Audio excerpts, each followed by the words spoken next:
The legendary mercenary emperor, known as the Tyrant, Yi, returns to the city and finds himself entangled with exquisite twins. The elder sister possesses an air of noble elegance, while the younger sister exudes sensual charm, both vying for his affection. Yi is concerned that if this continues, it could lead to significant trouble. "What is your name?" Zhang Aoshue inquired. "Yi, how old are you?" 26. "Do you have a girlfriend?" "No." Yi felt perplexed. This felt akin to giving a statement to the police. "Tomorrow is the Mid-Autumn Festival. What are your plans?" "I'll be working." Yi shrugged and replied, "I belong to the type who can eat well alone while the family remains unfed. The Mid-Autumn Festival holds no significance for me. It would be dull at home, so I voluntarily applied for duty during the 3-day holiday." Zhang Aoshue's eyes brightened. "You have no family?" "I'm an orphan." "What of it?" "MS. Zhang, you aren't suggesting you want to introduce me to someone, are you?" Ian chuckled. "If so, my requirements are modest. Someone like you might be worth considering." "Then it is settled. From today onward, you shall be my boyfriend," Zhang Aoshue declared without hesitation. "What?" Yi Yun's smile instantly froze. Incredulity etched across his face. What is happening? He merely made a jest, and suddenly finds himself with a CEO as a girlfriend? This is too outrageous. Yi Yun stared blankly at Zhang Aoshue, struggling to process the situation. "Don't misunderstand. What I mean is tomorrow, I wish to hire you as my boyfriend to accompany me home to meet my parents. Just for one day. Your task is to ensure that my parents do not see through the FOD, convincing them that you are indeed my genuine boyfriend. Upon completion, I will reward you with 10,000 yuan, Zhang Aoshue stated with a cool demeanor. Upon hearing this, Yi exhaled in relief. It was merely a hired arrangement after all. Nowadays, many seek partners to accompany them home during festivals as familial pressure to marry becomes overwhelming, leading them to find false companions for the occasion. Yi never anticipated that Zhang Aoshue, a CEO of a billion-dollar company, was also facing familial pressure to marry. Who would believe such a tale if it were told? MS. Zhang, this seems rather inappropriate. After all, I am merely a security guard, and you are so. I fear your parents may not believe it, he remarked. You need not worry about that. I have my methods. Just agree, and all will be well, she assured him. Yi pondered for a moment, and then smiled broadly. Very well, when do we depart? Tomorrow morning, Zhang Aoshue replied. You need not work in the afternoon. I will take you shopping for some clothes. Also remember, this matter must remain confidential. No one, now or in the future, must know. If I discover you have spoken of this publicly, you will be dismissed immediately. I understand. I still possess a sense of professional integrity. I shall take my leave for now. The next day, this is some basic information regarding my family situation and members. It is still a 2-hour journey to my parents' residence. So take this time to memorize it well, that we wouldn't want any slip-ups when you meet my parents, Zhang Aoshue remarked, maneuvering the car while retrieving a few sheets of paper from the back seat to hand to Yi Yun. Understood, President Zhang, Yi Yun replied. Zhang Aoshue furrowed her brow slightly, stating, now that we are in a romantic relationship, have you ever seen a boyfriend addressing his girlfriend with formal titles? From now on, you shall call me Xiaoxue. Xiaoxue? Yi Yun hesitated to utter the name, feeling a tad awkward after all. Just a day prior, he had transformed from mere parking lot security guard into the boyfriend of corporate. President, a stark contrast indeed, that be more confident. Observing Yi Yun's timid and anxious demeanor, Zhang Aoshue regretted her decision to choose him as her boyfriend. Yesterday, he had appeared so composed in the office that she had assumed he could handle such situations, but today he resembled a country bumpkin, much to her dissatisfaction. However, it was too late for regrets. She could only hope to quickly train this fellow within the next 2 hours, praying he could manage to get through today. Yi Yun glanced at the materials and was slightly taken aback. Zhang Xiaoxue, he began, but before he could fully address her, Zhang Aoshue shot him a glare, prompting him to promptly correct himself. Xiaoxue, you have a sister, and she's a twin? The document indicated that Zhang Aoshue's parents divorced shortly after the birth of the twins. Her father raised her twin sister, while her mother took care of her. Despite their separation, her father frequently visited, ensuring that familial bonds were not severed. Eventually, as the sisters grew older, their parents reconciled and purchased a house in the suburbs for retirement. Zhang Aoshue nodded. In the past, my parents were both business people, running their own companies. After some conflicts, they divorced. Over the past 20 years, they have significantly expanded their businesses. My company is inherited from my mother, while my sister, now also a corporate president, took over my father's company, which is several times larger than mine. May I ask, does your sister share your temperament? Yi Yun inquired cautiously, hoping fervently that she did not mirror her demeanor otherwise. The household would be filled with two icy mountains, which would be unbearably chilling that you'll find out when you meet her, Zhang Aoshue replied after a brief pause. Let me caution you, my sister is not as simple as she appears on the surface. Once we return home, try to avoid engaging with her, resist any temptations at all costs. If not, you may not only jeopardize me, but also put yourself in peril. Resist temptations? Yi Yun was taken aback. What sort of logic is this? Are you implying that my sister-in-law would attempt to seduce her brother-in-law? Zhang Aoshue wished to explain to Yi Yun, yet found herself at a loss for words, unable to voice her thoughts. In any case, just remember what I said. Avoid looking at her if possible, refrain from speaking to her, and treat her as a stranger. You must uphold your boundaries, do you understand? Is it really that serious? Yi Yun murmured, but upon seeing the seriousness in Zhang Aoshue's eyes, he straightened up immediately. Understood, my dear wife. As he spoke, Yi Yun's gaze began to wander over Zhang Aoshue's enchanting face, and he smiled. Xiaoxue, considering we've reached the stage of discussing marriage, we should be quite familiar with each other's bodies by now, shouldn't we? This remark made Zhang Aoshue uncomfortable, yet she nodded in agreement. That's precisely the point. Oh, but this does pose some difficulty. Had I known, we should have warmed up last night. Yi Yun sighed. And no sooner had he said this than Zhang Aoshue's expression turned cold once more. Yi Yun, let me make this clear. Just because I brought you home does not grant you the liberty to do as you please. Otherwise, I will not spare you. However, as long as your words and actions are not too excessive, I can tolerate it. Does holding hands and kissing count? Yi Yun inquired tentatively. Kissing is out of the question, Zhang Aoshue responded without hesitation.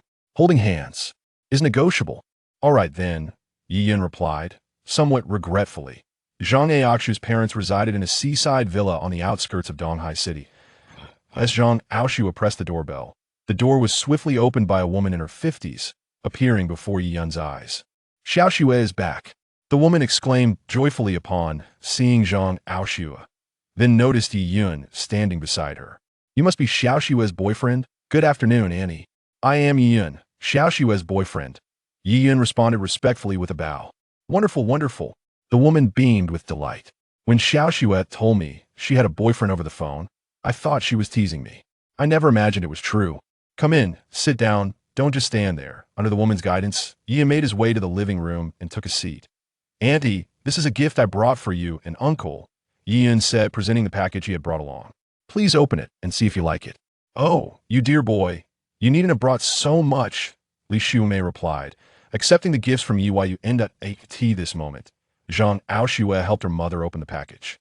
Yi Yun knew he would be visiting you, and he spent considerable time and effort selecting these gifts.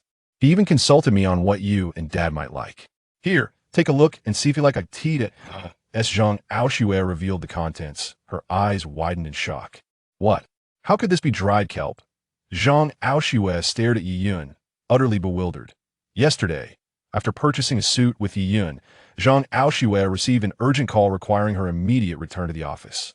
She entrusted Yi Yun with some money, instructing him to buy a few gifts on his own. Expecting him to select items such as bracelets or fine spirits, she was utterly astonished when he returned with dried squid. Was this truly an appropriate gift, especially for his first encounter with her mother-in-law? Yi Yun defended his choice, stating, kelp is rich in essential nutrients and is highly beneficial to one's health. Zhang Aoshue shot him a disapproving glance before producing additional items. Dried squid, scallops, salted fish. Zhang Aoshue was beyond shocked. Could he not behave more normally? Was it customary to bring seafood on one's first visit to the parents? Typically, one would present as steamed wines, fine cigarettes, or some form of adornment. Wouldn't they? What on earth was this? Zhang Aoshue braced herself for Yi Yun to face her mother's reprimand. Bringing such gifts to meet the parents was bound to elicit a stern response. She had even prepared a plead on his behalf. However, to her surprise, Li Shumei's reaction exceeded her expectations. What an honest child! Li Shumei joyfully rose to accept the gifts, exclaiming, I adore what you've brought to our family. If you had brought cigarettes or alcohol, I would have disliked them all. Ha! Witnessing her mother's exuberance, Zhang Aoshue was left speechless at that moment. A middle-aged man emerged from the kitchen, apron-clad, smiling at Yi Yun and saying, "You must be Yi Yun. I am Xiaoshue's father." "Hello, uncle." Yi Yun bowed respectfully. Splendid. You are handsome and robust. I like that." Zhang Haolong chuckled heartily. By the way, Xiaoya, we are curious about your profession, Li Xiumei inquired.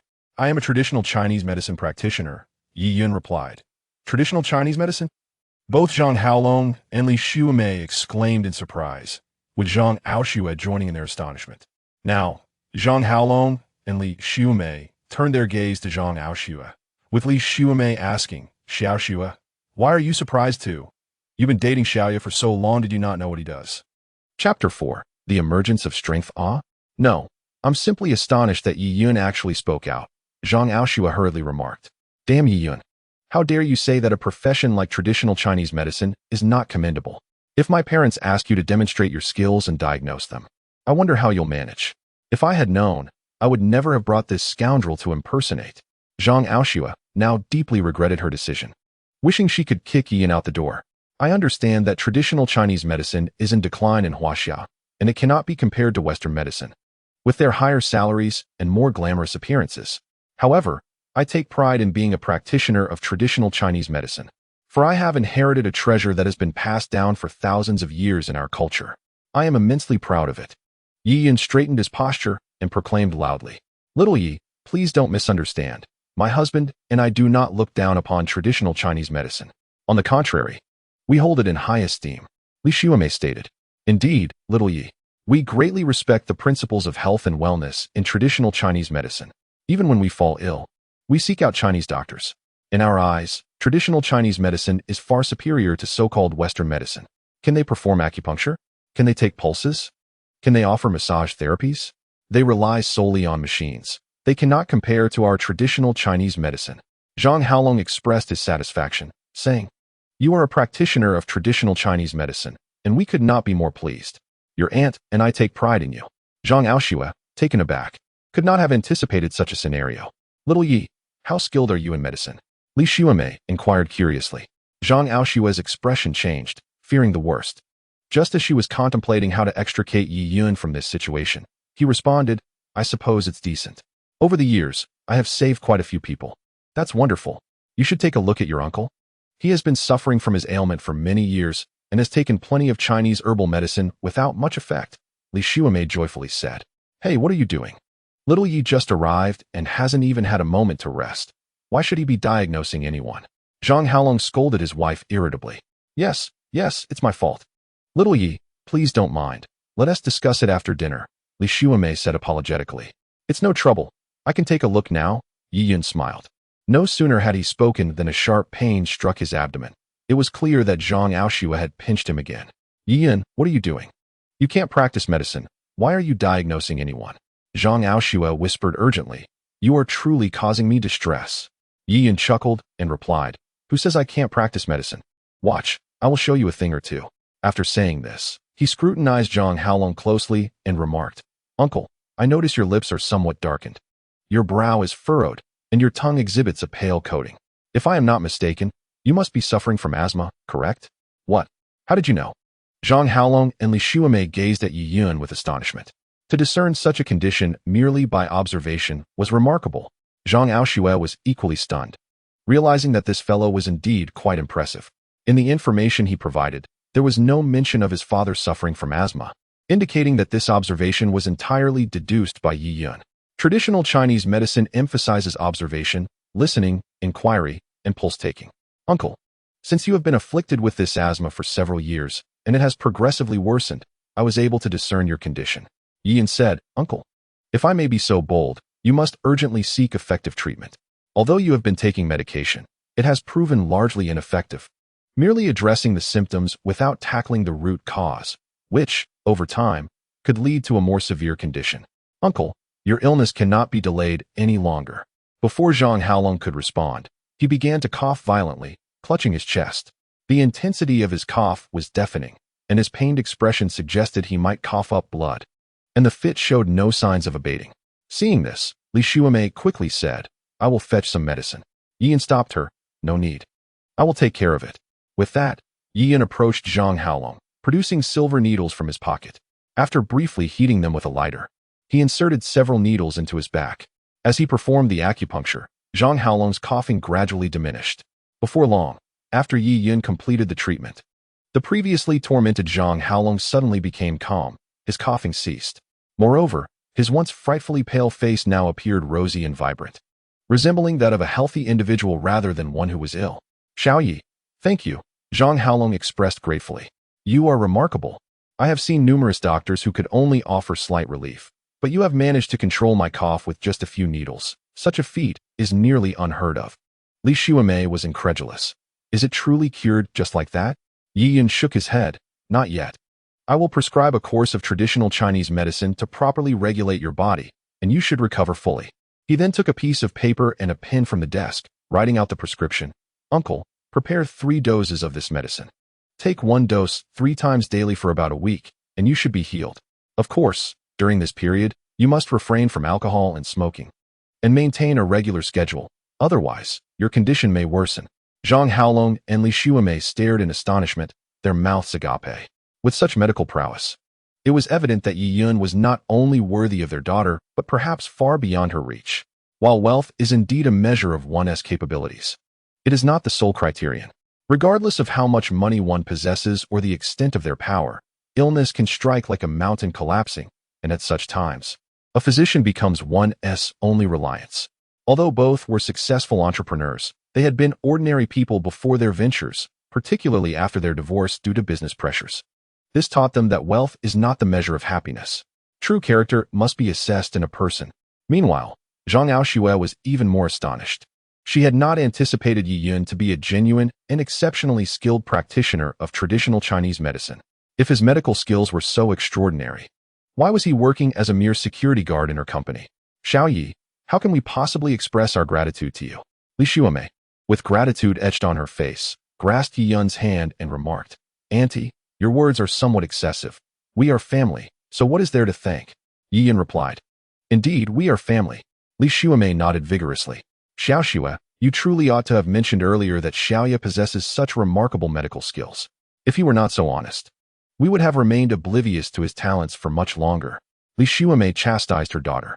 "Mom, it was merely that I feared you might disapprove of Yi Yan's profession and oppose our relationship," Zhang Aoshue defensively explained, lamenting that had she known earlier about Yi Yan's medical expertise, she would have encouraged him to reveal himself as a doctor sooner, thus avoiding the need to deceive her parents. "This is all that scoundrel's fault," she muttered. Chapter 5. The Art of Flattery. Andy, this cannot be blamed on Xiaoxue. It is my fault for not clearly communicating my profession to her. Xiaoxue's concerns are entirely justified. If you are to assign blame, let it be directed at me," Yi Yan stated.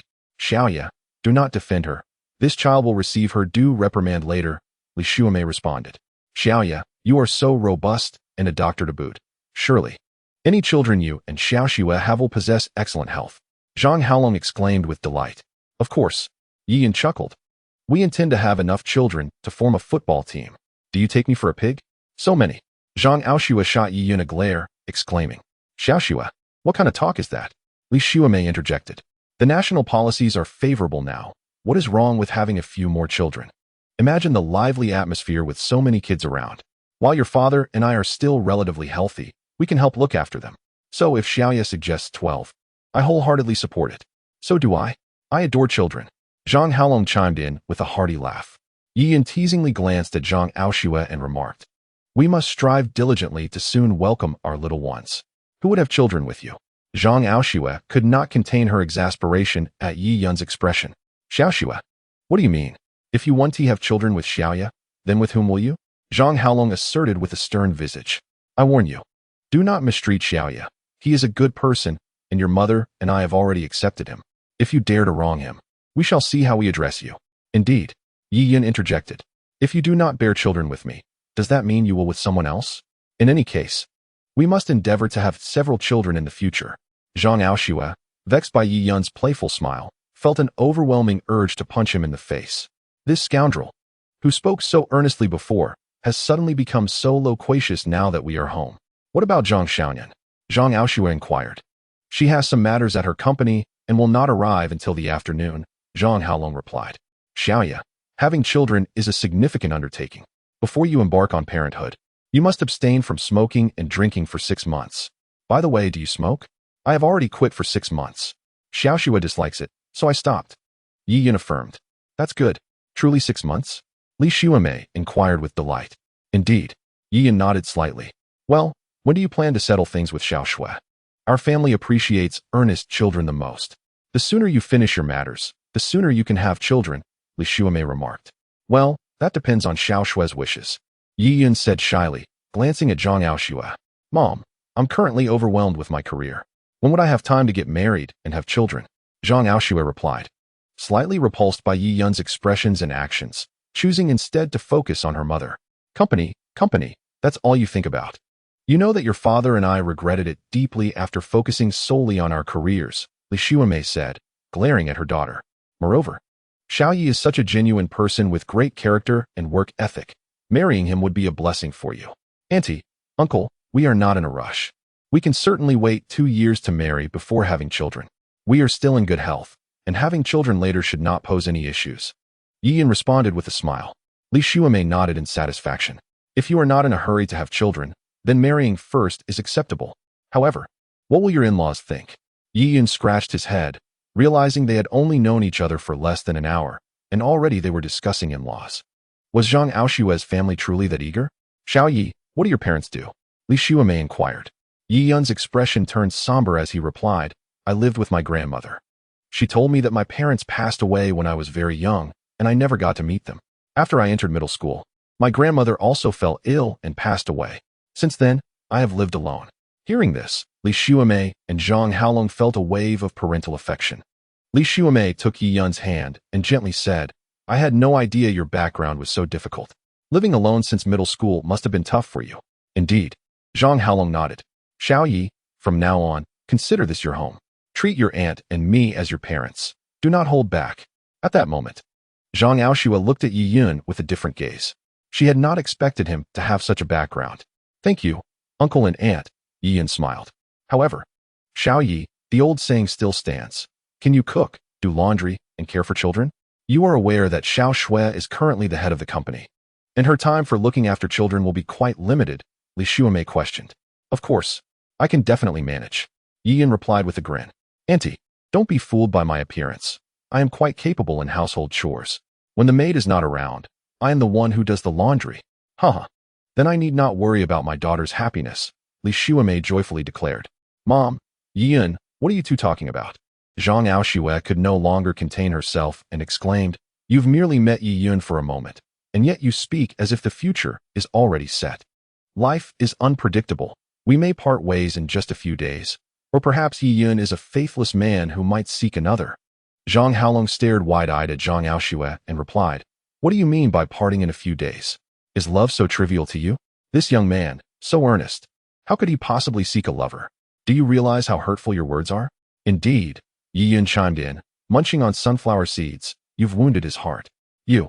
Zhang Aoshue felt an overwhelming urge to kick Yi Yun out the door. However, recalling that she had called him over to appease her parents, she hesitated, wondering what would happen if he revealed everything. After dinner, they chatted a bit longer. Zhang Haolong and Li Xuemei announced they were going out to purchase offerings for the moon that evening. Initially, they had intended to take Yi Yun and Zhang Aoshue along, but considering that their other daughter would be returning in the afternoon, they decided to leave Yi Yun behind while the three of them went out. Yi Yun, feeling bored, turned on the television and nearly dozed off when suddenly the doorbell rang. Are they back already? He wondered, rubbing his eyes as he walked to the door. A face identical to Zhang Aoshue's appeared before him. Why are you back alone? Yi Yun asked in surprise. Hey, why have you changed your hairstyle and outfit? You must be my brother-in-law, Yi Yun, the girl said with a playful smile. Ah, you are Zhang Xiaoyan, Aoshue's sister? Yi Yun finally connected the dots. Although she resembled Zhang Aoshue, her aura and attire were strikingly different. Yes, that's me, Zhang Xiaoyan replied with a flirtatious grin. Brother-in-law, you are far more handsome than I imagined.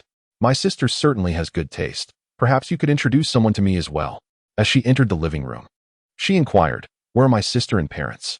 They've gone out to buy some things and haven't returned yet, Yi-yun said, bringing her a glass of water. Here, have a drink. It must be sweltering outside. Oh, I didn't realize how hot it was until now, Zhang Xiaoyan breathed out softly, removing her outer jacket to reveal a snug white short-sleeve top that accentuated her shoulders and a hint of her midriff.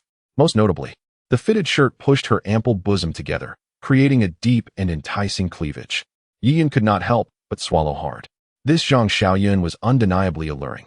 Had she been nourished by papaya milk, perhaps? Otherwise, how could she possess such a figure? Yi-yun felt a dryness in his throat and reached for the water on the table. Meanwhile, Zhang Xiaoyan picked up a banana from the fruit bowl on the table. Yi-yun initially presumed that the young lady merely desired a banana. However, the subsequent scene left him utterly bewildered. He watched as Zhang Xiaoyan meticulously peeled the banana, her delicate, fair hands gently grasping the fruit and bringing it to her lips. Then, with a soft lick, Yi-yun couldn't help but spurt out his drink in astonishment. What on earth was she attempting to do? Not only had she completely stripped the banana of its skin, but she was also sensuously licking and sucking on the banana flesh. This action felt oddly familiar and bizarrely peculiar. Sister-in-law, I'm just eating a banana. Why are you so excited? Zhang Xiaoyan exclaimed with an innocent expression, her large, sparkling eyes gazing at Yi-yun, making him feel as though he were the one being wicked. Internally, Yi-yun was overwhelmed with a torrent of bewilderment, rendering him incapable of retorting. All right, go ahead and eat, but do be careful not to choke. Suddenly, Zhang Xiaoyan opened her mouth wide and swallowed half the banana in one gulp, emitting a sound of insatiable hunger. Upon hearing that, and witnessing the half-eaten banana, Yi-yun felt a chilling sensation wash over him, goosebumps erupting across his skin. It dawned on him that this young lady was indeed toying with him. This was exceedingly peculiar. Was she trying to lead him to his demise? He finally comprehended the warning Zhang Aoshue had given him in the car, to resist temptation and uphold his boundaries. Clearly, she had known all along that her eccentric sister would attempt to seduce him. But why would she do such a thing? After all, he was her brother-in-law. Chapter 7. The blood-draining temptation. Oh dear, I'm so hot. I've perspired profusely and must take a shower, Zhang Xiaoyan said, gazing at Yi-yun with longing. Brother-in-law, could you please help me carry my luggage upstairs? Of course, Yi-yun replied, lifting Zhang Xiaoyan's baggage and following her to the second floor, entering her room under her guidance. Suddenly, the door slammed shut, startling both Yi-yun and Zhang Xiaoyan. Zhang Xiaoyan clasped her arms around herself, resembling an injured little rabbit, her face a mask of fear as she looked at Yi-yun.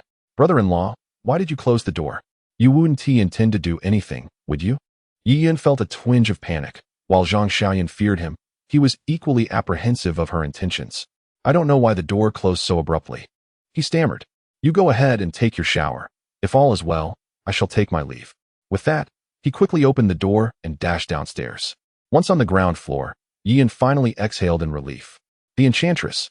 The mere thought of Zhang Xiaoyan eating a banana sent chills down his spine. If only Zhang Aoshue consumed banana leaves in such a manner. A vivid image of the aloof goddess resembling Zhang Xiaoyan indulging in a banana flickered through his mind, causing his nose to suddenly feel warm, as if some liquid were about to erupt. He shook his head, attempting to dispel such thoughts. This is unacceptable, Yi-yun mused. Resolving to heed Zhang's advice and maintain a distance from this little sister-in-law, it was simply too daunting. However, at that moment, Zhang Xiaoyan's voice echoed from upstairs. Brother-in-law, could you come here for a moment? I've forgotten my clothes. Please bring them from my luggage, quickly. Do you want me to appear in the nude? Just come down and retrieve them. There's no one upstairs, Yi-yun called back, instinctively wary of this woman, feeling it best to avoid unnecessary entanglements. Although Zhang Xiaoyan's ample bosom was undeniably alluring, the enigmatic heart behind it was far more terrifying. Brother-in-law, please hurry. I'm currently unclothed. How embarrassing, Zhang Xiaoyan pleaded, her voice sweet and delicate, nearly dissolving Yi-yun's resolve. Caught in an internal struggle, Yi-yun pondered, could it be that I, a formidable special forces and mercenary leader, am intimidated by a mere girl? Resolute, he steeled himself, his gaze unwavering as if he were embarking on a mission to save humanity. Taking a deep breath, he hurried upstairs, entering Zhang Xiaoyan's room, where he spotted her luggage and approached it with a mix of trepidation and curiosity. This was his first time rummaging through a female's belongings. What treasures might he uncover? His blood surged, and a wave of heat escaped his nostrils. The first sight to greet him was a delightful pink garment adorned with an illustration of a little rabbit munching on a carrot. TSK, TSK, gazing at that carrot.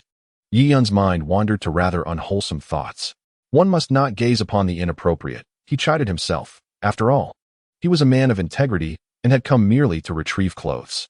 Reluctantly tearing his gaze away, he then stumbled upon a set of pink lingerie. How peculiar, he mused, that she favored such a playful color. Indeed, he found it rather appealing, chuckling to himself. What outfit do you wish to wear? Yi Yun called out.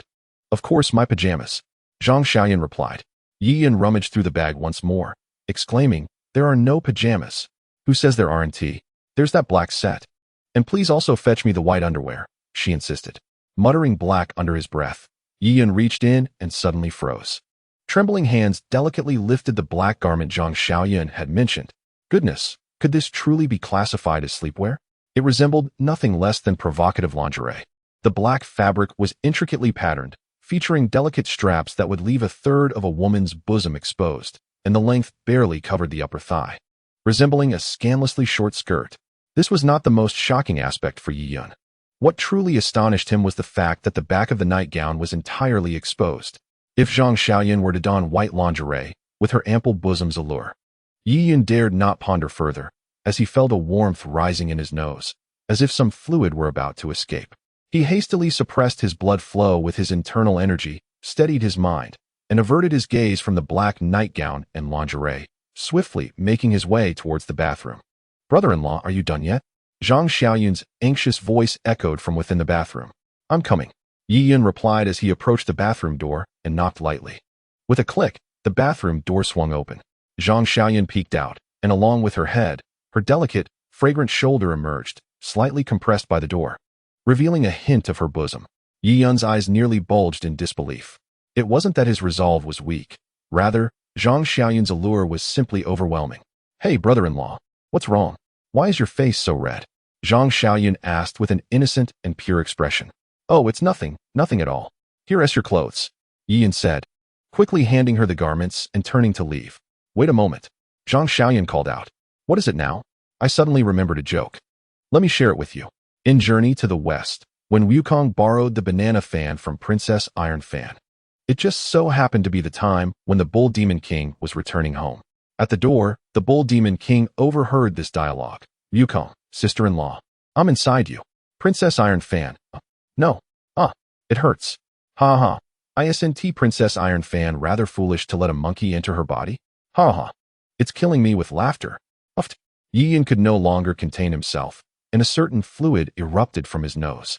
He quickly covered his nose and dashed into his room, moving with the speed of a desperate escape. Inside his room, Yi Yun spent nearly 10 minutes stopping the nosebleed. Glancing at the empty tissue box and the trash can overflowing with blood-stained tissues, he suddenly felt a wave of dizziness and collapsed onto his bed. Heaven help me. If this continues, I might bleed to death. That girl is the complete opposite of Zhang Aoxue. Chapter 8. Brother-in-law, let us elope. Suddenly, a muffled thud was heard, followed by a shrill scream. It was from Zhang Xiaoyan's room. Yi Yun hurriedly ran upstairs. You scared me to death. As soon as he entered Zhang Xiaoyan's room, she leapt into his arms. What happened? What is going on? Yi Yun asked, taken aback. The light suddenly went out, and it startled me. I was just lying in bed reading a paranormal novel, Zhang Xiaoyan replied, still shaken. Afraid of ghosts yet reading ghost stories? Yi Yun remarked with a smirk. Oh, but that's what makes it thrilling. Zhang Xiaoyan tightened her embrace around him as she spoke. Yi Yun felt the softness of Zhang Xiaoyan pressing against him. Yet his mind was not inclined to relish the moment. Instead, a peculiar thought surfaced. Chaos. Although his interactions with Zhang Aoxue were mere pretense, he was nonetheless meeting her family. Zhang Xiaoyan, being her twin sister, was now in such close proximity, which was utterly inappropriate. Brother-in-law, do you think I'm beautiful? Zhang Xiaoyan's cheeks flushed, reminiscent of freshly ripened cherries, evoking a desire to take a bite. Moreover, her short sleepwear, coupled with her ample bosom, made it difficult for even sturdy lingerie to conceal her voluptuousness. Standing a head taller than Zhang Xiaoyan, Yi Yun found himself captivated, as a significant portion of her allure was laid bare before him. With a gulp, Yi Yun swallowed hard. The temptation was overwhelming. Brother-in-law, I fell for you the first time I saw you. How about we elope? Zhang Xiaoyan gazed at him with sultry eyes. Yi Yun's mind erupted in shock. Elope. However, before he could respond, Zhang Xiaoyun's soft, tender lips inched closer to his. Their lips drew nearer, and they could feel each other's rapid, heated breaths. Their bodies were aflame with desire. Just as Yi Yun was about to lose control of his inner turmoil, a refreshing thought pierced through the haze. No, this woman is my sister-in-law. There's something amiss. This girl is undoubtedly laying a trap for me. I must not fall into it. Just as he placed his hand on Zhang Xiaoyun, preparing to push her away, the door suddenly swung open with a bang. Yi Yun and Zhang Xiaoyun instinctively looked up, their expressions frozen in shock. The woman standing in the doorway was equally stunned, her eyes wide with disbelief. What are you two doing? Zhang Aoshua's voice trembled, her body rigid with shock. Yi Yun felt paralyzed. He had been caught in the act, embracing his sister-in-law, although they had not yet crossed the line. The ambiguity of their actions left no room for misinterpretation. Chapter 9. The Peculiar Twin Sisters. Ah, sister, why are you back? Zhang Xiaoyun sprang to her feet, her lovely face blossoming with embarrassment. Seeing her blush startled Yi Yun. Was she intentionally tempting him? Why did she now appear so bashful? Could it be that this girl was sincere? Was she truly infatuated with him upon their first meeting? Contemplating this, Yi Yun felt a fleeting sense of pride in his allure. But before he could savor the moment, he heard Zhang Xiaoyun exclaim, Sister, I've checked. And brother-in-law is qualified. Having just risen from the ground, Yi Yun was once again sent tumbling by Zhang Xiaoyun's words. Indeed, it was a test. What kind of examination? Zhang Aoshua inquired coldly. It was merely to ascertain whether my brother-in-law is loyal to my sister, Zhang Xiaoyun replied with a grin. Last night, I prepared myself for this endeavor. Just look at what I'm wearing. Doesn't it look splendid? Yet, after 2 rounds of temptation, my brother-in-law remained steadfast. This indicates that he is quite reliable, at least capable of maintaining his composure in the face of beauty. Zhang Xiaoyun chuckled while holding Zhang Aoshua's arm. Who prompted you to do such a thing? Zhang Aoshua retorted angrily. If Yi Yun were truly my husband, perhaps it would be understandable to test him, as it would allow me to discern his true nature. However, Yi Yun is merely my contractual spouse. By taking such risks and dressing so provocatively to entice someone who is not your genuine brother-in-law, are you not jeopardizing both your dignity and mine?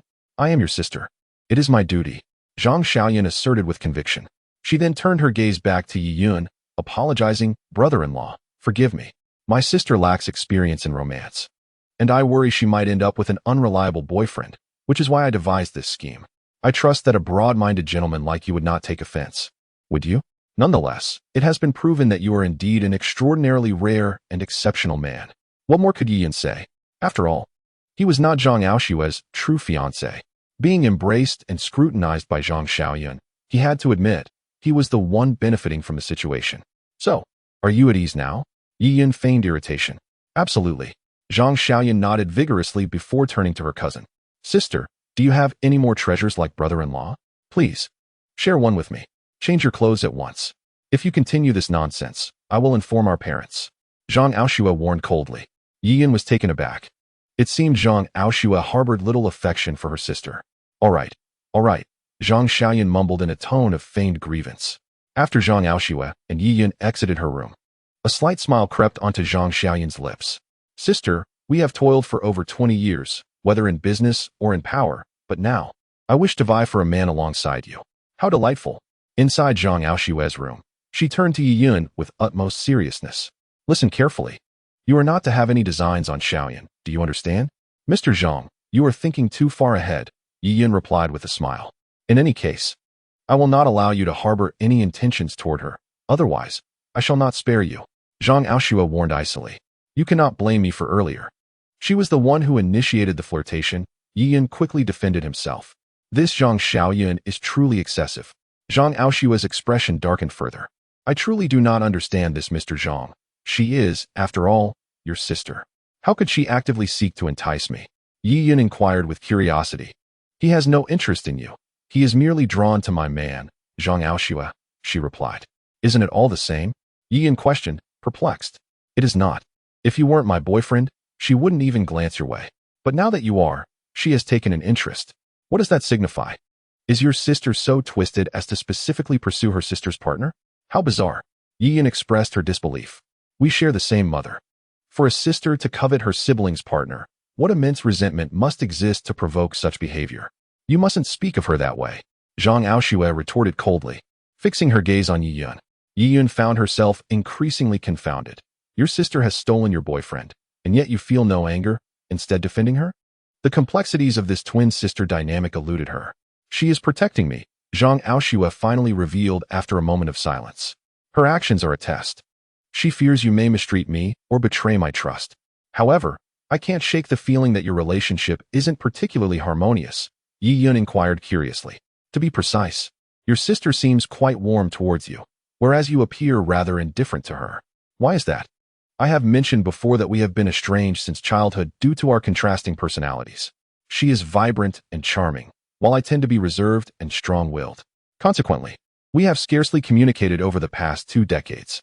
Moreover, she inherited our father's company, which far exceeds my mother's in scale and influence.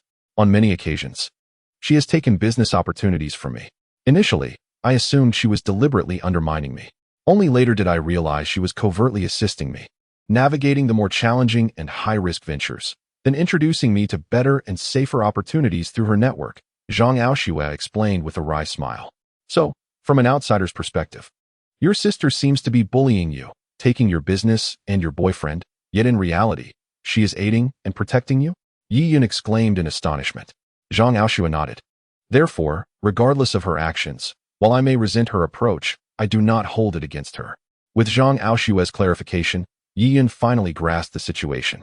Zhang Aoshue's nature precluded her from accepting help, yet her sister, motivated by love, operated a larger company and felt compelled to assist her sister in secret. Even if Zhang Aoshue did not appreciate it, the sister wished to shield her from harm, even at the risk of being misunderstood. Conversely, Zhang Aoshue, though ungrateful, felt touched by her sister's relentless efforts to support her. However, her disdain for Zhang Xiaoyun's methods was the root of her consistently aloof demeanor towards her sister. Now it made sense. No wonder you have consistently urged me to disregard her and resist her temptations. Yi Yun realized. So, I suppose I passed the test just now? Not at all, Zhang Aoshue replied. Until we are officially married, she will not relent. What? Yi Yun exclaimed in alarm. What shall we do? Can't you intervene? If I could manage it, I would have done so long ago. Although she refers to me as sister, the decisions she makes are beyond my control. And even my parents are powerless against her. Zhang Aoshue remarked, let us take it one step at a time. We will address things when we return tomorrow. Now that our parents are back, she should refrain from any further indiscretions. That is a relief. Yi Yun exclaimed, patting his chest and breathing a sigh of relief. If this continues, I cannot guarantee that I will withstand it. Yi Yun, may I inquire why you haven't disclosed your medical skills to me sooner? Did you not realize we nearly exposed ourselves just now? Zhang Aoshue glared at him. You never asked, Yi Yun replied with a smile. Is there anything else you are concealing from me? Nothing at all, I assure you, Yi Yun asserted. Zhang Aoshue regarded him with a hint of skepticism, but eventually nodded. My parents are quite satisfied with you. We have passed this hurdle. As long as nothing goes awry tonight, all will be well. Therefore, you must exercise caution this evening. We cannot afford to expose ourselves, understood? Rest assured, my esteemed wife. I shall fulfill my duties. Yi Yun straightened his posture, proclaiming with conviction. Chapter 10. Accompanying my sister-in-law to the bar after dinner, Zhang Xiaoyun turned to Zhang Aoshue and said, Sister, let us go out for some fun. On our way here, I discovered a newly opened bar in the ancient streets, and I hear there's even a boxing match to watch. I'm not going. Zhang Aoshue replied without a second thought. What a pity. It seems I must rely on my brother-in-law to accompany me, Zhang Xiaoyun sighed. What? Yi Yun was taken aback. When had he volunteered to go with her? Zhang Aoshue was equally stunned, about to decline on Yi Yun's behalf, when Zhang Xiaoyun interjected. Are you truly comfortable letting a young woman venture alone to a bar? Little Yi, do take Xiaoyun out for some entertainment. This girl cannot sit still at home. And we would worry if she went alone, Zhang Haolong suggested. Brother-in-law, you see, Dad has spoken. You should take her out for a bit, Zhang Xiaoyun said, already clinging to Yi Yun's arm. The soft pressure from her ample bosom against his arm sent a shiver through Yi Yun, stirring his heart. Yi Yun looked to Zhang Aoshue for her approval. Since her father had spoken, it would be unreasonable for her to refuse. Zhang Aoshue nodded, but her eyes conveyed a warning to Yi Yun. Yi Yun understood her concerns and offered her a reassuring glance. Though it was merely 8 in the evening, the bar was already bustling with patrons. The cacophony echoed throughout the establishment. with a throng of young men and women dancing wildly in the dance floor. Zhang Xiaoyun and Yi Yun found an available table to sit at. "Waiter, bring us 5 bottles of vodka," Zhang Xiaoyun commanded. "Vodka?" Yi Yun was taken aback. "Xiaoyun, you're a girl. Such strong liquor is not suitable for you. How about we opt for some cocktails instead? Cocktails are for children. If you come to a bar and drink that, you'll be the laughingstock," Zhang Xiaoyun retorted. "Brother-in-law, how long have you and my sister known each other? How long have you been dating? It has been more than half a year, hasn't it? What is going on? More than half a year? It certainly doesn't seem like it to me." Zhang Xiaoyun gazed at Yi Yun with a smile that was both enigmatic and playful. "Surely, you aren't pretending to be a couple just to deceive my parents, are you?" Yi Yun felt a jolt of surprise.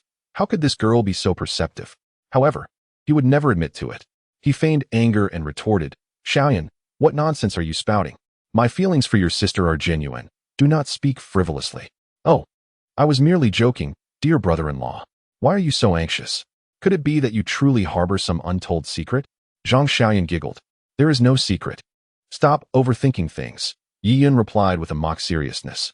"Brother-in-law, I've heard that you possess medical skills and have even cured my father's long-standing illness. Why don't you examine me as well?" Zhang Xiaoyun inquired. "What seems to be the matter?" "Honestly, I've been feeling a tightness in my chest these past few days. Why don't you come to my room tonight and take a look?" As she spoke, she slightly lowered her neckline, revealing a scandalous décolletage. Yi Yun scoffed. He would not be lured in. "I must inform you that your sister has already seen through your tricks and has informed me. You should abandon this futile pursuit.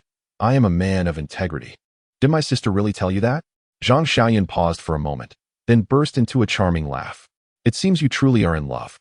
Of course. So you should cease your futile efforts. However, as the saying goes, no wall is impenetrable, only those who lack ambition," Zhang Xiaoyun quipped.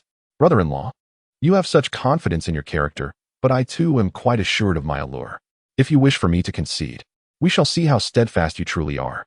Yi Yun was momentarily speechless. It felt as though all his words had been in vain. "Humph, then let the games begin. After all, it is not I who will suffer," he mused internally. As their conversation unfolded, the waiter arrived with several bottles of vodka and 2 glasses. "Brother-in-law, Xiaoyun raises a toast to you." Zhang Xiaoyun filled 2 large glasses to the brim. "Are you certain you can handle this drink? It's vodka, not red wine." Yi Yun stared at Zhang Xiaoyun in disbelief. "Stop with the chit-chat. If you're a man, drink it," Zhang Xiaoyun exclaimed. Reluctantly, Yi Yun picked up the glass. His capacity for alcohol was remarkable. Not only could he handle this drink, but even 10 bottles would feel like mere water to him. Yet, since Zhang Xiaoyun had made such a declaration, it would not be manly for him to refuse any further. Clink. Their glasses met. Zhang Xiaoyun swiftly downed her drink in one gulp, leaving Yi Yun astonished by her prowess. However, upon reflection, it made sense. As a company executive, she would inevitably need to engage in social drinking, and her tolerance would likely be substantial. With this thought, Yi Yun felt reassured. Zhang Xiaoyun poured another drink, stating, "This one is a toast for me to thank you for curing my father's illness." Without waiting for Yi Yun to respond, she once again drained her glass in one swift motion. Having consumed 2 large cups, even though Zhang Xiaoyun had a good tolerance for alcohol, her face flushed with a hint of crimson. "Xiaoyun, that's enough. Just 2 drinks will suffice. You must refrain from further indulgence, or you'll surely become inebriated," Yi Yun advised. "I say, how can a grown man like you be more nagging than my mother? Hurry up, let's drink to our heart's content tonight," Zhang Xiaoyun said with a mischievous smile directed at Yi Yun. "Brother-in-law, tonight I offer you a chance. If you can get me drunk, I shall allow you to do as you please. And I assure you, I will never tell my sister. What do you think?" "Xiaoyun, I pride myself on my integrity and would never take advantage of someone inebriated. Besides, you are my sister-in-law," Yi Yun proclaimed, adopting a demeanor of moral rectitude. "But I am devoid of such morals. My greatest delight is to seize opportunities. The thrill of debauchery is unmatched." She giggled. As the saying goes, alcohol emboldens the timid. After 2 hearty drinks, Zhang Xiaoyun indeed grew bolder, speaking with abandon, completely shedding the composure expected of a young woman or a high-ranking corporate executive. Debauchery? Yi Yun's eyes widened in disbelief. He had not anticipated Zhang Xiaoyun's desire to intoxicate him for untoward acts. Lost in thought, he was startled as she filled his glass again. "Here, I shall drink first as a toast." Yi Yun grimaced. "Xiaoyun, do you consider this mere water? Are you capable of handling it?" With a triumphant laugh, Zhang Xiaoyan retorted, "Do you not know that I was once hailed as the goddess of alcohol, capable of downing 1,000 cups without faltering?" With that, she downed another glass. Yi Yun stared, astonished. "Goodness, your capacity is remarkable. Please, take it easy. If you become intoxicated, your sister will surely reprimand me." Chapter 11. Mother-in-law's room inspection. As a strong drink coursed through her, a rosy hue blossomed on Zhang Xiaoyan's cheeks. She laughed, "If I don't get drunk, how can I indulge in my whims with you?" With a playful glance, she noticed Yi Yun's unease and assumed he was merely shy. "I've been drinking. You should at least show some courtesy." With no other choice, Yi Yun complied and drank 2 more cups. Perhaps it was the alcohol that loosened her tongue as Zhang Xiaoyan began to ramble. "Brother-in-law, you have no idea. Don't be deceived by the glamorous facade we executives present. Behind the scenes, it is immensely taxing. Managing such a large company alone is no small feat. You see me driving this fine little car, adorned in gold and jewels, appearing as the successful CEO, but who truly understands the burdens I bear? Today I must meet with this executive. Tomorrow I have another gathering to attend, and every day I must smile and play the part, for in our line of work, what we lack most is capital." With a sigh, she reflected on her struggles, her eyes glistening with unshed tears. Yi Yun stood agape, astonished by the depth of her inner turmoil. He once believed that individuals like the 2 sisters, who were prominent figures in their respective fields, must surely be the happiest people in the world, with private cars at their disposal, assistance in meal preparations, and someone to make their beds at night. Wasn't this the life that many people yearn for? However, after hearing Zhang Xiaoyan's words, he realized his misconception. He had only seen the glamorous facade of Zhang Xiaoyan's life, completely oblivious to the hardships that lay beneath. As the adage goes, 1 minute on stage requires 10 years of hard work off stage. This notion perfectly encapsulated the so-called big bosses. Zhang Xiaoyan poured herself another glass of wine, sipping it as she laughed and remarked, "Brother-in-law, let me tell you, I used to be someone who never touched a drop of alcohol. But in business, how can you get by if you don't drink? Those men just want to get you drunk so they can take advantage of you. All right, that's enough. If you drink any more, you'll be intoxicated." Yi Yun reached out to snatch the glass from Zhang Xiaoyan's hand, only to have it swatted away by her. "What do you know? Drinking is wonderful. When you're drunk, your mind goes blank, and you don't have to think about anything," she said, taking another generous gulp. At this point, the effects of the alcohol were beginning to take hold, and she gazed at Yi Yun with a dazed expression, chuckling as she continued. "You men are all the same. When you see a beautiful woman, it's as if you've lost your soul, desperately trying to sneak into her clothes. Brother-in-law, are you like that too? Xiaoyan, you're drunk. We should go home." Yi Yun found himself utterly speechless with her antics. "Go home? I don't want to go home." Zhang Xiaoyan pushed Yi Yun aside, standing up unsteadily and swaying towards the arena at the back of the bar. At that moment, on the stage, 2 burly men stood bare-chested, one adorned with a red bandana and the other with a blue one.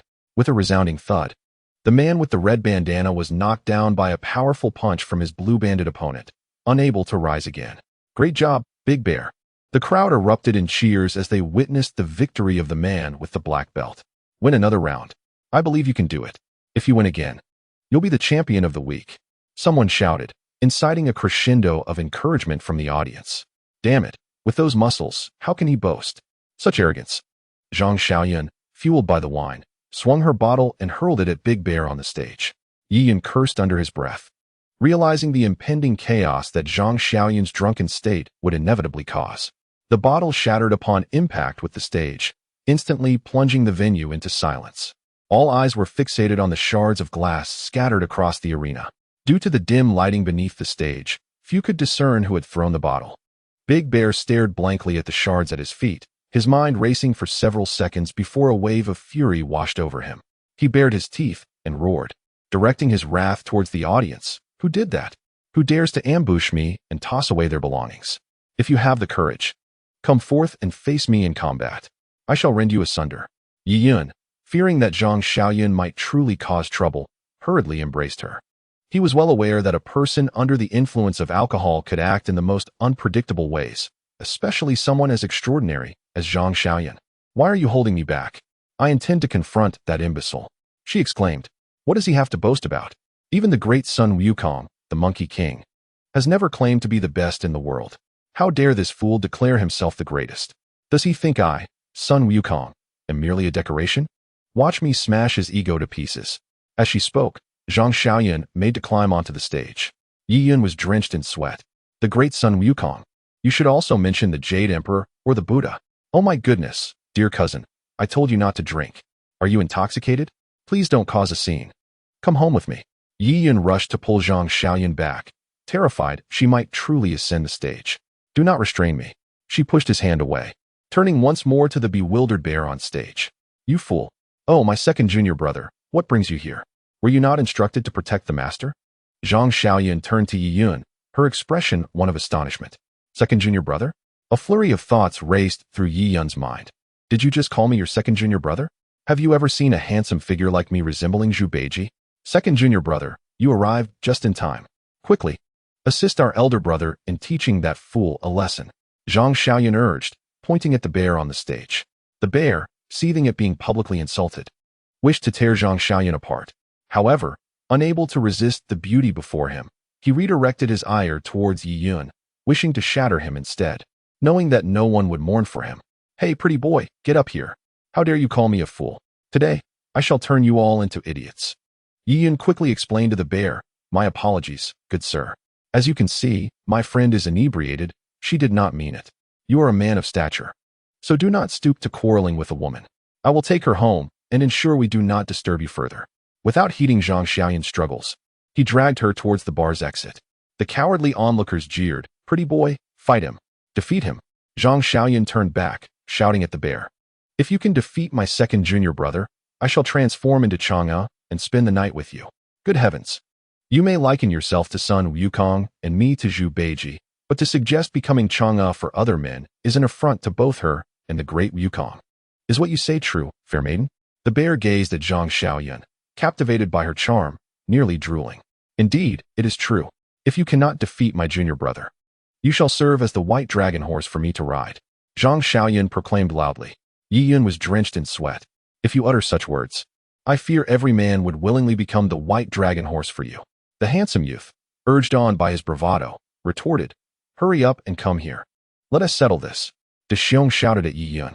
Brother, she is truly intoxicated. Do not take her words to heart. Yi Yun futilely attempted to explain. I care not. You must ascend and engage me in combat. If you prevail, the reward shall be yours. De Xiong bellowed. I apologize, but I have no desire to fight. Let us dismiss this as mere folly, Yi Yun counseled. You spineless wretch. Your woman is being eyed by another, and you dare not even utter a word. Were I in your position, I would rather perish. The crowd cast disdainful glances at Yi Yun. With a thud, De Xiong leaped down from the platform and approached Yi Yun. De Xiong was a towering figure, his physique robust and commanding, reminiscent of the strongmen seen on television. Come, let us engage in a duel. Right here. De Xiong taunted Yi Yun. I assure you, should you refuse to fight today, you shall not leave this bar. Are we truly going to fight? Yi Yun asked, exasperated. Indeed.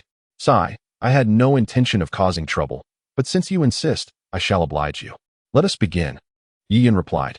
Shouldn't you set this lovely lady down before taking on a fight with me? De Xiong observed. Noticing Yi Yun holding Zhang Xiaoyan with one arm, while gesturing towards him with the other, astonished. Against a simpleton like you, one hand suffices, Yi Yun chuckled. Hurry up. It is late. We must return to our slumber and have no time for your idle chatter. Upon hearing this, the crowd erupted in fury. How arrogant. How disrespectful. Especially the supporters of De Xiong, who, upon hearing Yi Yun's words, began to chant, De Xiong, crush this arrogant fool. Put him down. I hold the utmost contempt for such pretentious young men. How dare he act so brazenly with such a feeble stature? De Xiong, now seething with rage, had never been so openly scorned before. I shall end you. He roared, launching a powerful punch aimed directly at Yi Yun's face. Despite his bulk, De Xiong's speed was remarkable. His fist whistled past Zhang Xiaoyan's ear, stirring her from her stupor. In a flash, as De Xiong's fist was about to strike Yi Yun, he deftly tilted his head aside, evading the blow. With a swift counter, he struck. His punch not particularly fast, yet few could perceive its trajectory. Thud! His fist connected with De Xiong's abdomen. Ugh! De Xiong emitted a sound from deep within his throat. Immediately, his pupils dilated slowly, his mouth slightly agape, and his face flushed rapidly, as though he had endured the most severe punishment. A profound silence enveloped the scene. Those who had witnessed numerous boxing matches understood the immense pain that Big Bear was enduring. How could this delicate-looking fellow inflict such damage upon Big Bear with a single punch? Bang! Big Bear toppled backward like a lifeless zombie, crashing to the ground and sending a cloud of dust into the air. At this moment, he was utterly breathless, motionless, and completely unconscious. The individual who had officiated the match earlier approached cautiously to examine Big Bear's condition, exclaiming in astonishment, "Big Bear has fainted." A collective gasp resonated through the crowd. How could this young man be so remarkable? After all, Big Bear was a heavyweight boxer weighing 250 pounds. They turned to look, only to find that Yi Yun had vanished from sight. Chapter 13. Giving a massage to my sister-in-law with a creak, the villa door swung open, revealing Yi Yun carrying the inebriated Zhang Xiaoyan. Oh no, how did Xiaoyan get so drunk? Li Xuemei and Zhang Haolong, who were watching television, were startled by the sight of Yi Yun returning with Zhang Xiaoyan in such a state. At that moment, Zhang Aoshua heard the commotion and emerged from her room. "Yi Yun, why didn't you keep an eye on Xiaoyan? How could you let her drink so much?" Zhang Aoshua reproached him. "She insisted on drinking. I couldn't stop her," Yi Yun replied helplessly. "Xiaoshua, don't blame Yi Yun. You know your sister's temperament. If she sets her mind on something, none of us can deter her, let alone Yi Yun." Zhang Haolong defended him. "Quickly, take Xiaoyan back to her room," Li Xuemei urged. After placing Zhang Xiaoyan in her room, Li Xuemei brought a towel and said to Yi Yun and Zhang Aoshua, "You both should go rest. I'll take care of Xiaoyan." Zhang Aoshua nodded and pulled Yi Yun out. In the living room, Zhang Haolong chuckled, "Yi Yun, where do you live?" Yi Yun was momentarily taken aback and glanced at Zhang Aoshua. They had never discussed living arrangements, and to his surprise, Zhang Aoshua stated without hesitation, "Yi Yun is staying in my villa, right next to my room." "Next door?"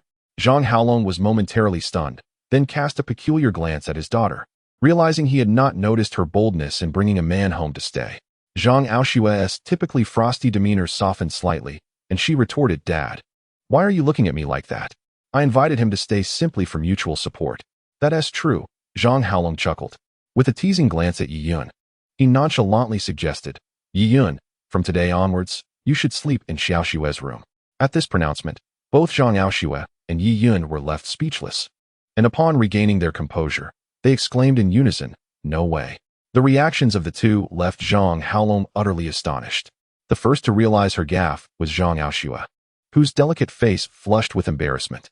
She thought bitterly to herself, "I cannot allow him to touch me, and sharing a bed with him would mean forfeiting sleep altogether. Who knows, he might lose control and force himself upon me. What would I do then?" Meanwhile, Yi Yun was even more indignant. Sharing a bed with Zhang Aoshua felt like willingly stepping into a pit of fire. The mere thought of a knife lurking beneath the pillow, poised to strike, sent a shiver down his spine, prompting a resolute refusal. "What are you two doing?" Zhang Haolong exclaimed, caught between amusement and irritation. His brow furrowed as he adopted a serious tone. "This matter is settled. Xiaoshua, if you do not agree, then I shall disown you as my daughter. As for Yi Yun, I am quite curious as to why you would refuse such a splendid arrangement." Yi Yun found himself at a loss for words. He could hardly confess that he feared for his life, worried that sharing a bed with such a formidable girl might lead to his untimely demise. Though Zhang Aoshua possessed a demeanor as cold as ice, she had always been a dutiful daughter, unable to defy her father's wishes. Thus, under Zhang Haolong's coercion, they begrudgingly found themselves residing together.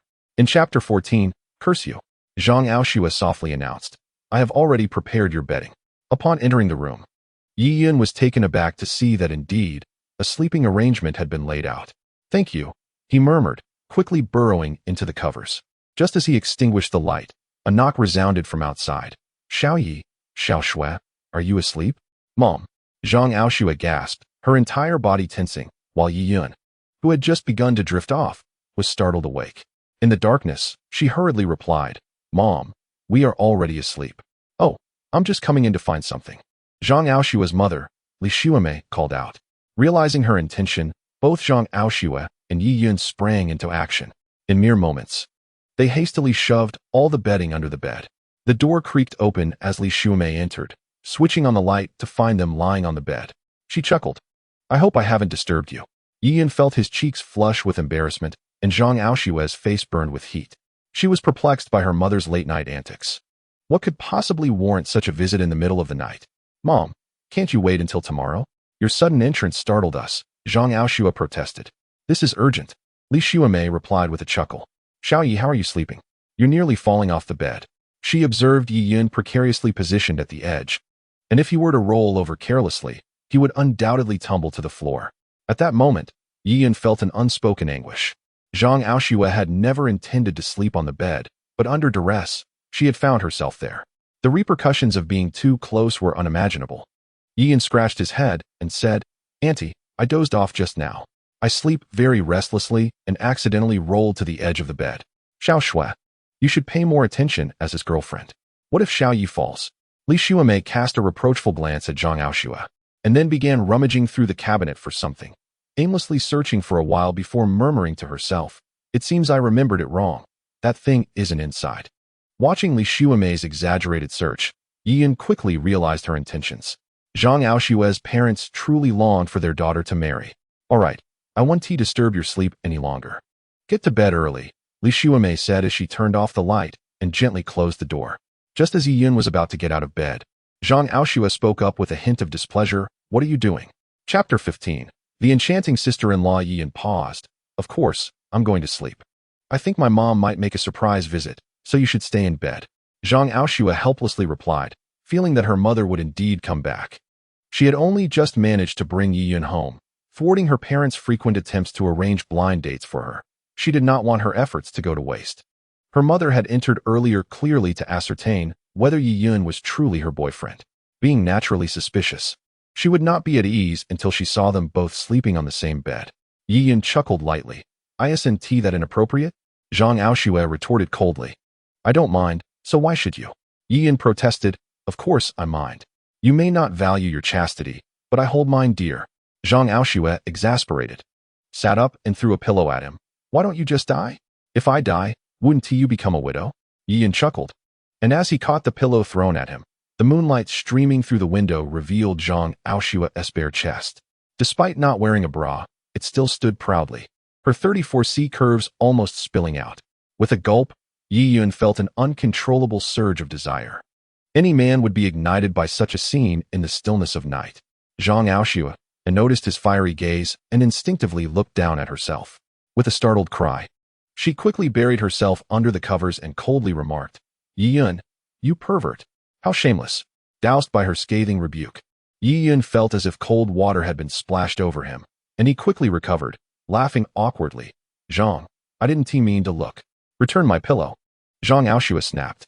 Yi Yun tossed the pillow back, saying, Don't worry, Zhang.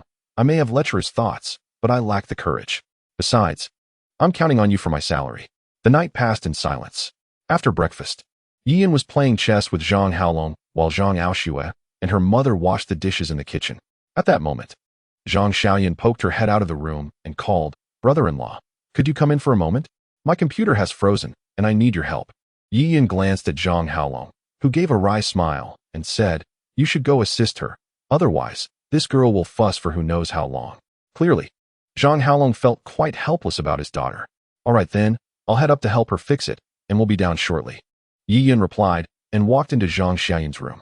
Oh dear, I drank too much last night. My whole body feels like it's falling apart. Brother-in-law, hurry and give me a massage. I'm utterly exhausted. Zhang Xiaoyan, seeing Yi Yun close the door, immediately flopped onto her bed and waved him over. Weren't you just saying your computer was broken? Yi Yun was taken aback. How silly of you. If I hadn't mentioned the computer, would I have directly asked you to come up and massage me? What if my parents and sister hear us? Hurry up, brother-in-law.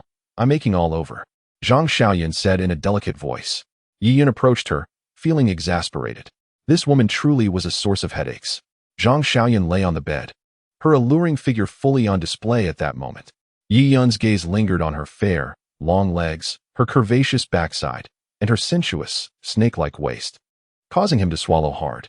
He had to admit that Zhang Xiaoyan, both in terms of temperament and appearance, was an absolute stunner deserving of a score of 95. Even more captivating than Zhang Aoshua. Such a level of beauty was rare and would undoubtedly turn heads wherever she went. Yi Yun stood there in a daze, his hand hesitatingly reaching out before retreating, as if afraid to touch such a flawless figure. Why are you standing there in a daze? Get to it. Zhang Xiaoyan called impatiently. Hurry, start by massaging my shoulders, then moved down to provide a full service.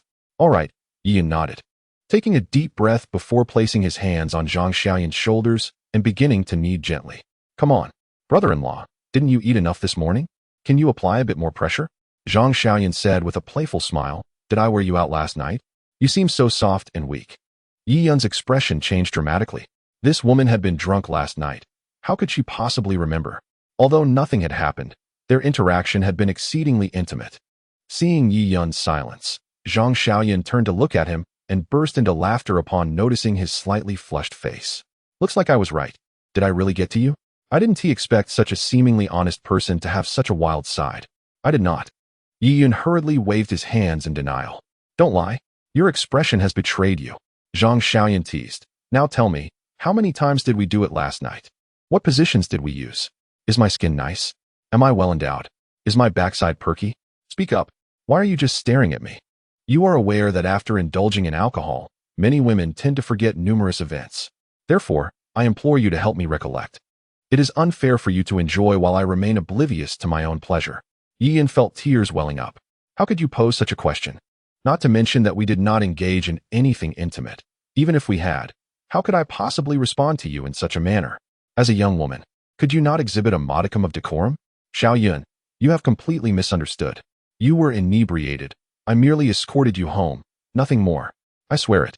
With a serious expression, Yi Yun insisted, you must understand, I am a virtuous individual and your brother-in-law. Such actions are beneath me. You claim I was intoxicated? Yi Yun nodded. And you simply brought me home?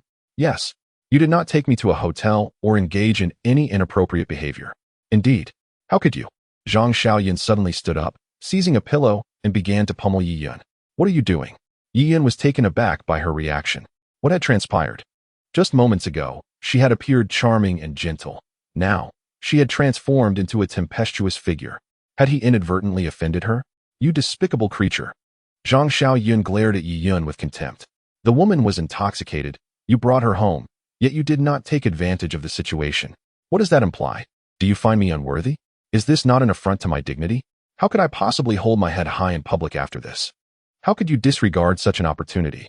You had the chance to be with a stunning beauty, yet you failed to seize it. Have you lost your mind? Yi Yun stared in terror at Zhang Xiaoyan. This woman was utterly unreasonable. Was it a crime to behave as a gentleman? Was it wrong to refrain from taking advantage of an intoxicated beauty? What a farce. How could my noble character be perceived as that of a beast in your eyes? Moreover, the inebriated individual was you. Do you truly wish to be ravished by a man? Not to mention, I am your brother-in-law. Chapter 16. The misunderstanding. Zhang Xiaoyan's previously furious and resentful expression suddenly morphed into one of profound sadness. Her eyes reflected uncertainty, sorrow, sympathy, regret, and a hint of disappointment. Yi Yun was startled yet again by this woman's unpredictable demeanor, fearing that her emotional turmoil stemmed from his refusal to engage with her, leading her to an unstable mental state. Brother-in-law, please tell me, is there a problem with your physical condition? Are you impotent or suffering from premature ejaculation? Can you not even maintain an erection? Zhang Xiaoyan gently caressed Yi Yun's face, her expression one of pity. What a shame, brother-in-law. You are still so young and vigorous. How could you be rendered incapable? What will become of my sister's future happiness? Upon hearing Zhang Xiaoyan's words, Yi Yun felt as if he had turned to stone. Brother-in-law, don't worry. I know a highly reputable urologist who specializes in treating conditions like yours. I'll take you to see him tomorrow, all right? Yi Yun's lips began to twitch slightly. Zhang Xiaoyan suddenly pulled Yi Yun into her arms, as if overcome with maternal instinct. Gently stroking his head, as if comforting a heartbroken child who had just had his lollipop snatched away. There, don't be afraid. I'll stay by your side until you fully recover. And even if you don't be sad. Look at our 5,000 years of Chinese history. Haven't there always been tens of thousands of eunuchs in every dynasty? They had that thing removed at a young age. Yet they still lived perfectly fine lives. Yi Yun's entire face contorted in disbelief. If you really can't hold back, you could always explore same-sex relationships. If you can't be the active one, being passive can also be quite enjoyable. After all, isn't that how we women experience it? And look at all the openly gay men in China. They live wonderful lives, some even get married. Though, I am a bit worried about my sister. What if she has needs you can't fulfill? Surely we can't rely on just her fingers or a cucumber to satisfy her, right? What a headache. Yi Yun's entire body trembled with indignation. Oh dear, brother-in-law, don't get so worked up. So you are into that. You should have said so earlier. I was worried for nothing. Feeling Yi Yun's trembling, Zhang Xiaoyan mistook it for excitement and was overjoyed. Just wait. I'll find you a real stud, the kind who can go 10 rounds a night, guaranteed to make you lose yourself in ecstasy. And if he doesn't suit you, we can always try another approach. We could even post an ad on 68 City or Ganyo, with your handsome face, toned body, and that smooth little backside of yours. I'm sure countless pretty boys and rugged men would come flocking. And if pain isn't an issue, I know a few black guys I could introduce. So, am I good to you, or what? Zhang Xiaoyan, you've gone too far. Yi Yun finally snapped, his voice hoarse with fury. Is this woman some kind of pervert? How can she say such things? Yi Yun was utterly shattered. His eyes burned with rage.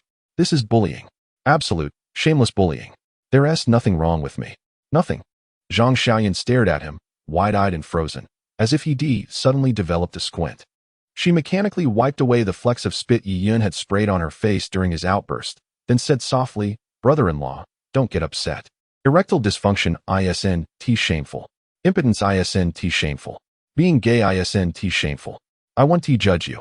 You'll always be my dear brother-in-law, or sister. And don't worry, I swear on my chastity, I want to tell my sister about your shortcomings. Yi Yun wanted to cry. Do not be so cruel. Is it really necessary to be this harsh, just because I did not sleep with a drunken woman? Moreover, do you possess any sense of virtue? You are nothing but a lewd woman. What must I say for you to believe me? I assure you, I am not ill. Yi Yun slumped to the ground, utterly drained, gazing seriously at Zhang Xiaoyan. I am a man of integrity, after all. How could I possibly take advantage of a drunken woman? Especially when that woman is you, my sister-in-law. Zhang Xiaoyan looked at Yi Yun with palpable skepticism. I still do not believe you. If you truly did not touch me, it only points to one possibility. You must be impotent, or perhaps you are simply a homosexual.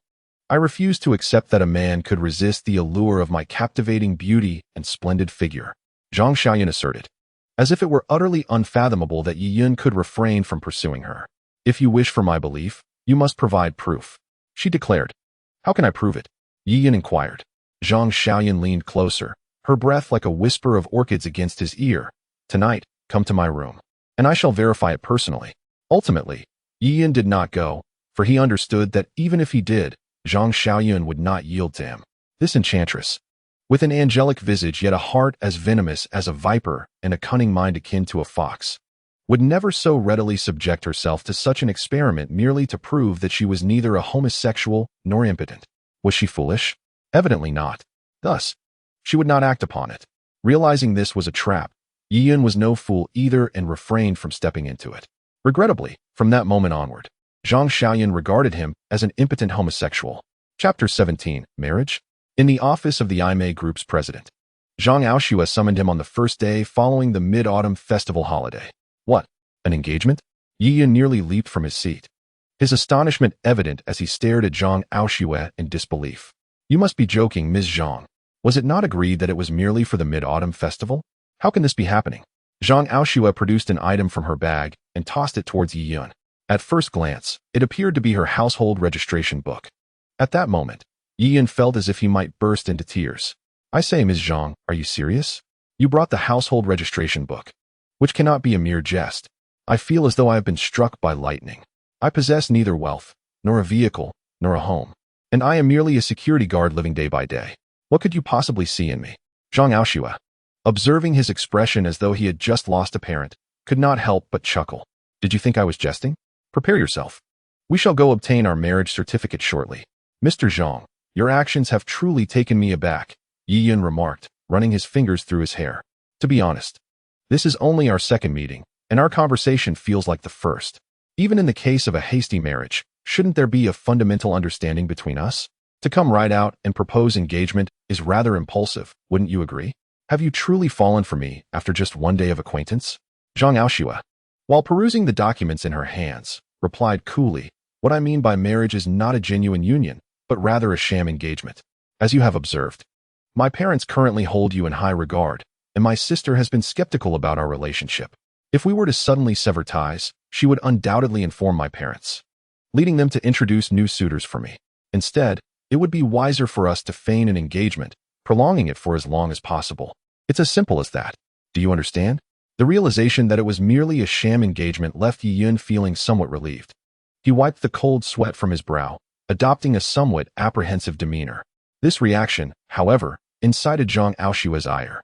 What sort of expression is that? Even if it were a real marriage, do you believe my qualifications would render me unworthy of you? Must you display such a petulant and ungrateful demeanor? Yi-yun's dark eyes fixed upon Zhang Aoshua, once again captivated by her breathtaking beauty. Her brows resembled distant mountains, and her eyes sparkled like autumn waters. Her exquisitely delicate face bore no flaws, complemented by her perfect, alluring figure. Her beauty and elegance were beyond any mere description. Yet beneath this stunning exterior lay a countenance as frigid as ice.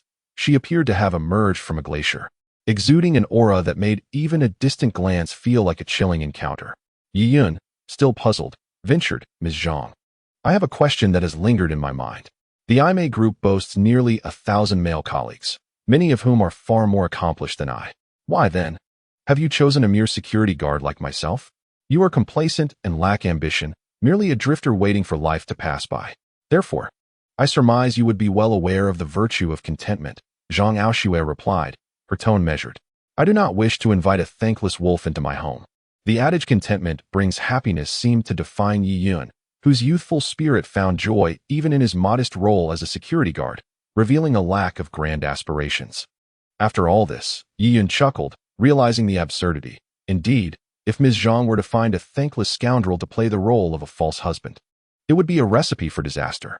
"For 2 years, if you are willing to be my fiancé, I shall offer you 1 million. Zhang Aoshue stated expressionlessly. "Ms. Zhang, this is not merely a matter of money. It is a matter of dignity. I am not one to be so easily swayed," Yi-yun exclaimed, his face a mix of laughter and exasperation. Yi-yun found it difficult to comprehend the extravagant lives of the wealthy. While he could understand lavish spending and ostentatious displays of wealth, the notion of purchasing a husband was simply beyond his grasp. Moreover, the other party is an unparalleled beauty. Not only do I acquire a wife without effort, but she is also willing to bestow upon me wealth. Is there any such fortune in this world? 2 million. Truly, it is not merely a matter of money. 3 million. Do not push your luck. Why can't you comprehend? It is truly not about that. 5 million. Zhang Aoshue clenched her teeth, articulating her bottom line. Deal. Yi-yun Jing, who had been persistently declining, suddenly brightened, promptly reversing his stance. Zhang Aoshue was momentarily taken aback, realizing that her so-called insistence was merely a ploy to secure more funds. Nevertheless, it mattered not. As long as the task was accomplished, she hastily affirmed, "Very well. It is settled." "Agreed." Yi-yun responded decisively. With a firm confirmation, Zhang Aoshue quickly produced 2 pre-prepared contracts and a pen she always carried, eagerly suggesting, "Since you have consented, let us sign the contract now." Yi-yun accepted the contract, pausing briefly before smiling and remarking, "You are indeed efficient and resolute in your dealings. Of course, you have ample time to squander, but for me, every moment is of utmost importance." Yi-yun, puzzled, inquired, "What makes you assume I am idle?" Zhang Aoshue shot him a glance and retorted, "Is that even a question? You exude an air of mediocrity and lack of ambition. Does not your demeanor this morning at work exemplify that?" "All right then," Yi-yun conceded, unable to counter her assertion. He swiftly scanned the contract and, without hesitation, inscribed his name upon it, cheerfully stating, "Done." Zhang Aoshue witnessed his signature, a fleeting joy illuminating her eyes, and she gently asked, "You signed without reviewing the contents?" "Not at all. Your contract, even if it were to sell me, I would accept willingly, for my heart is filled with affection for you," Yi-yun replied earnestly. "Though you may not have read it, there are a few crucial points I must emphasize to prevent any violations," Zhang Aoshue stated. "Very well, please proceed. First, once we are married, although we will live together, you must not lay a finger on me, nor will I interfere in your affairs." "Agreed." Yi-yun readily accepted, having never anticipated that this frigid woman would easily allow any physical contact. He was content with the freedom he had, as he too cherished his own personal life. "Second, you must not disclose our relationship to outsiders, particularly those within the company. Rest assured, I am a man of discretion and will not speak indiscreetly. Besides, if it comes to that, I can resign from your company. As I now have 5 million, I need not work at all. That is unacceptable. You must work at my company," Zhang Aoshue stated firmly, her tone leaving no room for argument. Furthermore, that 5 million is not for you now. It will be bestowed upon you only after the term of our marriage contract concludes. Yi-yun sighed in resignation. All right, you win, I accept. Yet he quickly added with a serious tone, however, I must clarify, indulgence and leisure are my forte. Engaging in earnest work is not my style.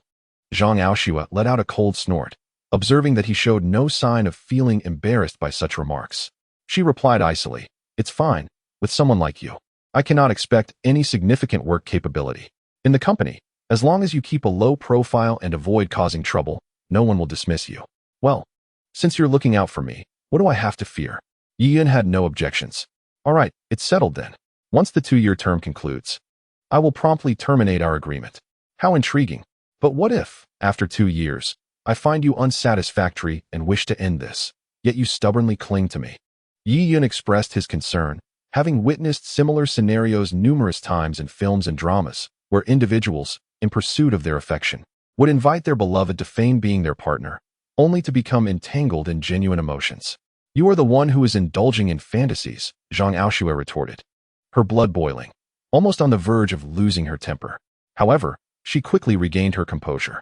If that were the case, the initiative would naturally rest in your hands. Yi-yun fell silent, surprised that this young woman had devised such a notion, one that had eluded even him. Chapter 18. A ghost. Upon exiting the marriage registration office, Yi-yun suddenly felt a bit dazed. Had he truly entered into engagement in such a muddled manner? After enduring various trials and tribulations, had he unwittingly stepped into the grave of matrimony? Zhang Aoshua drove Yi-yun to a spot 200 meters from the company, instructing him to walk the remainder of the way. She reminded him, when you return tonight, pack your belongings. You'll be moving in with me tomorrow morning. Having said that, she parked the car and proceeded to work as usual. The days of cohabiting with his inexpensive wife were about to begin. 2 years could feel fleeting or prolonged. Yi-yun chuckled softly, reflecting on the peculiar events of the past few days. After work, he finished dinner at the company and strolled leisurely to his rented accommodation. His residence was less than 2 kilometers from the office, and he preferred walking over taking the bus, enjoying the tranquility of his return. Though merely a security guard, he relished this moment, devoid of violence and bloodshed, only embracing a sense of peace. For 8 years, he had navigated through tumultuous storms. During his first year of university, at the age of 18, he attended Donghai University, ranked among the top 10 in Huaxia, a place where countless students toiled late into the night to gain admission. Yet, in his sophomore year, he abruptly abandoned his studies to enlist in the military. His teachers fervently advised against this path, cautioning that joining the army would obliterate his future. Yi-yun was renowned within the school as an academic prodigy, particularly in advanced mathematics, showcasing unparalleled talent. Had he continued for just 1 more year, he would have been guaranteed admission to Cambridge for a degree in differential mathematics, a future brimming with promise. Nevertheless, he relinquished that opportunity, and amid the collective sighs of his peers, he shouldered a small backpack and boarded a green train, embarking on his journey as a soldier. With a deep breath, Yi-yun exhaled, revealing a visage of contentment. As Yi-yun meandered along, a powerful roar of a car engine echoed behind him. Suddenly, he turned to find a dazzling Lamborghini racing towards him. Morong Bingyu let out a shriek and slammed on the brakes, the car skidding several meters forward, the scent of burning rubber filling the air. With a face full of panic, Morong Bingyu leapt from the vehicle, glancing back. No body. Could it be that I was seeing things? Morong Bingyu pondered. Hey, beautiful. A voice called from behind her. Startled by the unexpected sound, Morong Bingyu turned abruptly and was met with the smile of a young, handsome man. Are you all right? She asked in astonishment. What do you think? Yi-yun replied. If I hadn't reacted quickly, I might have become a spirit beneath your wheels. Upon hearing this, Morong Bingyu patted her ample chest, still shaken, and exclaimed, Thank goodness. You scare me to death. I thought. All right, now we can discuss compensation for the aftermath. Yi-yun interrupted her. Compensation? What compensation? Morong Bingyu inquired, bewildered. You nearly ran me over. Thankfully, I dodged at the last moment, but I was psychologically traumatized. Shouldn't you compensate me for my losses? But you are fine. She protested. I am fine because I reacted swiftly, but the fact remains that you almost hit me. Since you're unharmed, why should I pay you? Who says I'm unscathed? You've already injured my brilliant mind. I rely on my intellect for a living. Enough chit-chat. Hand over the money, Yi-yun said impatiently, extending his hand. Morong Bingyu regarded Yi-yun for a moment before bursting into laughter. What are you laughing at? Do you not recognize who I am? How dare you ask me for money? She covered her mouth, chuckling. Yi-yun circled her twice, scrutinizing her from all angles, yet found no distinguishing feature that set her apart from other women. With uncertainty, he asked, "Are you perhaps a transgender from Thailand?" "Bah. You're the one who resembles a transgender. Your whole family must be." Morong Bingyu retorted angrily. "Have you ever seen a transgender as beautiful as I?" Yi-yun pondered for a moment before looking up and solemnly declaring, "I have." Morong Bingyu. Chapter 19. The National Goddess, Morong Bingyu. Hurry and pay me. I still need to get back to sleep. I have no time for your nonsense, Yi-yun said impatiently. Do you truly not recognize me? Morong Bingyu asked once more. I've asked you repeatedly. Must I know you? You're not currency, Yi-yun scoffed. Morong Bingyu, in a huff, shoved 2,500 yuan from her wallet into Yi-yun's hands. This is all I have in cash. Who said that? I clearly saw that your wallet still has 35 yuan and 70 cents. Don't think you can deceive me just because I appear honest. Yi-yun crossed his arms with a cold smirk. Fuming, Morong Bingyu pulled out the 35 yuan and 70 cents and flung it at Yi-yun. Here. You miser. Humph. After Morong Bingyu finished speaking, she angrily entered her car and started the engine. With a deafening roar, the yellow Lamborghini sped away, only to return after a mere dozen meters. She got out of the car and, with a slight flush on her cheeks, looked at Yi-yun and asked, What is your name, and where do you work? What do you intend to do? Yi-yun regarded her with caution. Could you please refrain from displaying that innocent demeanor while I appear to be the predator? It is quite irksome, you know. Morong Bingyu retorted angrily. So many people wish to converse with me and share their names, yet they are met with indifference. And here you are, oblivious to the opportunity. As if I would take advantage of you. If it weren't for your peculiar charm, I wouldn't even bother with you. I am indeed quite innocent, Yi-yun replied earnestly. Morong Bingyu responded, You need not disclose your name. However, might you leave your phone number? I will be staying in Donghai for some time. And perhaps we could arrange to meet? She winked at Yi-yun, her smile radiant. To be honest, Morong Bingyu was stunningly beautiful, at least on par with Zhang Aoshua. Her flirtatious gaze momentarily captivated Yi-yun, causing him to lose his focus, but he quickly regained his composure, lamenting, Indeed, it is difficult for a hero to resist the charms of a beauty. Yi-yun hastily waved his hands. I think it's best to pass on that. You may have the time, but I do not. Morong Bingyu was momentarily silenced. She was accustomed to being surrounded by admirers, countless individuals vying for her attention, yet now, when she sought to invite someone to dinner, she was met with a flat refusal. At that moment, a hint of vulnerability flickered in her eyes, glistening with unshed tears as she fixed her gaze on Yi-yun, imploring him with a look that seemed to say, If you do not accept, I shall cry for you. Hey, what are you doing? Are you all right? Surely, you are not that fragile. Is it really necessary to cry just because I declined your invitation? Yi-yun was taken aback. Morong Bingyu continued to gaze at him with tear-filled eyes. All right. I will agree to it. Yi-yun conceded, for he was particularly averse to seeing a girl cry. Wonderful. Morong Bingyu's face brightened with joy, leaving Yi-yun speechless, thinking to himself how cruelly deceptive a woman's heart can be. What is your phone number? I do not know it. I do not believe you. Truly, it is more elusive than gold. Yi-yun spoke the truth. His laid-back nature left him little time to memorize his own phone number. Then remember mine, 188. Morong Bingyu said before her phone began to ring. I have to leave now, but do remember to call me.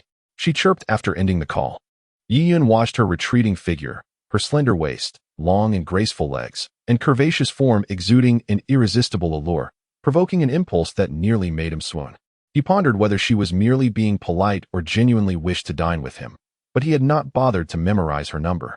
With the prospect of cohabiting with his cheap wife looming, he was uncertain how life would unfold and hoped to avoid any additional complications. However, the unexpected windfall of over $2,000 brought immense joy to Yi-yun, who decided to celebrate by indulging in a bowl of instant noodles. After arriving at a five-star hotel, Morong Bingyu retreated to her presidential suite. Oh my, you nearly gave me a heart attack, exclaimed a stunning woman in her 30s, grasping Morong Bingyu's delicate hand with a look of deep concern. Why do you insist on being so disobedient and sneaking out? If the paparazzi catch you, who knows what scandals might ensue? You are an international superstar now. You must uphold your image. Chapter 17. The little security guard. Oh, and bye. I understand. I merely took a drive to unwind. No one will know, Morong Bingyu replied, her mind suddenly drifting to the intriguing man she had encountered on the street. How could no one know? The paparazzi are everywhere. Aunt Bai shot Morong Bingyu a reproachful glance, then softened her tone, saying, "This is the last time. You must not do this again." All right, I get it, Morong Bingyu said, a hint of impatience in her voice. She took Aunt Bai's hand and settled onto the sofa. Aunt Bai, do you think there is anyone in Huaxia who doesn't know me? Not know you? How could that be? Every one of your songs resonates across the land. Even the vegetable vendor at the market, the beggar on the subway, and children in kindergarten hum your tunes. How could anyone not recognize you? Aunt Bai chuckled, her pride evident. My Bingyu has long been a household name. By the way, why do you suddenly ask me this? Oh, it's nothing, just a casual inquiry. Morong Bingyu replied. I'm a bit tired now. I'll head to my room to rest. As she walked away, she pondered, if I am such a well-known star, why did that man claim not to know me? Is he deceiving me? Or perhaps he isn't from Huaxia. But he doesn't seem to fit that description. How strange. She usually insists on sharing a taxi at this hour. What else with her today? Aunt Bai mused, momentarily taken aback before realizing. She called out to Morong Bingyu. Tomorrow we have a meeting with the Meili group regarding the endorsement. Prepare yourself tonight. Understood, came Morong Bingyu's voice from her room. Aunt Bai shook her head in exasperation and returned to her own chamber. Mr. Zhang, as you predicted, the individual named Yi Yun is indeed affiliated with your sister's company, and he has only recently joined, said Zhang Xiaoyun's assistant, Xiao Xiao. With a smile in her office, Zhang Xiaoyun, upon hearing this, felt no surprise. A knowing smile graced her lips. It seems my sister was truly left with no choice by my mother, resorting to bringing back a counterfeit. And to think she spent the night with him. What a bold move. By the way, what position does Yi Yun hold in my sister's company? He works as a security guard. What? A security guard? Zhang Xiaoyun exclaimed, her face a picture of disbelief. How can that be? Absolutely true. Initially, I too was incredulous. So I made a special trip to the Meili group and confirmed that Yi Yun is indeed stationed at the security kiosk, Xiao Xiao replied. Laughs Zhang Xiaoyun could not help but chuckle, incredulous that her sister had chosen a security guard as her romantic partner. Zhang, now that you are aware that Yi Yun is an imposter, you may take a breather and cease your attempts to test your sister's boyfriend. What do you mean? Do you truly believe my brother-in-law is merely a simple security guard? As she spoke, Zhang Xiaoyun recalled the moment in the bar when Yi Yun had effortlessly knocked down a heavyweight boxer with a single punch. It was an image she knew she would never forget. Moreover, if he were just a mere security guard, could he really withstand her deep enticement? Her intuition as a woman whispered to her that this man was anything but ordinary. He was a man shrouded in mystery. What difference could a security guard possibly have? At this juncture, Xiao Xiao suddenly looked at Zhang Xiaoyun in astonishment. Zhang, you can't possibly have developed feelings for that security guard, have you? Who says I like him? Xiao Xiao breathed a sigh of relief.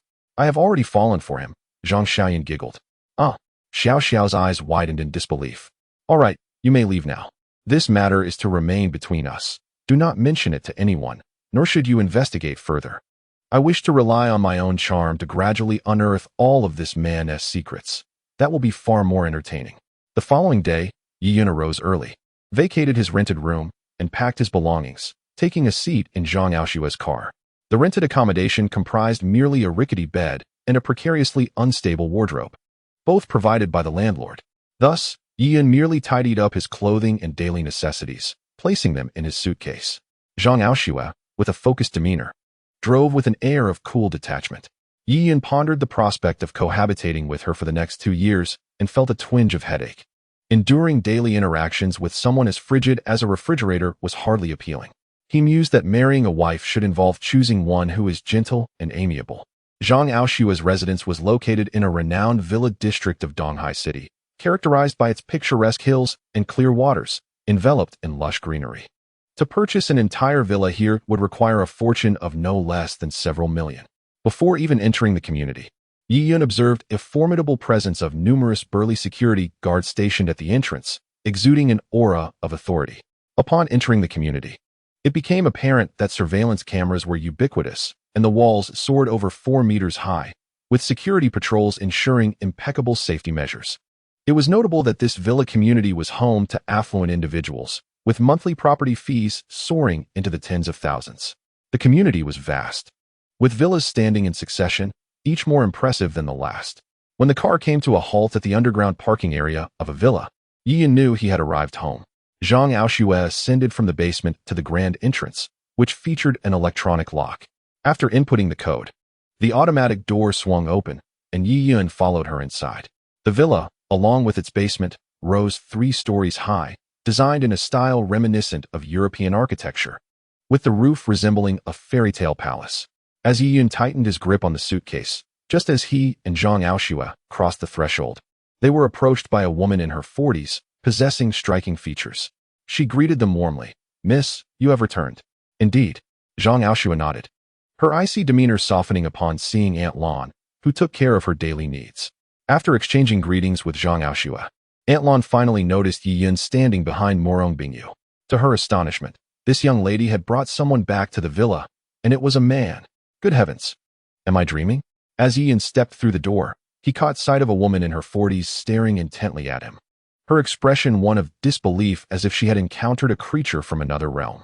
Goodness, could this lady have fallen for me at first sight? While I may possess a striking and charismatic appearance, there is no need for such an infatuated expression. Ahem.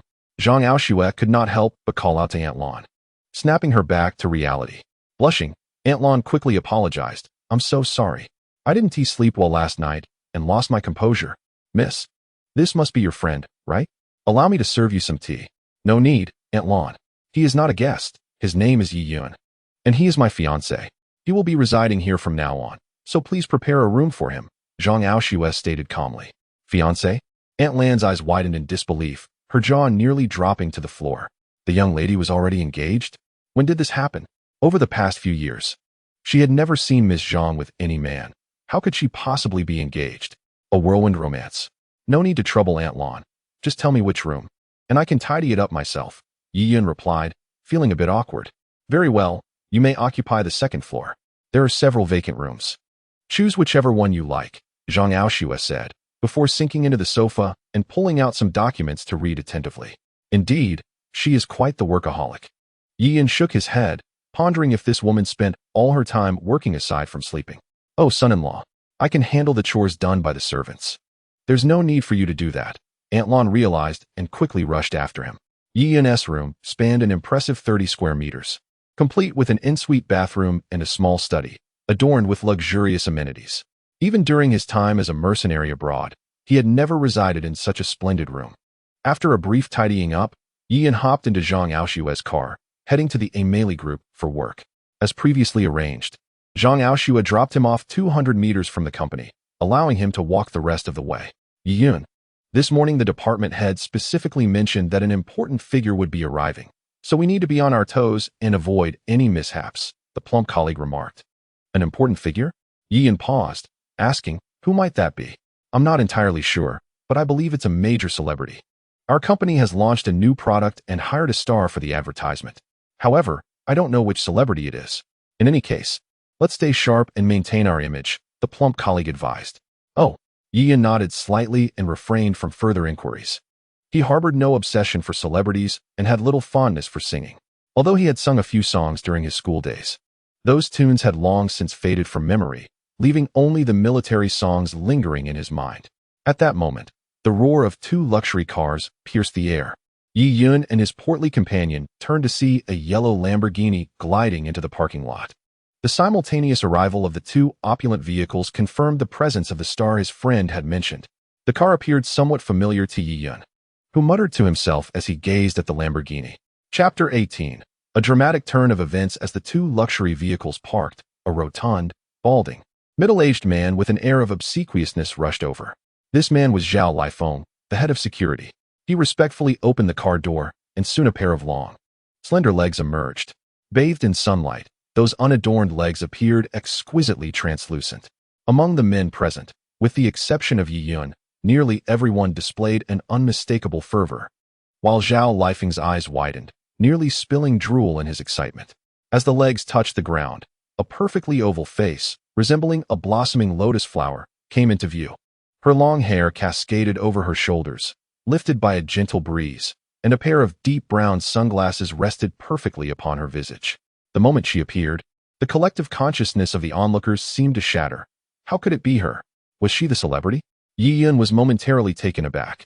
The woman before him was none other than the enchanting beauty who had caused him to part with 2,535 yuan last night. Morong Bingyu, the national goddess. Morong Bingyu. Could this be a dream? She had come to our company, and he had witnessed her presence firsthand. His friend erupted in a shrill scream, his excitement rendering him incoherent. Yi Yun, pinch me. Tell me this isn't a dream. The portly man shook Yi Yun's arm vigorously. Yi Yun found himself at a loss for words. Was it really necessary to be so fervently animated over a mere celebrity? If only he knew that he had shared a vehicle with the goddess and inadvertently cost her over 2,000 yuan. He wondered if his friend's jaw would drop in disbelief. After alighting from the vehicle, Morong Bingyu, accompanied by her manager, began to stride towards the entrance of the IMA Group office building.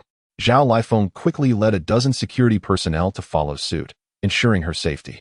Morong Bingyu and her assistant walked ahead, flanked by a formidable entourage of bodyguards, making their way toward the grand entrance of the building. Her visit to the IMA Group was shrouded in secrecy, known only to the company.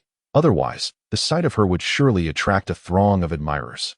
Yet, even with the utmost caution, they dared not relax their vigilance. Any unforeseen incident would be a liability the company could ill afford. Suddenly, Morong Bingyu halted in her tracks, abruptly removing her sunglasses, revealing an expression of sheer astonishment as her gaze fixated on a man lounging in the security booth, nonchalantly smoking with his legs crossed. Everyone froze momentarily, following her line of sight. Beyond the solitary parking kiosk, there was little of note. Naturally, among the crowd, there was Zhao Lifeng, who was seething with a desire to send Yi Yun to Siberia with a single slap. Damn it! Why must you smoke now of all times? Is this an appropriate occasion for such a habit? Can't you see the international superstar, the national goddess Morong Bingyu, standing right beside us? Just as Zhao Lifeng was about to reprimand Yi Yun, Morong Bingyu had already taken steps towards him. The rotund figure seated inside the security kiosk with Yi Yun was momentarily stunned upon seeing Morong Bingyu approach. Almost fainting from excitement, he clutched Yi Yun and exclaimed, "Yi Yun, the goddess is coming our way. Look." Yi Yun was taken aback, glancing over to find that indeed, Morong Bingyu was heading directly towards him. Surely, she wouldn't wish to engage in casual conversation with him in such a public setting? His fans would undoubtedly tear him apart. With this thought, he felt an overwhelming urge to flee. However, before he could decide, Morong Bingyu had already arrived at the entrance of the kiosk. Observing Yi Yun's somewhat awkward expression, a glimmer of mischief danced in her eyes. Instead of greeting him directly, she addressed Zhao Lifeng. "Is this smoking man one of your security personnel?" Zhao Lifeng wiped the cold sweat from his brow, his legs trembling slightly. The sight of her company's employee displaying such a lackadaisical attitude surely displeased her. The thought that she might withdraw her collaboration with the company sent a chill down his spine. Not only would it adversely affect the launch of their new product, but his position as the head of security would also be jeopardized. In that moment, the impulse to strangle Yi Yun was nearly overwhelming. "Miss Morong, I sincerely apologize for this situation. Allow me to assign him as my personal bodyguard today. You all may leave, and he will remain to protect me." "What?" Everyone was taken aback, staring at Yi Yun in astonishment. It was well known that the security personnel at the parking lot occupied the lowest rung of the hierarchy, a position synonymous with stagnation and lack of prospects. Thus, it was unfathomable to everyone that a major celebrity would choose Yi Yun. The most astounded among them was Zhao Lifeng. He had anticipated that Morong Bingyu would be displeased by her company's employees' lethargy. Yet she had instead chosen Yi Yun as her bodyguard? Was the world turning mad? How could someone with such an attitude possibly qualify as a bodyguard? Did Morong Bingyu have a penchant for this sort? Zhao Lifeng regretted not having lounged in the sun outside the kiosk, bare-chested, when Morong Bingyu arrived. Perhaps his own melancholic indolence would have captured her favor as well. At that moment, Yi Yun stared wide-eyed, a mix of astonishment and resignation etched on his face. "What? Is that unacceptable?" Morong Bingyu, noticing the sudden silence, was momentarily taken aback and inquired. "Of course, it's acceptable," Zhao Lifeng quickly replied, then pointed at Yi Yun, commanding, "Yi Yun, step forward." Yi Yun shook his head in resignation as he stepped out of the security booth, casting a glare at Morong Bingyu, who playfully blinked at him in return. "Today, you are tasked with the protection of Miss Morong. Should any mishap occur, you will be dismissed immediately." Zhao Lifeng assumed a serious demeanor, eager to impress Murong Bingyu. However, she did not even spare him a glance. Yi Yun, unfazed, nodded and approached Murong Bingyu, feigning unfamiliarity as he said, "Hello, Miss Murong. I am the security guard from the parking lot, Yi Yun.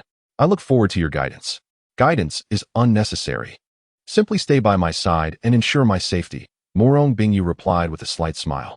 With that, she led the way out of the parking lot, pulling Yi Yun alongside her, walking in unison.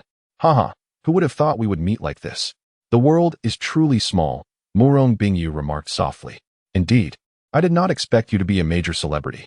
No wonder you kept asking me last night why I didn't recognize you. By the way, are you quite famous in Huaxia?" Yi Yun inquired quietly.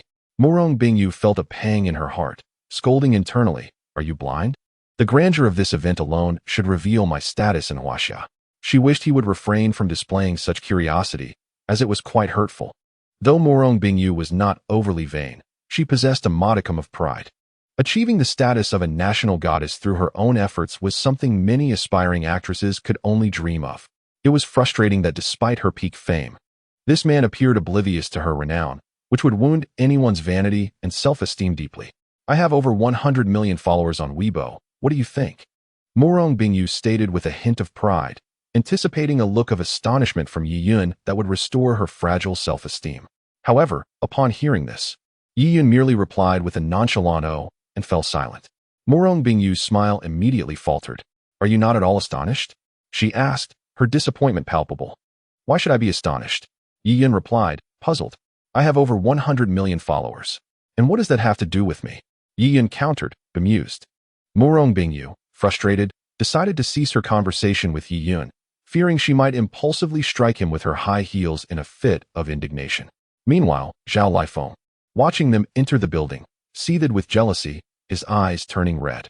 "Damn it, you brat. Just wait until Miss Murong leaves. I will make sure you are out of here immediately." Chapter 20. The Small Security Guard. The great treatment. Upon entering the corporate building, numerous employees spotted them and exclaimed, "Ah, it's the superstar, Murong Bingyu."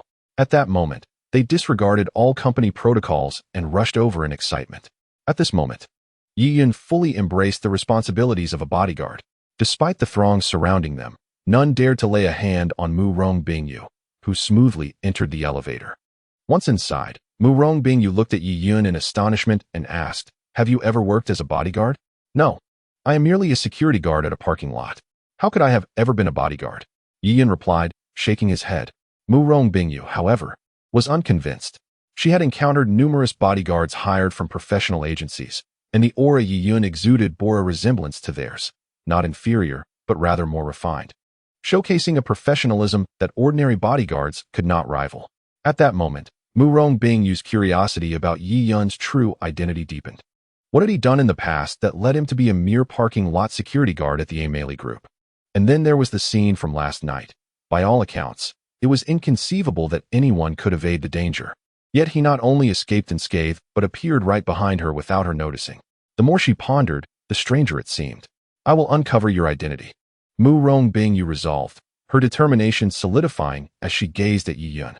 With a chime, the elevator doors opened, and Yi Yun stepped out first. Outside the elevator stood a middle-aged man, Zhou Ming, the head of the publicity department at Amelie Group. Murong Bingyu had come to represent a new product for the company. The moment Zhou Ming laid eyes on Murong Bingyu, his gaze ignited with a predatory glint. As the publicity chief of Amelie Group, he had encountered many female celebrities, and had even taken advantage of his position to engage with several second- and third-tier stars. However, he had never before encountered a beauty as ethereal as Murong Bingyu. To have such a goddess in his bed, he would willingly sacrifice 10 years of his life. Alas, he recognized the impossibility of such an endeavor. Murong Bingyu was a national treasure and an international superstar, far beyond the reach of a mere publicity department head. "Miss Murong, welcome to Amelie Group," Zhou Ming said, extending his hand with a smile. "Hello," Murong Bingyu replied, nodding politely, yet she refrained from shaking his hand. Having navigated the entertainment industry, she had learned to discern the essence of people through their words, actions, and glances. Recognizing Zhou Ming's lascivious nature, she chose to protect herself by avoiding contact. Zhou Ming, feeling slighted by her refusal, seethed with anger internally but dared not show it. He awkwardly withdrew his hand and chuckled. The chairman has been waiting in the conference room for quite some time. Miss Murong, please follow me. He knocked on the door to the conference room, which opened. Mr. Zhang, Miss Murong has arrived, Zhou Ming announced. Soon after, everyone witnessed a woman in a standard uniform rise from her seat and walk towards Murong Bingyu. She was strikingly beautiful, with an elegant figure and a full, rounded bosom. The icy demeanor on her lovely face accentuated her allure as a cold beauty. She was none other than Zhang Aoshue, the president of the group. Although several other stunning women accompanied her, they paled in comparison to Zhang Aoshue. Miss Murong, greetings. I am Zhang Aoshue, the chairwoman of Meili Group. It is a pleasure to meet you. She extended her hand, her expression remaining frosty. Murong Bingyu smiled gently, taking her small hand in a light grip. I have long admired your reputation. Miss Murong, this is our general manager at Meili Group. Zhang Aoshue introduced a capable and sophisticated woman in her early 30s to Murong Bingyu. Hello, Miss Murong. We are thrilled that our newly developed product will have you as its spokesperson. The general manager smiled as she reached out her hand to Murong Bingyu. Greetings. I am eagerly anticipating the new products developed by Meili Group. I have heard they utilize traditional Chinese medicinal ingredients, which I personally appreciate, Murong Bingyu responded with a smile, shaking hands with the general manager. At that moment, Zhang Aoshue's attention was drawn to a figure, the security guard standing behind Murong Bingyu. Yi Yun. What is he doing here? As the head of the security department, he had previously accompanied important figures to the company.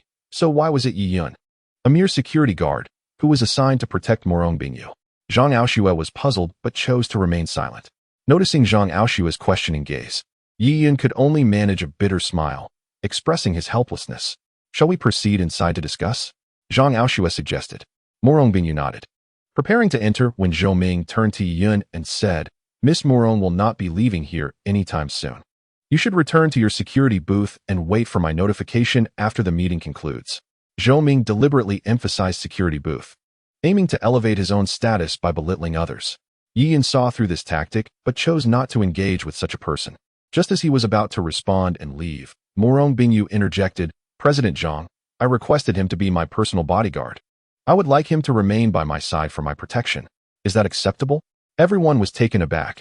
Even Zhang Aoshue appeared momentarily stunned. How could a seemingly unambitious security guard earn the favor of Murong Bingyu? Murong Bingyu's manager, Ant Bai, was left in a state of confusion. What was happening today?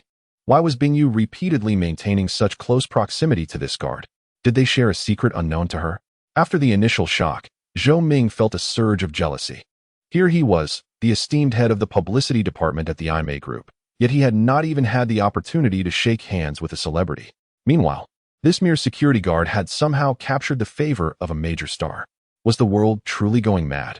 Yi Yun's expression fell. He had anticipated this outcome. Thanks to Murong Bingyu, Yi Yun was fortunate enough to be seated rather than standing at the back like many other bodyguards. Naturally, the meeting commenced, with various agreements and filming arrangements discussed for nearly an hour without pause. Just as the attendees were engrossed in conversation, an incongruous sound interrupted the proceedings. A loud snoring erupted throughout the conference room, startling everyone.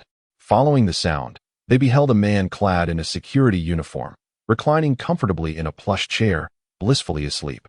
Everyone was taken aback. How could someone dare to sleep in a conference room, particularly during such a significant occasion? Chapter 21. Snoring Quietly. Do not disturb us. According to Meili Group's budget, this new product was projected to generate nearly billions in pure profit once it entered the market. The senior executives were engaged in discussions on how to best promote the product, and even the international superstar, the nation's goddess Murong Bingyu, had been called in. It was a rare privilege to be present at such a high-profile event, yet this individual was squandering the opportunity by sleeping, and sleeping so soundly.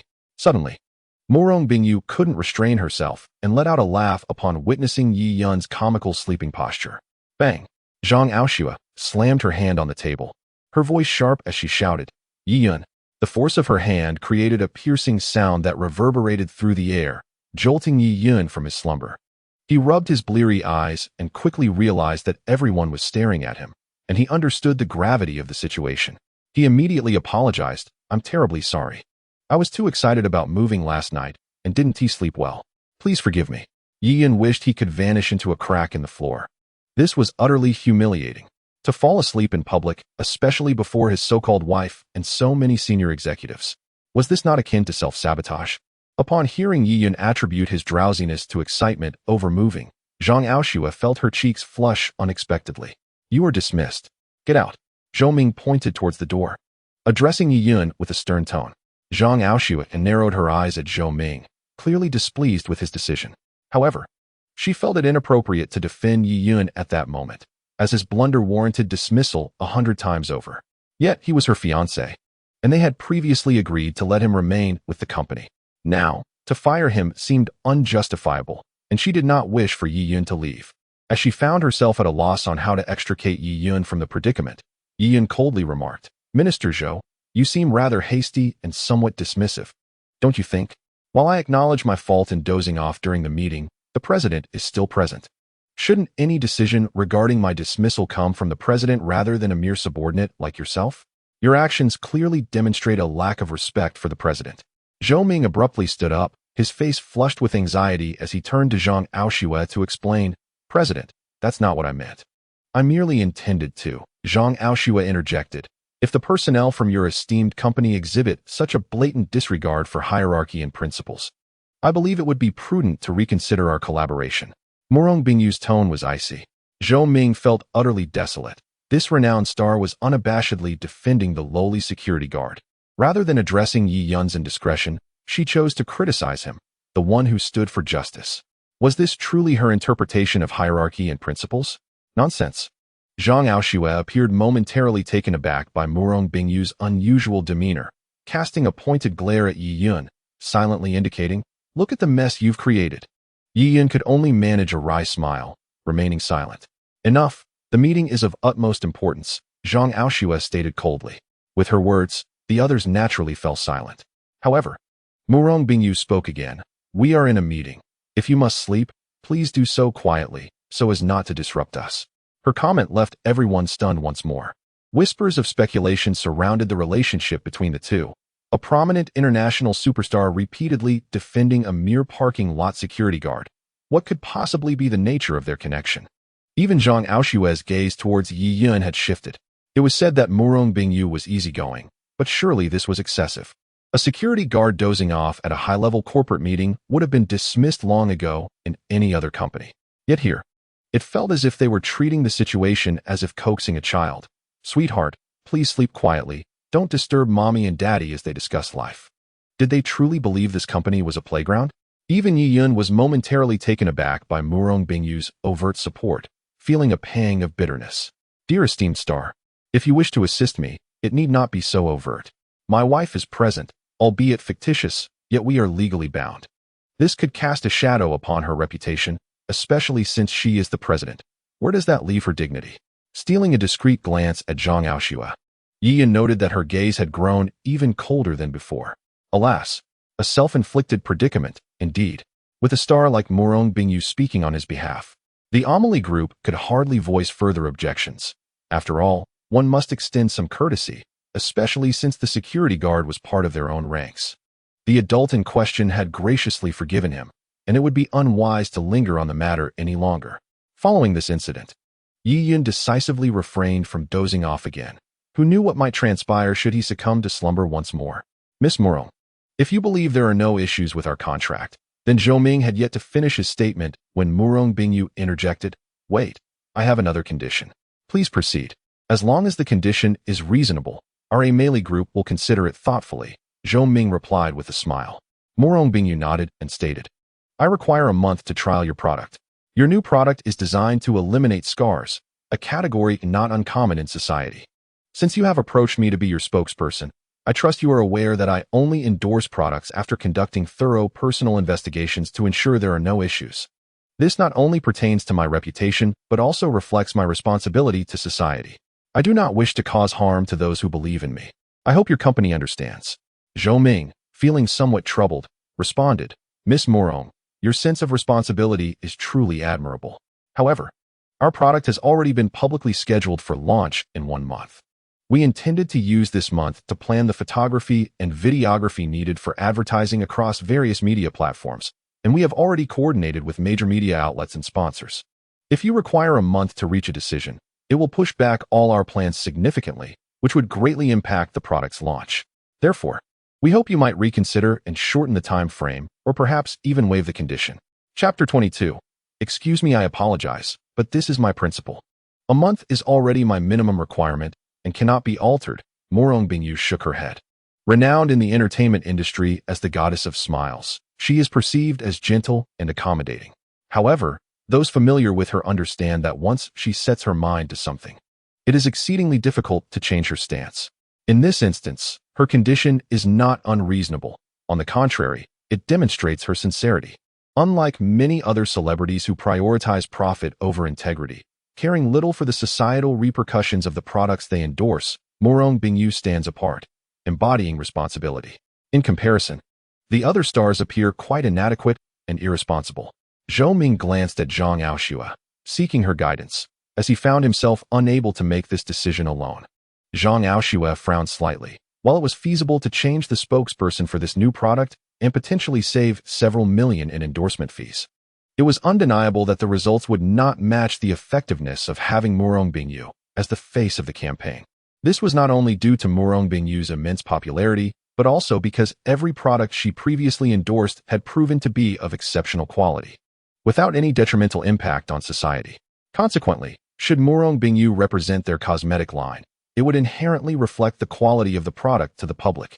As both parties found themselves at an impasse, a discordant voice broke through the tension.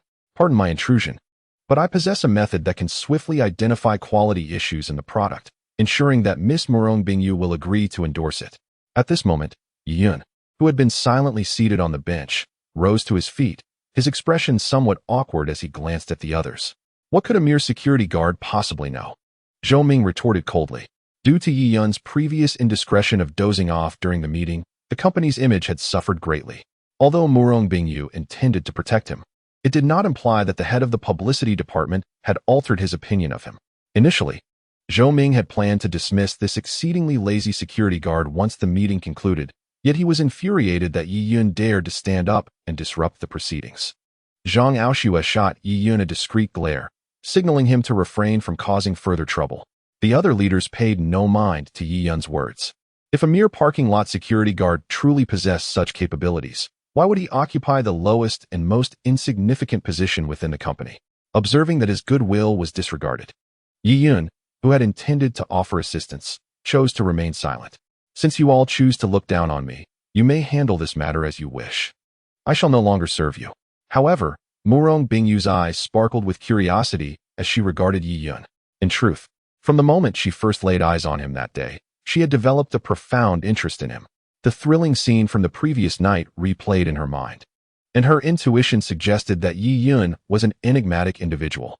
Today, coincidentally encountering him as a security guard, she scrutinized him from every angle.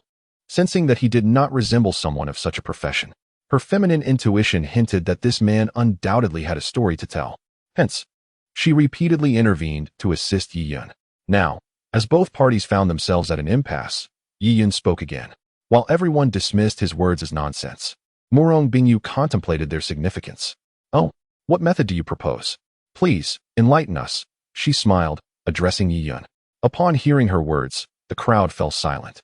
Perhaps due to Morong Bingyu's numerous acts of kindness towards Yi Yun that day, leading them to express less astonishment and instead perceive it as quite reasonable. Yi Yun was taken aback by Morong Bingyu's willingness to trust him. After a brief pause, he forced a wry smile and said, "Forget it. You wouldn't believe me anyway, so I might as well conserve my energy for sleep." Well, look at this. He's suddenly taken offense. We, the leaders, have not held your previous napping against you. Yet you choose to act haughty over a few jests, Zhou Ming remarked, his expression darkening with irritation.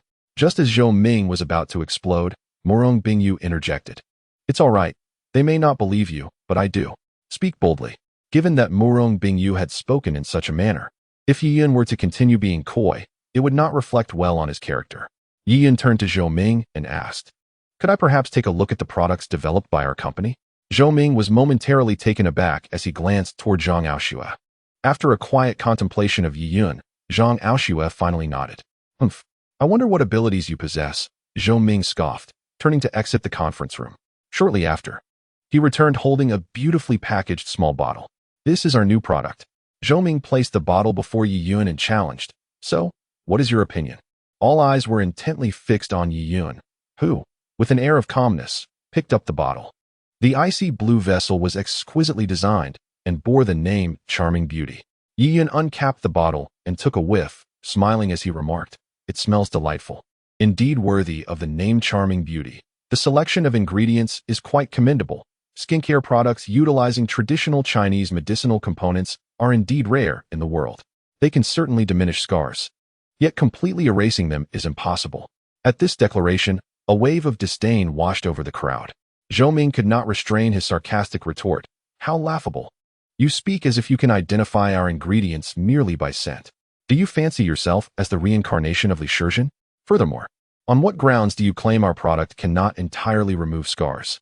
We conducted hundreds of trials, and with 3 continuous treatment courses, it will undoubtedly eliminate scars. You, a mere security guard, should refrain from making baseless assertions. Be wary of the repercussions of your words." In response to Zhou Ming's mockery, Yi Yun merely smiled, unfazed. He calmly stated, "If my nose serves me correctly, this Charming Beauty contains the following ingredients: sapanwood, soapberry, safflower, ephedra, turtle shell, and menthol. Am I correct?" The room fell into a stunned silence, with everyone exchanging glances, speechless. "Are none of you aware of the ingredients in Charming Beauty?" Morong Bingyu furrowed her brows and asked. "This product is researched by our Group S&D department. We focus solely on results, not the process. However, since Miss Morong inquired, we might as well delve deeper." Zhang Aoshue said, turning to Zhou Ming. "Call him Master Lu." "Understood," Zhou Ming replied, casting a provocative glance at Yi Yun, eagerly anticipating Master Lu's arrival to witness Yi Yun's subsequent embarrassment. Chapter 23. The Genius of Traditional Chinese Medicine. Soon, an elderly man in his 50s with glasses and graying temples entered the conference room. "Master Lu, could you enlighten us on the primary ingredients of this Charming Beauty?" Zhang Aoshue inquired. Master Lu was a highly esteemed herbalist hired at great expense by the group. A luminary in the field of traditional Chinese medicine, Charming Beauty was the culmination of nearly 2 years of research led by Master Lu and his team of dozens. Many previous products also bore his innovative touch. Without his exceptional talent, the expansive Emeli group would not exist. Thus, while Zhang Aoshue maintained her cool demeanor, her tone softened considerably, revealing a hint of respect in her eyes. "Certainly," Master Lu replied. "The ingredients are sapanwood, soapberry, safflower, ephedra, turtle shell, and menthol." As soon as Master Lu's voice fell, the entire venue fell into a profound silence, with all eyes widened in astonishment, fixed upon Yi Yun, who had astonishingly identified everything correctly. "What is happening?" Master Lu looked at the crowd in confusion. "Master Lu, are you certain it's these 5 ingredients?" Zhou Ming asked, unwilling to concede. He simply could not believe that Yi Yun could discern these components with just a whiff. "The beautiful lady is my creation. Would I dare deceive you?" Master Lu retorted, annoyance creeping into his tone. "Master Lu, that's not our intention." The general manager quickly interjected with a conciliatory smile. "Let me explain the situation." The general manager succinctly conveyed the sequence of events to Master Lu. Upon hearing that Yi Yun could identify the main ingredients of the beautiful lady with merely a sniff, Master Lu's expression turned momentarily blank. "Are you truly a security guard?" Yi Yun chuckled, "Absolutely genuine." Master Lu was astounded. To discern the herbal components of the lotion just by scent was a skill reserved for experts. Yet, here was a man clad in a security uniform, utterly unassuming. Seemingly not someone from a medical background. Could he possibly be a scion of a prestigious medical family, seeking amusement in a security role? Just a few days prior, before Zhang Aoshue had met Yi Yun, she too would have shared the same disbelief.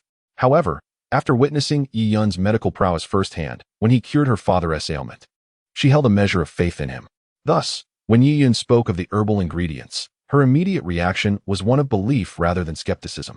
Meanwhile, Morong Bingyu gazed intently at Yi Yun, intrigued by the enigma of a man who understood traditional Chinese medicine. "How did you discern it?" Master Lu inquired, his face brimming with curiosity.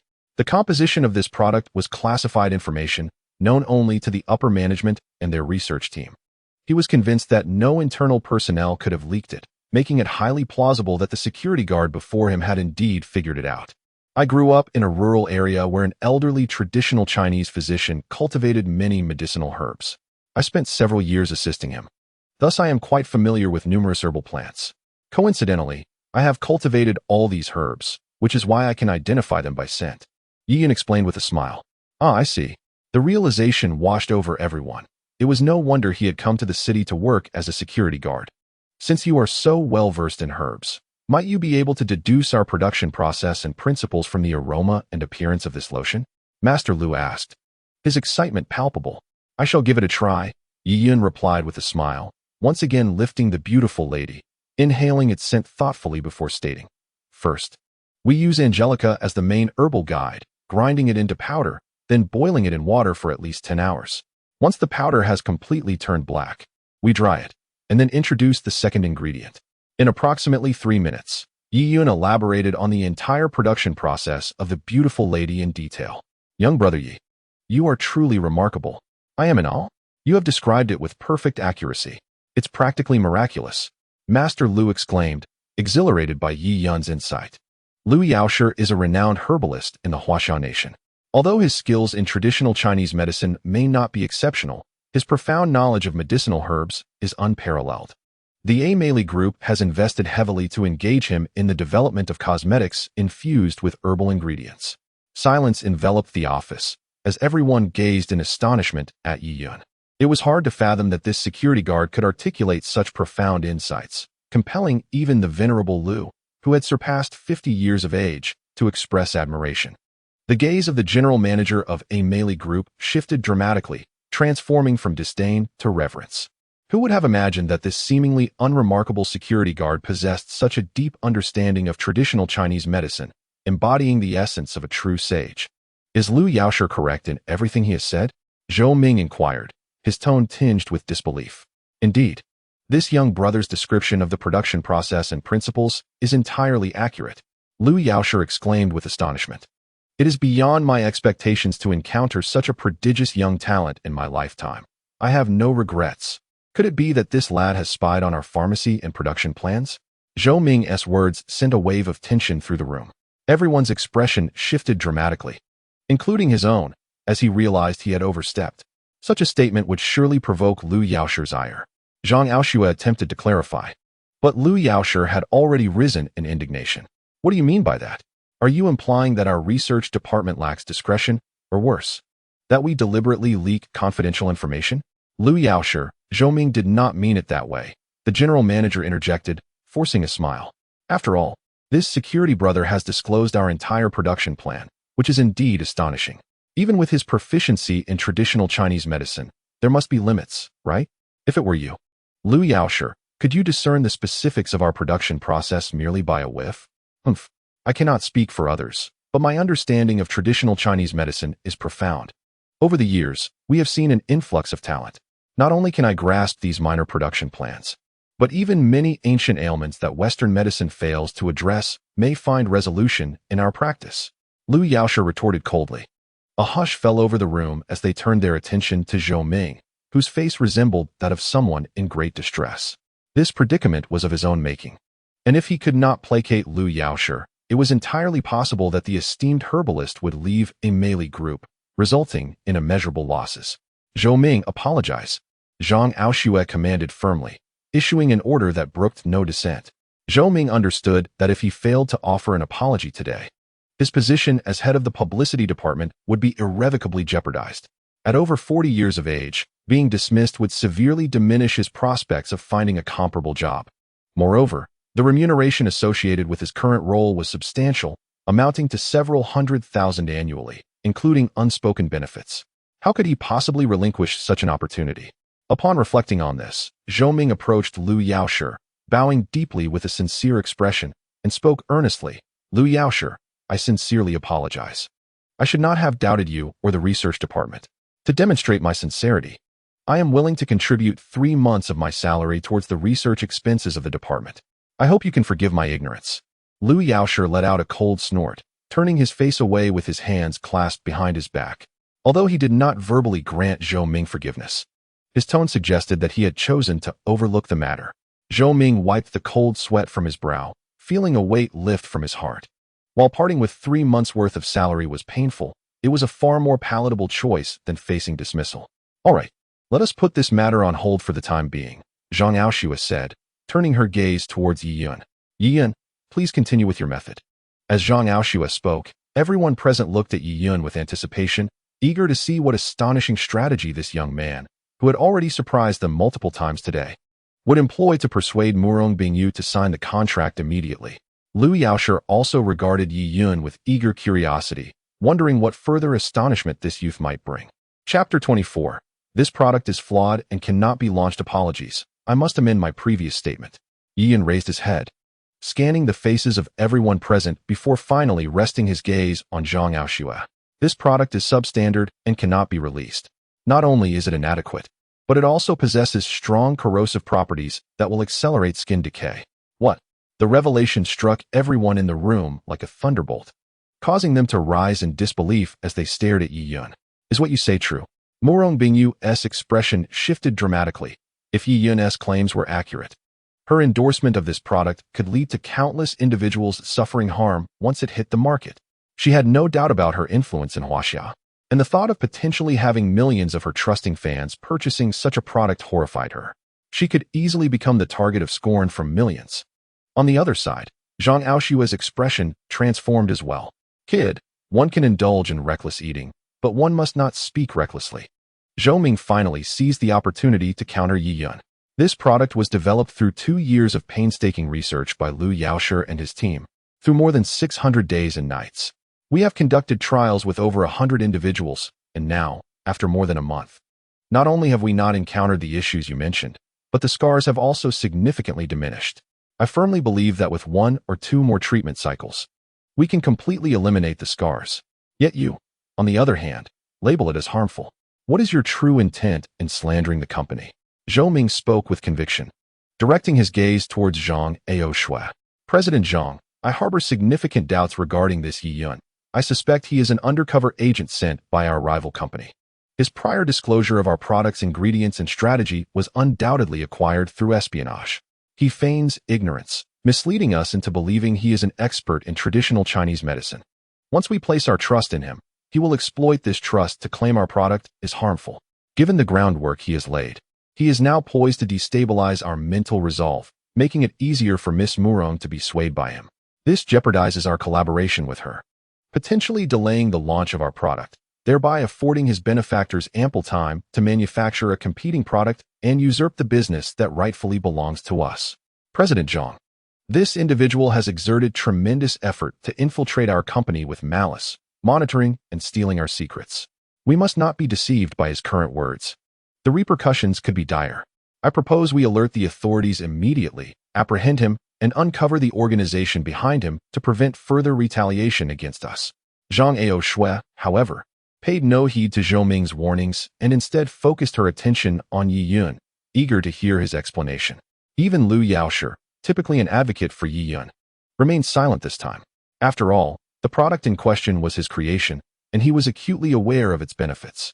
Preliminary trials had indicated that this product was harmless to the human body, utilizing only mild herbal ingredients that posed no risk to any organ or skin, even when consumed raw. Yet, Yi Yun claimed it would cause bodily decay, a notion Lu could not possibly accept. Thus, even when Zhou Ming reiterated the theft of the product's formula, Lu refrained from interjecting, clearly swayed by Zhou Ming's assertions. Miss Murong, please do not be misled by his words. Our product's quality is absolutely sound.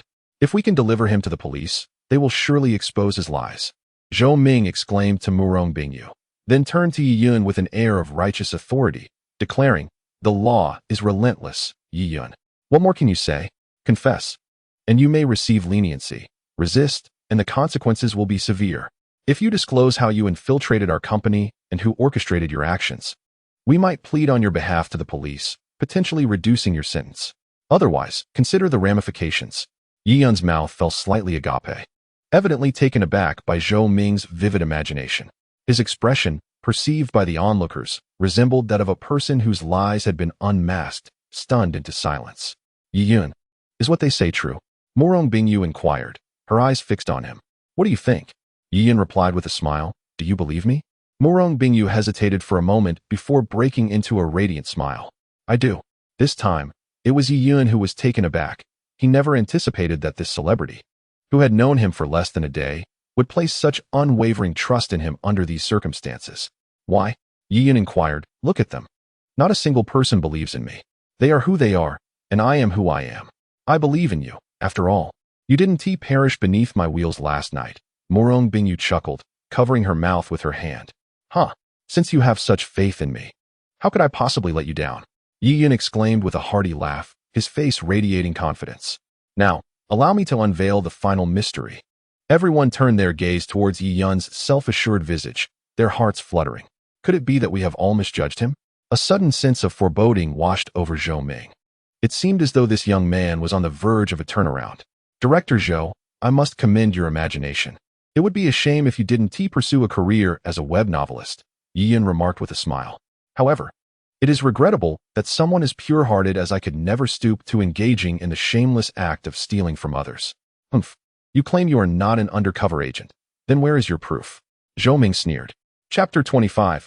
Apricot and Plum Grass, Yi Yun smiled lightly. Picking up the bottle of charming beauty and addressed Lu Yaoshi. In theory, this charming beauty, crafted from traditional Chinese medicine, should indeed possess the miraculous efficacy of reducing scars. However, if additional ingredients were added to these medicinal herbs, do you think it would yield other effects?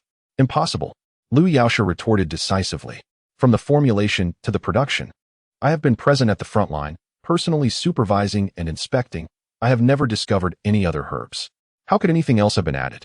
Oh, may I inquire whether you and your team have any knowledge of Western medicine? Or perhaps, how proficient are you in chemistry? Yi Yun inquired with a smile. None. Lu Yaoshi shook his head, then added, however, the product we manufactured has been meticulously tested by medical professionals from the Chemical Inspection Center, and there are absolutely no issues. We even have their testing results as proof. Then it's rather perplexing. If the doctors have certified it, how could it possibly go undetected? The only explanation is that the doctor was bribed, Yi Yun stated. Yi Yun, what do you mean?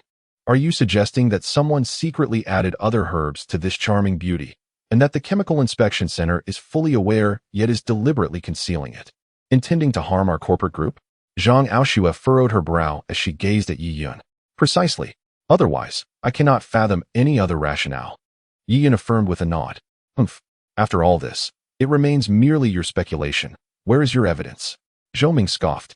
Lu Yaoshi, please take the product and personally visit the Chemical Inspection Center, Zhang Aoshue said after a moment of silence. President Zhang, this fellow is spouting nonsense.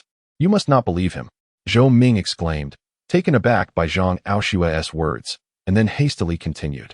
I do not doubt Lu Yaoshi. I merely think it prudent to exercise caution. If what Yi Yun claims proves true, the consequences would be beyond our capacity to endure, Zhang Aoshue replied coldly. There's no need to complicate matters. Yi Yun cast a glance around, ultimately fixating on a hairpin nestled within the hair of the general manager. Approaching with a smile, he addressed her, General Manager, may I borrow your hairpin for a moment? Without waiting for her consent, he seized the white hairpin. The general manager, incensed, contemplated voicing her anger, yet upon noticing Zhang Aoshue's silence, she refrained, merely casting a resentful glare at Yi Yun. The hairpin resembled a spoon, and Yi Yun poured a small amount of charming lady lotion onto it, subsequently producing a lighter to ignite the hairpin. The onlookers, puzzled yet intrigued, refrained from interrupting him. After approximately 3 minutes of burning, the lotion transformed into a small heap of powder. A gentle breath from Yi Yun swept away 95% of the powder, leaving only a trace. He extended the spoon containing the powder to Lu Yaoshi, smiling. Lu Yaoshi, this product was developed by you. I trust you can discern the ingredients even in powder form, correct? Lu Yaoshi nodded confidently. Well then, please examine these powders and see if you can identify them. Yi Yun placed the spoon in Lu Yaoshi's hand. After a moment's hesitation, Lu Yaoshi dipped his finger into the powder, bringing it to his nose for a careful sniff. His expression shifted dramatically, and he exclaimed, These are not the medicinal herbs we use. The revelation stunned the crowd. Lu Yaoshi, could you double-check? Are you certain you're not mistaken? Zhou Ming urged anxiously. Indeed, Lu Yaoshi, this matter is of great importance. You must be thorough, the general manager echoed. Fully aware of the gravity of the situation, Lu Yaoshi hesitated again, sampling the powder once more. However, The more he inhaled, the graver his countenance became. Ultimately, he set down the powder and addressed the assembly. I do not recognize this powder, and I can assert with certainty that it is not any ingredient from the charming lady formulation. What? The collective faces paled, particularly Zhang Aoshue, whose cheeks turned ashen. Yiyan, what exactly is this powder? Zhang Aoshue inquired with a low voice. At that moment, the crowd began to lend credence to Yi Yun's assertions. This is a type of grass known as Xingla grass, which typically thrives in the high-temperature environments of tropical rainforests. It possesses a highly corrosive nature wherever it grows. Within a 50-meter radius, not a single blade of grass can survive. Given the treacherous and enigmatic environment of tropical rainforests, teeming with countless plant species and exotic flora, Xingla grass is but one among many. Few are those who recognize it, and it is scarcely mentioned in any of our traditional Chinese medical texts, making your unfamiliarity entirely understandable. Yet, if what you say is true, how do you explain that we previously had numerous individuals test it, and their bodies showed no signs of severe corrosion, but rather their scars began to heal? Zhou Ming countered, still skeptical of Yi Yun's claims. Though the bitter apricot grass possesses a potent corrosive nature, its effects are not immediate, which is precisely its peculiar characteristic. Much like a latent virus, it awaits the moment to strike after absorbing sufficient nutrients, unleashing a horrifying rate of decay. Typically, its incubation period spans 3 months. I presume your experiments have yet to exceed that duration? Yi Yun inquired. No, precisely 2 months. Lu Yaoshi's countenance grew grim. If Yi Yun's assertions held true, the repercussions would be unimaginable. Fortunately, we have yet to use Bingyu. Otherwise, I shudder to think of the consequences had Murong Bingyu applied this product. Even more fortunate is the fact that if this product were to be endorsed by her, countless individuals would flock to purchase it, leading to dire outcomes. Zhang, what is your perspective? The general manager, pale-faced, turned to Zhang Aoshue. Externally composed, Zhang Aoshue was internally engulfed in a tempest of dread. Should this prove true, the launch of this product could obliterate her beloved Amelie Group overnight, and she might even face legal ramifications, pursued by the vengeful families of victims. Such consequences would be merely the tip of the iceberg. You still lack sufficient evidence to substantiate your claims. The existence of this bitter apricot grass is unknown. And even if it does exist, there is no proof that this powder is indeed the bitter apricot grass. All of this is merely your perspective. Unless you can provide irrefutable evidence that this powder is the bitter apricot grass and that it possesses strong corrosive properties. Zhou Ming felt a simmering frustration. How could he possibly concede to this mere security guard? I anticipated you would pose such a question. Truly, one does not relent until faced with dire consequences. Allow me to ensure your demise is swift. Yi Yun chuckled coldly, glancing at Lu Yaoshi. Lu Yaoshi, you are aware of who has trialed this charming lady, are you not? Indeed. I am. Lu Yaoshi nodded. Among those who tested it, I have used it myself. Before he could continue, Zhang Aoshue interjected. Zhang, you Lu Yaoshi. And the others gazed at her in shock. Chapter 26. The 9 Dragons needle. Zhang Aoshue, maintaining her icy demeanor, continued. Initially, Lu Yaoshi provided me with a bottle of charming lady. I too was curious about its effects and applied it several times. As she spoke, she approached Yi Yun and seated herself before him. Today, Zhang Aoshue donned a standard short-skirt suit, with sheer stockings below the knee. She removed the stocking from her right leg, revealing an alluring limb to the audience. Gulp. A couple of male leaders nearby could not resist swallowing hard at the sight of Zhang Aoshue's beautiful leg. Even Yi Yun's eyes briefly glimmered upon witnessing her beauty. According to whom, this leg could captivate for an entire year. However, despite its allure, onlookers noticed a scar the size of a toe near Zhang Aoshue's knee, which was generally inconspicuous unless observed closely. Zhang, I must apologize for the forthcoming offense. Yi Yun reached out and grasped Zhang Aoshue's foot. The moment his hand made contact, he was enveloped by an exquisite sensation of smoothness, causing his hand to tremble involuntarily. Zhang Aoshue also shivered, her stunning visage suddenly flushed. It was her first experience of such intimate touch from a man, particularly on a part of the body so sensitive for women. For a woman, the taboo surrounding the feet can sometimes eclipse that of the chest, and being held by Yi Yun rendered her exceedingly bashful. Meanwhile, Zhou Ming seethed with jealousy. Infuriated that such a beautiful flower was being touched by this toad, it was utterly outrageous. Standing beside Yi Yun, Murong Bingyu observed his reaction and scoffed inwardly. Was his leg truly so delectable to touch? It paled in comparison to her own beauty. What do you intend to do? Zhang Aoshue glared at Yi Yun. Yet she did not withdraw her foot. Nothing of consequence, merely wishing to administer a few acupuncture needles for you. General Manager Zhang, Yi Yun replied, revealing a slender silver needle that had appeared in his hand seemingly out of nowhere.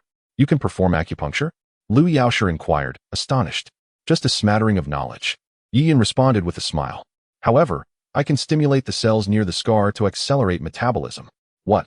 Accelerate metabolism? How is that even possible? Lu Yaoshe exclaimed, his eyes wide with shock. General Manager Zhang, please relax and do not be anxious. You won't feel a thing, Yi Yun reassured. Zhang Aoshue's face reddened as she shot Yi Yun a glare. Just do it. Stop with the unnecessary chatter. Being touched on the foot and witnessing Yi Yun produce a needle to pierce her made her understandably tense. Yet, Yi Yun, oblivious to her discomfort, continued to speak candidly, adding to her embarrassment. After a brief pause, Yi Yun picked up the needle and swiftly began to puncture around Zhang Aoshue's knee, his speed astonishing. In the blink of an eye, the silver needle was positioned precisely in the center of the scar, and Yi Yun began to rotate it slowly. It's merely a matter of sticking a needle a few times. Who can't do that? Making it sound so mysterious, Zhou Ming sneered. Yet, scarcely had his words left his mouth when Lu Yaoshe gasped. Is this what they call the legendary 9 Dragons Divine Needle? Oh, you recognize my technique? Yi Yun was taken aback. I have not seen it firsthand, but in my youth, my master elaborated on it with great care. The needle method described by my master is identical to what you just demonstrated. It is said that the 9 Dragons Divine Needle consists of 9 needles. And when all 9 are perfected, it can cure countless ailments, combat myriad poisons, and even possess the miraculous ability to revive the deceased. Of course, mastering the 9 Dragons Divine Needle is exceedingly arduous. One must not only possess extraordinary talent, but also utilize internal energy to wield the needles. Young brother, to have mastered the 9 Dragons Divine Needle is truly remarkable. You are a rare genius in traditional Chinese medicine, indeed. The youth are formidable. The youth are formidable. In my lifetime, to witness the legendary 9 Dragons Divine Needle is a fulfillment beyond compare. Lu Yaoshe exclaimed, tears streaming down his face in overwhelming emotion. The crowd stood in stunned silence, utterly taken aback by Lu Yaoshe's fervent declarations. No one could have imagined that this seemingly insignificant security guard was, in fact, a miraculous healer. How utterly astonishing. Murong Bingyu gazed at Yi Yun with eyes aglow, as if to say, I knew there was something extraordinary about him. The most shocked of all was Zhang Aoshue, who could hardly fathom that the security guard she had dismissed as a mere underachiever was, in reality, a divine physician. No wonder he claimed to accelerate cellular metabolism. With the 9 Dragons Divine Needle, it would undoubtedly be achievable. Lu Yaoshe exclaimed with excitement. Suddenly, a piercing scream echoed through the meeting room. It was Aunt Bai's voice. Look at President Zhang's knee. Everyone turned in unison, only to be horrified by the ghastly sight before them. Zhang Aoshue's knee was entirely shrouded in darkness. The once pristine, snow-white skin had succumbed to decay, oozing repulsive black pus. Heavens! This beauty truly possesses a formidable corrosive nature. The general manager shrieked. Zhang Aoshue, upon examining her knee, turned pale as a ghost. Yi Yun was indeed correct. This enchanting beauty had been poisoned with apricot leaf grass.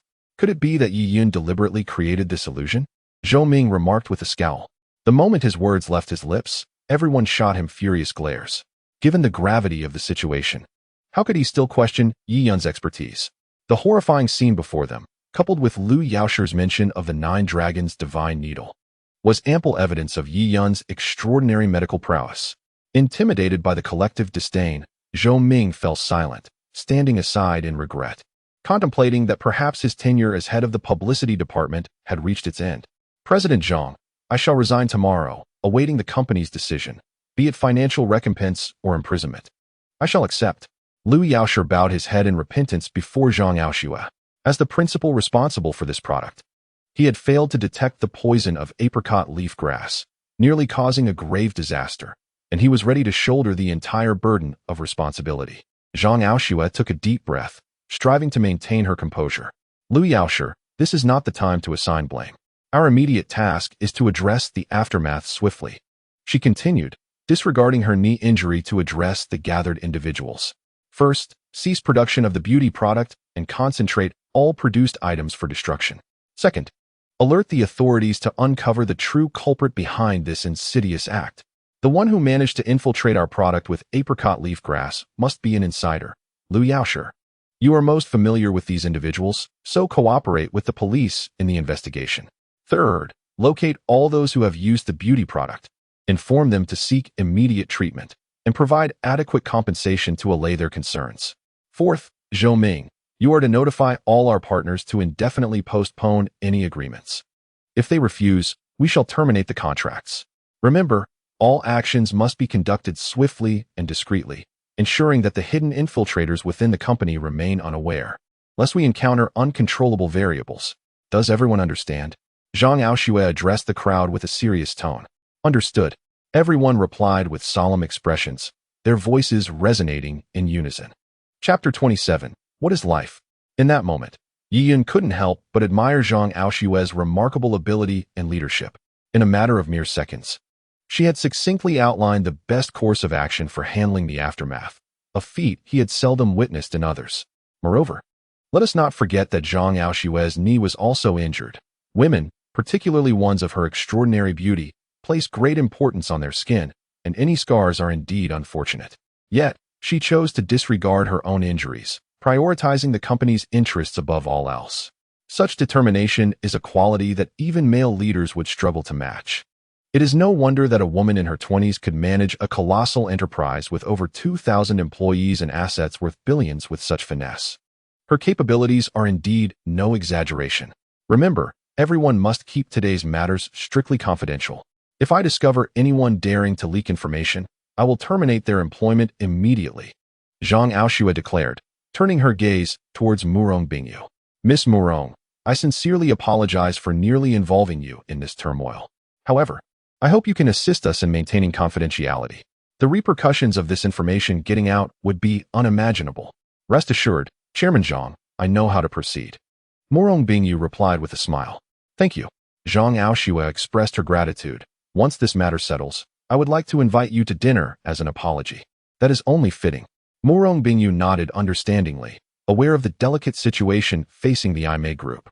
She knew that should news of this incident leak, it would severely tarnish the company's reputation. Not one to take advantage of others' misfortunes, she felt no need to hold a grudge since she had not been harmed. Yi Yun, I must take my leave now. Please remember to call me once you finish, Murong Bingyu said, turning to Yi Yun with a smile. Of course. Yi Yun nodded eagerly. Have you saved my phone number? I have. Great. Could you recite it for me, or show me your contacts? Murong Bingyu fixed her gaze on Yi Yun intently. Yi Yun responded, I knew you hadn't memorized it. Her words dripped with a sense of grievance. As a prominent star, I took the initiative to provide you my number, and yet you remain indifferent. Am I truly so unremarkable in your eyes? Hand me your phone. Murong Bingyu extended her hand. What for? Yi Yun asked, bewildered. Just hand it over. With no other choice, Yi Yun reluctantly retrieved his phone. Murong Bingyu opened his device, entered her phone number, saved it, and then called her own number. Once it rang, she returned the phone to Yi Yun. I'll call you when I have the time. If you dare ignore me, I will come directly to your company to find you. Humph. After Murong Bingyu finished speaking, she turned and left with her agent, leaving the crowd in a state of astonishment. However, upon reflection, they found it quite reasonable. Yi Yun's display of skill today had indeed earned him their admiration. It was only natural for such a renowned star to take an interest in him. Zhang Aoxue, preoccupied with her thoughts, had no inclination to inquire further about the relationship between Yi Yun and Murong Bingyu. Instead, she said, Yi Yun, your medical skills are remarkable. Given your knowledge of the corrosive herb, the apricot leaf grass, you must know how to treat it, right? Yi Yun nodded, picking up a pen to write a traditional Chinese medicine prescription, which he handed to Master Lu. Follow this prescription to prepare the medicine, and have the trial model apply it to the wound 3 times daily, morning, noon, and night. In a week, it will be healed. Excellent. I will do that immediately. Master Lu exclaimed, swiftly exiting the conference room, followed by the other senior staff who had received their own tasks. Soon, only Yi Yun and Zhang Aoxue remained in the conference room. Yi Yun crouched down again to lift Zhang Aoxue's foot, causing her to shiver slightly. Coldly, she asked, What are you doing? Treating your foot. Yi Yun replied, Do you intend to walk out like this after work? Hearing this, Zhang Aoxue fell silent. If it weren't for the 5 million, I wouldn't bother attending to you, Yiyun muttered. What did you say? Zhang Aoshue's icy voice cut through the air again.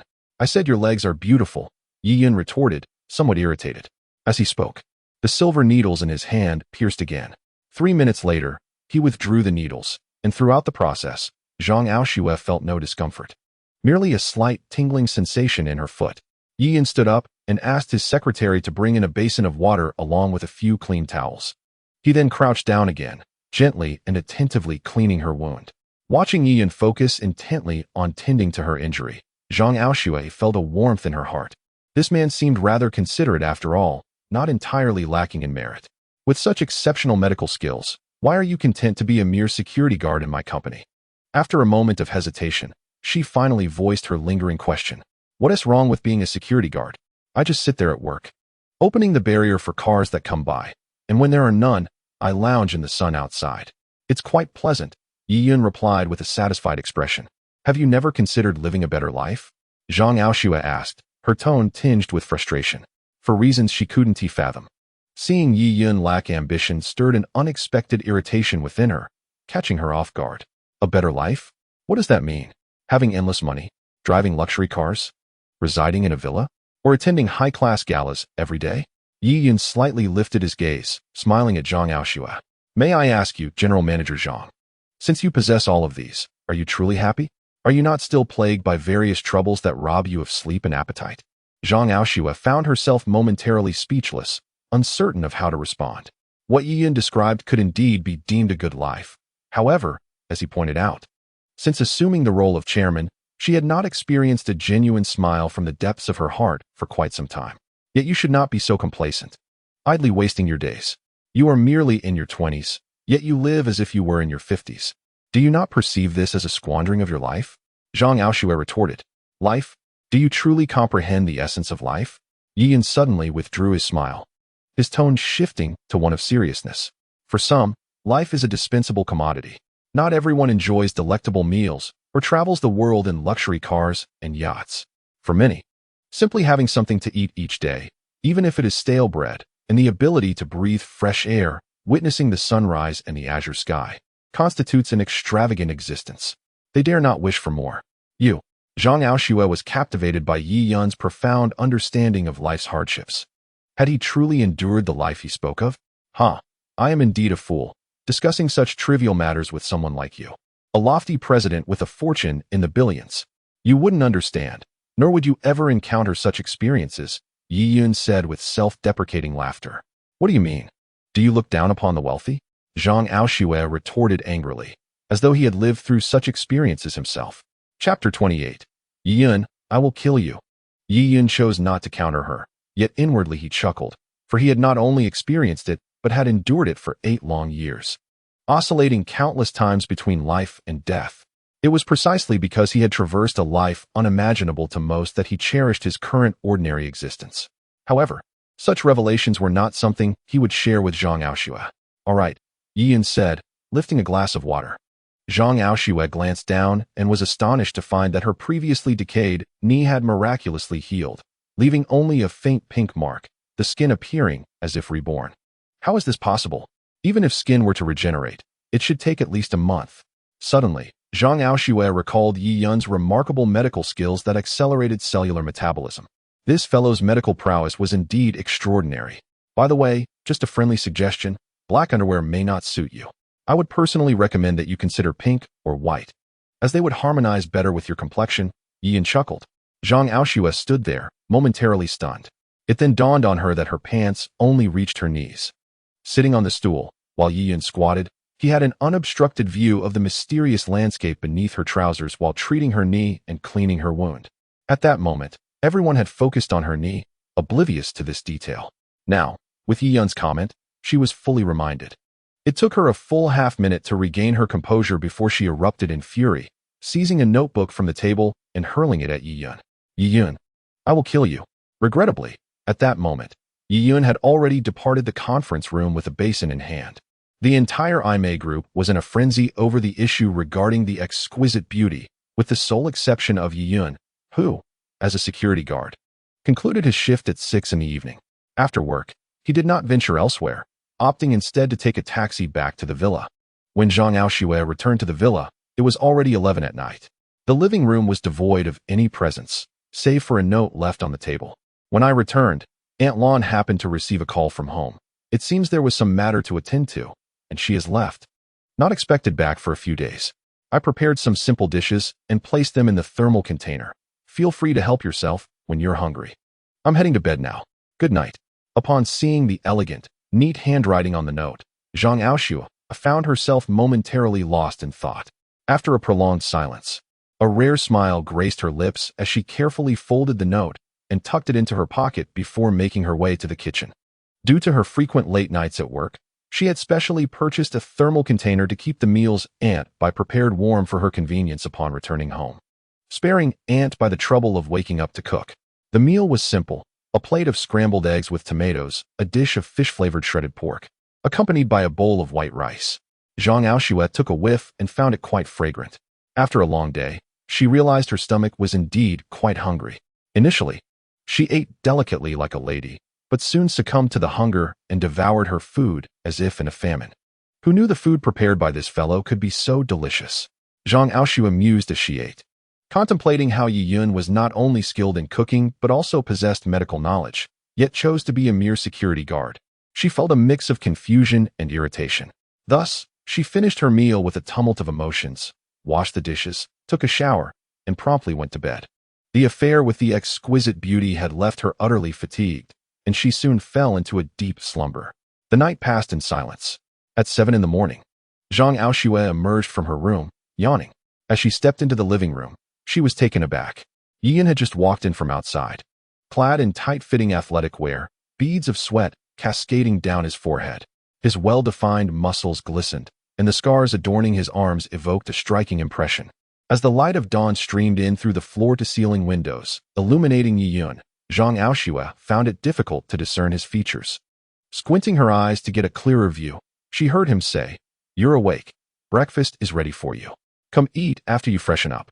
As he spoke, he began to wipe himself down with a towel. "Got it." Zhang Aoshue snapped back to reality, her face inexplicably flushing. She realized she had never scrutinized a man's physique so closely. The sight of his robust muscles and the impact of those scars sent her heart racing uncontrollably. Zhang Aoshue hurried into the washroom, preparing to freshen up. However, as she stepped inside, she noticed that her clothes, which she had changed out of the previous night, were already hanging on the balcony outside. Each garment, including her pants, underwear, and bra, was neatly displayed on the rack. She raised her hand and pinched her favorite black lace panties, which she had just discarded yesterday.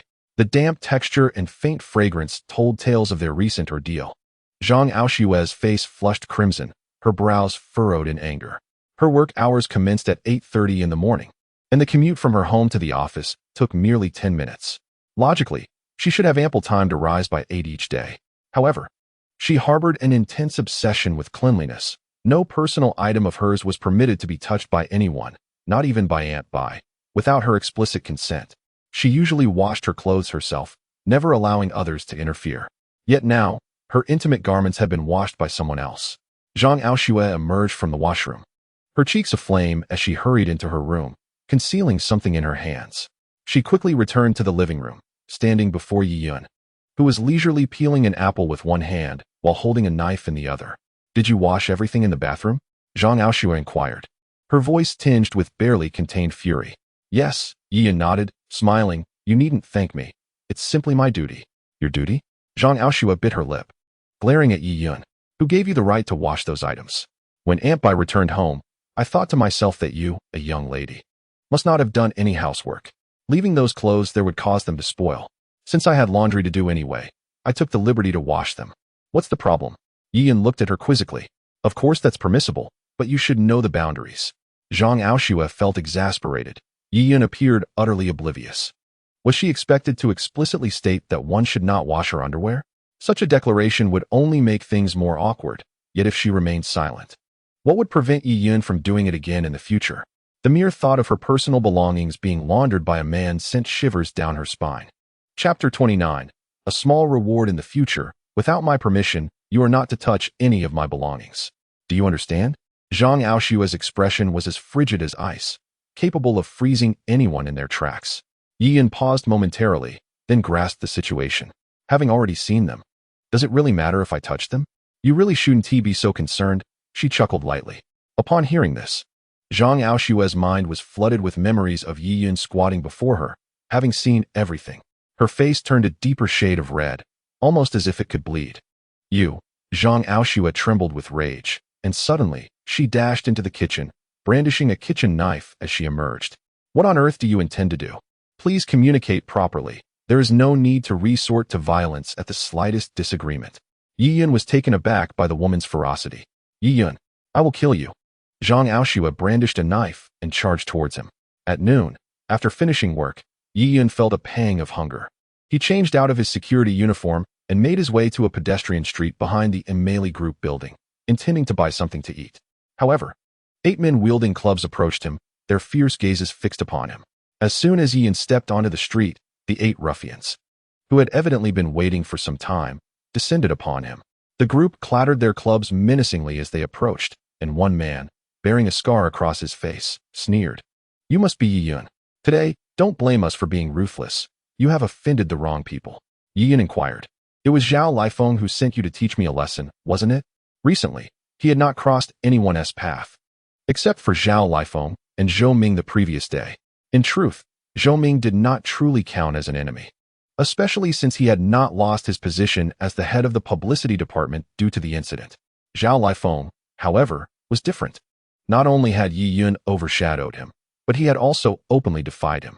Yet, after Yi Yun's significant contributions at work, Zhao could not dismiss him outright or openly retaliate. Thus, he resorted to this underhanded method of revenge. The scarred man did not shy away from the matter, as long as you understand. If you kneel and bow your head a few times while begging for mercy from Grandfather Zhao, perhaps we shall merely give you a beating without breaking your arms or legs. Yi Yun chuckled. That scoundrel Zhao Lifeng has the audacity to demand that I, his elder, call him grandfather? Does he not fear the wrath of heaven? Kid, if you are tired of living, do not blame me, the scarred man yelled, his face ablaze with fury. Brothers, beat him to a pulp. The scarred man swung his club first, followed by the 7 others who charged at him in a frenzy.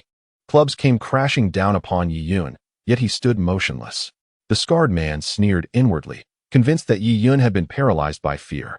Just as the club was about to strike Yi Yun's head, the man's smile vanished abruptly.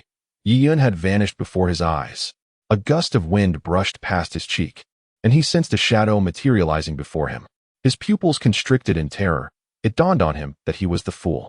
Before the scarred man could utter a scream, he was struck hard in the abdomen and sent flying. One by one, the other figures followed suit, crashing to the ground and emitting cries of despair. Their expressions akin to those who had seen a ghost, filled with sheer dread. Was he even human? The 8 men beheld the shadowy figure that loomed before them, unable to comprehend his appearance or discern his movements before they were brutally struck down. It was utterly terrifying. 8 individuals bore expressions of grotesque distortion, their stomachs reeling from a punch that sent their internal organs into tumultuous chaos.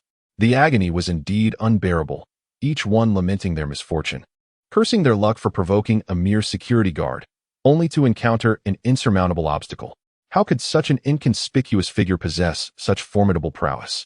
His skills seemed capable of besting even the mightiest generals amidst a legion, rendering him undeniably invincible. The scarred man felt a profound dread, devoid of any thoughts of resistance. Before him stood Yi Yun, a sinister smile curling at the corners of his lips. Speak, where is Zhao Lifeng? Instinctively, Yi Yun sensed that Zhao Lifeng was nearby. The scarred man dared not conceal anything, for the presence before him instilled genuine terror. Trembling, he pointed towards a distant alley, stammering, over there. Zhao Lifeng was indeed hiding in a secluded alley within the territory of Tingyuan Tower, hesitant to confront Yi Yun directly. Instead, he summoned 8 thugs from outside. Yet the earlier scene had left him shaken. How could this impoverished security guard be so formidable, akin to a hero from a martial arts film?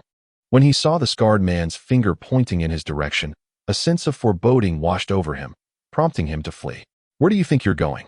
A dispassionate voice echoed in his ear, rendering his legs paralyzed, halting him in his tracks. He turned to find Yi Yun had somehow appeared behind him. How could he be so swift? Zhao Lifeng, nearly fainting from fright at Yi Yun's ghostly emergence, finally managed to force a smile. Yi Yun, What a coincidence. I was just on my way to the restroom. Yi Yun, with a mischievous grin, inquired, really? Zhao Lifeng, now unwilling to confront him directly for fear of a beating, chuckled. Indeed, I must attend to nature's call. I can hardly hold it any longer. I really must be on my way. Your demeanor hardly suggests urgency, Yi Yun remarked, fully aware of Zhao Lifeng's desire to escape. Allow me to assist you. Assist me? Zhao Lifeng muttered a curse under his breath. You fool. What help can you provide? At that moment, an unexpected turn of events occurred.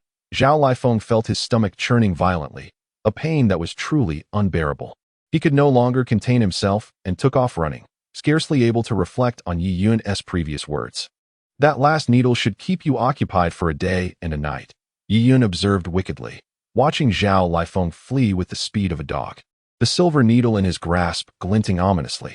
Yi Yun, uninterested in squabbling with such a petty individual, turned away to indulge in a meal. In the villa's grand hall, he addressed Zhang.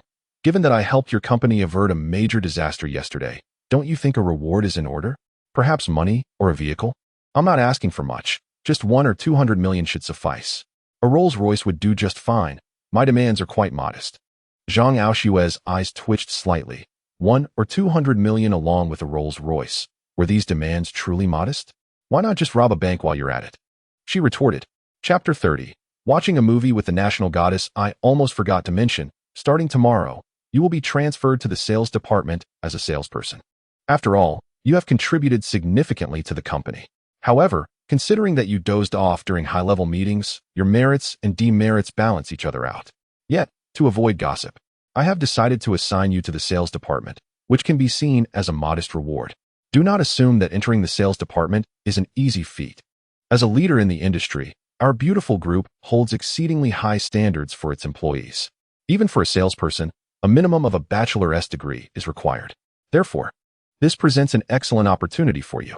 Zhang Aoshue did not wait for Yi Yun to voice any objections. She turned and walked away, leaving Yi Yun in a state of bewilderment.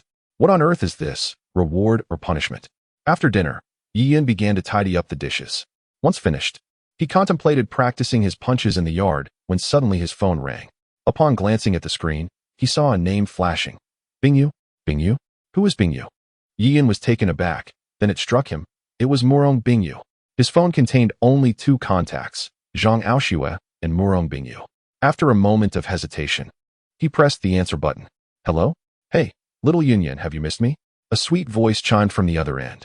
Upon hearing the nickname, Yi Yun felt a wave of goosebumps and quickly retorted, I must ask, can you refrain from such cheesy nicknames?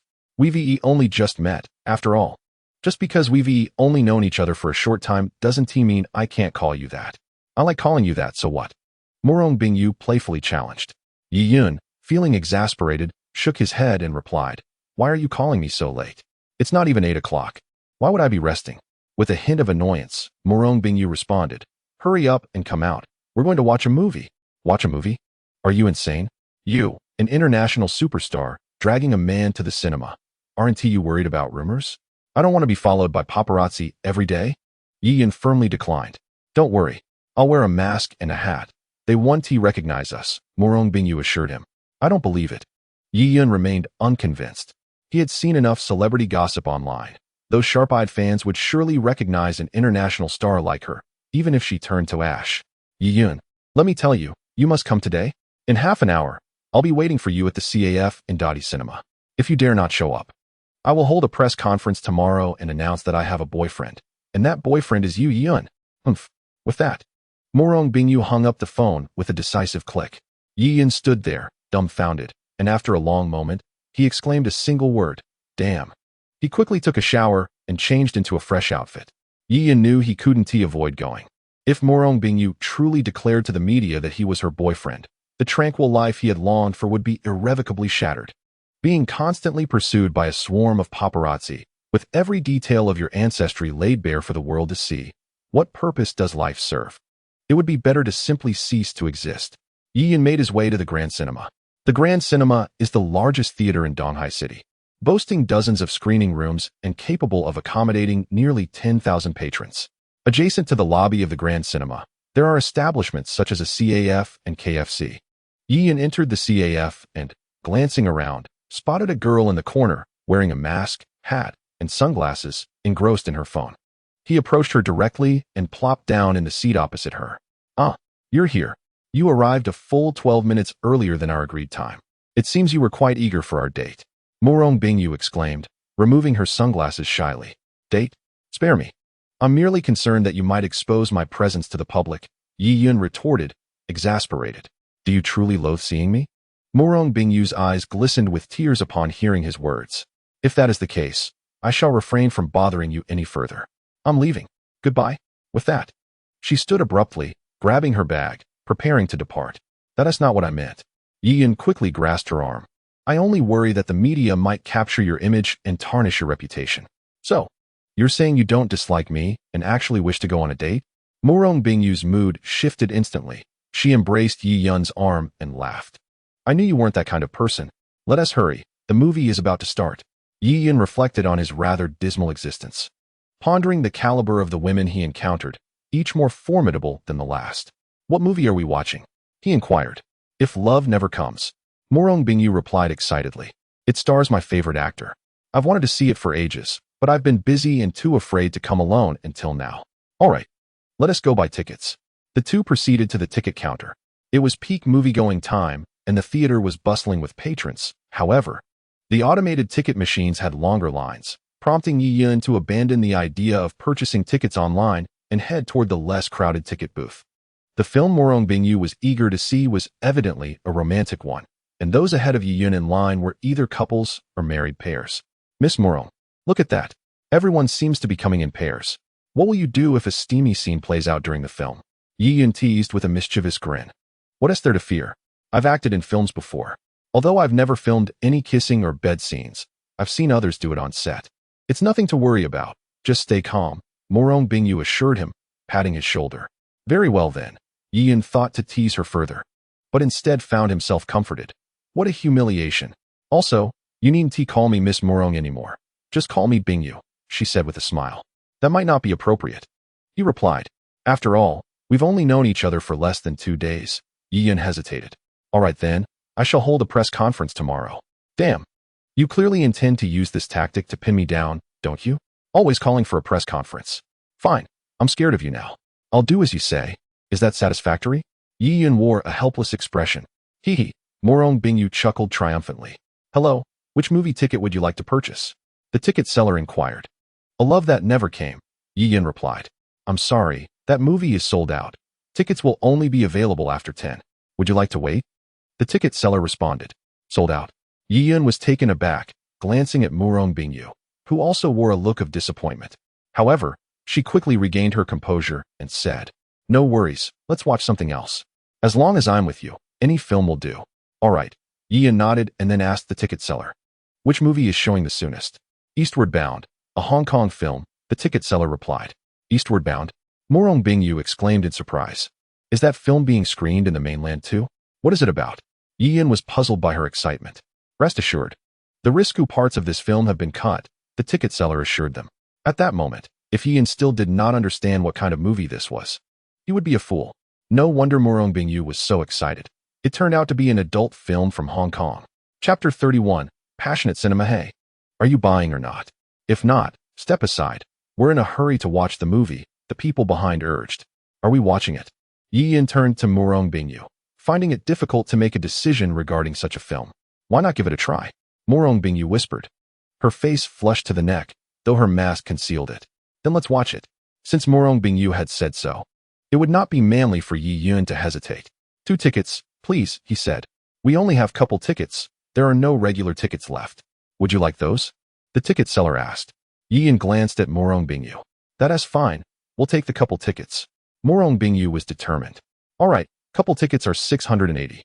the ticket seller said as she tore off 2 pink tickets. "Why are couple tickets so expensive? A regular ticket is only 45. Yi Yun exclaimed in surprise at the price. "That's just the price. You'll understand once you go in," the ticket seller said with a suggestive smile. Yi Yun, feeling helpless, had no choice but to pay for the tickets. After receiving the tickets, Yi Yun and Morong Bingyu approached the ticket check area. After handing the tickets to the attendant, the person pointed to a nearby passage and said, "Couple tickets go this way." "Why are there so many remarks about couple tickets?" Yi Yun grumbled as he walked down another path. Upon entering the cinema, they were met by a staff member at the end of the corridor, who took their tickets and said, "Please follow me." Yi Yun and Mu Rongbing followed the waiter, their expressions filled with confusion. After a brief walk, they arrived before a door. "This is your private room. Should you require any service, please press the button. I hope you both enjoy your time," the waiter said, winking at Yi Yun before retreating. Enjoy their time? Yi Yun was further perplexed. What did it mean to enjoy in this context? Shouldn't it be about watching comfortably? Was this couple's ticket accompanied by a private room? Mu Rongbing glanced at Yi Yun, equally bewildered, clearly experiencing this peculiar arrangement for the first time. Yi Yun shrugged, indicating his lack of understanding. "Shall we just go back? It feels rather inappropriate for a man and a woman alone like this. Moreover, you are a superstar. If a paparazzo captures this, it could significantly impact your career," Yi Yun suggested. "Since we are here, let us take a look."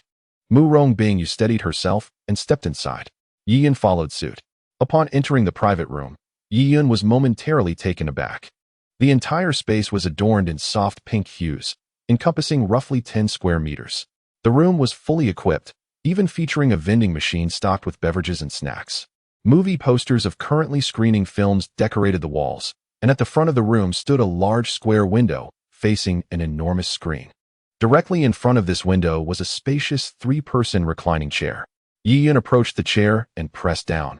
It was remarkably soft, adjustable in angle, and could even recline completely flat, making it akin to a bed. Looking around, Yi Yun noticed that aside from this lone recliner, there were no additional seats.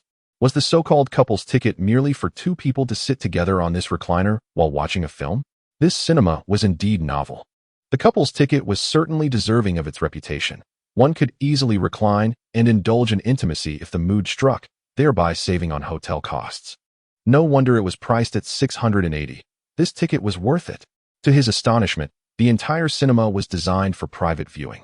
With no seats or patrons in front of the screen, just one private room after another. Clearly, this theater was tailored specifically for couples.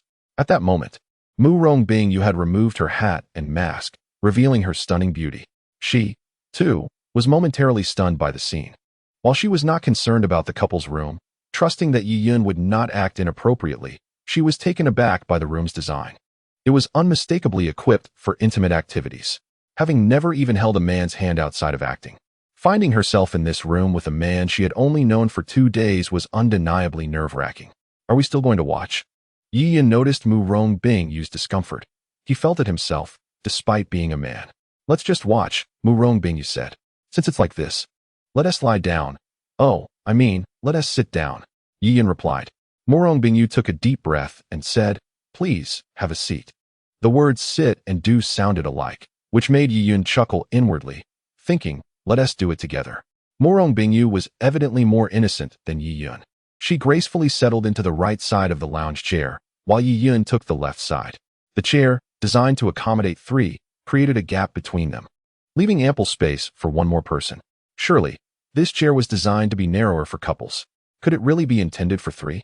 Yi Yun pondered, glancing at the space between them, feeling slightly disgruntled at the designer's choice. His mind wandered to the notion of 3 people sharing the chair, though he was unaware that the width allowed for movement during more intimate moments. The design was indeed innocent. He resolved to invite the twin sisters, Zhang Aoxue and Zhang Xiaoyan, for a shared experience in the future. 3 would be just perfect. This thought caused a ripple of excitement within him. Chapter 35. No content. Once seated, Yi Yun noticed a drawer-like compartment beside him, atop which rested a pair of red and blue glasses, specifically for watching 3D films. Meanwhile, Mu Rongbing also had a drawer beside her. After picking up the glasses and toying with them for a moment, she turned her attention to the drawer, which intrigued her. Upon opening the first layer, her face flushed crimson. Curious, Yi Yun leaned closer and asked, "What's wrong?" "And nothing," Mu Rongbing stammered, hastily closing the drawer. Yi Yun's curiosity only grew stronger. "Show me, will you?" "No," she firmly declined. "Oh, come on, we're quite familiar with each other by now," Yi Yun insisted. Rising to reach for the drawer, Mu Rongbing attempted to block him, but after a playful struggle lasting 20 to 30 seconds, Yi Yun finally triumphed. Upon successfully opening the drawer, he was taken aback. Goodness, this cinema is quite generous. Inside lay an entire box of items that understandably made Mu Rongbing reluctant to share. Bingyu, we're all adults here. This isn't something to be embarrassed about. Even elementary school kids use these to play with balloons nowadays. I'm not embarrassed. Who's embarrassed? Morong Bingyu retorted, her cheeks flushed. Yet, in the dim light, it was hard to discern her expression. I attended an elite school where sex education was part of the curriculum. I have received similar education. Oh, you sound quite experienced, Yiyun teased. Not at all. This is the first time I've seen anything like this up close. My family is quite traditional. My parents never allowed me to engage with such things too early. I didn't even date until I graduated from university. Morong Bingyu lamented. Is that so? Haha. Preserving your pure body and soul will surely fetch a good price in the future. Yiyun laughed. What should I sell for a good price? I am not an idiot. Morong Bingyu glared at Yiyun. After examining the first drawer, Yiyun's curiosity about the second drawer became overwhelming. He could not resist opening it. Upon seeing its contents, even Yiyun could not help but gasp. What is this? Morong Bingyu leaned in to take a look. And she too gasped in astonishment. Is this still a cinema? Why does it feel more like a couple's hotel? Quick, put it away. Morong Bingyu exclaimed, clearly overwhelmed. She shot Yiyun an exasperated glance. Yiyun, glancing at the third drawer, suggested, since the first and second layers are so stimulating. Shall we take a look at the third layer? Morong Bingyu hesitated. Being a young woman who had only seen such items in adult films, she was already quite shocked. What if the third layer contained something even more startling? However, due to her strict upbringing, her curiosity was piqued. After a moment's consideration, she said, why not take a look? Yiyun swallowed hard and pulled open the third drawer, saying, this is what you wanted to see. As the drawer opened, Yiyun leaned in for a look, and this time he let out an exclamation of surprise. After his reaction, Morong Bingyu remained relatively composed, primarily because she did not know what the transparent plastic bottle contained. Yiyun reached in and retrieved the small plastic bottle, which was bulging in the middle but had a long, pointed tip. The owner of this cinema has certainly thought of everything, Yiyun exclaimed. Indeed. Many had likely guessed already. It was a bottle of lubricant, not for machines, but for human use. Yiyun, what is this? Morong Bingyu asked, her curiosity piqued by the small print on the label. Let me see. This is just a deodorizer. It's of no consequence. Yiyun quickly tucked the lubricant into his pocket. You're lying. How could it possibly be a deodorizer? I've seen those before. They're always sprays. And this is clearly a dropper. Show me. Morong Bingyu insisted, shaking his arm. Yiyun hesitated for a moment until Morong Bingyu suddenly declared, if you don't show me, I'll tell the reporters that you are my boyfriend, and we are watching a movie together in a private cinema. Wow. That's quite an unfair threat. You were the one who wanted to see it. Yiyun replied with a smug smile. And you have no evidence. Click. A flash of a camera went off. All right. Now I have evidence, Morong Bingyu said, satisfied as she tucked her phone away. With a triumphant gaze, she looked at Yiyun. Hand it over. Morong Bingyu said, her expression smug as she eyed him. You must realize the kind of scandal that will ensue once this photo is released. You are ruthless.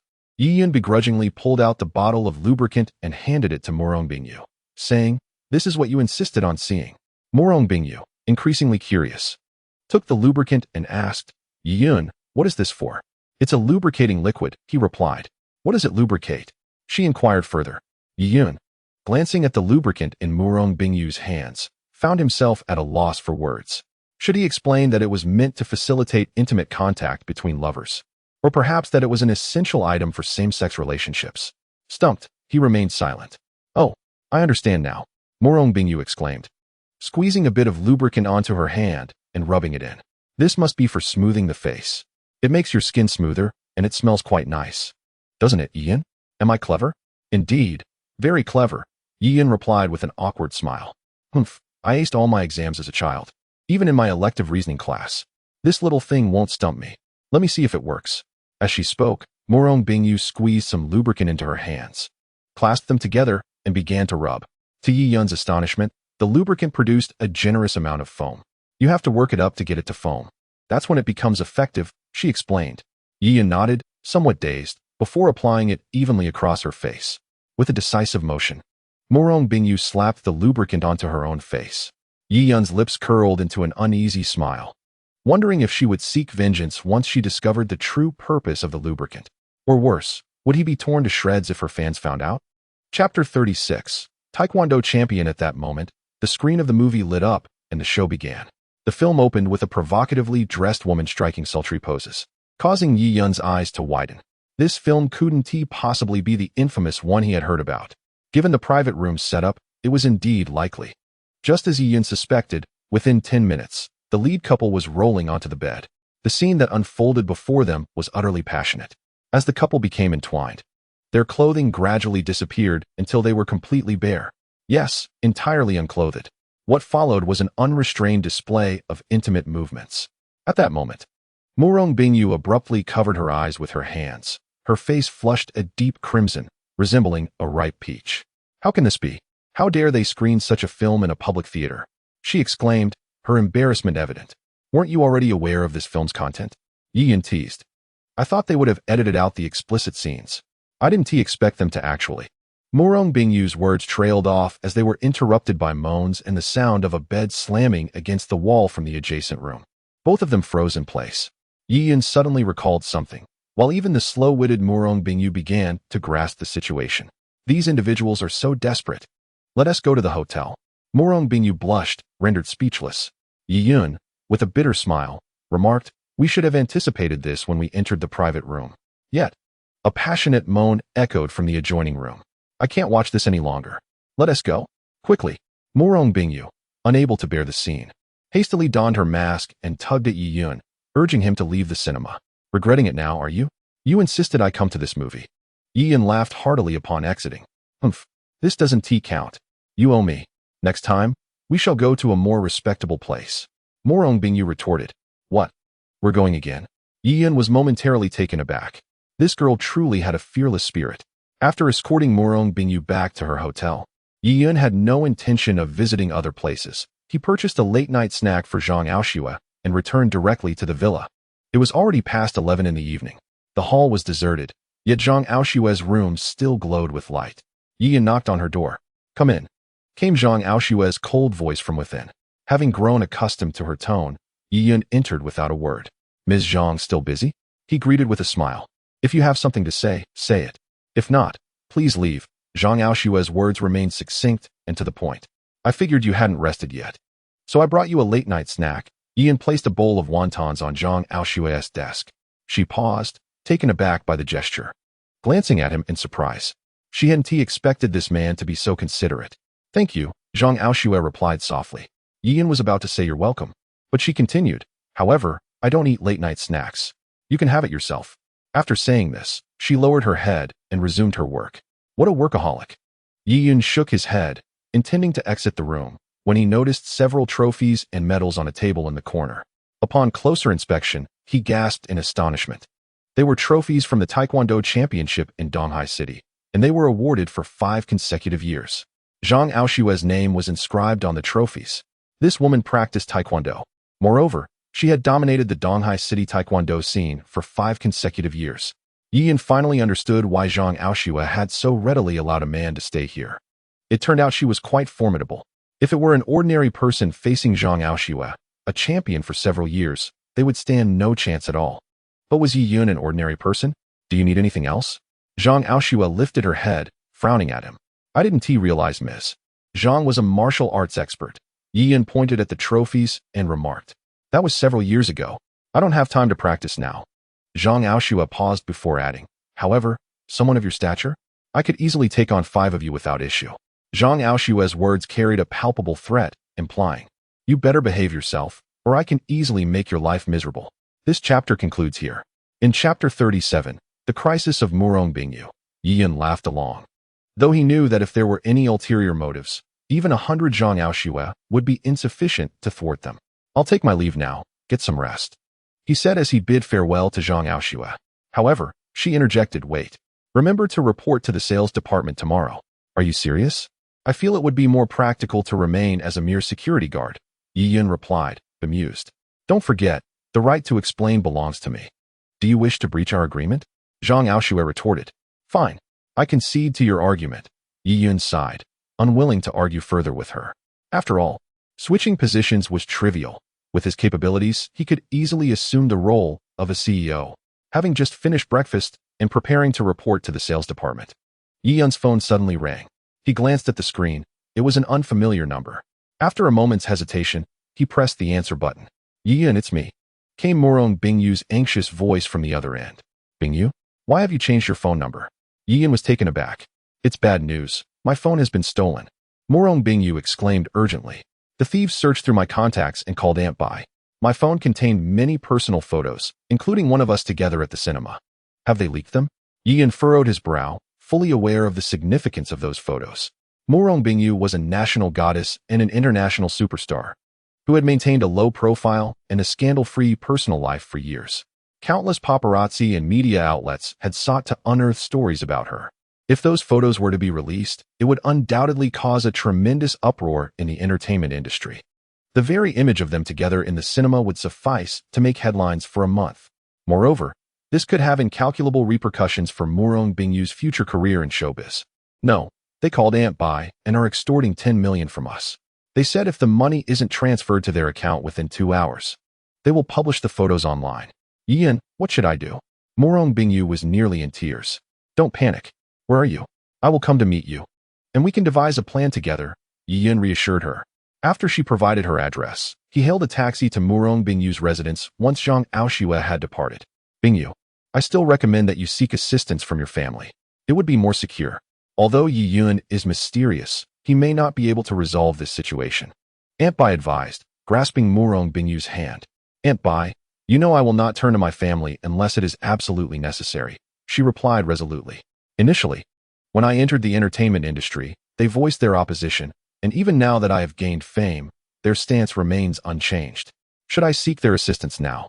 They would surely use this as a pretext to urge me to withdraw from the industry. Furthermore, even if the photographs were to leak and severely impact my career, I would refrain from seeking help from my family. I wish to demonstrate that I can survive independently without relying on them. Morong Bingyu asserted resolutely. Alas, why must you be so stubborn? Aunt Bai sighed. Do you truly place such trust in that Yiyan? I do. Morong Bingyu nodded without hesitation. Aunt Bai, you cannot fathom it. Throughout my life, I have never encountered anyone I could trust completely. Yiyan is the first. I am confident he will find a solution. Morong Bingyu was still residing in a 5-star hotel when Yiyan knocked on the door, greeted by Aunt Bai. Mr. Yi, you have finally arrived. She exclaimed joyfully upon seeing him. Where is Bingyu? Yiyan inquired. She is in her room. Allow me to escort you inside. Aunt Bai led Yiyan into Morong Bingyu's chamber, where she was gazing blankly at the television. Upon seeing Yiyan, Morong Bingyu sprang up excitedly and embraced his arm. Yiyan, you are here. I said, as a major star, could you not exhibit a bit more restraint? Yiyan remarked helplessly. Aunt Bai, observing the scene, pondered silently about what qualities Yiyan possessed that could captivate Bingyu so profoundly. I shall not. Morong Bingyu teased playfully.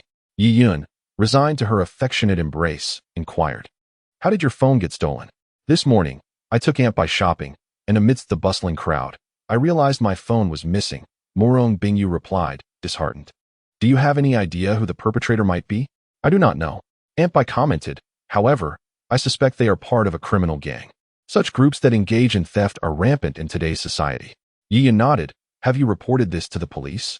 No. Morong Bingyu expressed her concerns, fearing that if they learned we had alerted the authorities, they would release the photographs. Perhaps we should just wire them 10 million as a settlement. Yi Yun silently lamented the extravagant mindset of these stars, casually discussing 10 million without a second thought, while he himself had nearly sold his soul for a mere 5 million. Even if we were to transfer the funds, they would not simply relent. Yi Yun shook his head. These individuals are hardly honorable. They value money above all else and possess no integrity. If they extort you for 10 million this time, they will return for 50 million next, treating you as if you were an ATM. What then? Should we report it to the police? Aunt Bai suggested. The chapter concludes. Chapter 38. A solo venture, no risks allowed. Yiyan contemplated for a moment and asked, do you have their contact information? I do. Aunt Bai retrieved a number from her phone, stating that they instructed her to call once the money was prepared. Upon verification, they assured her that once the funds were transferred, they would return the phone to us. Very well, proceed to transfer the money now, then call them, Yiyan instructed. Did you not say they would not engage in honest dealings? Bai Yi and Morong Bingyu were taken aback. First, we must stabilize them. Then we can devise a plan, Yiyan remarked. Bai Yi turned to Morong Bingyu, awaiting her decision. Let us proceed as Yi Yun suggests. I have faith in him. Morong Bingyu declared. Bai nodded in agreement, refraining from further comment as she retrieved her laptop to begin her operations. All set. Shortly thereafter, Bai stood up. Call them and ascertain their intentions, Yi Yun instructed. Bai picked up her phone and dialed the number belonging to the thieves. The connection was established swiftly. I have already transferred the funds. You can return the phones to us, correct? Bai spoke coldly. That was rather prompt. A cheerful voice chimed from the other end. Rest assured, we thieves uphold certain principles. The phones will be dispatched to you immediately. However, to safeguard against any future reports to the authorities, we have made copies of the photos. Fear not. As long as you comply in the future, these images will remain sealed and will not see the light of day. You shameless scoundrels. Bai trembled with rage. Yi Yun was right. These individuals had no semblance of trustworthiness. Their claims of self-preservation were merely a guise to extort more money. Bai, what transpired? After hanging up, Morong Bingyu inquired anxiously. Bai, furious, slammed her phone onto the couch. These brutes. They are willing to exchange the phones, but demand a copy of the photos. What? Morong Bingyu's complexion paled. Yi Yun, however, remained composed, having anticipated this outcome. Stay here. I will retrieve the phones for you, he asserted. Do you know their whereabouts? Morong Bingyu asked in astonishment. Yi Yun nodded, having just tracked the location. Earlier, after glancing at the phone number, he had enlisted the help of a skilled hacker abroad to assist in pinpointing their location. Within half a minute, he had succeeded. No, I cannot allow you to go. This is far too dangerous. They are a gang, and you cannot contend with them. Morong Bingyu urged anxiously. Yi Yun chuckled. That remains to be seen. Now, you two wait here for my news. I shall return swiftly. No. Morong Bingyu grasped Yi Yun's hand. If you insist on going, then I shall accompany you. I would rather die alongside you. Bingyu, you are out of your mind. Bai gasped, taken aback by Morong Bingyu's declaration. You cannot risk following Yi Yun into danger. We must, Bai. Morong Bingyu interrupted, fearful of revealing her identity. Do not speak further. I have made my decision. I trust Yi Yun. He will ensure my safety. Yi Yun looked on, exasperated at the dramatic turn of events. It was merely a visit to the thieves' lair. Did it warrant such a tragic flair? Reluctantly, he agreed to take Morong Bingyu along. You both stay here. They are in the billiards room ahead. And I shall handle it, Yi Yun stated.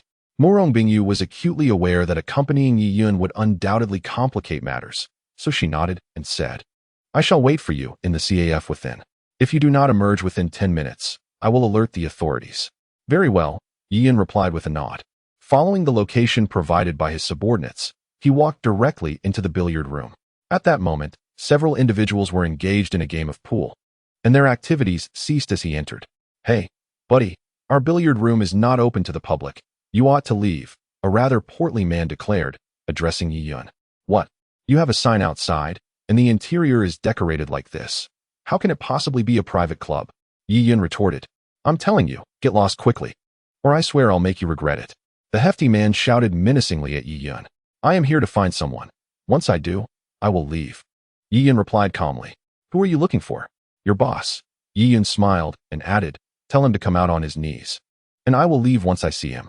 Kid, I reckon you're looking for trouble, the portly man sneered, discarding his cue and advancing toward Yi Yun with 4 accomplices. Their demeanor aggressive and threatening. Listen well, you will comply, or this will become a confrontation, Yi Yun asserted. You must be tired of living, the portly man barked. Pointing at Yi Yun, I dare you to take another step. I will end you. With a swift motion, Yi Yun reached out and broke the man's finger, causing him to gasp in pain. I detest being pointed at, Yi Yun said coolly. After a brief moment of shock, the portly man dropped to the ground. Howling in agony, the other 4 stood frozen in disbelief. Why are you all just standing there? Go and kill him. The portly man shrieked amidst his cries. Finally snapping out of their stupor, the 4 rushed at Yi Yun. With a swift maneuver, Yi Yun executed a kick that sent the first assailant flying, toppling the others in his wake. What on earth is happening? A head peeked over from the 2nd floor, and upon witnessing the unfolding chaos, their expression shifted to one of alarm. Brothers, we have an intruder. Grab your weapons. In an instant, a dozen individuals armed with iron rods, wrenches, and knives descended the stairs, aiming their assaults at Yi Yun. Yi Yun deftly evaded their attacks, delivering precise punches without pause. Before long, not a single person remained standing in the billiard hall. Wasting no time, Yi Yun ascended to the 2nd floor. Just as he reached the final stair, A large blade swung toward him. Yi Yun stood firm, responding with a powerful punch.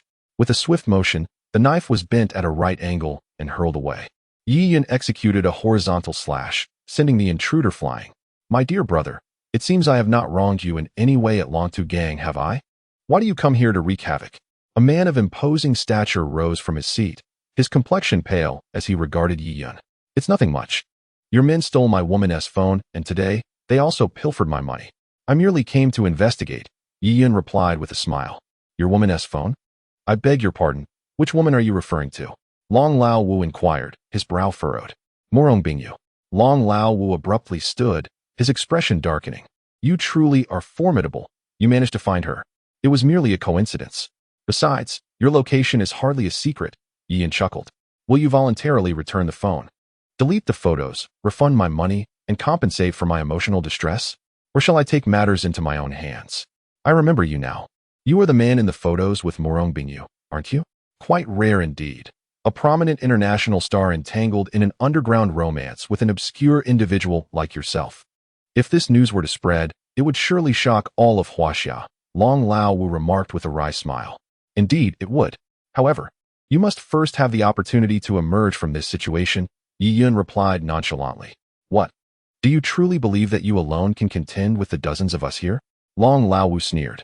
You may test that theory, Yi Yun responded calmly. Haha.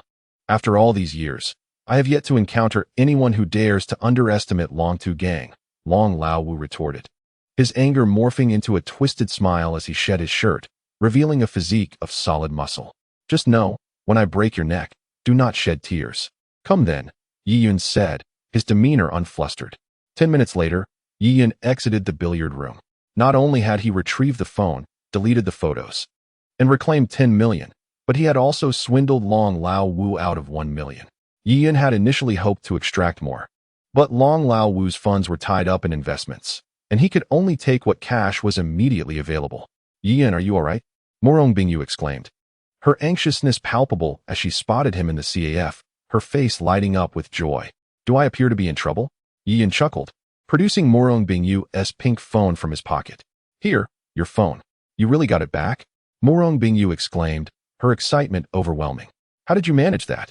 I went to reason with their leader, who turned out to be quite reasonable. In the end, he was so moved by the discussion that he nearly cried, and returned the phone and the money.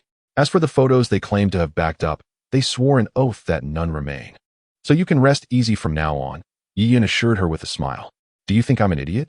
Morong Bingyu rolled her eyes, glaring at Yi Yun with irritation. Yi Yun, the chapter concludes. Chapter 40, Lin Feiyu. Yi Yun entered the sales department and surveyed the vast office, where only 5 individuals remained. 2 gentlemen were fervently engrossed in their games, skillfully manipulating their keyboards and mice. A plump young woman was munching on potato chips. An elderly lady was diligently knitting, while a fashionably attired young mother, clad in a short skirt and black stockings, was applying nail polish. It seemed likely that the others had ventured out for business, leaving these few behind to guard the office. Yi Yun cleared his throat softly a couple of times, and as they turned their heads, he announced, Hello everyone, I am the new employee, Yi Yun. It is a pleasure to meet you all. Ah, handsome. Welcome. The young mother was the first to approach him, extending her hand for a shake and casting flirtatious glances. I am Yang Mei. Feel free to ask me anything you don't understand, or just come to me when you have a moment. Yang Mei eyed his robust physique and sun-kissed skin with a predatory gleam, making it evident that she was quite taken with him. Yi Yun inhaled sharply, taken aback by her enthusiasm. He smiled and inquired, Sister Yang, could you please direct me to the supervisor's office? I need to report in. The other 5 were preoccupied with their tasks and paid him no mind, leaving only Yang Mei free to converse. You don't know? Yang Mei exclaimed, her surprise evident. Know what? Yi Yun asked, bewildered. New employees are required to undergo training, she explained. The company has hired several newcomers recently, and all are subjected to a week-long training session. Moreover, prior notice is given, and you are expected to arrive half an hour early each day for training in the training room. The supervisor is responsible for the training. What? Yi Yun's face registered shock. No one informed me of this. Damn it, that Zhang Aoshua must have deliberately concealed it from me. Yi Yun hurriedly inquired about the location of the training room and rushed there, realizing he was now over half an hour late, according to Li Mei's account. Arriving late on his first day would surely leave a poor impression on the supervisor, but thankfully, with Zhang Aoshua's support, he was not overly concerned about being dismissed. Still, he wondered what kind of supervisor awaited him. Would they be a beauty or a peculiar old man? Reaching the door of the training room, Yiyun paused to listen.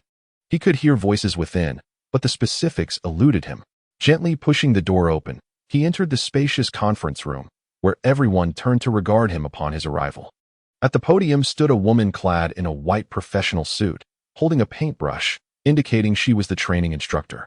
Yiyun offered an apologetic smile to the instructor at the podium and made his way toward an empty chair in the corner.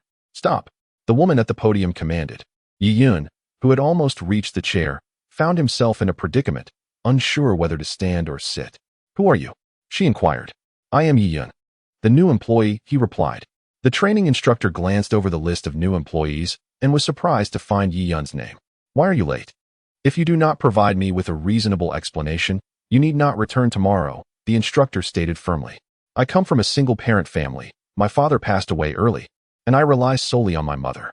Our financial situation is dire, preventing me from pursuing my education. I work during the day and manage to find time to study at night. Yesterday, the thought of starting my new job at Triumph filled me with excitement. So I borrowed a book on cosmetics. I lost track of time and ended up reading until 3 in the morning. Consequently, I woke up late today and fabricated a few excuses. I sincerely apologize for any harm caused. I genuinely need this job and hope you can grant me another chance." Yiyun's face was etched with sorrow as she offered a slight bow to the instructor. Regardless of the truth behind Yiyun's words, her emotional delivery, combined with her late-night study efforts and her struggles, made it difficult for anyone to doubt her sincerity. After all, she had the courage to share her difficulties openly. How could one not believe her? Moreover, with so many witnesses present, openly contradicting her would surely tarnish one's own reputation. If Zhang Aoshua were here, she would undoubtedly be astounded by Yiyun's eloquence. In the past, Yiyun had seemed like a simple, unassuming individual, not particularly articulate. Yet now, she spoke with remarkable fluency and confidence. Little did they know, Yiyun had undergone similar training during her military service, equipping her with the ability to think on her feet and respond adeptly to challenges. "Given your diligence, I will extend another opportunity to you. However, you must maintain a serious demeanor during work hours and refrain from frivolous chatter," the instructor said with a smile, patting Yiyun on the shoulder. "Understood. Moving forward, I shall limit my speech to necessary communication only. That is not required. After all, remaining silent would render you quite foolish. Besides, you are in sales, which necessitates daily interactions with clients. Now, please, come in and take a seat." In the office of Supervisor Lin Feiyu, Yiyun stood before her like a chastised child. "I am truly sorry. I did not intend to be late," she murmured softly. "Is that why you concocted such an elaborate excuse to deceive me?" Lin Feiyu retorted with a sardonic smile. "Well, we both needed a way to save face, didn't we?" Yiyun replied with a grin. "I must admit, your eloquence is quite impressive. You would indeed make a fitting sales representative," Lin Feiyu remarked. "Now, return and familiarize yourself with the company's operations." "Are you not going to punish me?" Yiyun asked, taken aback. "Not necessary. Who hasn't he been late to work at some point? However, do ensure it does not happen again," Lin Feiyu chuckled. "Understood." Yiyun was pleasantly surprised by the supervisor's amiability, which significantly enhanced her regard for her. Just as Yiyun was about to leave, the phone on Lin Feiyu's desk rang. Upon glancing at the caller ID, Lin Feiyu's expression darkened, revealing a hint of fear in her eyes. This left Yiyun perplexed. After a moment of hesitation, Lin Feiyu finally picked up the phone.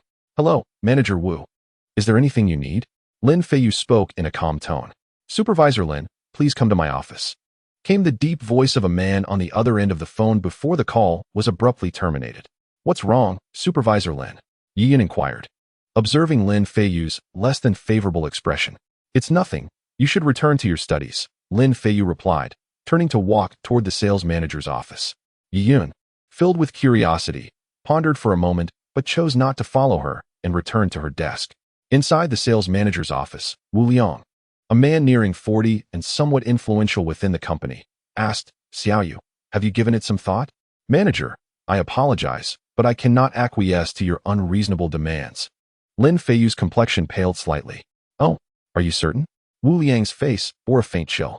"A few days ago, you offended a company manager, and he stated that he would no longer collaborate with us.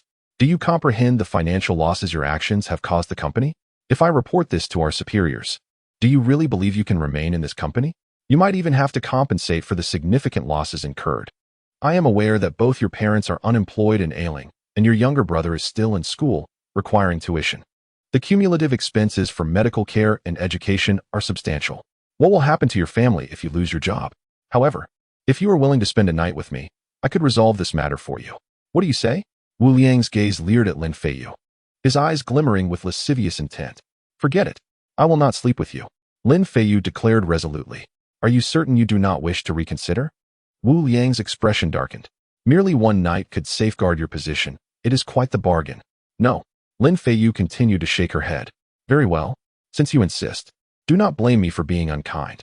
Tomorrow is the final deadline for negotiating with the company. If you cannot persuade them to change their minds, prepare for termination and compensation for the company's losses.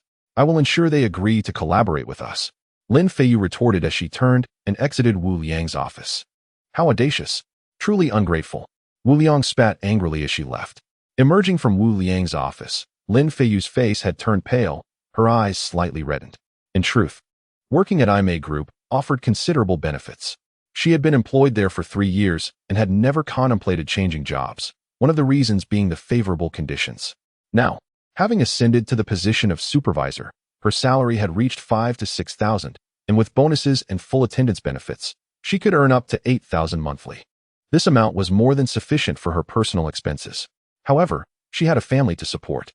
Her mother had been unable to work for 3 years and earned no income, while her younger brother was still in high school, further increasing their financial burden. The father is nothing short of a gambling addict, perpetually wandering outside and accruing a mountain of debt that falls solely upon her shoulders to repay. It can be said that the weight of the family rests entirely on her alone. Now, she finds herself being threatened. Should she lose this job, her family would inevitably crumble. In this moment, her sense of helplessness is overwhelming. As these thoughts swirl in her mind, tears begin to cascade down Lin Feiyu's cheeks. After weeping for a considerable time in her office, she finally regains her composure and rises to head to the restroom. Regardless of the bitterness in her heart, she must exhibit strength. She cannot allow her subordinates to witness her in such a state. At that moment, Yi Yun emerges from the restroom and notices Lin Feiyu's unusual demeanor, his brows furrowing slightly as he approaches her. Supervisor Lin, what is the matter? Startled by Yi Yun's sudden appearance, Lin Feiyu quickly wipes away the tears from her eyes and forces a smile, replying, It's nothing. Nothing? Then why are your eyes so red? Yi Yun presses on.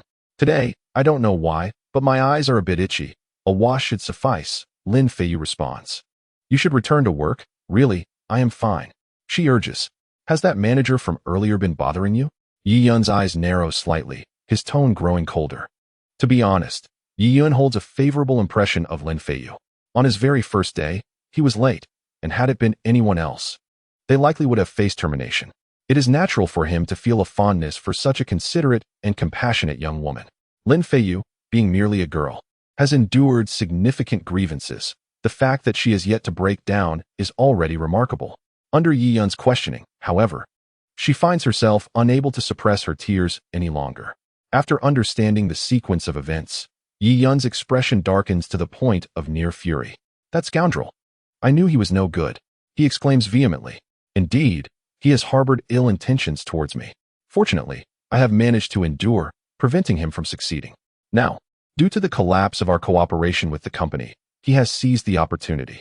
If I can salvage this collaboration, he will not dare to utter another word. Lin Feiyu explains. And what confidence do you have in that? Yi Yun inquires. Lin Feiyu shakes her head in despair. Their manager is also quite the lecher. He attempted to take advantage of me during a drinking session. I splashed him with a drink, which incensed him, leading him to claim that I had offended him and that he would no longer collaborate with our company. It seems that wherever one goes, there are hidden rules at play. Yi Yun shakes his head in resignation, looking at Lin Feiyu. Supervisor Lin, how about this? For the upcoming negotiation with the company, I will accompany you. What good will that do? Lin Feiyu sighs. You have no experience. Your presence would be futile. If Wu Liang finds out, it could implicate you as well. I cannot put you in jeopardy. Do not worry. That fellow cannot harm me, Yi Yun reassures her. Yi Yun remarked, moreover, you mentioned that the so-called manager of that company is a lecher. What if he attempts to take advantage of you again? If I accompany you, I can at least offer some protection. However, there is no need for hesitation. The more individuals involved, the greater the support. Perhaps I could be a variable who genuinely assists you. Very well, Lin Feiyu hesitated for a moment, but ultimately acquiesced. With Yiyan by her side, she felt a sense of reassurance. That's the spirit. When does the negotiation commence? Yiyan inquired. This afternoon at 3 o'clock. All right. Be sure to inform me then. Yiyan. Thank you. Lin Feiyu expressed her gratitude, her face radiating appreciation. There's no need for such formality. I was late on my first day at work. And you didn't dismiss me. So consider this my way of repaying you. Yiyan replied, chuckling heartily as he turned to leave. As Lin Feiyu watched Yiyan's silhouette fade, she suddenly felt a moment of distraction, her heart warmed by a different kind of comfort.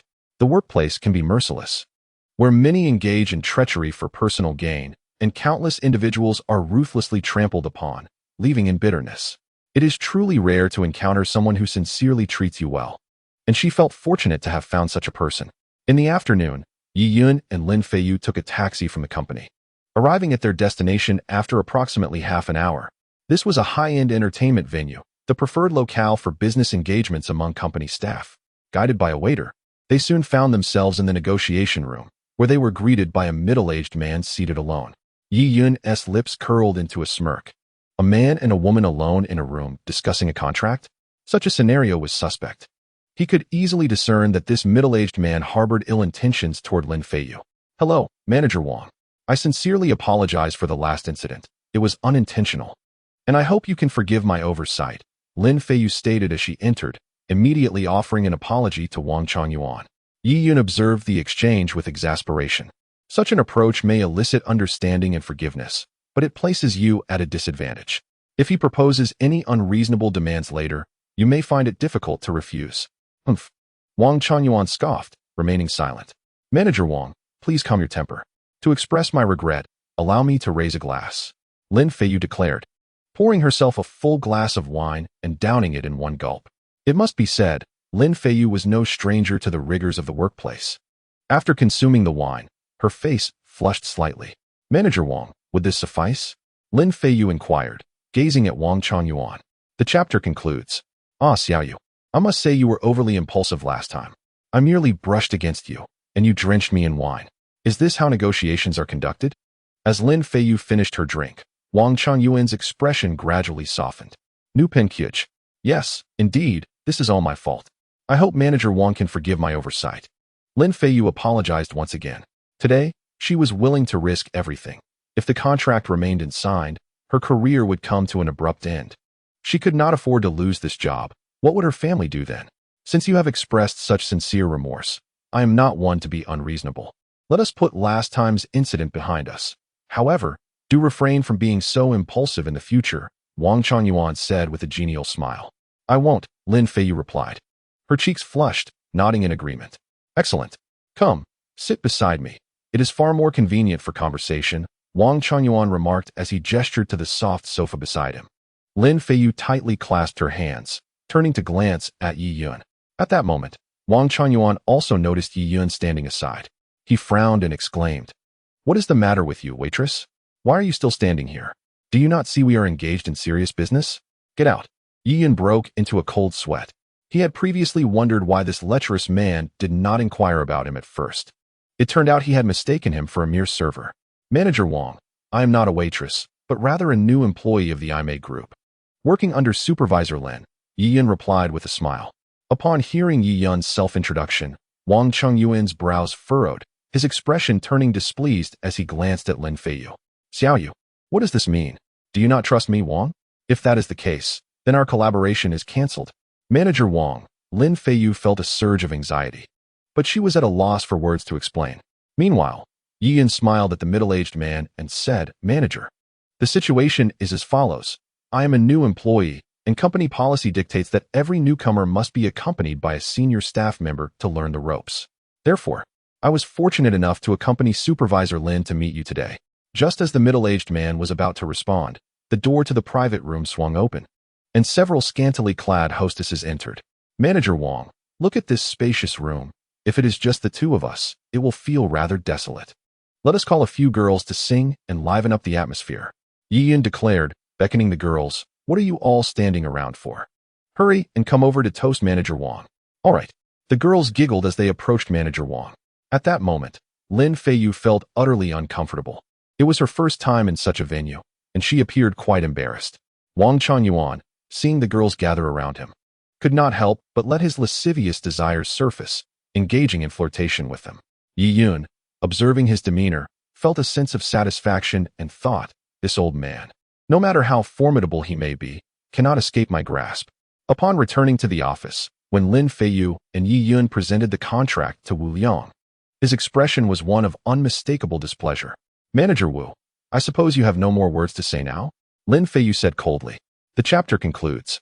In chapter 44, a woman faints. Humph. Consider yourselves fortunate this time. Wu Liang coldly cast a glance at Yi Yun. He had already learned the sequence of events.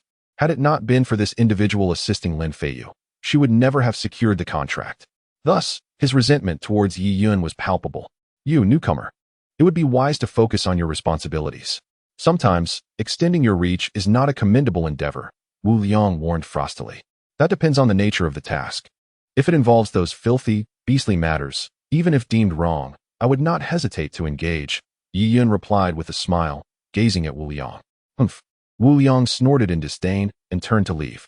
After office hours, Yi Yun received a message from Zhang Aoxue, informing him that she would be working overtime and that he should return home first. Zhang Aoxue frequently worked late, so Yi Yun was not particularly surprised.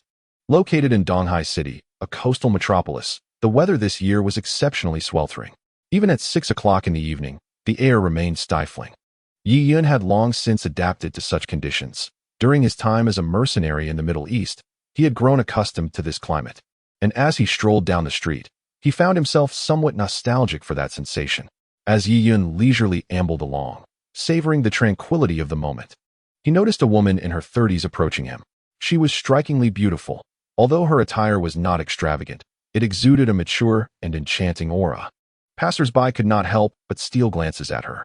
However, Yi Yun's brow furrowed slightly as he observed her pallid complexion, the large beads of sweat on her forehead, her vacant gaze, and her unsteady gait. She appeared to be suffering from heat stroke, albeit not entirely. As he contemplated this, the woman suddenly swayed and collapsed to the ground with a thud. Upon her fall, pedestrians halted, gathering around her. She lay motionless, her beautiful eyes tightly shut, her forehead drenched in sweat, her cheeks flushed, and her chest rising and falling rapidly. Those who had approached hesitated to render assistance, wary of the prevalent scams. Although the woman did not seem to be fainting, who could predict if she would accuse them upon regaining consciousness? At that moment, a rather unseemly young man with a buzz cut wrestled with his conscience before squatting down, intending to help the woman. Don't touch her. Yi Yun rushed forward, calling out to the buzz-cut youth. His shout momentarily quelled the surrounding noise, drawing curious glances from the onlookers. The young man, seizing the rare opportunity to take advantage of such a voluptuous woman, was reluctant to stop. He crouched down, slowly attempting to assist her. Yi Yun swiftly stepped forward, pushing the buzz-cut youth aside, and then supporting the woman himself. What are you doing? The young man with a buzz cut stood up in a fit of anger, shouting at Yi Yun. She is suffering from heat stroke and must be taken to the hospital immediately. Are you just going to watch this young woman perish here? Yi Yun, indifferent to the young man's outburst, examined the woman's eyes for a moment, listened to her heartbeat, and checked her pulse. He nonchalantly remarked, this woman has a mild heart condition coupled with low blood sugar. She should not be moved excessively. The buzz-cut youth retorted, I am an outstanding student from the medical school of Donghai University. How could I possibly overlook her heart condition and low blood sugar? Upon hearing this, the crowd turned to look at him with newfound respect, surprised to learn that he was indeed a student from Donghai University. The university is renowned globally for its two prestigious faculties, mathematics and medicine. Many of the leading experts in major hospitals across China hail from its medical school, and one of its scholars has even been nominated for a Nobel Prize. In that moment, the crowd's perception of the buzz-cut youth shifted. They glanced at Yi Yun, whose dark attire and worn-out clothing made him appear somewhat like a laborer. How could someone like him possibly provide medical assistance? Yi Yun, however, was uninterested in their judgments. He could discern from the woman's heartbeat that if treatment was not administered swiftly, she would likely succumb before the ambulance arrived. Pressing his ear against her chest for a moment, He pinched her nose and leaned in to administer artificial respiration, clearly intent on saving her life. The crowd speculated that although he looked unkempt, it was unlikely he would engage in any inappropriate behavior in front of so many witnesses. After completing the breaths, Yi-Yun pressed down on the woman's chest twice before continuing with his efforts. The buzz-cut youth furrowed his brow at Yi-Yun's actions. He had intended to perform artificial respiration himself, but found himself outmaneuvered. His gaze turned icy as he exclaimed, "What are you doing? Are you saving her or taking advantage of the situation?" The crowd, hearing his words, began to sense something was amiss.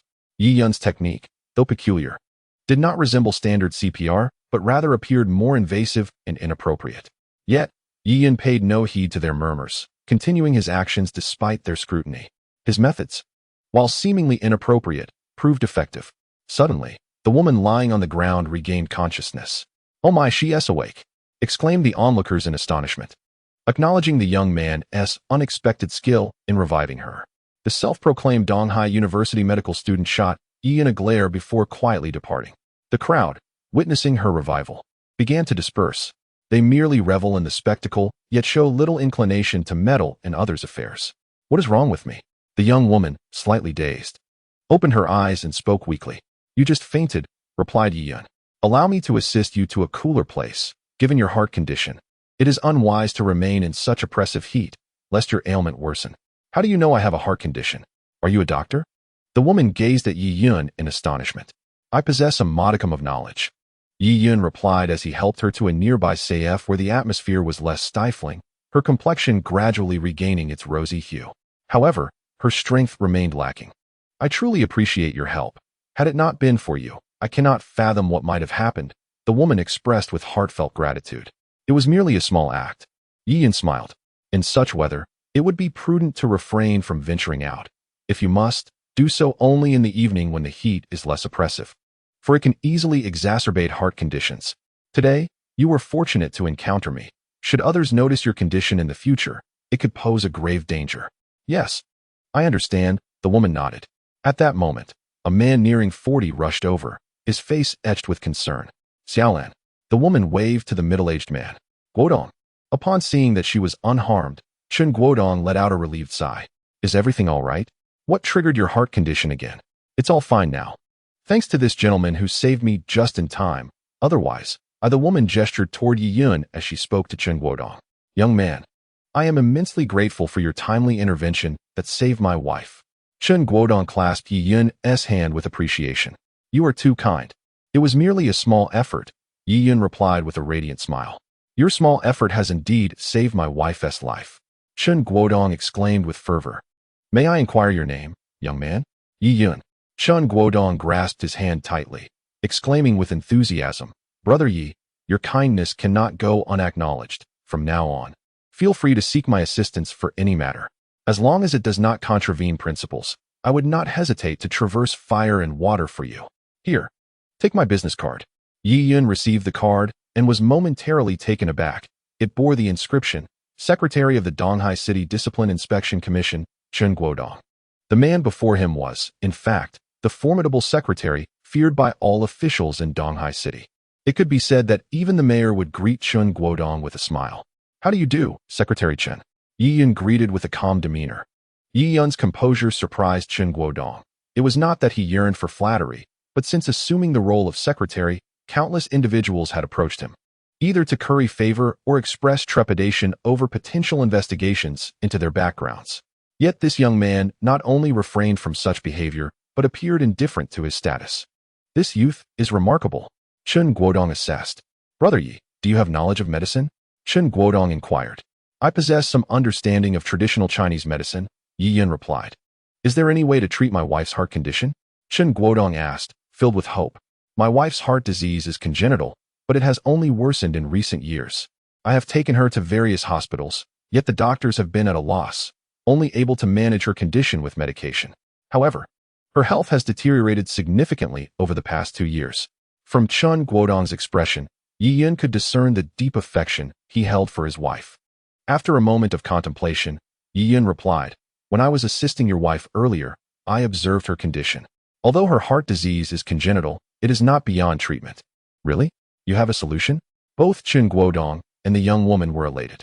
Yi Yun nodded and requested a piece of paper from the waiter. He then wrote out a traditional Chinese medicine prescription and handed it to Chen Guodong. Follow this prescription for a week. After you complete the medication, I will return to administer acupuncture to your wife. After repeating this process 3 times, she should experience significant improvement. Is that so? Chen Guodong gazed at the prescription with skepticism. After all, many renowned doctors had been unable to help his wife's heart condition. Now, this young man had claimed he could cure her in 3 weeks, which seemed utterly implausible. Yi Yun, not one to boast, understood Chen Guodong's doubts. His patience in treating Chen's wife stemmed from recognizing the man's integrity and righteousness. Having endured many trials, he had developed a keen insight. This man was undoubtedly one of the rare, upright officials in Huaxia. Yi Yun held a measure of respect for Chen Guodong, which motivated him to offer assistance. Secretary Chen, your lips are purplish, and your throat displays signs of congestion. If I am not mistaken, you are likely suffering from mild asthma, which has persisted for years. Over time, your cough has intensified, and even with injections, relief lasts only a day or 2 before the symptoms return. Your condition is not less severe than your wife's. At this rate, reaching the age of 50 would be a testament to divine mercy. The atmosphere grew silent as Chen Guodong and the young woman stared at Yi Yun in astonishment. They were taken aback by his remarkable medical skills. The ability to discern ailments at a mere glance was indeed astonishing, suggesting he might be a true miracle worker. Chen Guodong sighed in resignation. You are accurate. I do indeed suffer from asthma, and my cough is worsening. My busy schedule leaves me little time for daily injections. Brother Yi, I am truly sorry for doubting you. Please, help me treat my wife. Yi Yun regarded Chen Guodong with renewed appreciation. This man recognized his own medical prowess, acknowledged his ailment, and yet prioritized his wife's health above his own concerns. Such selflessness is a rare virtue in today's society. Guodong, I am not in a hurry. Let Dr. Yi attend to you first, the young woman said with tears in her eyes. Yi Yun promptly picked up a piece of paper and a pen from the desk. Inscribing the prescription, Secretary Chen, please prepare 3 doses of this medicine, taking 1 dose 3 times a day. Chen Guodong tucked the prescription away, his eyes gleaming with excitement. Brother Yi, you not only saved my wife, but have now cured my ailment as well. I am immensely grateful to you. I understand that all doctors require compensation for their services. Please state your price, and I shall certainly oblige within my means. He added with sincerity. I also wish to apologize for my earlier misjudgment. Yi Yun smiled gently. Were I in your position, I too would have doubted my abilities, thinking I was a charlatan rather than a skilled healer. Then, Brother Yi, regarding my wife's condition, following the prescription I provided earlier, I will administer acupuncture to her in a week. After 3 sessions, she should be just fine, Yi Yun assured him with a smile. Excellent. Brother Yi, your kindness is something I, Chen Guodong, shall never forget. Let me reiterate, should you ever require my assistance in the future, do not hesitate to call on me. I will go to great lengths to help you. Chen Guodong pledged, thumping his chest in assurance. I am truly grateful, Secretary Chen. Who knows? I may indeed have need of your assistance down the line, Yi Yun replied with a smile. After exchanging phone numbers, Yi Yun returned home. He settled into the sales department of the Imeli Group. In the following days, he refrained from pursuing business and continued his training. Following Yi Yun's help with Lin Feiyu, she developed a particular fondness for him, granting him numerous privileges at work. While Yi Yun was idly playing games at his desk, his phone rang. It was a call from home. Son-in-law, something is wrong. The young lady has fallen ill. You must come quickly. Aunt Lon exclaimed anxiously. Aunt Lon, what has happened? Please clarify, Yi Yun said, frowning. After returning from the company, the young lady mentioned feeling a bit dizzy, but I did not think much of it at the time.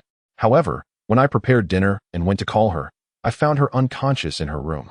I immediately took her to the nearby hospital, where the doctor diagnosed her with a high fever, 39 degrees Celsius.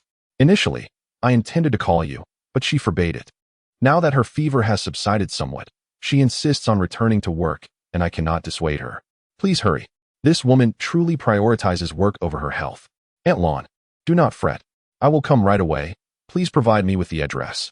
Upon Yi Yun's arrival at the hospital, he found Wuma anxiously pacing outside. As soon as she spotted Yi Yun, Aunt Bai rushed to greet him. Son-in-law, you have finally arrived. Please go in and persuade the young lady. Her fever has just improved, yet she insists on working. I cannot convince her to rest, and if this continues, her condition will surely worsen. I will go in and check, Yi replied, pushing open the door to the ward. At this moment, Zhang Aoshue sat at a table, her face serious as she stared intently at the documents on her computer. Her delicate features were flushed, devoid of the usual frostiness, a result of the fever that painted her cheeks a rosy hue. Upon hearing a sound, she turned her head to see Yi, and her expression instantly turned icy. What are you doing here? Who permitted you to enter? Leave at once. Do you think I came to see you? If you weren't my nominal wife, I wouldn't care if you perished. I would rather not bear the burden of being labeled a husband killer, Yi retorted dismissively. Zhang Aoshue, incensed, felt her teeth grind in fury. How dare he speak of her in such a manner? This chapter concludes here. Yi, I will kill you. Scoundrel. Even if I were to perish, I would not want your concern, she exclaimed, but before she could finish, a violent cough interrupted her. Yi quickly rushed to support her, frowning as he scolded, You mad woman. Have you lost your senses? Do you truly believe the company would crumble without you? How foolish. Who are you insulting? Zhang Aoshue seethed. Yi, I will kill you. She forcefully pushed his hand away and stood up, intending to strike him. However, the fever clouded her mind, and as her anger surged, she felt faint and collapsed. Yi caught her just in time. What a foolish woman, he muttered, exasperated. With a firm grip, he lifted Zhang Aoshue into his arms. Although she struggled, Yi held her tightly, rendering her immobile. What are you doing? Zhang Aoshue glared at him. You dare touch me? I will kill you. With her arms and legs restrained, she resorted to biting him, but Yi was quicker, sealing her lips with his own. In that instant, both were struck dumb, as if thunder had struck them. Yi felt the softness of her lips, accompanied by a faint fragrance. Meanwhile, Zhang Aoshue's mind was racing with the realization that her first kiss had been stolen by this man she had known for less than a week. Turning her head sharply, she broke free from his kiss, her eyes ablaze with fury. Yi, if you dare take advantage of me, I will not forgive you. Yi could only manage a wry smile. Holding Zhang Aoshue to prevent her from biting him, he knew he had crossed a line. He thought to himself that once she recovered, she would surely seek revenge. Gently placing her on the bed, he released her and retrieved several silver needles from his pocket. What are you going to do? Zhang Aoshue asked, her brow furrowed, her expression stern. I'm here to save you, what else? Yi replied, rolling his eyes. If you wish to avoid being punctured all over, then I suggest you continue speaking. After all, the pain is not mine to endure, Yi remarked, as he charred the needles with a lighter. Zhang Aoshue felt a chill run down her spine as she beheld the long silver needles in Yi-yun's hand. She dared not question the words of this rogue. If he could force a kiss upon her, what else might he not do? The mere thought of Yi-yun filling her body with needles, while she remained powerless to resist, rendered her utterly silent. That's more like it. Remain quiet and behave. There's no need to act like a shrew, Yi-yun teased, observing Zhang Aoshue's compliant demeanor. Anger surged within her, yet she held her tongue, merely huffing in discontent and turning her face away from him. Well then, if all goes well, you shall enjoy a restful night and be discharged tomorrow. However, no working tonight. I shall return shortly. Should I catch you working again, you will find yourself confined to bed for 3 days. Test me if you dare, Yi-yun declared, before seizing Zhang Aoshue's laptop and striding out of the ward without a backward glance. Zhang Aoshue's face flushed with indignation. It was the first time in her life she had been so threatened, and she found herself utterly unable to retaliate. You rogue, just wait until I recover. You shall see how I deal with you, she muttered fiercely, before pulling the blanket over her head and obediently succumbing to sleep. How is the young lady? Wu Ma inquired eagerly upon Yi-yun's exit. She is fine. She will be discharged tomorrow, Yi-yun replied. Aunt Lan, you have had a long day. You should return home to rest. I will keep watch here tonight. That won't do, young master. You should return. I will stay here. You need to work tomorrow, Aunt Lan exclaimed, startled by Yi-yun's suggestion, for as a caretaker, such responsibilities were typically hers. You know my work ethic. I hardly exert myself at the office. Yi-yun chuckled. Moreover, should she rise to work again, you would be unable to stop her, and I would have to return, which would be rather troublesome. Wouldn't it? Aunt Lan contemplated his words and acknowledged their wisdom. She was all too aware of her charge's temperament, and it seemed that only this young master could manage her. After a moment's hesitation, she acquiesced. Very well, I will come in the morning to relieve you. No need. She will be discharged tomorrow. Prepare some nourishment at home for our return. Yi-yun smiled. All right then. Do remember to call me if anything arises, Aunt Lan replied, turning back multiple times as she left. After bidding farewell to Aunt Lon, Yi-yun was about to re-enter the ward when the anguished cries of a woman drew his attention. "Doctor, please, I beg you, save my father." A woman knelt before an elderly man, weeping inconsolably. The elderly man lay quietly on the emergency table, his face pale, as if he had just ceased to breathe. The chapter concludes here. At this moment, a considerable number of people had gathered around. Among them were several men in impeccably tailored suits, their expressions devoid of emotion as they observed the woman and the elderly man, exuding an air of authority. Meanwhile, a young man, no older than 20, stood to the side, visibly flustered. Behind the well-dressed middle-aged men stood a group of doctors, all clad in white coats, with one balding man in his 50s wearing a badge identifying him as the hospital director. It was evident that he was the head of this institution. The director approached the elderly man, placed his hand on the man's nose, and examined his pupils, then stated with a heavy heart, "I am truly sorry. He has passed away. Please accept my condolences." "That cannot be. My father has always been in good health. How could he suddenly die?" the woman implored, pulling at the director's coat, tears streaming down her face. "What are you doing?" The director's anger flared as he seized the woman's hand and forcefully withdrew it. Pushing her back, she stumbled and fell to the ground, landing heavily. The director did not even glance at her, but turned his attention to the middle-aged man, saying, "Director Liu, I sincerely apologize for the unfortunate scene you have witnessed during your inspection today. It was a misstep on my part. I hope you can forgive me." This man in a suit was indeed the head of the Health Bureau of Donghai City, visiting the private hospital for a work inspection. For the hospital, maintaining a good relationship with such an influential figure could greatly facilitate future expansions or investments. However, it was immensely frustrating and disheartening that a death had occurred at this critical juncture. Director Liu did not express anger. Instead, he merely furrowed his brow and remarked, "In a hospital, there are both the living and the dead.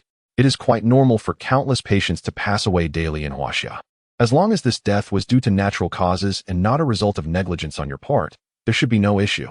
Upon hearing this, the hospital staff felt a surge of relief and smiled, assuring him, "Rest assured, Director Liu, this individual certainly died of natural causes, specifically a sudden heart attack." "You are speaking nonsense." The woman stood up, pointing an accusatory finger at the director, her voice filled with rage. "My father has never suffered from heart disease. How could he have died from a heart attack? If you fail to treat your patients, you cannot shift the blame onto them. Comrade, I empathize with your distress. But once a life is lost, it cannot be restored. You must find a way to cope with your grief," Director Liu said, placing a comforting hand on the woman's shoulder, his expression one of feigned sympathy. Director Gua has been in the medical field for decades. His expertise is unquestionable. If he claims your father died of a heart attack, it must be accurate. Perhaps your father had heart issues unbeknownst to you. That's absurd. The woman forcefully swatted away Director Liu's hand, her voice rising in a desperate protest. "How could I not know if my father was ill? My father tragically succumbed on the operating table, and in your efforts to evade responsibility, you have deceitfully misrepresented the cause of death. As the head of the Health Bureau, you did not bother to investigate the circumstances nor inquire about the details before urging me to trust these so-called doctors. I am left to wonder whether you have conspired to shift all blame onto my father." Director Liu's countenance turned exceedingly grim as the woman hurled accusations at him. He had only attempted to console her, aware that many bystanders were present, hoping to project an image of compassion. Little did he expect her to openly berate him in front of such a crowd. Since assuming his position as head of the Health Bureau, he had never been confronted so brazenly. The woman's actions incited his ire, yet as a director, he could not openly chastise the family of a deceased patient, especially one mourning their loss. He discreetly signaled to the hospital director, seeking his intervention. The director, eager for an opportunity to curry favor with Liu, felt a surge of joy upon receiving the signal. He turned to glare at the woman, reprimanding her. "What are you doing? Show some respect. I assert that your father died of a heart condition, and that is the conclusion you must accept, regardless of where you go. If the head of the Health Bureau has stated it, would I dare to wrongfully accuse you? But my father did not have heart disease," the grieving woman cried, her voice filled with despair. "You cannot treat us this way." Overcome with sorrow, she lowered her gaze, lacking the medical knowledge to counter the director's assertions. "Heart disease, indeed. Are the medical understandings in your minds made of nonsense?" A voice suddenly pierced through the tension, startling the crowd. Someone dared to confront the two officials. A slender young man approached. Who are you? This does not concern you. The director snapped, glaring at Yi Yun. It does not concern me? Yi Yun retorted with a cold smirk. In our socialist society, everyone has a voice. You, a mere hospital director, have no right to silence me. Oh, I see. Is it because of your association with the head of the health bureau? As he spoke, Yi Yun directed his ire toward the health bureau chief. As the head of the bureau, you witnessed a life extinguished before your eyes, yet you failed to inquire about the cause, blindly accepting the fabrications of this charlatan director. You feign compassion, projecting an image of being approachable and caring, but your kind is simply revolting. Yi Yun's fury was palpable. Hospitals are meant to be sanctuaries for healing, yet they have devolved into mere arenas of sycophancy, disregarding the lives of the populace. What is the difference between this and the prisons of antiquity? The chapter concludes with a powerful declaration: such arrogance. Young man, one may indulge in reckless consumption, but one must not speak recklessly. The director glared at Yi Yun, his face dark with fury. Do you know who you are insulting? He is the head of the health bureau of Donghai City. Let me tell you, scoundrel, if you dare to speak recklessly again, prepare to face imprisonment. Yi Yun scoffed disdainfully. For a pompous director like you, who treats human life as expendable, I could berate you for an entire hour and still feel it insufficient. Call the police immediately. The director shouted at a nearby doctor, then turned back to Yi Yun, saying, You are blatantly slandering us, willfully tarnishing the reputation of our hospital and the head of the bureau. This is a grave offense. Just wait, you cannot escape. Slander? Huh? Yi Yun retorted coldly. While it is true that the head came to inspect the hospital, it was unnecessary for you to drag along so many doctors, and to allow an inexperienced young doctor in the emergency department. Are you not playing with lives? A director like you, who only seeks promotions and wealth. How many more lives will you endanger? And you, head of the bureau? I refuse to believe that after all this time, you do not comprehend this fundamental truth. Yet, in order to display your status and satisfy your vanity, you not only failed to intervene, but tacitly approved of this situation, ultimately aiding the director in evading suspicion. Are you not indirectly sacrificing lives as well? Have I spoken incorrectly? Have I said anything false? With Yi Yun's sharp words, the director was left speechless. Director Liu felt his face burn with humiliation. To be publicly accused of valuing lives as mere grass was utterly disgraceful, yet he found himself unable to refute it, unable to formulate a counterargument. As Yi Yun finished speaking, the crowd of onlookers erupted in agreement. Exactly. What kind of director are you? Hurry and get lost. The citizens shouted vehemently. Meanwhile, the woman who had lost her father glared at the director with fury, wishing she could devour him whole. I will sue your hospital and demand justice. Everyone, please remain calm. Director Liu realized he could no longer remain silent. Otherwise, the momentum of the situation would solidify the accusation against him. The deceased has passed. I ask everyone to be rational. If there are any objections to this matter, I assure you that I will thoroughly investigate and provide an explanation to the family. I will not allow anyone to suffer injustice. I hope you can trust me. You need not wait any longer. I can assist you in the investigation right now, Yi Yun said as he approached the elderly man, preparing to take action. However, the director blocked his path. What do you think you are doing? What am I doing? I am here to save lives, Yi Yun replied. Today, I will show you what it truly means to treat patients and save lives. With that, Yi Yun pushed the director aside, causing him to stumble backward and collide directly with Director Liu, knocking him down. Scoundrel, what are you doing? Director Liu was thoroughly enraged. This fellow showed no regard whatsoever for him, the chief of the health bureau. How dare he push him aside? Yi Yun remained consumed by his fury. Ordinarily, he refrained from meddling in others' affairs, yet when it comes to matters of life and death, he could not stand idly by. Are you a doctor? The hospital director soon exclaimed as he rose, indignant. What right do you have to intervene if you are not a medical professional? Is it a joke? Who said I cannot save a life just because I am not a doctor? Yi Yun retorted with a cold smirk. I said so. Director Liu, his face pale with anger, regained his footing. You are not a doctor, you lack a medical license, and your actions are illegal. What an audacious display of authority. I saved him today, and I shall see what you can do about it. With that, Yi Yun disregarded both men and gently lifted the motionless elder. To the astonishment of onlookers, he forcefully struck the old man's back. What are you doing? A multitude cried out in alarm. Cough, cough. A miraculous scene unfolded. The elder suddenly began to cough violently, expelling a glob of green phlegm that landed squarely on Director Lu's face. "Ah, Father, you're awake. How wonderful. I knew you weren't dead from a heart attack. You truly scared me." The woman, cradling the still somewhat weak elder, wept joyfully. At that moment, both the physicians and the surrounding crowd comprehended the reality. The elder was merely choking on phlegm, resulting in a temporary cessation of breath. Yet, until that point, these so-called doctors, including the director who boasted decades of medical experience, had failed to recognize this, shamelessly attributing his condition to a sudden heart failure. What a farcical director. The director felt a burning shame wash over him, wishing he could vanish into a hole. If this incident were to make headlines or circulate online, his career would be ruined. The thought tightened his heart, rendering him anxious and flustered. As for Director Lu, his expression was equally grim. What had he just said? He had stood up for the director, supporting the claim that the elder had succumbed to heart failure. Yi Yun had revived the supposed deceased and debunked the heart failure narrative. It was as if he had delivered a stinging slap across Lu's face, especially since the old man had spat phlegm directly onto him during the revival. This scoundrel was undoubtedly doing it on purpose. He was challenging Lu's authority, filled with resentment. Director Lu wished to gnash his teeth in frustration, contemplating taking a piece out of Yi Yun. Applause erupted from the crowd, celebrating Yi Yun's bold actions. At this moment, Director Lu discreetly whispered a few words into the hospital director's ear. The director's eyes lit up, and he immediately instructed a nearby doctor, who swiftly dashed out of the emergency room.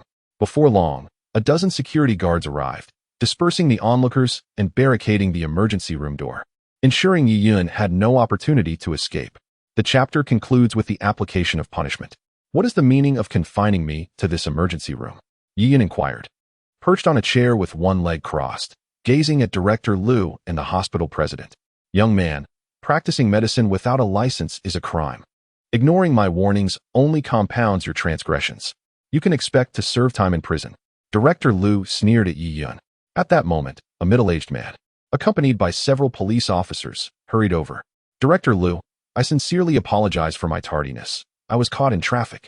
The middle-aged man, wiping sweat from his brow while maintaining a cordial expression, addressed Director Lu. This individual was Wang Ming, the head of the local police station, who had rushed over upon hearing that someone was brazenly misbehaving before a health department director, even resorting to verbal insults and practicing medicine without a license. Although the health department director was not part of his police system, he held a rank significantly higher than Wang Ming and wielded considerable influence within the government. "I have apprehended the individual. You may take him back. You are surely aware of the offenses committed today. Ensure that you interrogate him thoroughly and administer justice impartially." Director Lu stated with an expression of discontent. Wang Ming understood the implication behind the director's words. He was being instructed to handle Yi Yun with the utmost severity. At that moment, Wang Ming felt a twinge of pity for Yi Yun. Why did he have to provoke such formidable figures? It was akin to inviting disaster upon oneself. Yes, I assure you of an impartial investigation," Wang Ming fawned, then turned to glare at Yi Yun, gesturing to his subordinates. "Come, find this criminal and take him back for a thorough questioning. You should think carefully. Inviting the Buddha is easy, but sending him off is challenging." Yi Yun retorted with a cold smile. "Humph, even at death's door, you still dare to flaunt your wit. Just wait to spend a lifetime in prison," Wang Ming ordered. And with a wave of his hand, the officers moved to restrain Yi Yun. Yi Yun offered no resistance. He was curious to see what these individuals could do to him. Seated in the police car, Yi Yun glanced around with intrigue. He had never had the opportunity to ride in a police vehicle before. One officer, noticing Yi Yun's demeanor, kicked him in the stomach, barking, "Behave yourself." Yi Yun did not flinch, allowing the kick to land, a peculiar glint flashing in his eyes as a sinister smile crept across his face. "You are impressive," he remarked. "Why should I care about your opinion? You certainly have a lot of nerve to provoke the health department director in a hospital," the officer retorted, ready to kick Yi Yun again, but another officer restrained him. Ignoring the officers, Yi Yun closed his eyes to rest. Soon, the police car arrived at the station, where two officers escorted Yi Yun out. Wang Ming, along with Director Lu and the hospital president, followed closely behind. Originally, they had no business here. A mere nod from them would suffice. However, after Yi Yun's blatant insult, their anger could not be quelled without witnessing firsthand the spectacle of Yi Yun, now a fallen prisoner. "Hurry up, barked the officer who had kicked Yi Yun, shoving him forward. Yi Yun remained silent, trailing behind one of the officers into the police station. After navigating an unknown number of turns, several policemen led him to a confined room. They secured one side of the handcuffs to a pipe and left him standing, denying him a chair. "Stay put," one officer commanded before exiting with his colleagues. Leaning against the pipe, Yi Yun contemplated the considerable influence of the head of the Sanitation Bureau, who had swiftly mobilized such a force to apprehend him.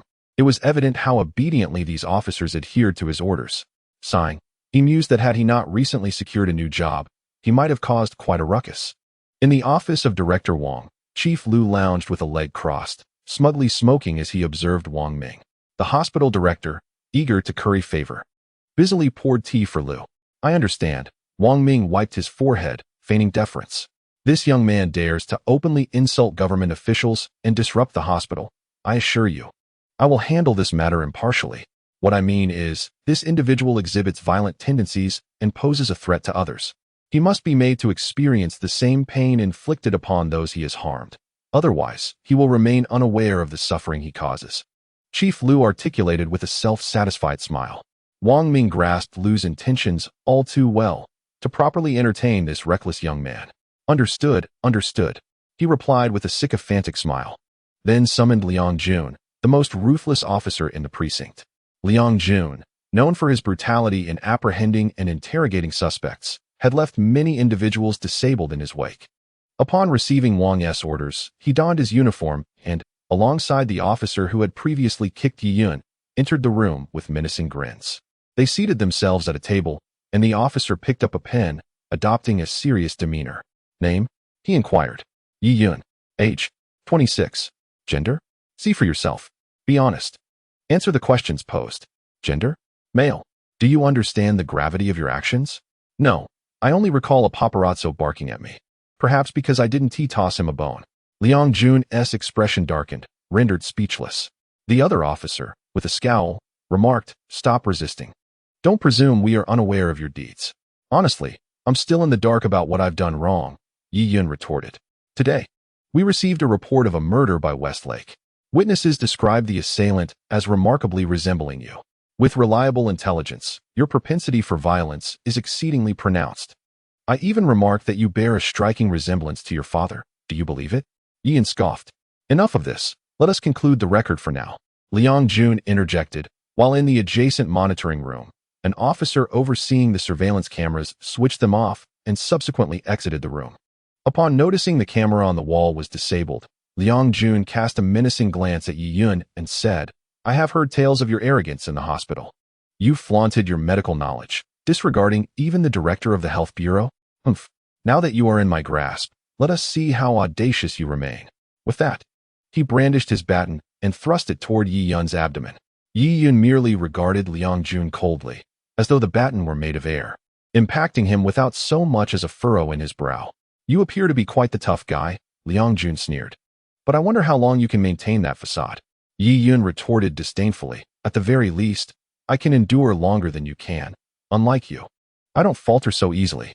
"Very well, you still maintain your bravado even when death looms."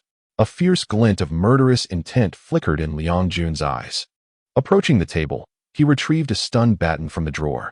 Activating the device, the crackling of electricity filled the air, illuminating Liang Jun's face with an ominous blue glow, rendering him even more grotesque in appearance. The chapter concludes here. The stun baton struck Yi Yun's stomach directly, causing him to slightly furrow his brow, contemplating whether he should make a break for it. If he did, the tranquil life he had worked so hard to attain would slip away from him. Should Liang Jun realize that Yi Yun's furrowed brow stemmed from contemplating whether to eliminate them, he might well categorize Yi Yun as a fiend. Liang Jun's elation upon witnessing Yi Yun's frown was palpable, prompting him to increase the output of the stun baton. Suddenly, Yi Yun's phone, confiscated during the search, began to ring. Liang Jun turned to glance at the phone resting on the table and gestured for another officer to take a look. The officer picked up the device, announcing, "It's from someone named Chen Guodong." "Who is this Chen Guodong? Is he your accomplice in crime?" Liang Jun inquired. Yi Yun smiled. "So he is finally coming, is he?" Prior to his capture, Yi Yun had sent a message to the disciplinary committee secretary, Chen Guodong, providing a brief account of the situation. "It is likely he is en route now." Yi Yun remarked with a grin. "Want you inquire directly with him?" Liang Jun. This petty officer truly did not recognize someone of the stature of a secretary in the disciplinary committee, still unwilling to cooperate. Liang Jun jabbed Yi Yun again with the stun baton and then seized his phone, pressing the answer key. On the other end of the line, a robust voice boomed. "Brother Yi, how are you? I am on my way over." "Hello, this is the district police station. May I inquire about your relationship with Yi Yun?" Liang Jun spoke coldly. There was a brief pause on the other end before the voice responded. "What have you done to him?" "Yi Yun is implicated in a murder case and is currently cooperating with our investigation. May I inquire about your relationship with him?" The other end of the line remained silent for an extended period, and after several seconds, the voice responded coldly. "You all stay at the police station. None of you is permitted to leave." The call was abruptly terminated. "Honestly, what is your connection to Chen Guodong?" Liang Jun inquired, his expression darkening. "Aren't you police officers quite formidable? You could investigate." Yi Yun replied with a smile. "I wonder how long you can endure this." Liang Jun then picked up an electric baton and struck Yi Yun repeatedly. After delivering more than 10 shocks, Yi Yun did not emit a single sound. Liang Jun's anger escalated, and he rummaged through a drawer, retrieving a hefty book and a metal rod, solid and capable of inflicting more than mere pain. It could easily shatter bones. Yi Yun cast a glance and could not help but curse under his breath. What beasts! Is this truly the method employed by police during interrogations? Placing a thick book on a suspect's chest and forcefully striking it with a metal rod? While the skin may remain unblemished, the pain is immense, potentially causing internal injuries. Yet, Yi Yun had encountered far worse techniques and possessed methods that were not only more effective, but significantly safer. During a mission with the Taliban to apprehend a counter-revolutionary spy, various methods were employed, but the most memorable was the use of electric shocks. With hands placed on a table, 22 volts of high voltage were applied. The moment the power surged, the spy convulsed as if possessed. The power would be cut off before the spy could catch his breath, only to be reactivated again and again. Even the strongest man would struggle to withstand such torment, yet this method ensured the spy would not be electrocuted to death. Another tactic involved encasing the spy's head in a sealed metal cover, producing piercing, shrill sounds that, while not damaging the eardrums, could easily drive a person to the brink of insanity. Yi Yun had experimented with a myriad of methods. Thus, he regarded this as mere child's play. As the two men encircled Yi Yun, he subtly moved his hands. Though unafraid, he was not foolish enough to await the application of such inhumane treatment.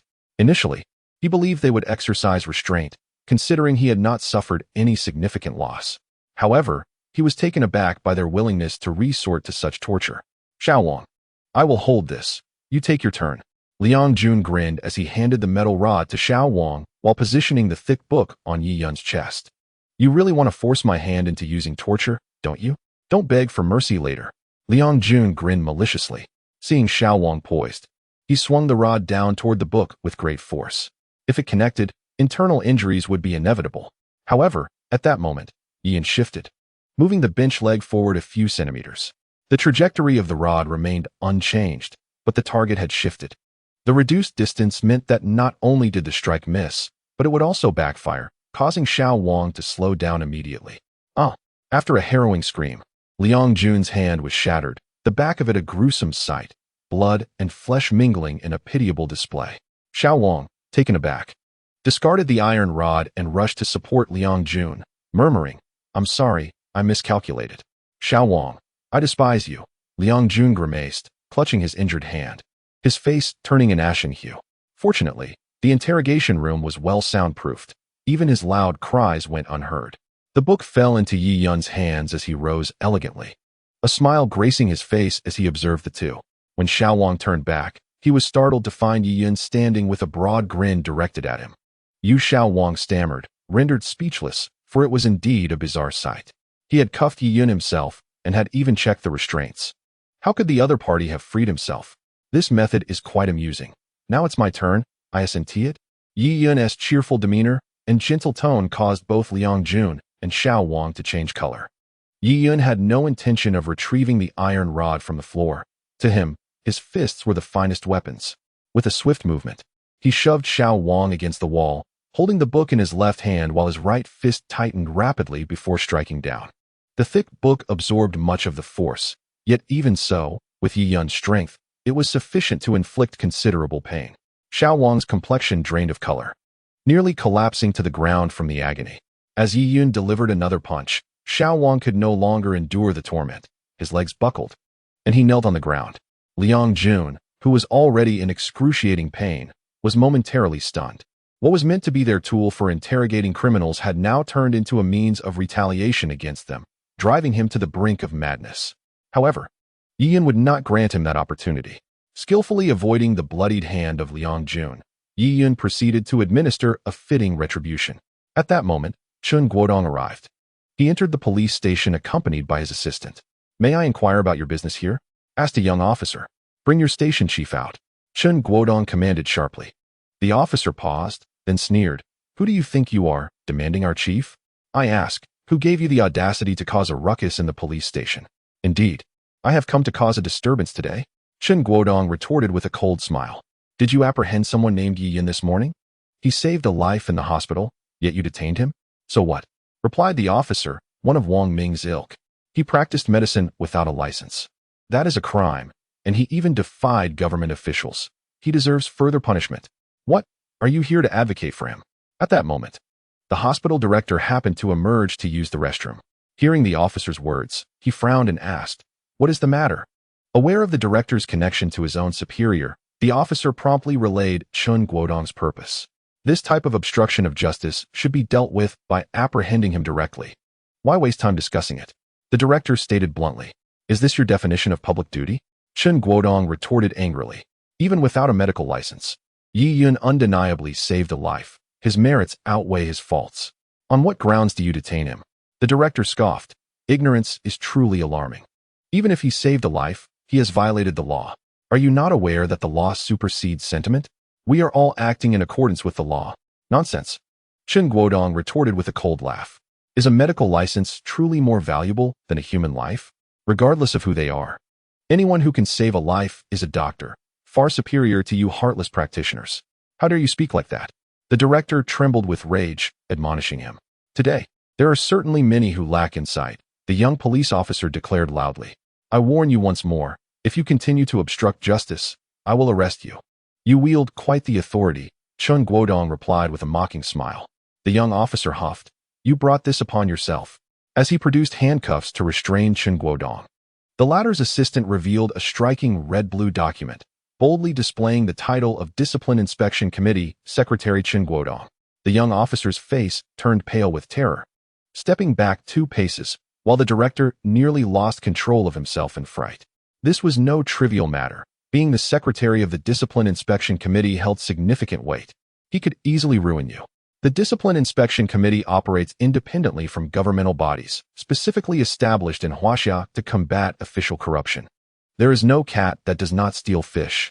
Everyone harbors some blemish, and if the committee sets its sights on you, the consequences are dire. The young officer was on the verge of tears, realizing the gravity of his mistake, his lips trembling. So it's Secretary Chun, hello. The director wiped the cold sweat from his forehead, feeling a dampness in his trousers. Secretary Chun, hello.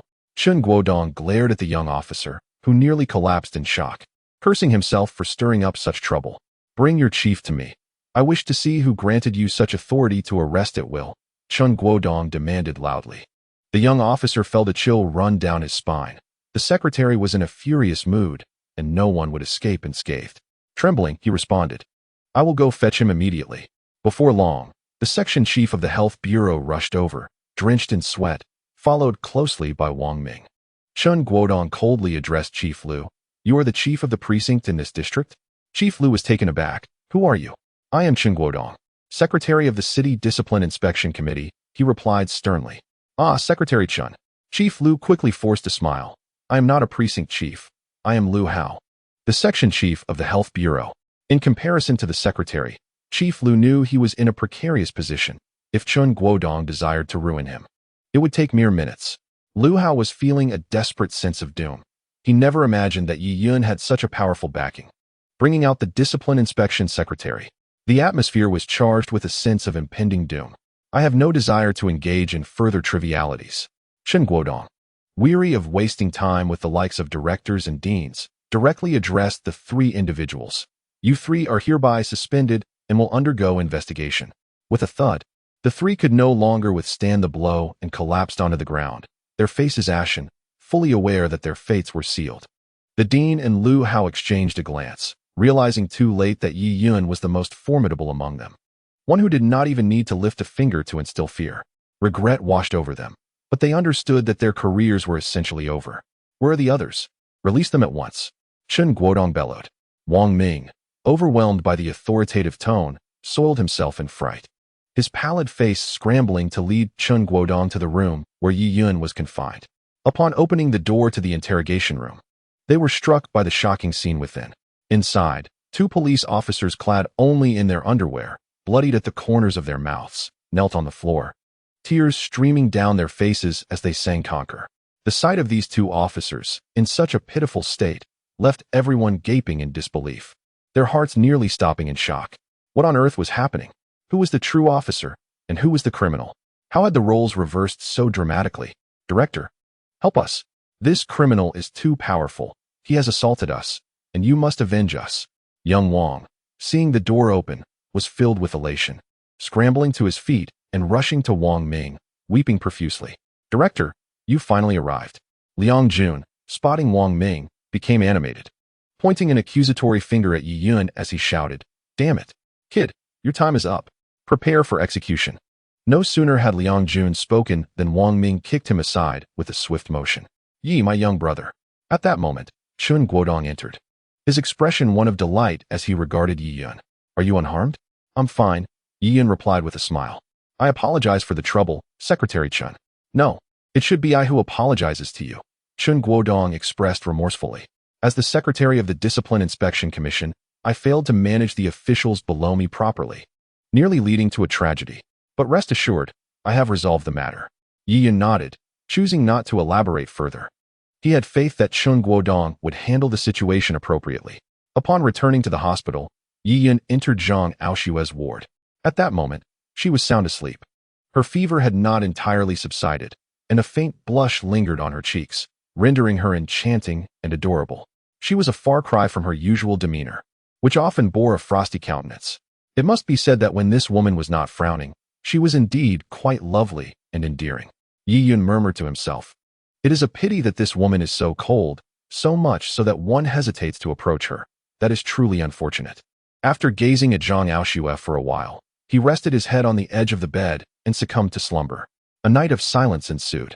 The following morning, Zhang Aoshue slowly opened her eyes, and upon noticing Yi Yun sleeping peacefully by her bedside, she was momentarily taken aback. Had he truly kept vigil by her side throughout the night? A myriad of emotions stirred within her, as if a bottle of mixed flavors had been upturned in her heart. Something deep within her had been touched. Just then, Yi Yun stirred awake, lifted his head, and upon seeing Zhang Aoshue gazing at him, he asked with a look of confusion, "Why are you staring at me?" Zhang Aoshue quickly regained her composure, and after locking eyes with Yi Yun for a brief moment, her face flushed crimson. "Who is staring at you? Don't get the wrong idea." She turned her face away, attempting to maintain her composure. "Oh, are you shy?" Yi Yun chuckled. "Have you developed feelings for me? Or are you simply moved by my actions and wish to offer yourself?" "I like you." Zhang Aoshue's expression hardened. "I wouldn't even fancy a pig, let alone you." With Yi Yun's playful teasing, the flicker of fondness that had just ignited in Zhang Aoshue's heart extinguished instantly. This woman, her mood could shift faster than one could turn a page. Was she truly made of ice, turning cold at a moment's notice? Yi Yun shook his head in resignation, choosing not to engage in further argument. Instead, he took hold of Zhang Aoshue's hand. Startled by his boldness, Zhang Aoshue exclaimed, "What are you doing?" Yi Yun, undeterred by her reaction, held her hand, checked her pulse, and upon confirming that her fever had fully subsided, he released her. "All right, your fever has broken. Rest for a bit while I go handle the discharge paperwork. I'll come back to pick you up," he stated before walking out. Zhang Aoshue felt her cheeks warm. She had initially thought Yi Yun intended something inappropriate, only to realize he was merely checking on her health. A flicker of guilt washed over her towards him. "I'll drive you home to rest," Yi Yun said as he started the car. "No need. Take me somewhere instead," Zhang Aoshue replied. "You've just recovered from illness. And you want to go back to work? Aren't you afraid of falling ill again?" Yi Yun frowned. "I'm not going to the office, but to Donghai University." Donghai University? Yi Yun's heart stirred. He was an alumnus of that institution. when he left to join the military. His classmates and professors had fervently tried to keep him there. The memories of that place flooded back, reminiscing about the kind teachers and cherished friends he had. "I'm going to attend a class at Donghai University," Zhang Aoshue announced. "Attending class?" Yi Yun looked Zhang Aoshue up and down, chuckling. "At your age? You're still a student? What do you mean by your age? Do I look that old?" Zhang Aoshue retorted angrily, though she typically did not care for others' opinions of her. Every woman harbors a natural fear of being deemed old. Zhang Aoshue was no exception. End of chapter. Hello, I did not mean it that way. Yi Yun quickly clarified, "What I meant was, Mr. Zhang, did you enroll in any outdoor courses at Donghai University?" Zhang Aoshue shot Yi Yun a glance, yet she replied, "I am also a graduate of Donghai University, having completed my studies 3 years ago in the mathematics department. One of my professors, who was my mentor, is delivering his final lecture today, and I must return to attend. The professor whom Mr. Zhang regards as a mentor must indeed be remarkable. In my eyes, he is the most exceptional and admirable teacher in the world. Naturally, he is also quite renowned in the realm of mathematics. He is a luminary in our nation's mathematical community, Master Hua." As Zhang Aoshue spoke these words, her eyes brimmed with reverence. Master Hua? Yi Yun was taken aback. He was still teaching. 8 years ago, Yi Yun had been a sensation at Donghai University, largely due to his extraordinary mathematical talent. He was heralded as a once-in-a-century mathematical prodigy by Donghai University. At that time, the esteemed Master Hua, a giant in the mathematics community of Huaxia, had also expressed his admiration for Yi Yun. In fact, before the entire faculty and student body, he proclaimed that if Yi Yun could effectively harness his mathematical prowess, his future achievements would undoubtedly rival his own. This declaration sent shockwaves throughout the university. At that moment, Yi Yun became the focal point of attention for the entire school community and attracted countless offers from universities beyond the borders. Once, he accompanied Master Hua to the United States to participate in a prestigious mathematics competition among elite mathematical prodigies from nearly 1,000 esteemed institutions across over 100 countries, achieving a perfect score and securing first place. This event caused a global sensation in the academic world. Subsequently, institutions such as Cambridge and Harvard extended invitations for Yi Yun to study at their prestigious campuses, yet he resolutely declined each one, returning to Huaxia with the delegation. Master Hua seemed to foresee the emergence of a patriotic mathematical genius in Yi Yun, eager to take him under his wing and impart all his knowledge. It is worth noting that many exceptionally gifted mathematicians in Huaxia, tempted by lucrative salaries abroad, have forsaken their national identity and sought work in foreign lands. Master Hua, as the leading figure in Huaxia's mathematics community, was deeply distressed by this trend. Once, the United States offered him an annual salary of several $1,000,000 to work there, which he categorically rejected, boldly declaring a statement that garnered the admiration and respect of all Huaxia citizens. "I am a Huaxia person. I cannot stomach foreign fare." Thanks to Master Hua's presence, the mathematics department at Donghai University became the most illustrious and prolific breeding ground for mathematical talent in Huaxia. Countless individuals aspired to gain admission to this esteemed department. However, just as Master Hua was about to confide in Yi Yun, he announced to everyone that he intended to enlist in the military. This revelation sent shockwaves through the upper echelons of Donghai University, for at that time, Yi Yun, with just a little nurturing, could undoubtedly have become the next mathematical titan in Huaxia following Master Hua. At that time, even the venerable Professor Hua stepped forward to persuade Yi Yun, expressing his willingness to impart all of his knowledge and utilize every resource at his disposal to cultivate Yi Yun into a magnificent mathematician, surpassing even himself. However, Yi Yun resolutely declined, shouldering his backpack and embarking on the path of military service in the dead of night. To his surprise, Professor Hua remained at Donghai University. Yi Yun mused, "Do you know Professor Hua?" Zhang Aoshue inquired curiously. "I have heard of him," Yi Yun replied. "Indeed, Professor Hua is renowned in Huaxia. Anyone who pays even a modicum of attention to the news would be aware of him." "Is Professor Hua still teaching at his advanced age?" Yi Yun asked. Recalling that 8 years prior he was already over 60, he must be in his 70s now. Zhang Aoshue's expression dimmed slightly as she spoke. Professor Hua was in good health, but 6 months ago he was suddenly involved in a car accident that left him paralyzed from the waist down, and his health has deteriorated since. How could such an accident occur when he hardly ever leaves the school? Yi Yun furrowed his brow. Zhang Aoshue looked at Yi Yun in surprise, questioning, How do you know that Professor Hua resides at the school and rarely goes out? It was mentioned in the news. Yi Yun realized he had inadvertently revealed too much and hastily offered an explanation. The news also stated that Professor Hua leads a very simple life, donating his monthly salary and all prize winnings to Hope Primary Schools, residing in the faculty accommodation on campus. Ah, I see, Zhang Aoshua nodded. It is precisely due to his simplicity and boundless compassion that he is deeply respected by both students and faculty at Donghai University. But what is it? Yi Yun asked. It is said that shortly before the accident, a student from Donghai University openly harassed a female classmate in Professor Hua's class. Professor Hua admonished the student, who then argued back defiantly. Subsequently, other students expelled him from the classroom. This student holds significant influence in Donghai City, and many speculate that he may have harbored resentment against Professor Hua, possibly orchestrating the accident when Professor Hua left the university. The school did report the incident, but the police found no evidence, and Professor Hua did not wish to escalate the matter, so it gradually faded away, Zhang Aoshua recounted. Yi Yun nodded inwardly, already formulating a plan to investigate this matter. If it were indeed the student's doing, he would ensure that the individual paid a heavy price. Though he had not become Professor Hua's disciple, he felt a deep gratitude for the professor's recognition of his potential.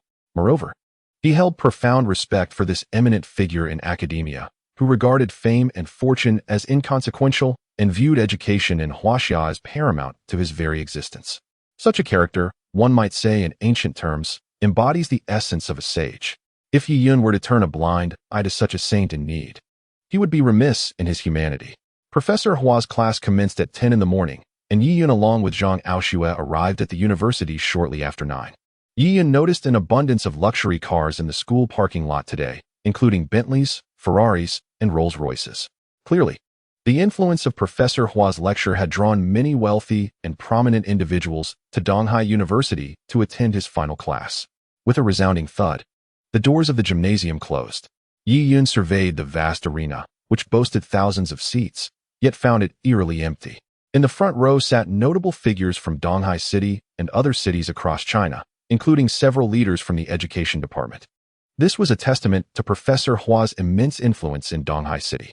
Although Yi Yun and his companions occupied seats further back, they could still discern the happenings in the front row. Suddenly, the previously lively gym fell into a profound silence. The faint sound of a wheelchair rolling echoed through the opulent, enclosed space, amplifying the moment. All eyes turned towards the source of the sound, revealing a middle-aged man in his 30s gently pushing an elderly gentleman in a wheelchair through the back entrance. Following closely behind were two young assistant teachers. Upon sighting the elderly man, the audience collectively expressed their reverence.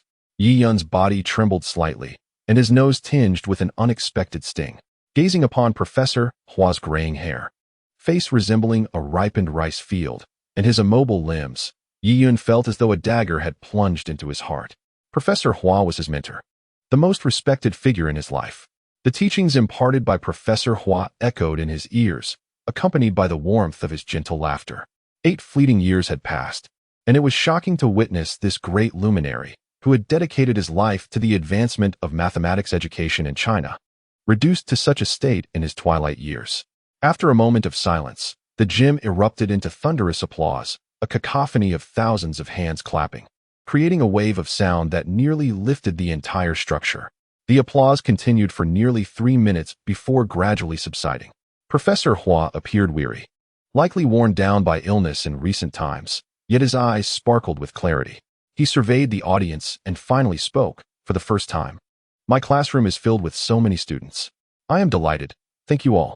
As his words resonated through the hall, the crowd erupted into another round of enthusiastic applause. Professor Hua raised his hand to signal for calm. The audience included numerous entrepreneurs, scholars from the realms of mathematics and academia, but predominantly, it was filled with students still pursuing their studies at Donghai University and other institutions.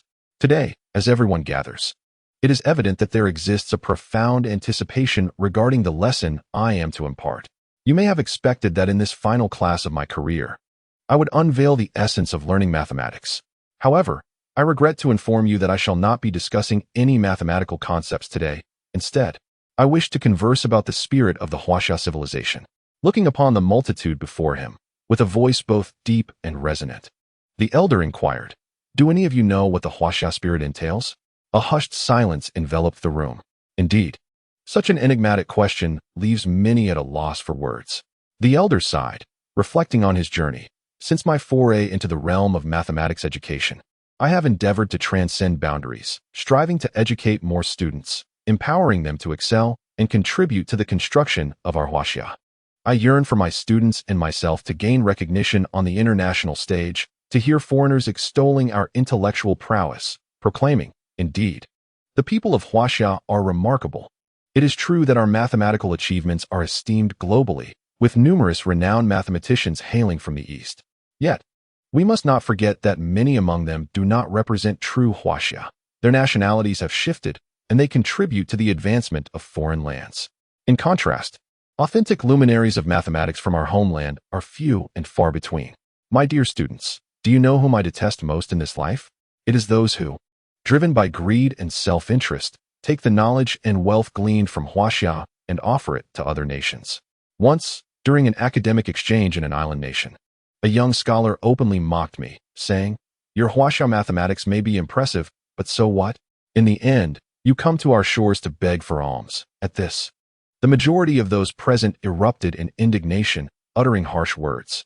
Yet, the elder merely smiled and remarked, "You are enraged, are you not?" I felt that same fury.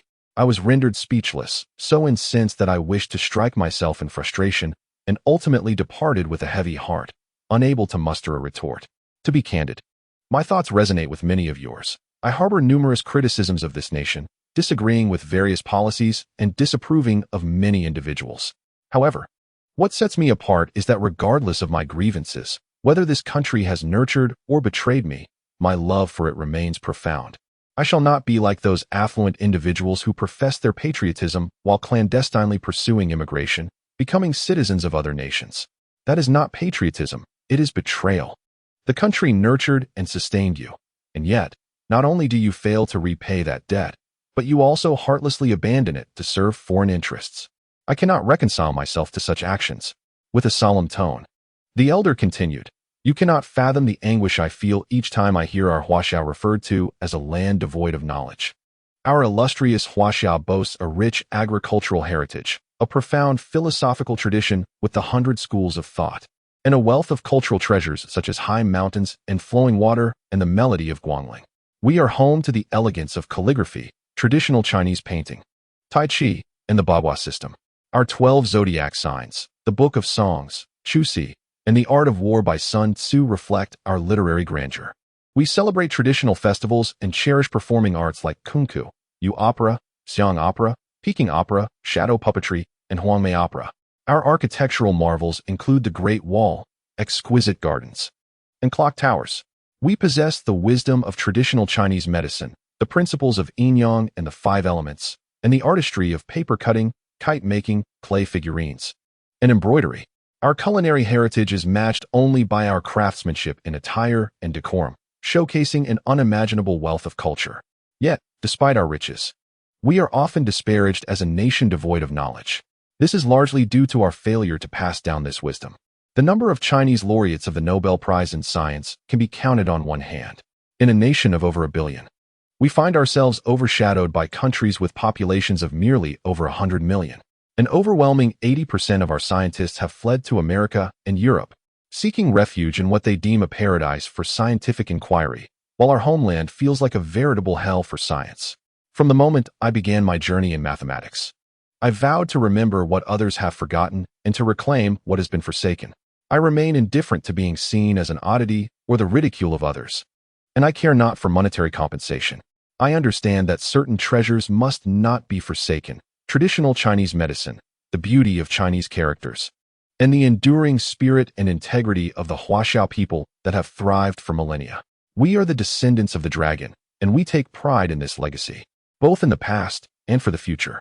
Thus, with the support of Lin Tianliang, Mr. Hua trembled to his feet and suddenly bowed deeply to the audience, imploring everyone to lend a hand to assist Huaxia in presenting its knowledge to the world. Let us ensure that no one dares to mock us again. Let us, the people of Huaxia, walk proudly to every corner of the globe. As if on cue, the audience of thousands rose as one, applause cascading like a tidal wave, fervently echoing throughout the hall. The students from Donghai University clapped with fervor, their expressions charged with excitement. In that moment, something ignited within them, a fire that threatened to consume their very beings. Yi Yun also stood, his nose tinged with emotion, tears glistening in his eyes. Mr. Hua remained steadfast, willing to fight valiantly for Huaxia and its indomitable spirit. Even the seemingly unyielding Zhang Aoshua found her eyes misty at this poignant moment. Mr. Hua gradually straightened, his gaze moving over the audience, visibly touched. After a brief pause, he turned to his assistant and instructed, "Let us return." The assistant nodded, supporting Mr. Hua as he prepared to sit. However, Mr. Hua suddenly trembled, a rush of warmth filling his throat, and he coughed up blood, staining his seat and white robe. His body succumbed uncontrollably. "Mr. Hua." The hall fell into a hushed silence, the assistant's face paling as he rushed to catch the fallen elder. The scholars and entrepreneurs seated in the front row were deeply moved and hurriedly rushed over. At that moment, Mr. Hua had completely lost consciousness.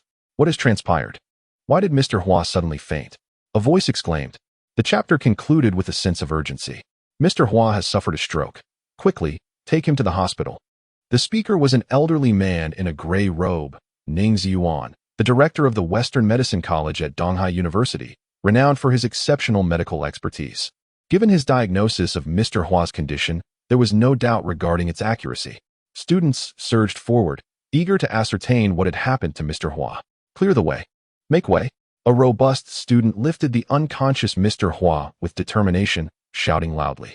The surrounding students promptly parted to create a path. A mile away, outside the university, stood a municipal hospital, the affiliated hospital of Donghai University Medical College, recognized as a premier facility in Huaxia. Its medical equipment and standards rank among the finest in the country.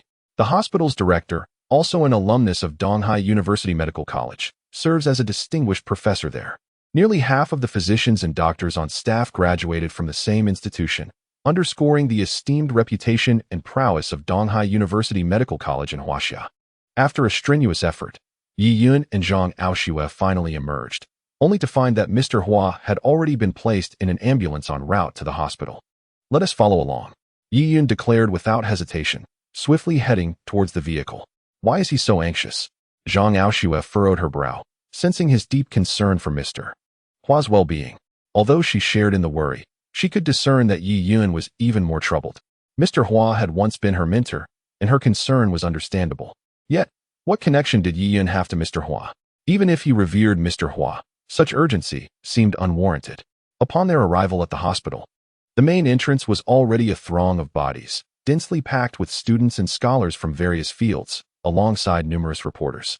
At that moment, police arrived to cordon off the area, preventing anyone from entering. Yi Yun surveyed the officers, realizing that a forceful entry would be futile.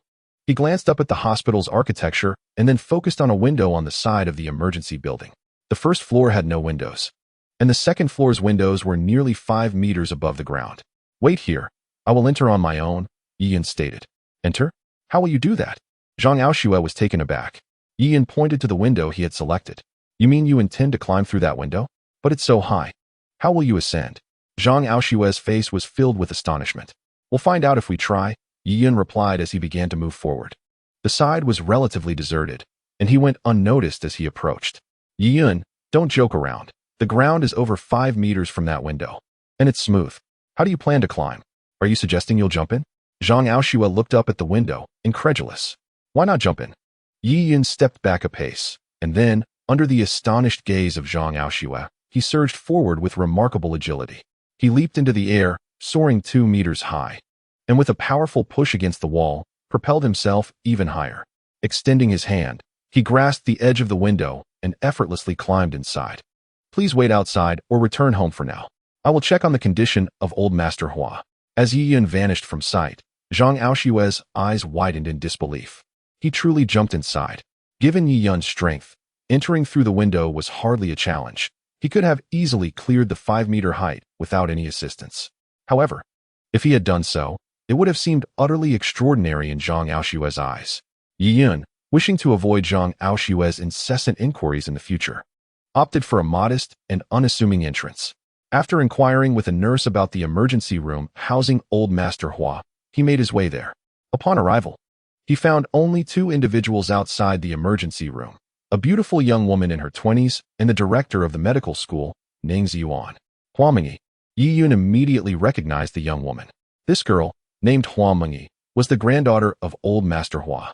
8 years prior, when Yi Yun had been a guest at old Master Hua's home, Hua Mengyi was merely 12, still in middle school. She had been strikingly beautiful and endearingly charming, a favored granddaughter of old Master Hua.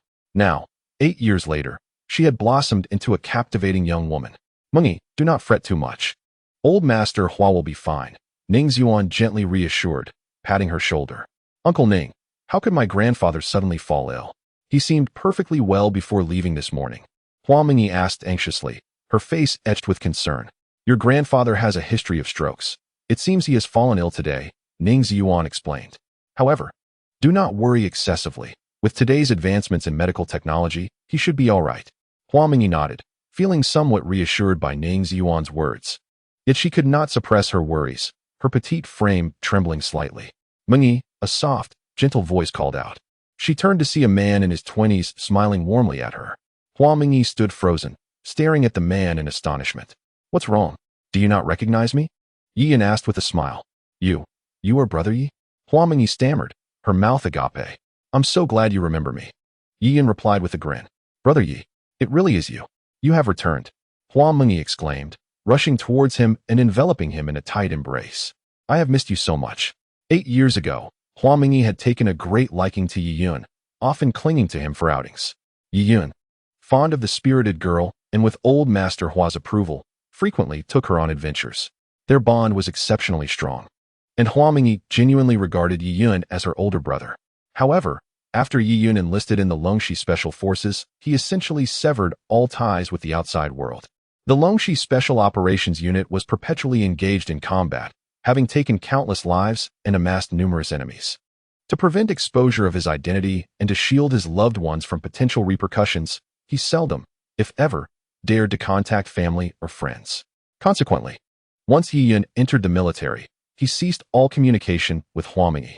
Yi Yun had little time to reflect upon the past, yet Hua Mengyi was different. Back then, Yi Yun had been remarkably handsome and talented, leaving a profound impression on her. Hua Mengyi persistently attempted to reach out to Yi Yun, but all her efforts were in vain. She had resigned herself to the belief that she would never see him again. Unexpectedly, Yi Yun appeared at this moment. Thus, years of longing and waiting transformed into tears that cascaded down her cheeks. In this chapter, Yi Yun took action. Heartbroken, he gently wiped away Hua Mengyi's tears and consoled her. All right, it is my fault, big brother Yi.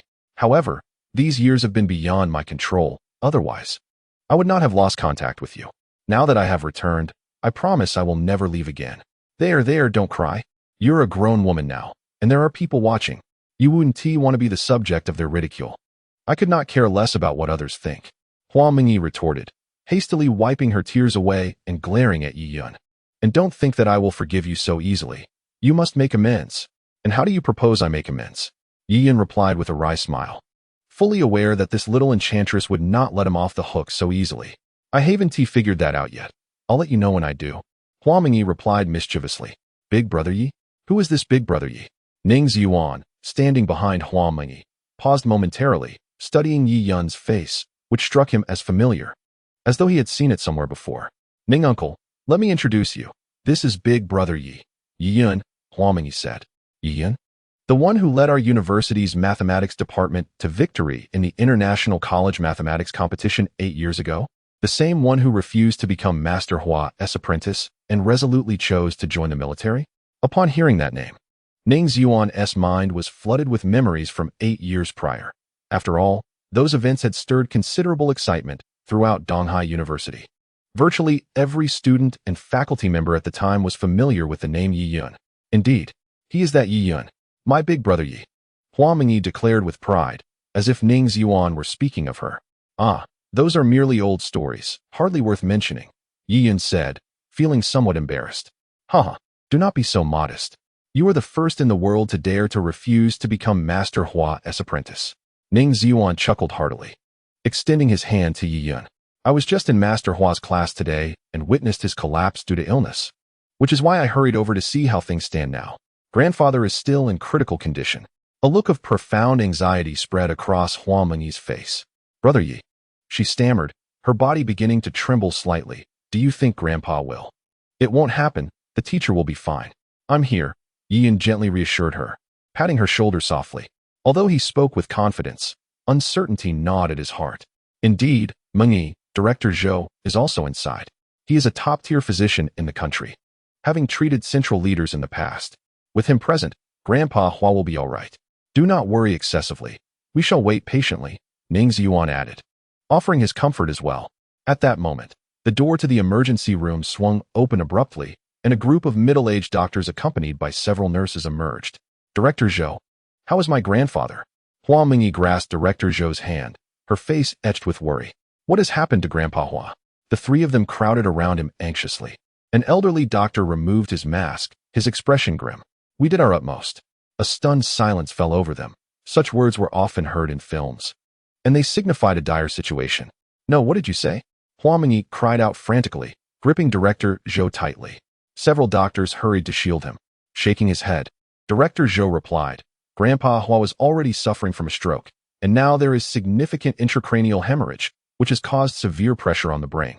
Despite our best efforts, we could not save him. Grandpa, Hua Mengyi screamed, rushing into the room. Following her, Yiyan and Ning Ziyuan also dashed inside. Hua Mengyi shook Grandpa Hua's body, weeping uncontrollably. Having lost her parents in a car accident, and with her grandmother gone, he was her only remaining family. Grandpa Hua had raised her with great care, and she lamented that she had not yet had the chance to repay his kindness before his departure. It felt as though her entire world had collapsed. At that moment, Yiyan charged into the room without hesitation, seizing Grandpa Hua's right hand and checking his pulse. Step aside, there is still hope. There is still hope, he proclaimed loudly. His words resonated like thunder in the room, leaving everyone stunned. What? Brother Yi, what do you mean? My grandfather still has hope? Hua Mengyi was momentarily taken aback. Do you possess medical knowledge? Ning Ziyuan pressed urgently. Grandpa Hua was not only his longtime friend, but also a pillar of Donghai University and a prominent figure in the mathematics community of Huaxia. His loss would be a tremendous blow to both the university and the field. Yes. As Yiyan spoke, he produced silver needles from his pocket. How absurd. Who are you to make such claims here? A middle-aged doctor said sternly, clearly displeased with Yiyan's assertion of hope. Yiyan understood the doctor's sentiments. They had exerted every effort to save a life, and to hear someone declare that there was still hope would naturally provoke skepticism. At this moment, Yiyan chose not to speak further. Having merely taken a pulse, he discerned that Mr. Hua still possessed a flicker of life. If that breath were to dissipate, salvation would be impossible. He had no time for contemplation. The only course of action was to sustain that breath before attempting to revive him. He swiftly retrieved the silver needles he had prepared long ago, disregarding the thoughts of those around him, and promptly plunged them in. After several needles were inserted, Yiyan flicked one of them, and to his astonishment, it began to quiver, soon followed by the others. Upon completing this task, he felt a sense of relief as he once again checked Mr. Hua's pulse. The breath was stabilized. Now, the focus shifted to treating the injuries. At that moment, the previously inert monitors sprang to life, eliciting gasps of astonishment, especially from the seasoned doctors present. Their gazes were riveted on the monitor, their intended words caught in their throats. How could this be possible? The middle-aged doctor who had shouted moments before stared incredulously at the instrument. I need more silver needles. Who can fetch some? Yiyan turned his attention to Dean Zhou. Quick, bring the silver needles. Hurry, Dean Zhou commanded loudly. Soon, another doctor returned with the needles. The onlookers beheld Yiyan as the needles seemingly soared through the air. Indeed, in their eyes, Yiyan's needles appeared to be flying. In an instant, 108 silver needles of varying sizes were embedded in Mr. Hua's scalp. This is inappropriate, inviting the dean, someone remarked. He lacks any medical experience. And he has just stated he is not a doctor. He probably does not even possess a medical license. Furthermore, our hospital is a Western medicine facility, not a traditional Chinese medicine one. It is unsuitable for him to work here, the middle-aged doctor who had previously doubted Yiyan asserted, revealing his lingering biases. Indeed, I share Dr. Yu's sentiments. Although Mr. Yi has successfully treated Mr. Hua's stroke, it does not imply he excels in all other medical disciplines. A physician must possess extensive knowledge and years of clinical experience to practice, another doctor added. What kind of logic is this? The elderly doctor scoffed. You all witnessed the skill with which Dr. Yi administered the needles. While I may not be versed in traditional Chinese medicine, I have witnessed its practitioners in action, and I can assert that Dr. Yi is the most adept acupuncturist I have encountered. Furthermore, in my decades of practice, I have never seen a traditional doctor revive a stroke victim on the brink of death. Let me ask you, how many Western doctors can achieve such a feat? Can any of you? The elderly doctor's words left the opposing physicians visibly embarrassed. Had they been able to treat the patient, they would have done so already. I have decided that if Dr. Yi is willing to join our hospital, I will petition the Health Bureau for a small traditional Chinese medicine clinic. Traditional Chinese medicine is a treasure of our culture, and having it within our hospital would be a tribute to our ancestors. If one can still save lives, it would indeed be an immeasurable virtue. The words of the elderly doctor were astonishing, leaving the other physicians in a state of shock, each one hastily urging him not to act recklessly. Director, there is no need for you to do this for me, Yiyan interjected. I am truly grateful for your regard and your appreciation of traditional Chinese medicine. In this era dominated by Western medicine, it seems that many in our homeland have forgotten the invaluable legacy left by our ancestors. Your background in Western medicine, yet your concern for traditional Chinese medicine, genuinely moves me. However, I regret to inform you that I cannot accept a position at your hospital. I have grown accustomed to a life of freedom and leisure and do not wish to be bound by work, nor have I ever contemplated becoming a doctor, much less working in a hospital. Thus, I appreciate your kind intentions. Dr. Yi, please reconsider. Your medical skills are extraordinary. They cannot be squandered, the elderly physician urged earnestly. Who says my skills are wasted? Look, I saved a life today, did I not? Yiyan replied with a smile.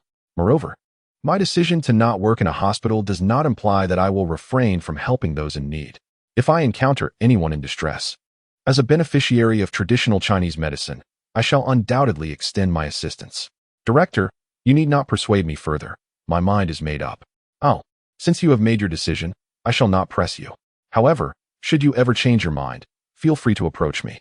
As long as I remain the director, the doors of our hospital will always be open to you, the director stated. Thank you, Director. If that day ever comes, I will reach out to you. Yiyan smiled in response. After bidding farewell to several doctors, Hua Mengyi and Ning Ziyuan emerged from Hua Lao's ward. How is the teacher? Yiyan inquired. Grandfather is asleep, Hua Mengyi replied. Thank you, Brother Yi, for saving my grandfather's life. I truly do not know what we would have done without you. Chapter End. Director. This is inappropriate, a middle-aged doctor who previously doubted Yi Yun interjected. He lacks experience in medical practice, and he just stated that he is not a doctor. He likely does not possess a medical license. Furthermore, our hospital is a Western medical facility, not a traditional Chinese medicine hospital. It would be unsuitable for him to work here. It is evident that he still harbors some bias against Yi Yun, another doctor remarked. Indeed, I share the sentiment expressed by Dr. Yu. Although Mr. Yi has successfully treated Hua Lao's stroke, it does not necessarily imply that he possesses equal prowess in other medical disciplines. A physician must be knowledgeable in many areas, and years of clinical experience are essential for practice, another physician added. What kind of logic is this? The elderly doctor retorted. You all witnessed Dr. Ye's acupuncture technique. Although I am not well versed in traditional Chinese medicine, I have observed numerous practitioners in action. I can confidently assert that Dr. Yi is the most skilled acupuncturist I have encountered among all the traditional Chinese medicine practitioners. Moreover, in my decades of practice, I have never seen a traditional Chinese medicine practitioner revive a patient on the brink of death from a stroke. Let us not even discuss traditional Chinese medicine. How many in Western medicine can achieve such results? Can you? Upon the utterance of the esteemed elder physician, the countenance of those doctors who opposed Yi Yun's entry into the hospital transformed, revealing their palpable embarrassment. Had they possessed the capability to heal, they would have done so moments ago. I have resolved that should Dr. Yi wish to join our hospital, I shall petition the Health Bureau for a modest traditional Chinese medicine clinic. Traditional medicine is a treasure of our illustrious heritage. The presence of such a practice within a hospital would serve as a tribute to our ancestors. Moreover, if it can aid in saving lives, the merit would be immeasurable. The elder physician's proclamation was nothing short of astonishing, leaving the other doctors in a state of shock as they hurriedly implored him to refrain from any hasty decisions. Director, you need not go to such lengths on my behalf, Yi Yin interjected. I am truly grateful for your regard, as well as your emphasis on traditional medicine. In this age where Western medicine predominates, many in our nation have likely forgotten the invaluable heritage left by our forebears. You have studied Western medicine, yet still cherish traditional practices. This genuinely moves me. However, I regret to inform you that I cannot work at your hospital. I am accustomed to a life of freedom and leisure and do not wish to be confined by the responsibilities of a job, nor have I ever aspired to be a doctor, much less work in a hospital. Thus, I appreciate your kind intentions. Dr. Yi, please reconsider. Your medical skills are far too remarkable to be squandered, the elder physician urged fervently. Who claims my skills are being wasted? Look, I saved a life today. Did I not? Yiyan replied with a smile. Moreover, my choice not to work at a hospital does not imply I will refrain from helping those in need. As someone who has benefited from traditional medicine, I shall certainly lend a hand to any patients I encounter in the future. Director, there is no need for further persuasion. My decision is resolute. Since you have made up your mind, I shall not press you further. However, should you ever reconsider, you are always welcome to seek me out. As long as I remain the director here, the doors of our hospital will forever be open to you, the director stated. Thank you, director. If that day ever comes, I shall reach out to you, Yiyan responded with a smile. After bidding farewell to several doctors, Hua Mingyi and Ning Ziyuan emerged from the ward of the elder Hua. How is the teacher? Yiyan inquired. Grandfather is asleep, Hua Mingyi replied. Thank you, brother Yi, for saving his life. I truly do not know what we would have done without you. You think too highly of me. He is your grandfather. And also my esteemed mentor, Yiyan said, gently ruffling Hua Mingyi's hair. You should take care of yourself and not worry excessively. Once the teacher is discharged, I will examine his legs thoroughly to see if I can help. Can you really heal my grandfather's legs? Hua Mingyi asked, her excitement palpable. We shall see once I have assessed the situation. It is too soon to say, Yiyan responded. Now, do not dwell on it too much. Take good care of the teacher, and I will return tomorrow. All right. As Yiyan prepared to leave, Ning Ziyuan suddenly rushed after him. Yiyan, wait a moment. Upon noticing Ning Ziyuan, Yiyan smiled and said, Director Ning, is there anything else you need? Forgive my boldness, Yiyan, but may I inquire where you are currently employed? Would you be interested in returning to our Donghai University Traditional Chinese Medicine Hospital as a teacher? Ning Ziyuan asked. Teacher? Yiyan paused, then responded with a wry smile. Director Ning, please do not jest. I have not even graduated from university. What qualifications do I possess to assume the role of a teacher? What of it? There are numerous graduates who, in comparison to you, fall short in their abilities. You managed to heal old Hua's stroke. Your skills in traditional Chinese medicine are undoubtedly remarkable. You would be more than capable of teaching, Ning Ziyuan asserted. I regret to inform you, Director Ning, that I am not inclined towards that notion at present.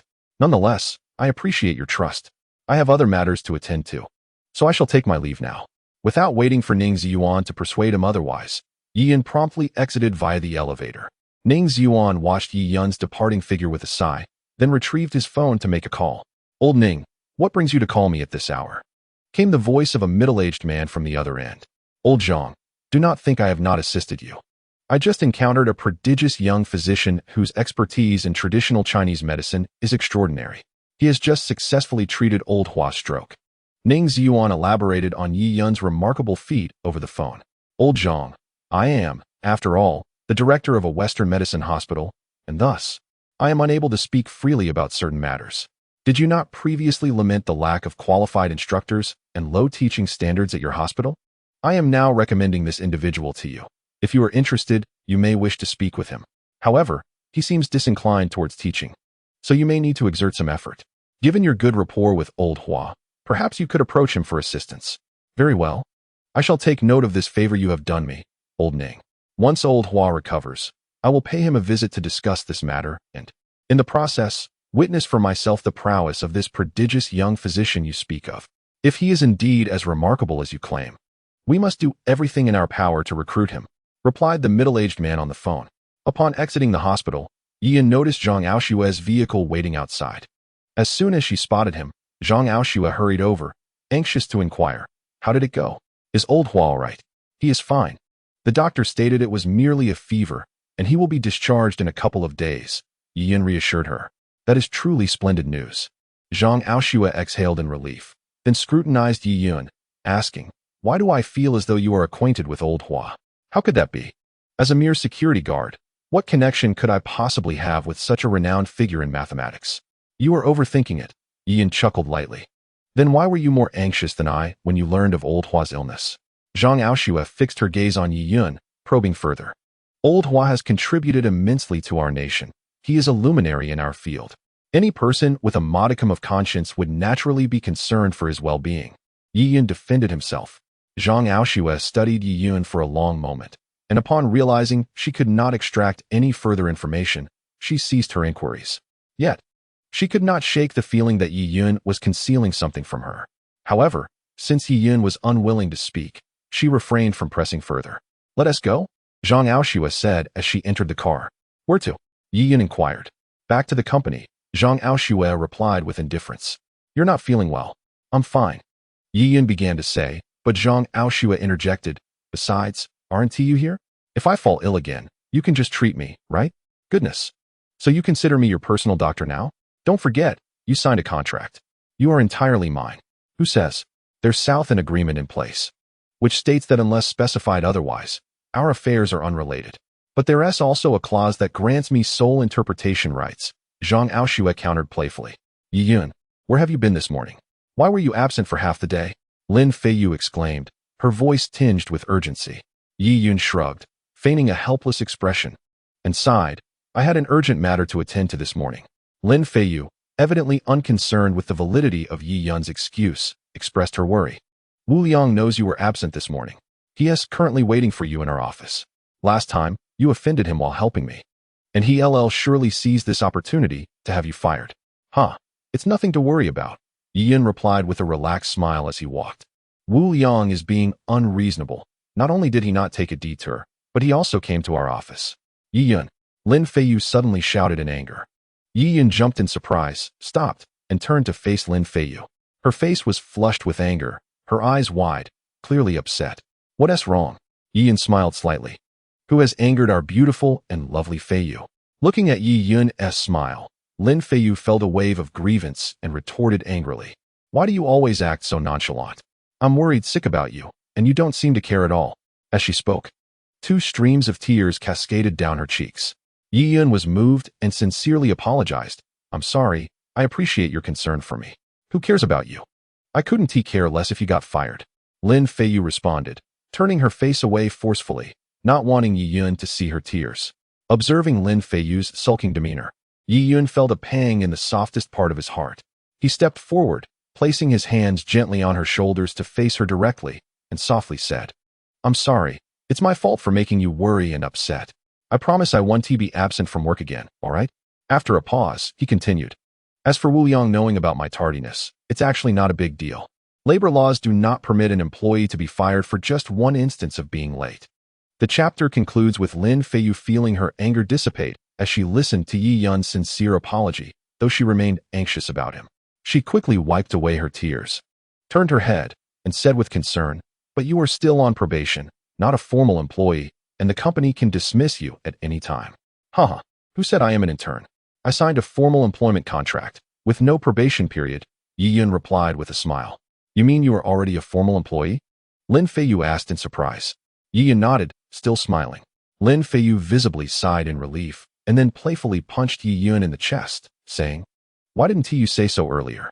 You made me worry for nothing. Haha, I'm sorry, Yi Yun chuckled, retracting his hands. As Lin Feiyu felt Yi Yun's hands leave her shoulders, a sense of loss crept into her heart. Just then, Yi Yun laughed heartily, waving his hand forward like a general leading troops in a battle, and declared, let us go meet Wu Liang. Lin Feiyu followed closely behind Yi Yun. Captivated by his confident stride and the resolute lines of his profile, her eyes glazing over with admiration. Upon entering the office, Yi Yun saw the rotund Wu Liang seated in Lin Feiyu's chair, causing the poor chair to creak under his weight. Yi Yun, you were absent this morning. Wu Liang sneered. Yi Yun interrupted him nonchalantly, saying, I know, you don't need to tell me. Wu Liang was momentarily speechless, his anger boiling over as he struggled to catch his breath. After a while, he managed to speak, gritting his teeth. You've only been working for a few days and already skipped work. I'm reporting you for dismissal. Yi Yun chuckled, casually pulling up a chair to sit down, crossing his legs in a nonchalant manner, and said, Then go ahead and report me. Humph. Wu Liang, infuriated by Yi Yun's indifference, huffed loudly. Deep down, he understood that one instance of absence would not suffice to dismiss Yi Yun, especially since Yi Yun had recently made significant contributions to the company, albeit in Wu Liang's view, through mere luck. Taking a few deep breaths to calm himself, Wu Liang resolved not to let a mere newcomer outmaneuver him. Yi Yun, you have been here for several days now and are familiar with the workflow. It's time for you to formally contribute to the company. You cannot simply draw a salary without working, Wu Liang said, adopting a serious tone. I have an important task for you, and you must complete it well. Lin Feiyu, upon hearing Wu Liang's intention to assign work to Yi Yun, felt anxious. Yi Yun had hardly familiarized himself with the workflow since joining the sales department just a few days ago. Moreover, Wu Liang's timing indicated he was likely setting Yi Yun up for a difficult challenge. Manager Wu, he hasn't yet mastered the workflow, she interjected. I've been too focused on my own tasks to properly teach him. Wu Liang shot her an irritated glare and scolded, when the leader is speaking. Why do you interrupt? He has been in the sales department for nearly 10 days. Can't he learn such a simple workflow? If he is so incompetent, he should quickly leave the company. The company does not support freeloaders. But, Lin Feiyu protested anxiously. At that moment, Yi Yun waved his hand at Lin Feiyu and said, Don't worry, Supervisor Lin. He then turned to Wu Liang and inquired, What task do you have for me? Wu Liang picked up a folder from the table and tossed it to Yi Yun, but regrettably, his aim and strength were miscalibrated, causing it to veer off course. Nevertheless, Yi Yun extended his long arm and effortlessly retrieved the folder, opening it to examine its contents. Lin Feiyu leaned in to take a look as well. This establishment, codenamed Makeup Store Number 22, is one of our company's service outlets. A few days ago, the manager resigned due to pressing matters, and regrettably, the previous manager did not have the opportunity to train a successor. Upon learning this, the higher-ups issued a directive for our sales department to assign someone to temporarily assume the role of manager for a duration of 2 weeks. Once we have cultivated a new manager, you will return. I noticed that you assisted Supervisor Lin in securing a substantial order last time, demonstrating your exceptional capabilities beyond many seasoned employees. Therefore, we intend to send you over. You must ensure that the daily revenue of the store reaches at least 100,000. If you cannot accomplish such a straightforward task, it would indicate your unsuitability for a sales position, and I will consider terminating your employment, Wu Liang stated. What? Lin Feiyu exclaimed, taken aback. Manager Wu, Makeup Store No. 22 is situated on Mailin Street, renowned as the beauty haven of Donghai City, with an entire street lined with beauty establishments. Our beauty store ranks among the least impressive in terms of quality and size. The existing makeup artists can barely maintain a balance of income and expenditure. You expect Yi Yun, a newcomer, to achieve a daily profit of at least 100,000? Those are outsiders. How can our headquarters personnel perform comparably? If we fail to generate profit, won't we be ridiculed by outsiders for being inept? What difference would that make? Wu Liang snorted dismissively. However, before Lin Feiyu could voice further objections, Yi Yun intervened, looking at Wu Liang, and declared, All right, I accept this task. If I fail, you need not fire me. I will resign on my own accord. But if I succeed, what reward will I receive? Humph, what reward do you seek? Wu Liang retorted with a mocking smile. Quite simply, if I succeed, you shall sing a song in front of all members of our sales department. What do you say? Yi Yun proposed with a grin. Fine. I accept. Wu Liang sneered, convinced that this was an utterly impossible task and doubting that Yi Yun could achieve it. Then let us wait and see. Yi Yun smiled as he and Lin Feiyu exited the office. Kid, you're in for a world of trouble challenging me. Wu Liang glared at Yi Yun's retreating figure, his teeth clenched in a menacing grin. Yi Yun, how could you agree to that? Lin Feiyu grasped Yi Yun's hand anxiously. That beauty store is the smallest in our company and located in the most fiercely competitive area of Mailin Street. Don't even mention daily profits of 100,000. Achieving 10,000 would be commendable. The previous manager left abruptly because the business was unsustainable and profits were non-existent. Wu Liang's intention to hand over the reins to you is clearly aimed at using this opportunity to dismiss you. While it may be one thing to refrain from arguing or opposing, why would you willingly dive headfirst into this predicament? Yi Yun gently patted Lin Feiyu's shoulder, offering a reassuring smile. Rest assured, everything will be fine. I have faith in myself. If I cannot even manage this beauty salon, it would be better for me to resign. Seeing Yi Yun's confident smile, Lin Feiyu could not help but inquire, Yi Yun, do you have a plan? Indeed, I do. Yi Yun replied with a nod and a smile. What plan? Lin Feiyu pressed on. This is what a miracle entails. Haha, I cannot disclose that just yet. Just wait. In half a month, I will surprise you and deliver a shock to Wu Liang. Yi Yun chuckled, brimming with confidence. An hour later, upon arriving at the beauty salon at 22 Mailin Street, Yi Yun understood why Lin Feiyu was so concerned. This entire street boasts nearly 50 beauty salons, with close to 40 of them occupying almost an acre each. The grandeur of their exteriors and interiors is nothing short of spectacular, teeming with clientele, and almost always at full capacity.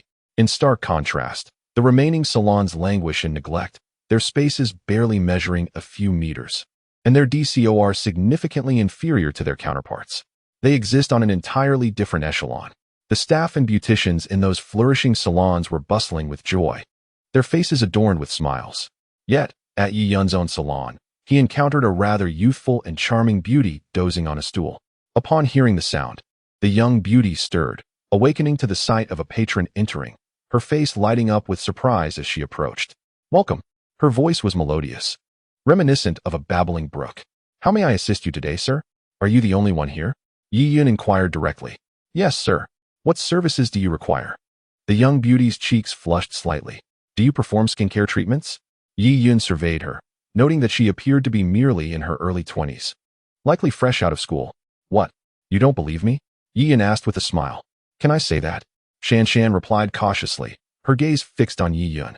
It was not that she wished to disbelieve, but rather that she found it hard to accept.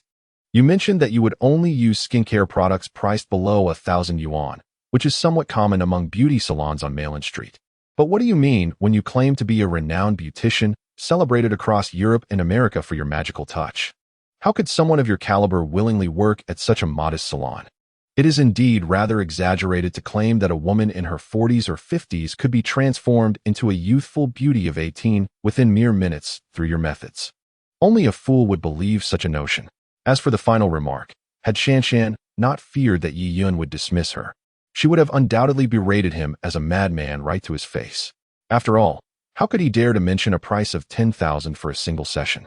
It is worth noting that the most luxurious and prestigious beauty salon on this entire street offers its services for a mere 16,000, and their reputation is upheld by a top 10 cosmetics company in the nation, its influence far surpassing that of the Imeli Group. Yet here is Yi Yun, boldly proclaiming that his price is merely 10,000. Merely. Those outside would surely mock him as a fool upon hearing such a claim. Shan Shan believed that this newly appointed manager must be insane. If he were not, how could he utter such fantastical statements? Alas, it seems the company has truly abandoned this beauty salon and sent a madman in their stead. Perhaps it would be best for her to wash her face, gather her belongings, and return home to the fields. A sense of despair filled Shan Shan's thoughts. Believing or not is irrelevant. Just follow my instructions, and in 3 days, I shall reveal to you what a miracle truly is. With that, Yi Yun reclined upon the soft sand, crossing his legs, preparing to take a nap. However, just as he closed his eyes, he opened them once more and inquired, Oh, by the way, what is your current salary? 3,000 base, pay plus commission. Shan Shan replied honestly, though she found her boss rather unreliable. So little? Yi Yun was taken aback, then chuckled. Very well, from today onward. In addition to being an employee at the beauty salon, you will also serve as my secretary. Secretary? Shan Shan was at a loss for words. She glanced around the empty, lifeless salon, realizing that with just the two of them, herself and the boss, there was hardly a need for a secretary. What's the matter? Are you unwilling? If that's the case, I shall simply find someone else. I was even considering offering you a base salary of 10,000 plus commission. 10,000? Shan Shan gasped, her face lighting up with joy as she hurriedly replied, I am willing. I am willing. A base salary of 10,000 plus commission would place her among the higher income brackets in the entire city of Yanjing. Given the scant clientele at the salon, she would only need to sweep the floors and wipe the tables, effortlessly earning over 10,000. Only a fool would refuse such an opportunity. So, Brother Yi, what exactly would this secretary's duties entail? Shan Shan inquired. Companionship for meals, drinks, and other activities, Yi Yun replied. In the afternoon, as Yi Yun and Shan Shan busied themselves arranging the salon, suddenly his phone rang. It was a message from Zhang Aoshua, consisting of 4 simple, commanding words, come to the office. Could she not speak with a touch more gentleness? Yi Yun mused. Yi Yun shook his head, tidied up briefly, exchanged a few words with Shan Shan, and then returned to the group, stepping into the president's office. Inside the office stood several individuals: Lu Yaoshi, the head of the advertising department, Zhou Ming, and Bai Hua, the general manager of IMA Group. As Yi Yun entered, all eyes turned towards him, with the exception of Zhang Aoshue, the others displaying a respectful demeanor. "Hello, Mr. Yi," Lu Yaoshi greeted, extending both hands towards Yi Yun with great reverence. "Greetings, Lu Yaoshi," Yi Yun replied with a smile as he shook his hand, then turned to Zhang Aoshue, inquiring, "I wonder what matters you wish to discuss with me?" "Regarding the recent incident with the medicinal materials, we have identified the true culprit behind the scenes. It was a supervisor from the R&D department, an undercover agent planted by our rival company. They are currently under police custody," Zhang Aoshue stated. "Congratulations, Ms. Zhang, on eradicating the pest from the company," Yi Yun replied with a smile. Ignoring Yi Yun's comment, Zhang Aoshue continued, "The reason I called you here is to review whether there are any further issues with these medicinal materials." "Oh, have new findings emerged so soon?" Yi Yun was momentarily taken aback. "Mr. Yi, please take a look." Lu Yaoshi handed Yi Yun a small vial. This vial was minimally packaged, just a plain bottle, reflecting the company's decision to ensure utmost safety before proceeding with production and packaging. Yi Yun took a sniff, then smiled. "Not bad. You've added a new ingredient, Ganoderma. This addition indeed enhances its efficacy. Mr. Yi is truly remarkable." Lu Yaoshi marveled. Although the others had grown somewhat accustomed to Yi Yun's impressive abilities, they still displayed expressions of astonishment. However, Yi Yun's brow slightly furrowed. End of chapter. This chapter contains no content. Please refrain from reading. The chapter content is currently being processed. Kindly wait patiently. As Yi Yun exited the group's premises, intending to return to the store, his phone suddenly rang. Upon checking the caller ID, he almost dropped the phone in shock. Zhang Xiaoyan. What could this enchantress want with him? After leaving Zhang Aoshue's parents, Yi Yun had been apprehensive that Zhang Xiaoyan might continue to tempt him, fearing that he might lose control and succumb to this beguiling woman.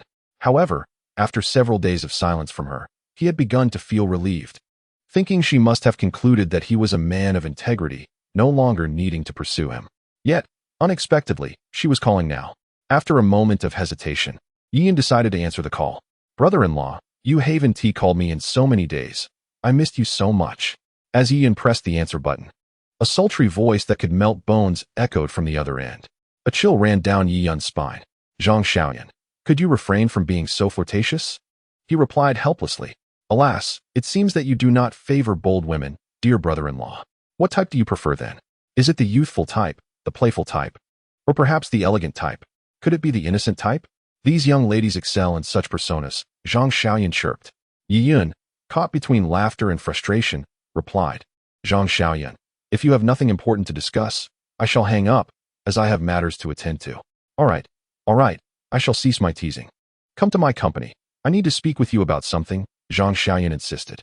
"Whatever it is can be discussed over the phone. There is no need for me to come over, is there?" Yi Yun replied warily. "If you refuse to come, I shall inform my sister that you took advantage of me while I was intoxicated," Zhang Xiaoyan threatened. "What? I assaulted you? Have I lost my mind? How could I dare?"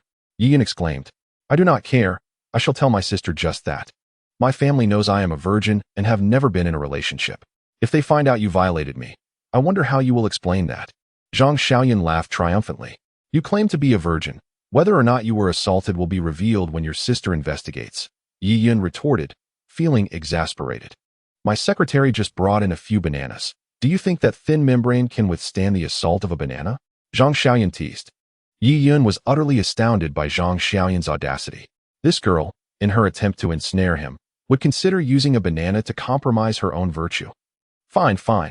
Let us settle it your way," Yi Yun conceded, knowing that if he resisted, this girl might actually create a scene with Zhang Aoshue, which would certainly spell trouble. Qingcheng International. This was Zhang Xiaoyan's company. From the outside, her corporate edifice appeared far more magnificent than Zhang Aoshue's. However, Yi Yun was curious about the nature of Zhang Xiaoyan's enterprise. He adjusted his attire slightly and proceeded toward the entrance. "Stop." A security guard stationed at the door halted Yi Yun. "What brings you here?" "I am here to see your president," Yi Yun stated. "Here to see our president?"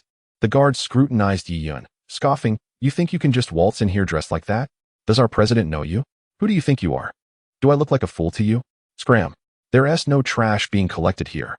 Yi Yun narrowed his eyes slightly. He understood the guard's duty, but he could not comprehend why, despite being mere mortals, this guard displayed such arrogance, looking down upon others. I am not here to collect trash. I am here to see someone. I hope you will allow me entry, Yi Yun explained patiently, suppressing his anger. He did not wish to cause a scene at Zhang Xiaoyan's workplace. Get lost. Hurry up, or I'll smash you with this baton, the guard threatened, brandishing his plastic club menacingly. How dare you? Yi Yun scoffed, ignoring the guard entirely. He swiftly delivered a resounding slap, leaving the guard dazed and disoriented, unsure of his surroundings. The chapter concludes with Secretary Xiao. Bang! Yi Yun delivered another kick to the security guard, exclaiming, How dare you look down on others? We are all mere mortals, yet you pretend to be noble? Do you think you are Bill Gates? Damn it! As he spoke, he kicked again, causing the guard to plead for mercy. I'll deal with you later. Yi Yun clapped his hands and strode directly into the company. What is happening? At that moment, several security personnel emerged from the elevator. Upon seeing their colleague lying on the ground moaning, they rushed over to inquire. Director, that guy barged into the company, and when I tried to stop him, he attacked me. You must avenge me, the guard cried, pointing at Yi Yun. How dare anyone wreak havoc on my turf? Stop him, the director shouted angrily, prompting the guard's position behind him to charge at Yi Yun, encircling him. Kid, you've got some nerve. Do you even realize where you are? To openly harm our security and attempt to force your way into the company. Do you not know the meaning of danger? The director glared at Yi Yun, his face a deep shade of anger. I merely wished to see your president. He refused me entry and insulted me. I was merely defending my rights, Yi Yun replied. Nonsense. You claim to be looking for the president? Who would believe such a ridiculous claim? The director scrutinized Yi Yun with a look of disdain. A country bumpkin like you has the audacity to seek an audience with the president? You're clearly here to cause trouble. Restrain him and take him to the security office. I intend to interrogate him thoroughly. Yes, the guards responded, preparing to take action against Yi Yun. Wait, Yi Yun interjected. I advise you not to act rashly. I simply wish to find someone and have no intention of causing a scene. Should you continue to be so unreasonable, do not blame me for being impolite. Ha ha, what a grand joke. You think you can threaten us? Do you really believe you can defeat us? The director scoffed, oblivious to the gravity of the situation. Stop wasting time, seize him. With a wave of his hand, the guards lunged at Yi Yun. You leave me no choice, Yi Yun retorted coldly, delivering a swift kick that sent the nearest guard flying, followed by a flurry of punches that left the remaining guards sprawled on the ground. The director stood frozen in shock at the scene before him, while the receptionist, on the phone, stared wide-eyed at Yi Yun. What on earth is happening? Is this some sort of movie? I truly did not wish to resort to violence. You all forced my hand. Yi Yun sighed helplessly, as if he were the one aggrieved. Now may I proceed? The director stared blankly at Yi Yun, wanting to refuse, but hesitating, fearful of incurring Yi Yun's wrath. He had witnessed Yi Yun's formidable display of strength, realizing that he was no match for him, despite having practiced a few moves in his youth. In comparison to Yi Yun, he felt utterly inferior. What is happening? At that moment, an extraordinarily alluring woman emerged from the staircase. Upon witnessing the scene, her expression shifted dramatically. Secretary Xiao, your arrival is most timely. Someone is causing a ruckus at the company. The minister, as if he had found a savior, hurried to the woman's side, his demeanor filled with urgency. Secretary Xiao, this individual possesses martial prowess and displays an arrogant demeanor, having injured our security personnel. The chapter concludes here. What on earth? Is this truly happening? Shouldn't we call the police? Secretary Zhao's face paled slightly as she exclaimed. Yes, call the police. The minister suddenly realized, retrieving his phone to make the call. You are Yi Yun. Secretary Xiao recognized Yi Yun and expressed her surprise. You know me? Yi Yun was taken aback, as it seemed he did not recognize this beautiful woman. It was President Zhang who instructed me to fetch you, she replied. Turning to the minister. Do not call the police. The president wishes to see him. What? You mean the president is looking for him? The minister's expression changed dramatically. What are you doing? He came to see the president, and you try to stop him? Had I not come down, who knows what chaos might have ensued. Is this how you conduct yourself as a minister? Secretary Xiao reprimanded sharply. Yes, this is entirely our fault. We will be more vigilant in the future. The minister lowered his head in apology. If there is a next time, you shall no longer hold this position. Secretary Xiao huffed and turned to Yi Yun. Come, I will take you upstairs. Thank you. Yi Yun followed Secretary Xiao into the elevator, not even casting a glance at the minister. Bah, how dare that woman raise her voice at me? If given the chance, I would make her rue the day. The minister's eyes glinted with malice as the elevator doors closed. Ding! The sound of the elevator doors opening resonated. Yi Yun stepped out, following Secretary Xiao.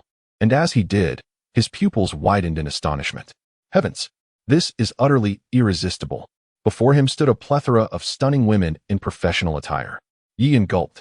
These women, in any school, would undoubtedly be regarded as the top beauties. In society, they could attract countless affluent suitors willing to lavish monetary gifts upon them. Goodness! It was a feast for the eyes. This entire floor seemed to be populated predominantly by women, with Yi Yun barely noticing a handful of men. No, they could hardly be considered men. One wore a tight-fitting uniform, his legs more slender than a woman's, his hips swaying as if injured, adorned with makeup, earrings. And pursing his lips, he sashayed down the corridor. Another sat at a computer, perpetually applying makeup, occasionally posing with a fist to her mouth for playful selfies. And yet another exclaimed, "Oh dear, how utterly annoying. You've dirted my pants, and how am I supposed to go shopping with my boyfriend after work? Truly bothersome." She pouted at a cleaning lady. What on earth are these peculiar characters? Are they transvestites or merely a gathering of stunning women? What brings you here? Upon entering the CEO's office, Yi Yun inquired directly, seeing Zhang Xiaoyan reclining on the sofa. "Ah, brother-in-law, you're here," Zhang Xiaoyan exclaimed. Rising with the exuberance of a wolf spotting its prey, startling Yi Yun considerably. She immediately embraced his arm with a smile, saying, "Brother-in-law, you haven't contacted me for such a long time. I've missed you so much."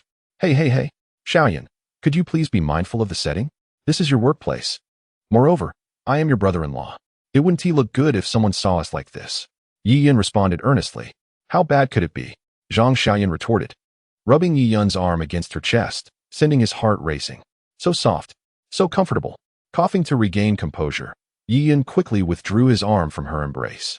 Just tell me what you need. If you don't, I might just leave, he said, a hint of exasperation in his tone. All right, I won't tease you any longer. I brought you here to ask for a small favor, Zhang Xiaoyan explained.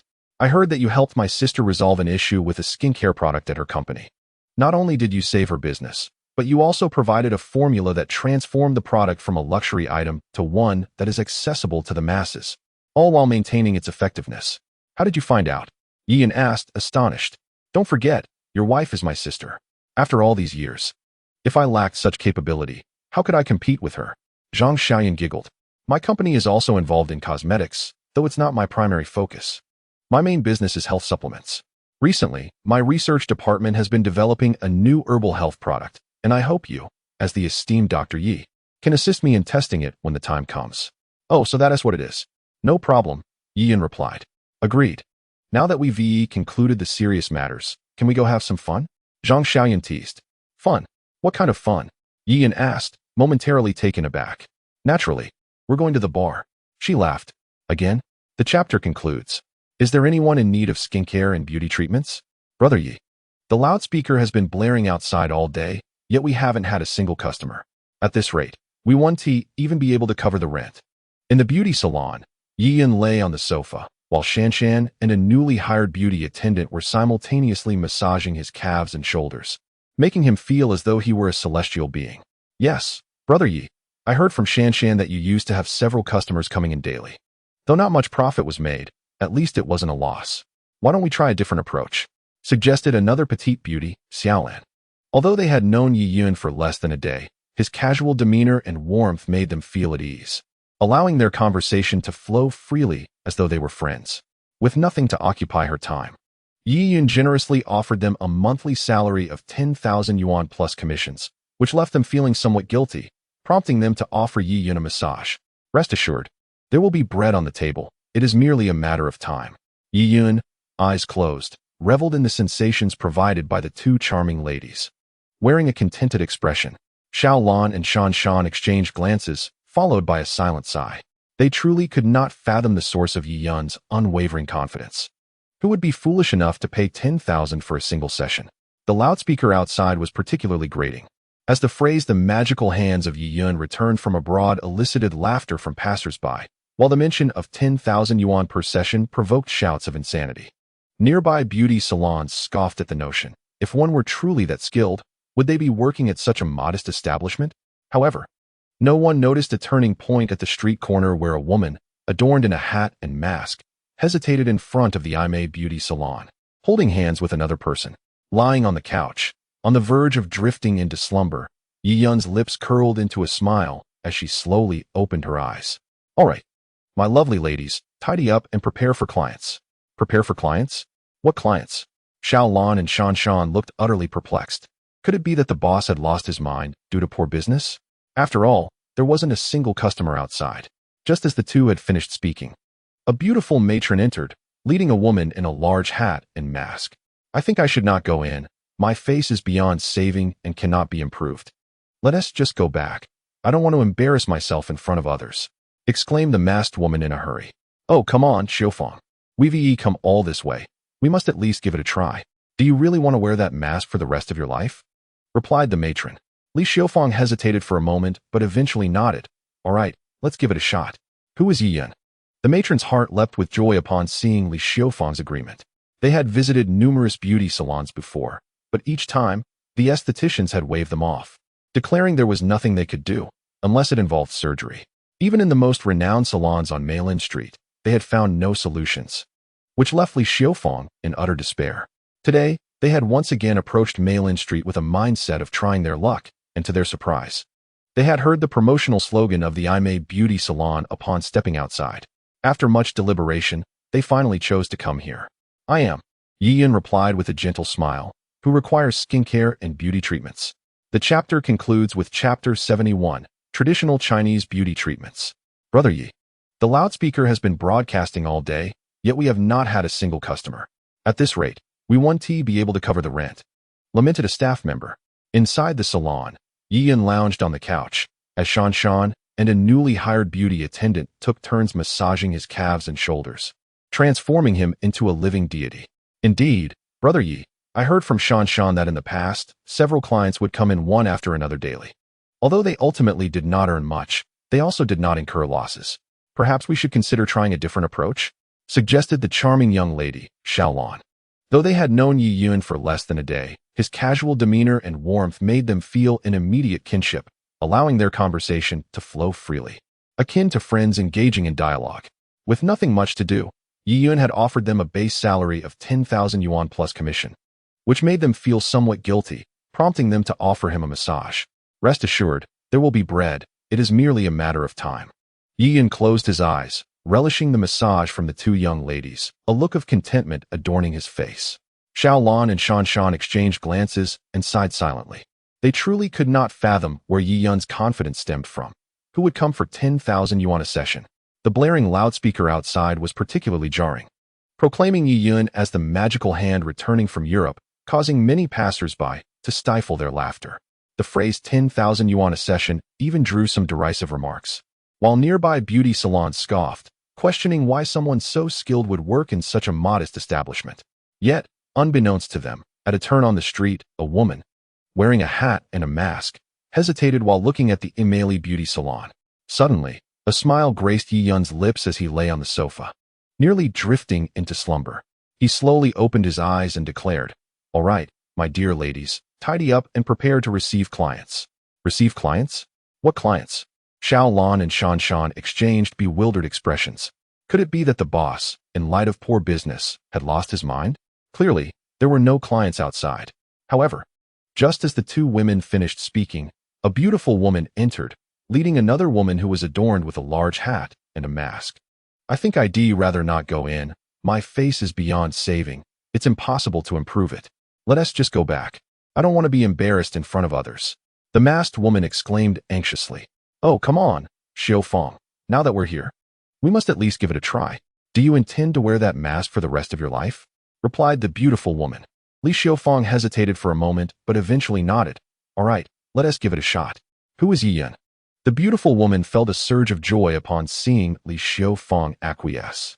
They had visited numerous beauty salons before, where each esthetician, upon seeing Li Xiaofang's face, had waved their hands in dismissal, claiming there was nothing they could do unless it involved surgery. even in the most renowned salons on the prestigious Mailin Street. They had found no solutions, which left Li Xiaofang in utter despair. Today, with a mindset of giving it one last try, they found themselves on Mailin Street, only to hear the promotional slogan of a Meili beauty salon as they stepped outside. After much hesitation, they ultimately chose to enter. I am. Yiyan replied with a gentle smile. Which of you requires skincare and beauty treatments? It is my friend here. Her skin is somewhat troubled, and she seeks your assistance for treatment, the elegant woman said while grasping Li Xiuyan's hand. Since entering the establishment, Li Xiuyan has kept her head bowed, clearly indicating her feelings of inferiority. Your friend's condition appears to be rather severe, Yiyan remarked, observing Li Xiuyan. Is it impossible to heal? The elegant woman inquired anxiously. Aren't you renowned for your miraculous touch upon returning from the West? Is it all just a deception? Her tone hinted at frustration by the end of her statement. It is not that it cannot be cured. It merely presents some complications, Yiyan replied. Really? Can you truly restore my skin? Li Xiuyan grasped Yiyan's arm tightly, tears brimming in her eyes, filled with hope. Of course, Yiyan, never deceive, Yiyan assured. Should you manage to heal me, I am willing to pay you a sum of 100,000. Moreover, I have many acquaintances whose skin issues vary. I could certainly refer them to you.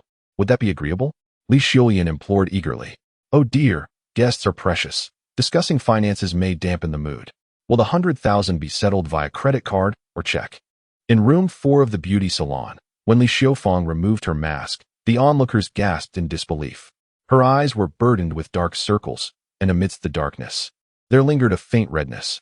Her cheeks were marred by numerous blemishes, particularly her left cheek, where a cluster of red spots resembled a skin ailment. Additionally, her forehead bore several white patches the size of soybeans. If it were merely one affliction, it might be manageable, but the multitude on her face was astonishing. Is there still hope for my face? Li Xiuyan lifted her gaze, her expression brimming with anticipation as she looked at Yiyan. Xiaolan and Shanshan were left speechless. They had encountered various individuals suffering from skin maladies, yet they had never seen a case as severe as Li Xiuyan's. As women, they understood the significance of a woman's appearance. With Li Xiuyan's face in such disarray, it was likely she had lost the courage even to gaze into a mirror. How profound her suffering must be. If they were in her position, they might even lack the will to continue living. The two young beauties anxiously observed Yiyan, uncertain of her expertise as they had never witnessed her perform skincare procedures. However, given her confidence in promoting her skills, she must possess some level of proficiency. Yet, facing such a challenging first client, could she truly succeed? Do not worry. Leave it to me, Yiyan said with a confident smile. A smile that seemed to radiate an enchanting power, causing Li Xiuyan's previously tense demeanor to relax instantly. Yiyan instructed Li Xiuyan to lie on the massage table and retrieved a box containing slender silver needles. After sterilizing 3 needles, she placed them on a sterile paper nearby. What are you planning to do? The elegant woman asked curiously. Acupuncture, Yiyan replied without looking up. Acupuncture? Everyone gasped in surprise. Yiyan, do you practice traditional Chinese medicine? The beautiful woman inquired with curiosity. I possess a certain proficiency, Yiyan replied. This is not merely a skin issue. It is a skin ailment that must be treated at its root before any adjustments can be made. Are you capable of handling this? I hope nothing adverse occurs, she cautioned, her skepticism rooted in Yiyan's youthful appearance, which hardly suggested the gravitas of a traditional healer. Do you dare to let me treat you? Yiyan disregarded the woman's concerns and directed his question to Li Xiuyan. Please, if you can restore my visage. It would be a blessing. If not, death would be a form of release. Each day I behold this face is a torment greater than death, Li Xiuyan lamented. Thank you for your trust. I shall not disappoint you, Yiyan assured her as he grasped the silver needles and began his work on Li Xiuyan's face. Chapter 72. Incredibly unbelievable. In a mere 3 minutes, Yiyan had inserted over a dozen needles into Li Xiuyan's face, and beads of perspiration formed on his forehead, clearly indicating the effort he was exerting. As the silver needles continued their delicate dance, Li Xiuyan's face became coated with a layer of dark, unsightly substance, quite repulsive. Yet Yiyan exhibited no sign of distaste. The 3 women observed this astonishing spectacle, their expressions a mixture of disbelief and awe. Could it be true that he possesses actual knowledge of traditional medicine? Is it possible he could genuinely heal Li Xiuyan? Xiaolan, please cleanse this lady's face. Yiyan instructed the 2 lovely maidens. Certainly, They responded in unison, one rushing to fetch water while the other grabbed a towel to begin wiping Li Xiulian's face. Once they had completed their task, astonishment washed over them. They discovered that the dark circles, red spots, and those white patches on Li Xiulian's forehead had noticeably diminished. Yi Gu is truly remarkable. Mere needles have seemingly alleviated her skin ailment. The beautiful woman was equally taken aback, her eyes wide with incredulity. Yi Yun, however, paid no heed to their astonished expressions as he moved behind Li Xiulian to massage her face. Although the technique appeared similar to that of ordinary beauticians, what left the onlookers astounded was the wisps of white vapor that began to emanate from the crown of Li Xiulian's head during the massage. Is this a scene from a martial arts television drama? This is extraordinary. As Yi Yun continued, the oily, dark substance re-emerged on Li Xiulian's face. But he showed no distaste, diligently continuing his massage. After 5 minutes, Yi Yun ceased his efforts, and the two maidens promptly washed Li Xiulian's face once more. When the last remnants of the dark substance were finally removed, all present gasped in shock, covering their mouths. At that moment, the dark circles, white patches, and red spots on Li Xiulian's face had all but vanished. Though her complexion still bore some blemishes, it was a marked improvement from her initial appearance. At the very least, in her current state, even without a mask, Li Xiulian could stroll down the street without attracting any unwanted attention, a stark contrast to her past. The three women gazed at Yi Yun in astonishment. It was nothing short of miraculous. With merely a few deft pricks of a silver needle followed by a gentle massage, the myriad of skin issues that had left renowned beauty salons at a loss were seemingly resolved. The entire process took no more than 10 minutes. How had Yi Yun accomplished this? Was he some sort of divine healer? The beautiful woman, after a moment of shock, finally exclaimed in wonder. What's wrong? Is she not improving? Is it getting worse? Li Xiulian, who had been keeping her eyes closed, felt a surge of anxiety upon hearing the woman's exclamation, her hands gripping tightly in trepidation. No, not at all. The woman exclaimed joyfully. You're much better now, Xiaolian. Do you realize that those red spots, white patches, and the persistent dark circles that troubled you have vanished? Is that truly the case? Li Xiulian's entire body began to tremble in disbelief. Alan, you're not deceiving me, are you? She speaks the truth, Yi Yun replied with a smile. Do not be overly excited. This is merely the beginning. Now lie back. Close your eyes, and imagine that you are simply taking a nap. When you awaken, everything will be resolved. With a compliant nod, Li Xiulian obediently closed her eyes. While Yi Yun commenced the beautification process, he retrieved the skincare products from the salon, methodically applying them to her face. This procedure was not particularly intricate. Although the products were considered high-end for the average individual, they were merely standard skincare items for someone of Li Xiulian's affluence. To the onlookers, Yi Yun's technique appeared unremarkable, akin to that of any typical beautician. However, the distinction lay in Yi Yun's understanding. Unlike ordinary beauticians who begin with a comprehensive massage to facilitate rapid absorption of the products, followed by targeted massages to enhance facial circulation and achieve a temporarily vibrant appearance, Yi Yun possessed a unique skill.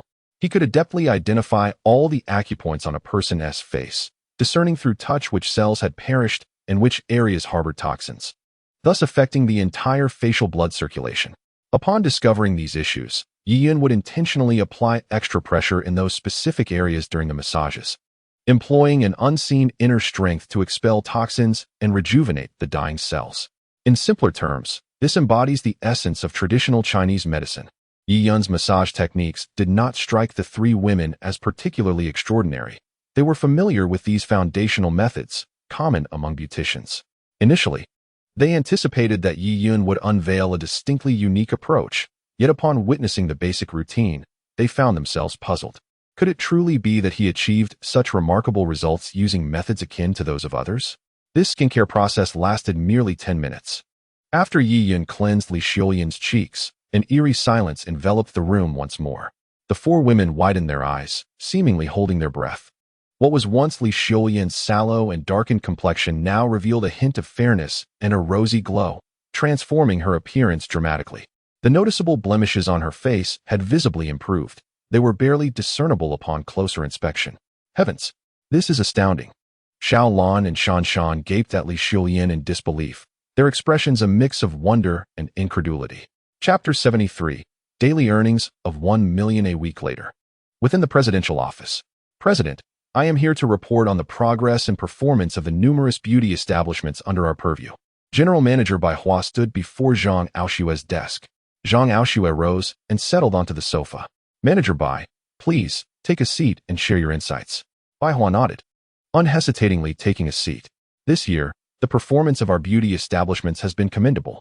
According to their feedback, we are witnessing a continuous upward trend. Some have even achieved the remarkable milestone of daily earnings exceeding 1 million, leaving the others far behind. As Bai Hua spoke, astonishment flickered across her face, a palpable disbelief evident in her expression. What? Daily earnings of 1 million? Zhang Aoshue exclaimed, her countenance shifting dramatically. They were acutely aware of what such an achievement entailed. The Ameili Group boasted dozens of beauty establishments, and since their inception, the highest recorded daily earnings had merely reached 500,000, a record that had stood for 3 years, with no establishment able to surpass it. Yet now, Bai Hua informed them that a newly opened beauty establishment had reached the astonishing figure of 1 million in daily earnings, leaving them utterly astounded. In the entirety of Donghai City, no beauty establishment had ever attained such heights. Bai Hua gazed at the two high-ranking officials, carefully choosing his words, and said, "This beauty salon has maintained a daily revenue exceeding 500,000 since the 3rd day. By the 5th day, it reached 800,000, and just yesterday, that record was shattered, reaching a staggering 1 million. How could this be possible?" Zhang Aoshue sprang to her feet, her shock evident. Manager Bai, could there be a mistake in the data? Bai Hua forced a smile and replied, "When I first received this report, I too found it hard to believe and suspected it was a prank. However, upon contacting the finance department, the director confirmed its authenticity, and the funds have already been transferred, so it cannot be a fabrication. Who would have thought our company would attract such extraordinary sales talent?" Zhang Aoshue exclaimed in amazement, her eyes sparkling. If this is indeed true, bringing him back to headquarters could lead to even greater achievements. Manager Bai, which beauty salon are we speaking of, and who are the owner and beauticians there? Zhang Aoshue inquired, feeling a dryness in her throat. Bai Hua regarded the senior official with a complex expression. Who is it, for heaven's sake? Zhang Aoshue's face was full of curiosity and anticipation. It is the beauty salon at number 18 Mailin Street, with both the owner and beautician being Yiyun, Bai Hua said with difficulty. What? Zhang Aoshue nearly bulged her eyes out in disbelief. Impossible. How could it be him? She exclaimed. Not only does that scoundrel lack any professional ethics, sales experience, and beauty skills, but considering the geographical location and various decor aspects of our establishment on Mailin Street, we are far behind other salons. How could he possibly create the myth of 1 million a day under such unfavorable circumstances? I refuse to believe it. I must personally call the finance department to verify. As she spoke, Zhang Aoshue took out her phone and made a call. Half a minute later, she hung up, her eyes filled with an even deeper shock. The finance director had confirmed that she had checked several times and found no errors. Moreover, the funds from the number 18 beauty salon had already been deposited, totaling 1 million. What? 1 million? Bai Hua exclaimed. But it's only half a day. It's not even afternoon yet, and they've already made 1 million? Does that mean that today, the number 18 beauty salon is likely to generate 2 million in daily revenue? Zhang Aoshue's emotions were a mix of astonishment and intrigue. Let us go see for ourselves. That will reveal the truth. Form an orderly line. No pushing. At the number 18 beauty salon, several young beauticians were managing order outside. The area was now teeming with people, with 3 long queues stretching from the entrance to a nearby CF, each line consisting of dozens of individuals. Most of these people bore various skin concerns, anxiously and eagerly gazing at the small beauty salon. I'm so exhausted, Brother Yi. I've attended to over a dozen clients today. In the lounge, Yiyun reclined on the sofa, engrossed in his phone, when Shan entered, her face etched with fatigue. I feel the same. My bones are nearly falling apart, she lamented. Xiaolan followed closely behind. Brother Yi, you are truly inhumane.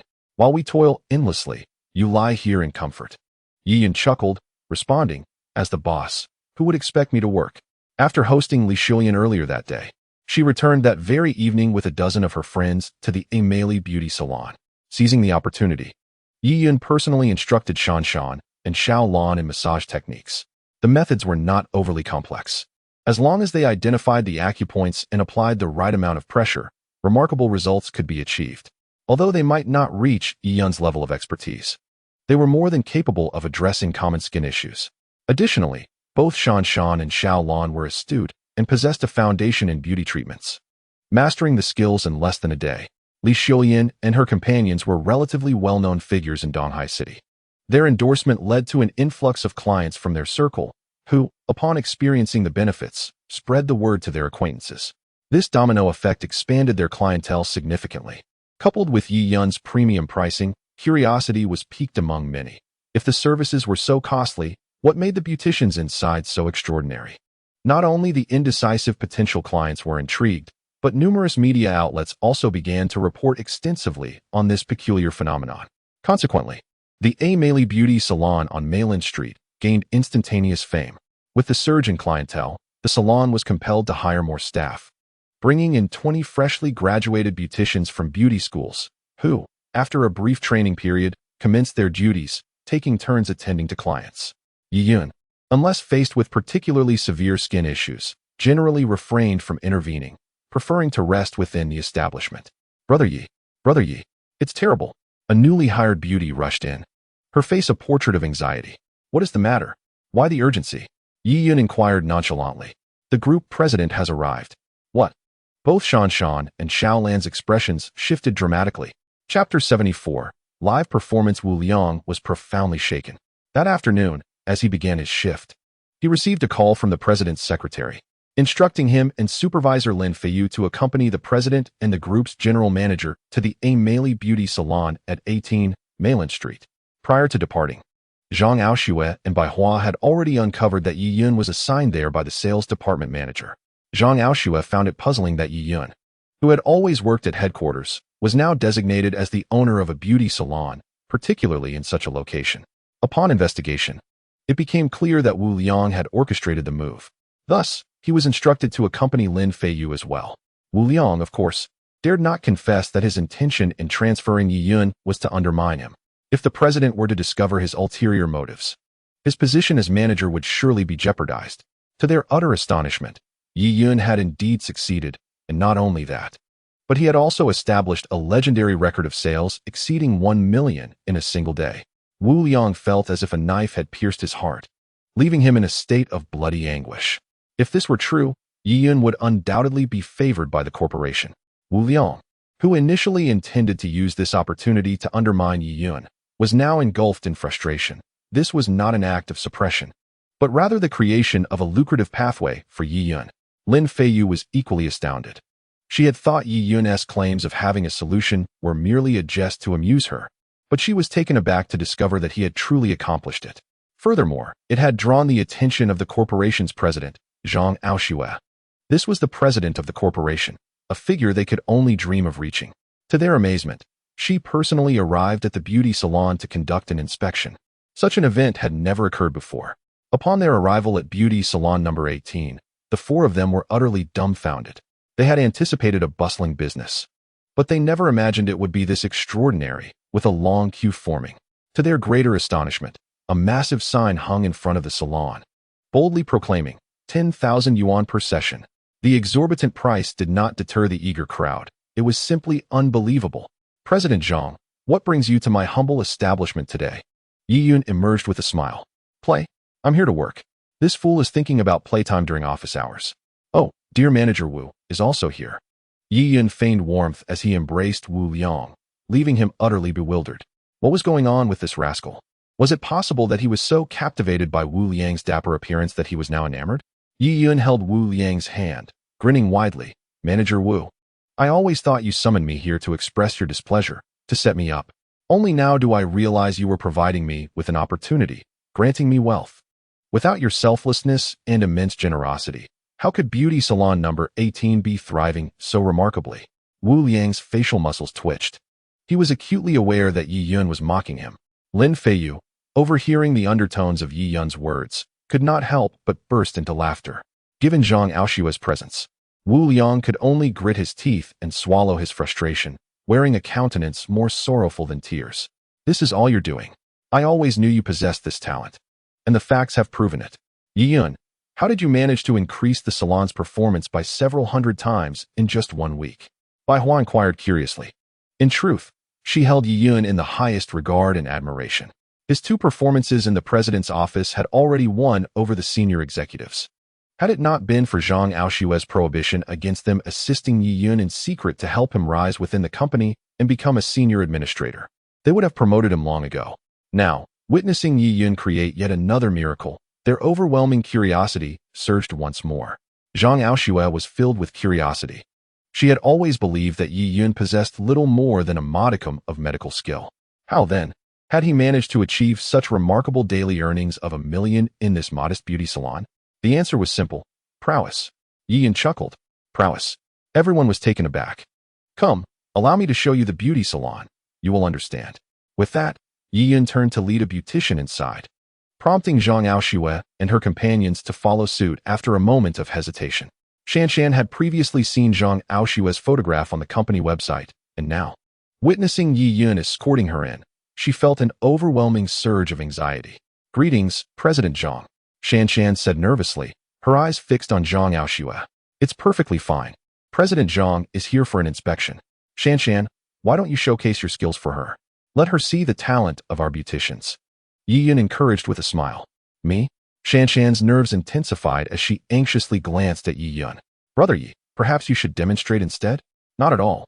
I have faith in you. If you impress President Zhang, she might even appoint you as the manager of this beauty salon. Yi Yun replied with encouragement. Shanshan gasped in surprise, her eyes widening at the prospect.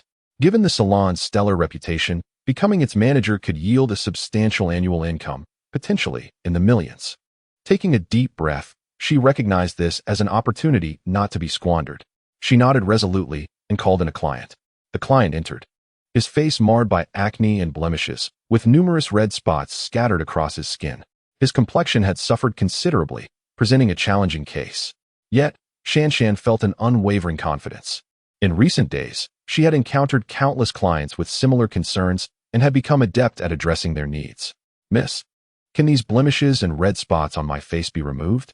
The client, a bashful young man, kept his head lowered, unable to meet Shanshan's gaze. His self-esteem evidently diminished by his skin's condition. Rest assured, leave it to me, and I will guarantee you a clean and radiant visage. Shanshan replied with a reassuring smile. Following the massage techniques imparted by Yi Yun, she diligently worked on the client, extracting toxins from his skin and cleansing it thoroughly before applying the salon's skincare products.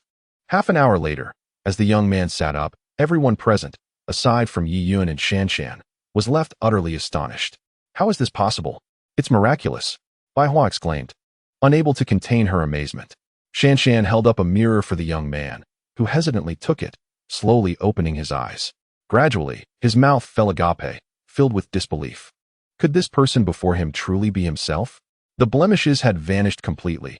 The acne had significantly faded to reveal only faint, red scars, and the previously visible red spots had entirely disappeared.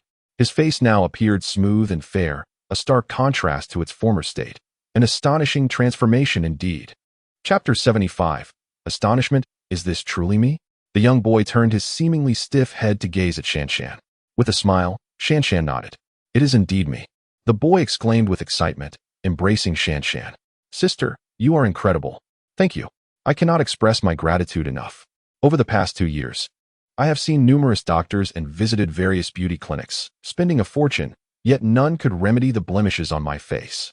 To think that you, sister, managed to heal me in just a matter of minutes. You are a miraculous healer. I am a university student, and there are many others at my school who, like me, are plagued by persistent acne scars. I will surely refer them to you. Then I thank you. Shanshan replied with a smile. Mr. Zhang, Manager Bai, did you witness that? This is how our performance is achieved, Yi Yun remarked with a grin. Yi Yun, when did our products become this remarkable? Manager Bai stuttered in astonishment. Of course, our products are not that exceptional, but our massage techniques are indeed extraordinary. More accurately, the skillful methods employed by the beauticians in our establishment, Yi Yun explained. Massage techniques? Are you suggesting that the remarkable results we just witnessed were solely due to the massage techniques? Zhang Aoshue expressed her surprise once again. Indeed, Shanshan affirmed. This massage technique was taught to us by Brother Yi, utilizing the principles of traditional Chinese medicine to accurately stimulate the facial acupoints, effectively expelling accumulated toxins from the face. My goodness, such a miraculous massage technique exists. Bai Hua exclaimed.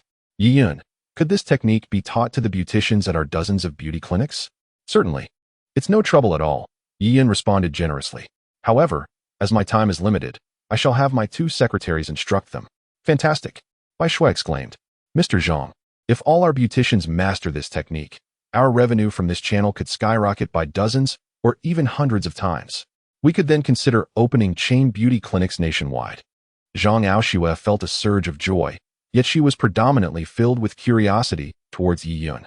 This man consistently brought forth unexpected surprises or shocks. Every action he took was astonishing and remarkable. Yet, ironically, he presented an image of someone disinterested in hard work and self-improvement. This juxtaposition left Zhang Aoshue feeling that Yi Yun was shrouded in mystery. Yi Yun felt honored to be summoned back to headquarters by Zhang Aoshue. Aware of Yi Yun's undeniable capabilities, she initially intended to appoint him as the sales department manager, a position previously held by Wu Liang. However, Yi Yun decisively declined, citing that being a manager was exhausting and that he preferred to quietly serve as an ordinary salesperson. This response infuriated Zhang Aoshue, who berated Yi Yun for being a lazy individual, resistant to progress, and too comfortable in his current state. Ultimately, Yi Yun suggested Lin Feiyu assume the managerial role while he would provide appropriate assistance. Consequently, Wu Liang was demoted to a supervisory position, a change that left him contemplating despair. Originally intending to deal with Yi Yun, I found myself not only unsuccessful but also losing my position to him. Truly, I have suffered a double loss. On that day, in the sales department office, as the handover meeting concluded and everyone prepared to disperse, Yi Yun suddenly stood up and said, "Wait a moment, there is still one matter that requires our attention." Upon hearing this, Wu Liang, who had already been looking rather pale after losing his managerial position, turned deathly white. He understood precisely what Yi Yun was about to say. He had thought that, having been demoted and having learned his lesson, Yi Yun would let him off the hook. To his dismay, Yi Yun had no intention of sparing him. The mere thought of having to sing in front of nearly 100 colleagues in the sales department sent Wu Liang into a panic, especially since he was notoriously tone-deaf. "What matter?" Lin Feiyu asked, slightly taken aback and momentarily at a loss. "Manager Wu." "Oh no, Supervisor Wu," Yi Yun said, a smile dancing on his lips as he regarded Wu Liang. "Isn't it time to fulfill our wager? I believe a man of your integrity and sense of responsibility would never renege on a promise, would he?" Wu Liang glared at Yi Yun, trembling with anger. The other sales staff looked on in confusion, unaware of the situation. Yi Yun promptly explained his wager with Wu Liang, which elicited cheers and shouts from the sales team, urging Wu Liang to sing. He had previously exploited and suppressed them, so witnessing his predicament brought them immense satisfaction as they clamored for him to perform. "Yi Yun, is this punishment not a tad too cruel?" Lin Feiyu remarked, observing Wu Liang, who appeared on the verge of collapse. "Cruel?" Yi Yun chuckled softly. "I do not perceive it that way at all. Have you ever considered that if I were to lose, Wu Liang would show me any semblance of sympathy?" He waved his hand dismissively. "I don't wish to create a rift among colleagues or be labeled as despicable. My nature is not malicious.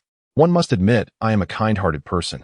However, had I lost, I have no doubt Wu Liang would have humiliated me in the most brutal manner. I cannot allow myself to be at a disadvantage." Yi Yun explained, his voice tinged with grievance. "So, he is the one who has suffered." Lin Feiyu regarded Yi Yun in silence. "You do not believe me to be a malicious individual, do you?" Yi Yun inquired cautiously. "Not at all," Lin Feiyu replied.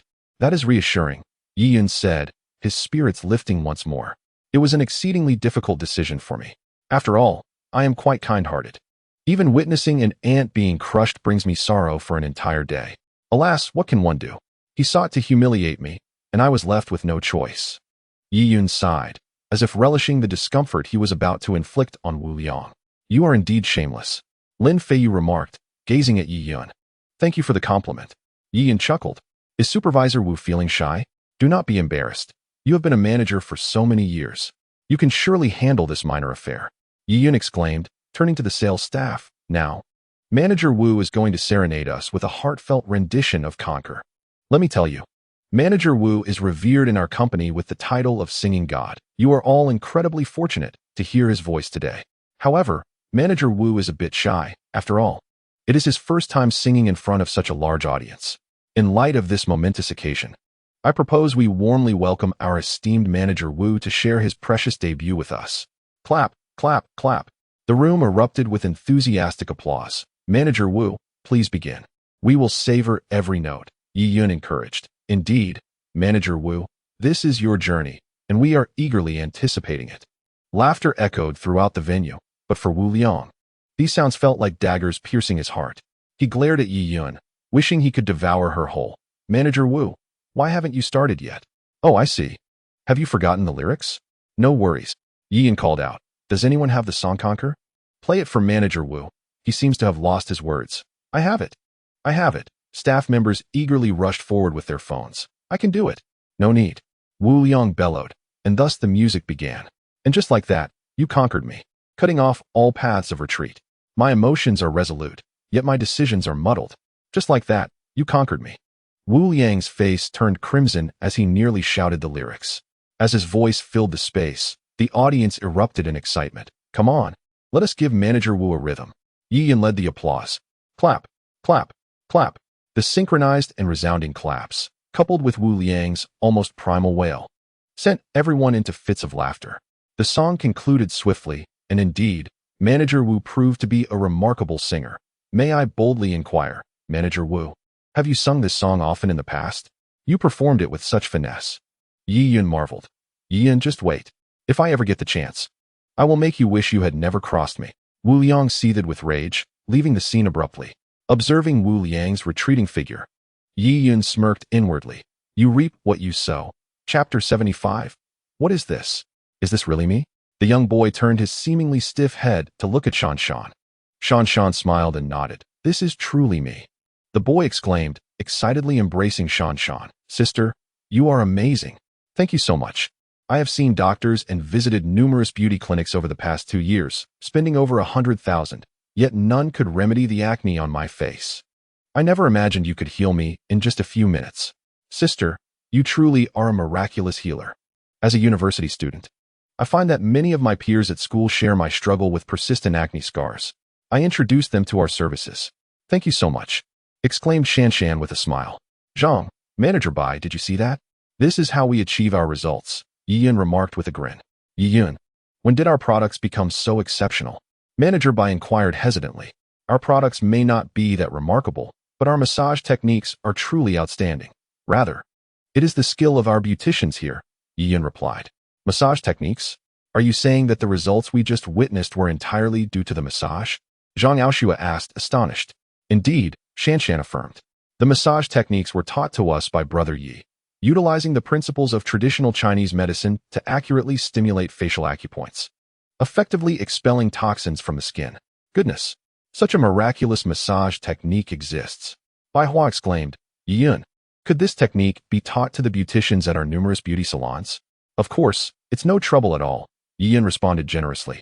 But I lack the time to instruct them all myself. I can have my 2 secretaries teach them instead. Fantastic, Bai Shui exclaimed excitedly. Zhang, if all our beauticians master this technique, our revenue from this channel could multiply by dozens, even hundreds. At that point, we could consider opening chain beauty salons nationwide. Zhang Aoshua felt a surge of joy, yet was even more intrigued by Yi Yun. This man continually surprised and astonished her with his remarkable feats. Yet, he presented himself with an air of laziness and a lack of ambition, creating a profound sense of mystery around him. Yi Yun was honored to be summoned back to headquarters by Zhang Aoshua. Recognizing Yi Yun's capabilities, she initially intended to promote him to replace Wu Liang as the sales department manager. However, Yi Yun firmly declined, citing that the managerial role was too taxing, and he preferred to remain a humble salesperson. This infuriated Zhang Aoshua, who berated Yi Yun for being like mud that cannot be molded, complacent, and unambitious. Ultimately, Yi Yun suggested that Lin Feiyu take the managerial position, offering to assist her as needed. Consequently, Wu Liang was demoted to a supervisory role, a change that left him feeling utterly despondent. His attempt to undermine Yi Yun resulted not only in failure, but also in the loss of his own position. A true case of losing both the lady and the army. On that day, as the transition meeting in the sales department concluded and everyone began to disperse, Yi Yun suddenly stood up and said, "Wait, there is still one matter that needs to be addressed." Upon hearing this, Wu Liang's face, already pale from losing his managerial position, turned an even ghastlier shade. He understood what Yi Yun intended to convey.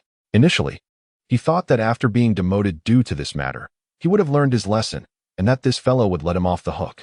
To his surprise, Yi Yun had no intention of sparing him. The thought of having to sing in front of nearly 100 personnel in the sales department sent Wu Liang into a panic, especially since he was notoriously tone-deaf. "What is going on?"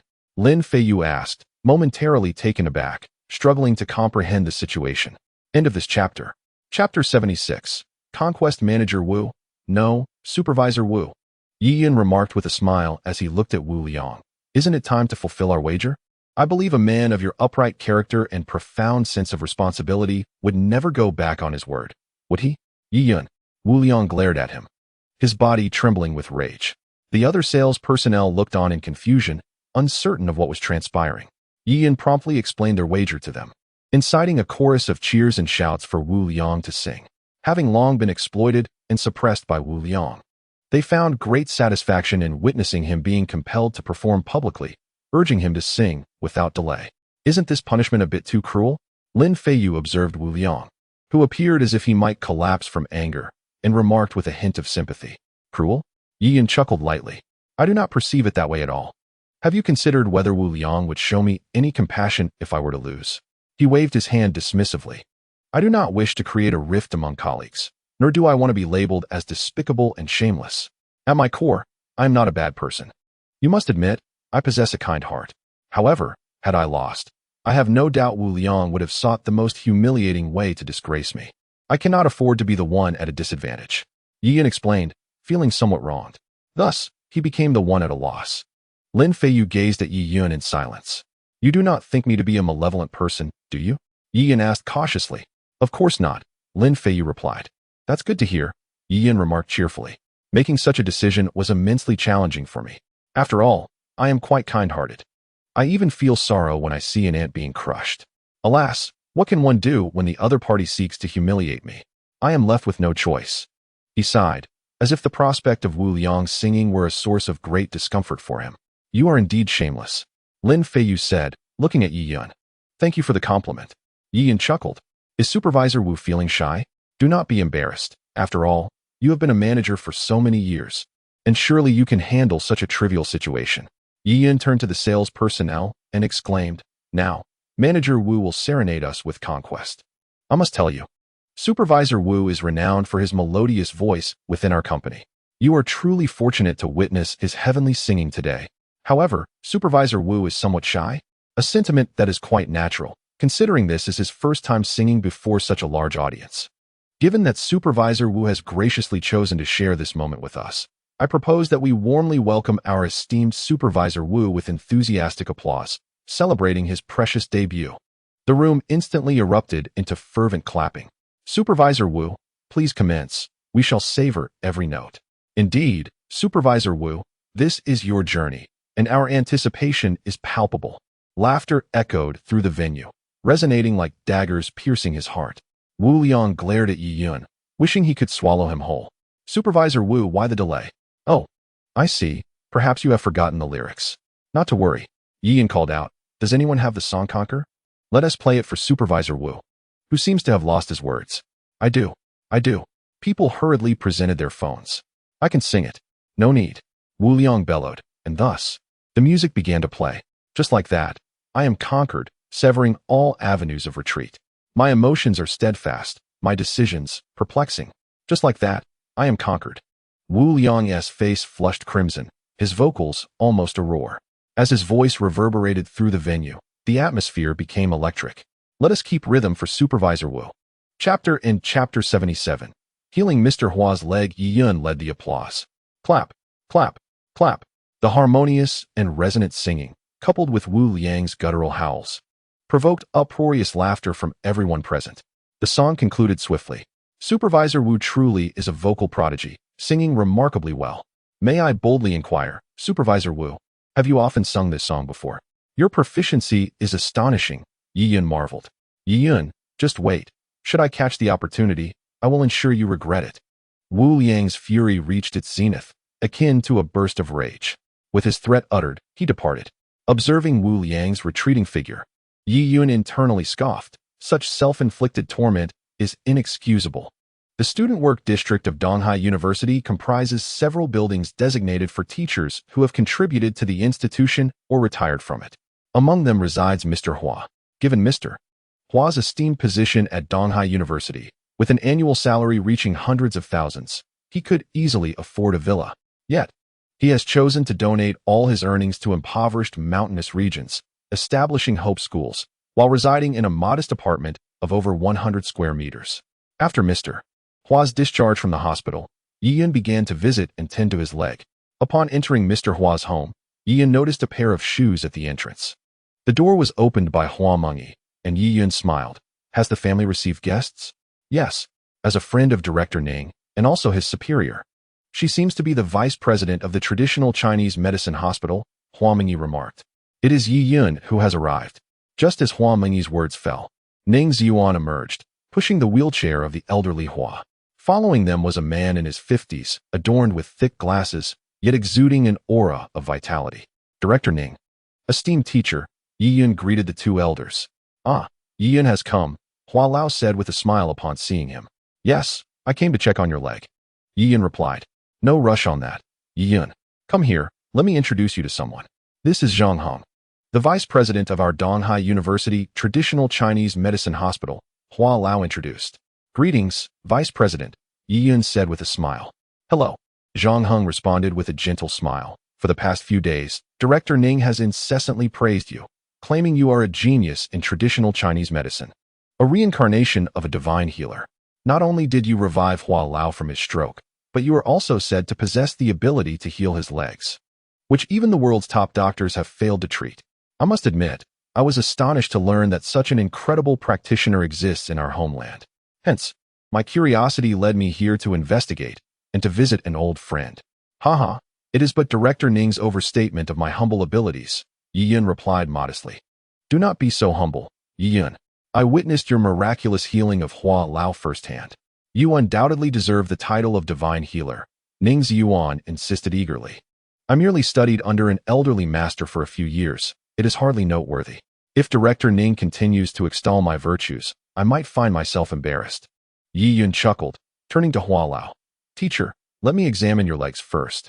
My leg is of no immediate concern. Vice President Zhang has come from afar. How could I neglect my guest? We can discuss my condition later, Hua Lao replied. Ah, your health is paramount. We are old friends. Let us not stand on ceremony. Besides, since Director Ning has sung your praises so eloquently, I too am eager to witness the prowess of young brother Yi, Zhang Hong remarked. Very well, since you insist. Let us proceed with the examination, Hua Lao agreed. Yiyun nodded in affirmation. Hua Mengyi stepped forward, rolling up her grandfather's trousers, while Yiyun retrieved silver needles from his pocket, disinfecting them with fire before setting them aside, and began to observe Hua Lao's legs. Zhang Hong and Ning Ziyuan stood nearby, their eyes intently following Yiyun's movements. After a meticulous examination of Hua Lao's legs, a gleam of joy appeared on Yiyun's face.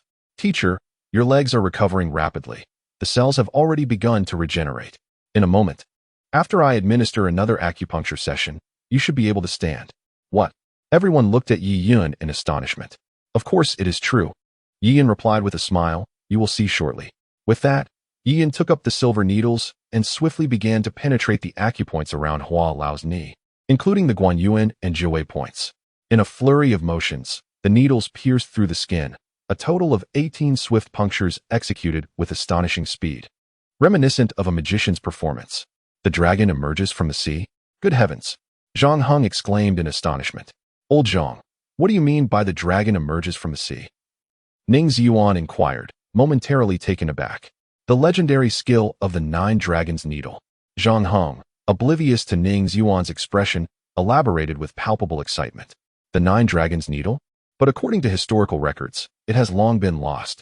Ning Ziyuan, well versed in such lore, pondered how Zhang Hong could assert its use when it had vanished for so many years.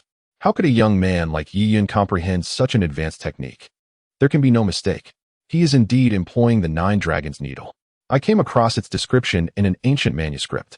Utilizing a needle of 1 inch and 6/10, 3 punctures followed by 3 releases, then collecting the needle in a phoenix-like manner. This technique can invigorate the body and dispel toxins and dampness, Zhang Heng declared, his face a canvas of disbelief. However, it is said that the Nine Dragons needle requires a mastery of qi. Could it be that Brother Yi possesses such skills? Yi Yun, entirely focused on the condition of old Hua's leg, remained oblivious to Zhang Heng's astonishment.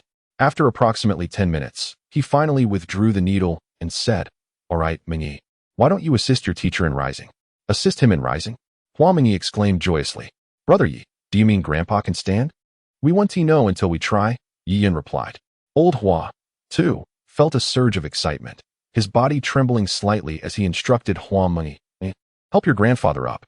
Hua Mingyi quickly placed her hands on old Hua, who, being of a slight stature and having lost considerable weight due to illness, was lifted with relative ease.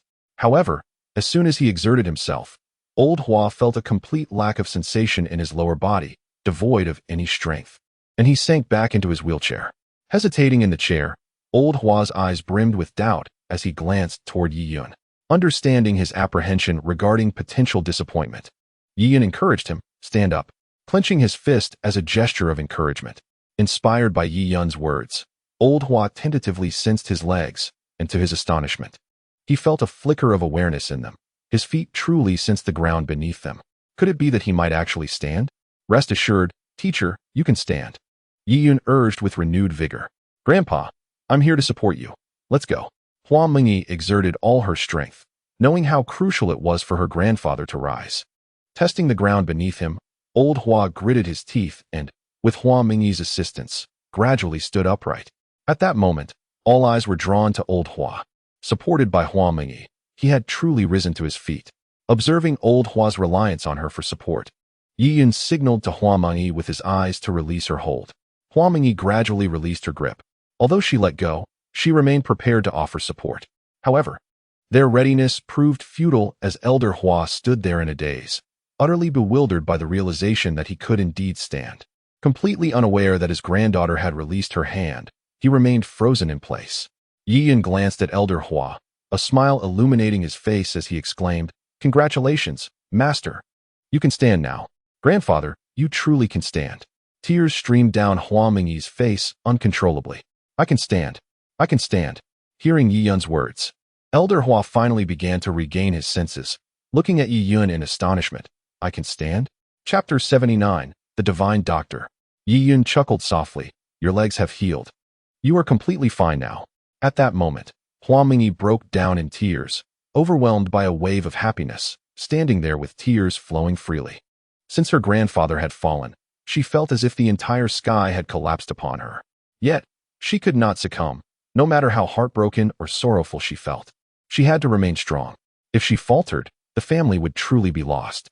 Now, witnessing her grandfather standing once more, Hua Mingyi could no longer contain the accumulated grief of the past 6 months and wept uncontrollably. "Child, what are you doing?" "I am well now, why are you crying?" Elder Hua's eyes glistened with moisture. He had long despaired of his legs, believing he would never again stand at the podium to continue his educational endeavors and contribute to the advancement of mathematics in Huaxia. However, Yi Yun had restored his legs, allowing him to stand once more.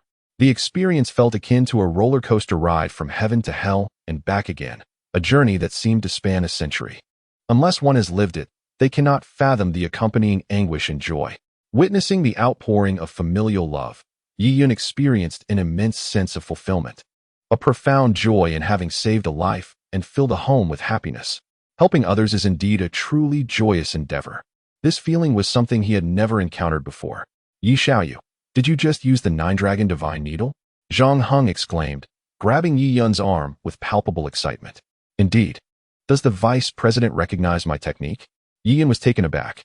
The Nine-Dragon Divine Needle had been lost for a century, and few could wield it. Were it not for his entrance into the martial world, he doubted he could have mastered such a profound method of acupuncture. "Is it truly the Nine-Dragon Divine Needle?" Zhang Heng became even more animated, pulling Yi Yun's hand and hopping with joy. "Old Zhang, calm down. Yi Yun is right here and can't run away," Ning Ziyuan remarked, amused by Zhang Heng's exuberance.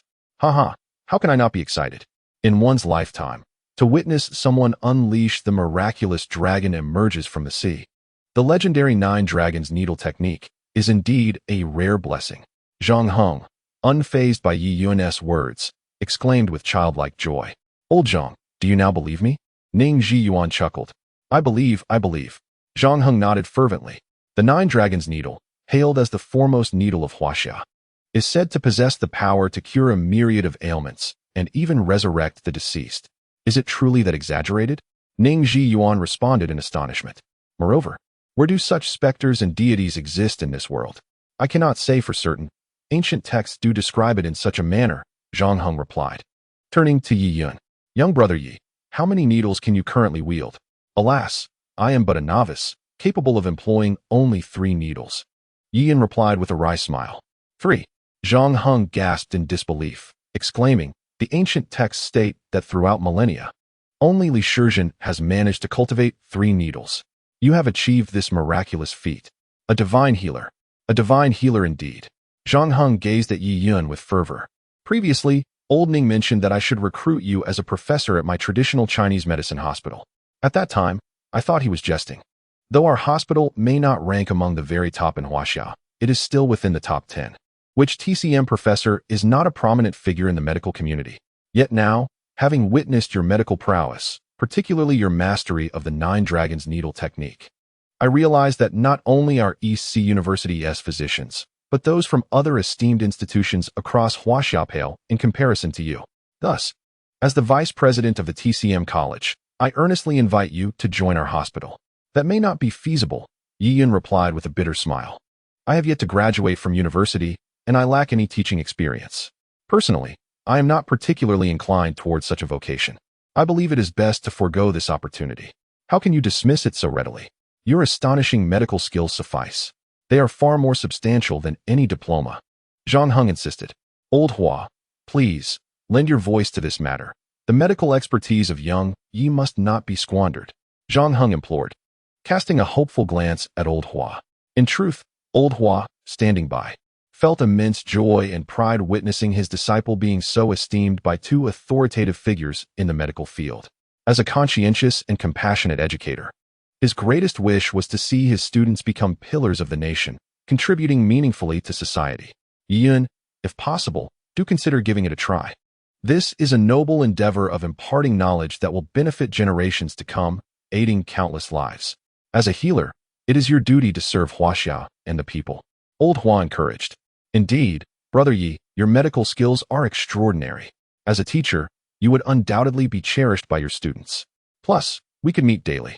Hua Meng Yi expressed her heartfelt desire for Yi Yun to take up the teaching role. Yi Yun could not help but smile wryly, wishing to negotiate further. Yet Zhang Heng had already grasped Yi Yun's hand, leading him out. Come, I shall take you to the dean. As long as he nods in approval, you can assume your position as early as tomorrow. Zhang Heng's excitement grew, leaving no room for Yi Yun to decline. Isn't this rather hasty? Yi Yun remarked. Not at all, thought Zhang Heng. If you were to slip away now, it would be too late to lament. Where else could I find such an exceptional teacher? Old Zhang, Old Ning, what brings you here? Upon seeing guests arrive, an elderly man with fair skin and a prominent belly approached warmly. Haha, Old He. I knew you wouldn't be at the school, Zhang Heng replied with a smile.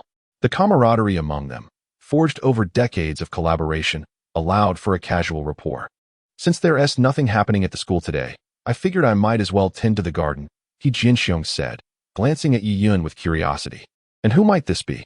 Oh, Old He, you must have heard of his illustrious name. He is the young man who cured Old Hua's stroke. 8 years ago, he was a student in our mathematics department at Donghai University, celebrated as a prodigy in mathematics. Yi Yun, Ning Ziyuan promptly introduced. Oh, you are the renowned healer. He Jinxiong's eyes brightened, his surprise evident as he gazed at Yi Yun. I wouldn't call myself a healer. I merely had some traditional remedies that aided Miss Su. Yi Yun replied, feeling somewhat embarrassed by the accolades bestowed upon him. Haha, Yi Yun, there's no need for further modesty. Zhang Heng immediately recounted how Yi Yun had restored Old Hua's legs and his mastery of the Nine Dragons acupuncture technique. The once mildly astonished He Jinxiong was now utterly engulfed in disbelief. Is what you say true? He truly cured Old Hua? Utilized the long-lost Nine Dragons acupuncture? He Jinxiong asked incredulously. Old He, you know well that this young man is passionate about ancient texts, having devoted 3 years to studying the Nine Dragons acupuncture. How could I be mistaken? Besides, Yi Yun has confirmed it himself, Zhang Heng assured him. Indeed, Yi Yun did heal old Hua's legs. If you doubt it, you may visit his home for verification. Since you, old Zhang, have said so, I shall naturally believe it. He Jinxiong looked at Yi Yun, his eyes filled with admiration and astonishment. I never imagined that such a genius in traditional Chinese medicine would emerge in our homeland. Truly, the younger generation is formidable. Old He, I brought Yi Yun here to request that you make an exception and allow him to join our traditional Chinese medicine hospital, Zhang Heng stated. What? You were suggesting he become a teacher at our hospital? He Jinxiong exclaimed again in surprise. Old He, I understand this may seem unconventional. We inquired of Yi Yun during our journey, and he admitted to lacking a medical license and teaching qualifications, nor has he formally studied medicine in an institution. However, these credentials are but mere formalities, are they not? What truly matters is his exceptional skill and his ability to impart the essence of our traditional medicine to our students. Ning Ziyuan interjected hastily. No, that is not my intention. He Jinxiong exclaimed excitedly. Those matters are of no concern to me. I am simply astonished that a miraculous physician like Yi Yun is willing to serve in our medical school. Yi Yun chuckled. Director He, you are indeed elevating me too highly. 8 years ago, I was also a student at Donghai University, and I hold a deep affection for it. To me, Donghai University is like a second home. There is no question of being demeaned. Moreover, our medical school ranks among the finest in the nation. Most importantly, medicine does not prioritize status. As long as one can impart knowledge, benefit the people, and revitalize our Chinese heritage, it is a good school. How could I dare to complain? However, Director Ning is right. I do not possess a medical license or a teaching qualification, and I fear that my approach to teaching may be somewhat inappropriate. Well said. The three of them applauded and laughed, declaring, Yi Yun, I truly did not misjudge you. Not only do you possess medical skills, but your medical ethics surpass those of countless doctors. He Jinxiong nodded in satisfaction and remarked, though you did not graduate from a prestigious medical school, your reputation as the master of the 9 Dragons Needle is worth more than any certificate from a medical institution worldwide. You have just confirmed this point yourself. I am very pleased with you. Thank you for your recognition, Director. Yi Yun smiled and nodded. In that case, your appointment at our traditional Chinese medicine hospital is settled. Prepare yourself. You can report to the school tomorrow. I will arrange for someone to assist you with the transition. With a decisive slap on the table, He Jinxiong finalized Yi Yun's role as a teacher. Yi Yun suddenly felt the weight of responsibility on his shoulders grow heavier. Since I am here, I shall make myself comfortable. Given that my master has entrusted me with the knowledge of traditional Chinese medicine, it is my duty to promote it. When I meet my master again, I should have something to show for it, Yi Yun thought to himself. Chapter completed. Chapter 81. A Genius Among Geniuses. Upon returning to the villa, it was already past 10 in the evening. As he opened the door, he discovered that Zhang Aoshue was still seated on the sofa, engrossed in documents. Hearing the sound, she turned her head briefly before returning to her work. Zhang Zong, it's quite late. Aren't you going to rest? Out of politeness, Yi Yun always inquired when he saw Zhang Aoshue. I'm waiting for you, she replied, closing the documents and looking at Yi Yun. Waiting for me? Yi Yun was taken aback, then broke into a knowing smile. Zhang Zong, you wouldn't happen to be feeling lonely and restless, wishing to seek my company, would you? I must inform you that I offer my talents, not my body. Of course, if the price is right, I might consider it, as you are not unappealing. Zhang Aoshue's expression darkened instantly, becoming icy cold. What did you just say? She asked, her tone frigid. Yi Yun was startled by her reaction. Her mood shifted too rapidly. It was evident that she was ready to confront him at the slightest provocation. I was merely jesting. I noticed you seemed weary from your work and thought to lighten the mood. Alas, it appears you possess no sense of humor, sighed Yi Yun, before inquiring, Director Zhang. Is there something you wish to discuss with me?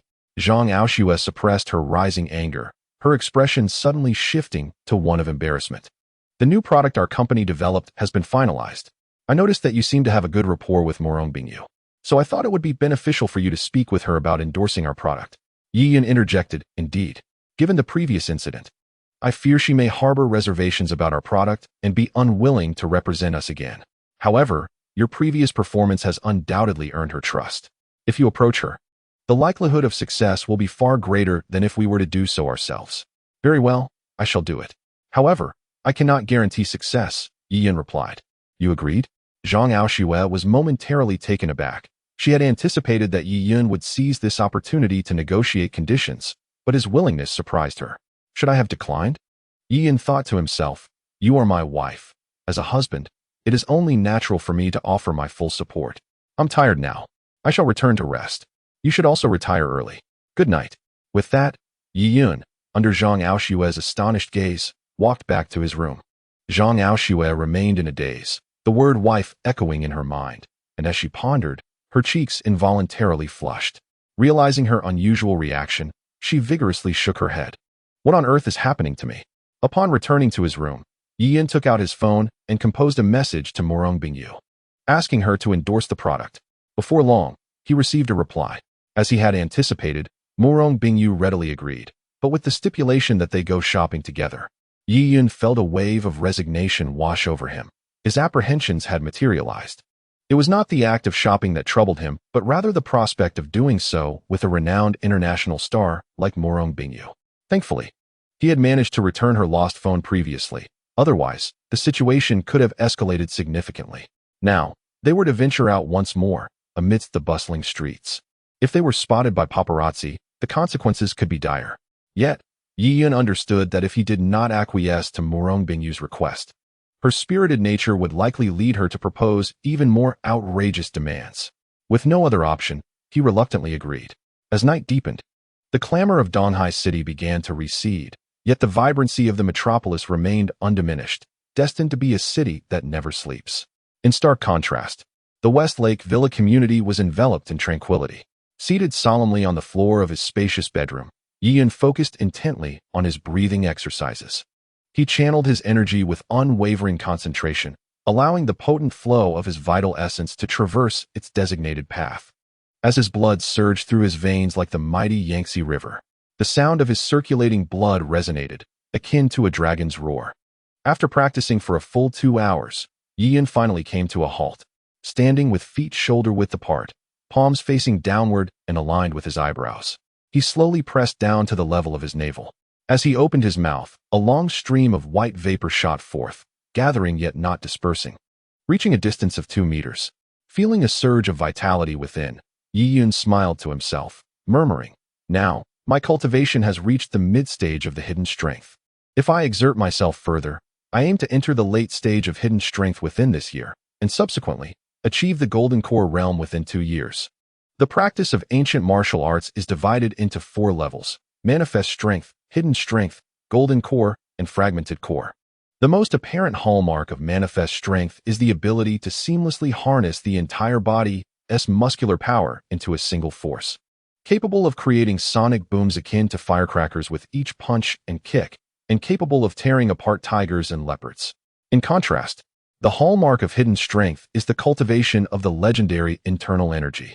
Mastery in ancient martial arts demands an exceptional blend of talent, comprehension, and perseverance.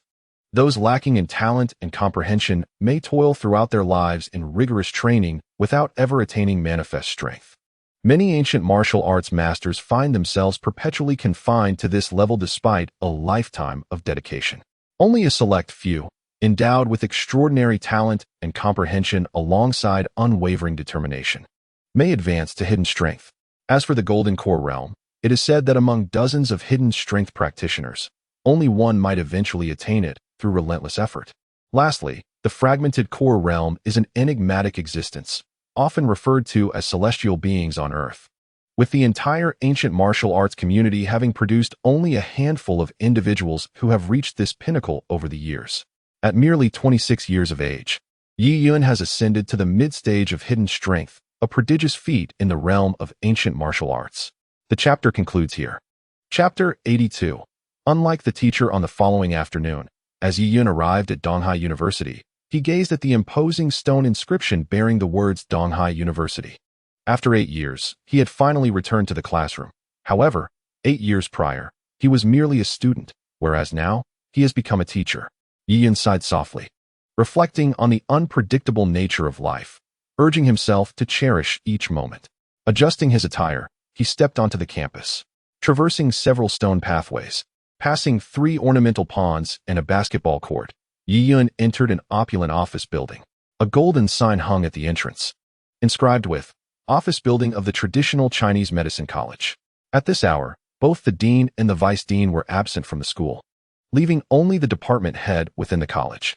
Declining Director Zhao's kind offer to escort him to the class, Yi Yun carried the textbooks he had just received and made his way to Class 8 of the second year. Inside, a sparse gathering of students sat in clusters, engaged in light-hearted banter. Teacher Yi, wait a moment. Director Zhao, perspiring profusely, hurried over. Director Zhao, what brings such urgency? You seem exhausted.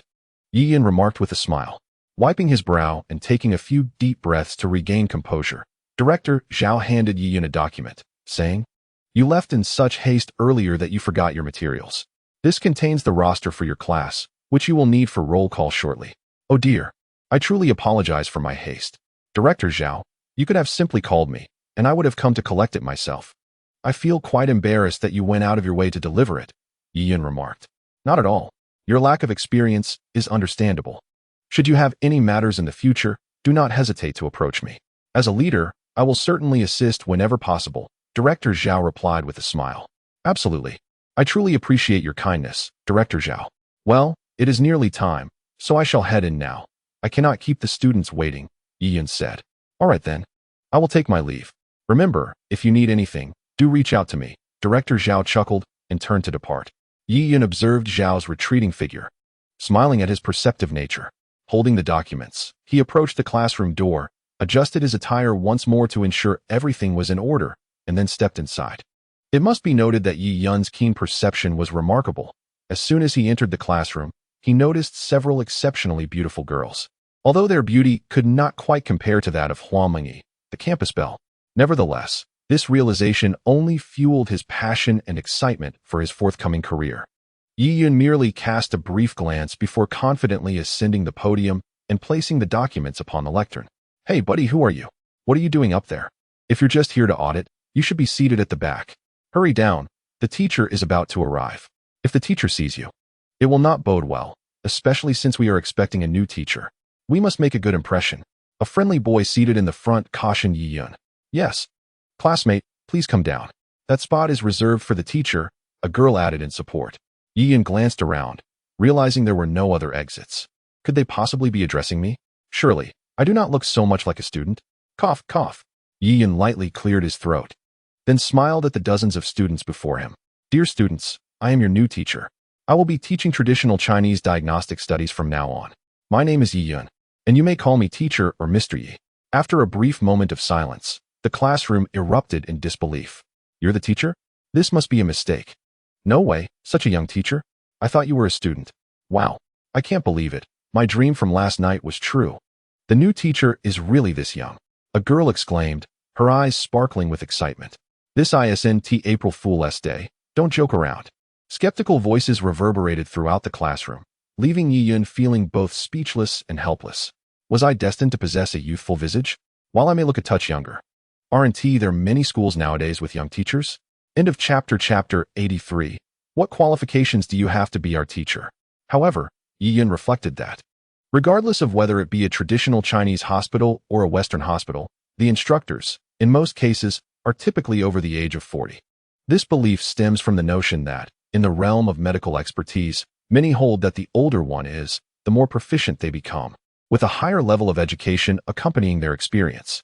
A young individual such as Yi Yun is indeed a rarity, not only at Donghai University, but across medical institutions nationwide. Silence. Silence. Yi Yun clapped on the podium, and gradually, the noise subsided. Clearing his throat, he then spoke. Although I may appear youthful, I assure you, I am indeed your instructor. One student inquired, but were you a teacher at the school before? No, Yi Yun replied, shaking his head. However, I was once a member of Donghai University, but had to withdraw due to personal circumstances. While I may not be a conventional teacher, I am confident in my ability to guide you in mastering traditional Chinese medicine. Senior, a girl with a notably sweet appearance began, but Yi Yun interrupted her. Please do not call me senior. Refer to me as teacher or teacher Yi. From the moment I stood upon this podium, I became your instructor, he corrected. But you haven't even graduated from university. What qualifications do you have to be our teacher? A voice from the back row interjected abruptly. End of chapter. Chapter 84. Teacher, I like you. Qualifications? Yi Yun turned to the speaker, a bespectacled boy whose demeanor appeared rather refined. However, he noted that when this boy spoke, many classmates cast sympathetic glances in his direction. It became evident to Yiyun that this boy either held significant authority within the class or possessed considerable knowledge of traditional Chinese medicine, at the very least. He was among the more accomplished students. Yiyun approached the boy and asked, "What is your name? What? Are you upset? Planning to inquire about my name so you can intimidate me later with your scientific knowledge? Or perhaps you intend to fail me in the final exam?" The bespectacled boy scoffed. "Let me tell you, I'm not afraid. My name is Zhao Xian. If you have the capability, go ahead and threaten me. As long as I remain a student in this class, I will never acknowledge you as my teacher. We require instructors who possess genuine knowledge to teach us, not someone like you who merely pretends to be knowledgeable. I have nothing but disdain for such a charlatan. Have you been sleeping poorly these days? Awakening from nightmares frequently?" Yiyun disregarded Zhao Xian's remarks and spoke directly. How do you know?" Zhao Xian looked at Yiyun in astonishment. The other students were equally bewildered, silently questioning whether this new teacher had lost his mind. "How would I know, indeed?" Yiyun gazed at him and smiled. "I also happen to know that you've recently been experiencing a loss of appetite, yellow urine, constipation, and recurrent abdominal pains, correct?" At this, Zhao Xian's expression shifted dramatically. He sprang to his feet. Shock etched across his face as he exclaimed, "How did you know?" At that moment, the other students began to sense something amiss. Observing Zhao Xian's reaction, it was evident that this new teacher spoke with remarkable accuracy. Although traditional Chinese medicine emphasizes observation, listening, inquiry, and palpation, distinguishing it from Western medicine, which relies heavily on instruments to assess health, it seemed this new teacher possessed an extraordinary ability. Merely by glancing, he could discern the ailments and the recent health experiences of those before him. This was truly astonishing. "You are exhibiting classic symptoms of excessive internal heat. If I am not mistaken, you have a penchant for spicy food, indulging in it at every meal," Yiyun remarked. "Given your current health condition, consuming spicy food should not pose a problem. However, recently, your stomach has been upset, leading to gastrointestinal discomfort. Continuing to indulge in spicy foods, which carry substantial heat energy, will exacerbate your condition, resulting in the symptoms I mentioned earlier." As Yiyun spoke, he picked up a pen and notebook from Zhao Xian's desk, scribbling a prescription before handing it to him. "Follow this prescription for your medication, and after 3 doses, your ailment will be cured." Zhao Xian was left utterly astonished. While it was one thing for this new teacher to ascertain his health condition from mere observation, something even a skilled traditional Chinese doctor could achieve, it was quite another to pinpoint his fondness for spicy food. This was remarkable. He had only just met this teacher. Yiyun, however, paid no heed to Zhao Xian and approached a girl seated beside him, glancing at her, his brow suddenly furrowing. "Do you have gastritis?" "What? How do you know?" the girl exclaimed, incredulously. "Indeed, I have gastritis and have been taking medication recently, but to no avail. You must often skip breakfast, stay up late, and frequently indulge in late-night snacks, which over time has led to your stomach issues." Yiyun nodded. Yes, the girl repeatedly affirmed. "You are absolutely right, teacher." Just as she finished speaking, a sudden wave of intense pain surged through her abdomen, causing her face to turn pale as she clutched her stomach, emitting sounds of distress. "Oh no, Xiaomei's stomach issues are acting up again," her desk mate exclaimed. "Quick, give her some medication. She has stomach medicine in her bag," another girl urged. "I'll go get water." "No need," Yiyun interjected, halting their movements. He instructed the students to clear the girl's desk and, after disinfecting a silver needle with a lighter, squatted in front of her, applying the needle to several acupoints on her body. Those who have never experienced stomach pain cannot fathom the agony.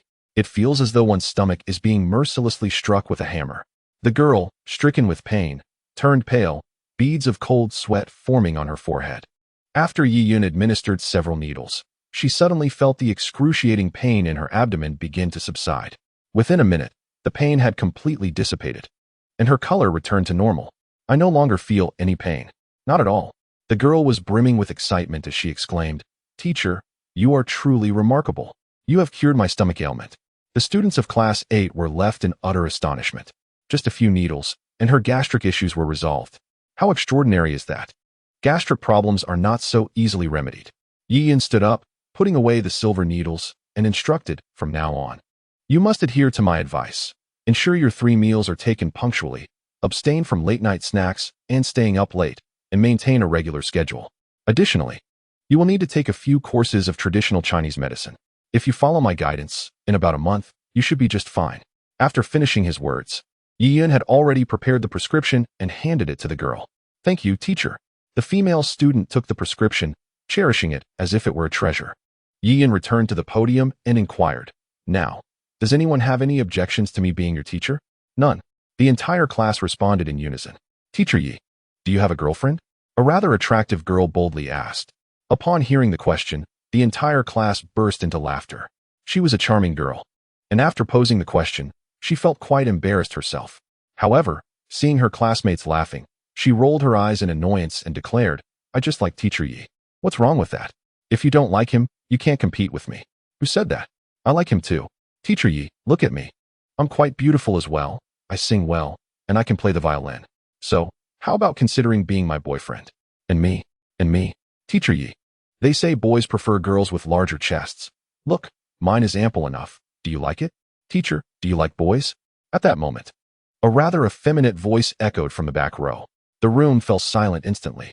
All eyes turned towards a fair-skinned boy exuding a somewhat delicate demeanor, who shyly gazed at Yi Yun. Feeling the weight of his classmates' stares, he puffed up his chest and, with a shy pout, exclaimed, How unfair. It's only permitted for you to like Teacher Yi, but am I not allowed to like him too? This remark inexplicably sent chills down Yi Yun's spine. After a brief silence, the classroom erupted in laughter, with students collapsing onto their desks and rolling on the floor, much to the irritation of the effeminate boy, who stomped his feet in frustration. Quiet down, no more laughter. We are in class, Yi Yun asserted sternly, tapping on the desk. Gradually, the class quieted down. Yi Yun adjusted his attire and remarked, I am aware that I am quite exceptional. Any girl would be fond of me, and that includes a few boys. No laughter, please. This is one of the most vexing aspects of my life. However, there is little I can do. It is hard to resist one's natural charm, is it not? To be honest, I genuinely envy your fortune in having a teacher like me. Not only you, but even I cannot help but fall in love with myself. Alas, laughter erupted once more as the entire class, having just stilled their mirth, responded to Yi Yun's words. Teacher Yi, you are simply hilarious. We adore you, exclaimed one student. Indeed, Teacher Yi, you are the most charming, charismatic, and witty instructor I have ever encountered.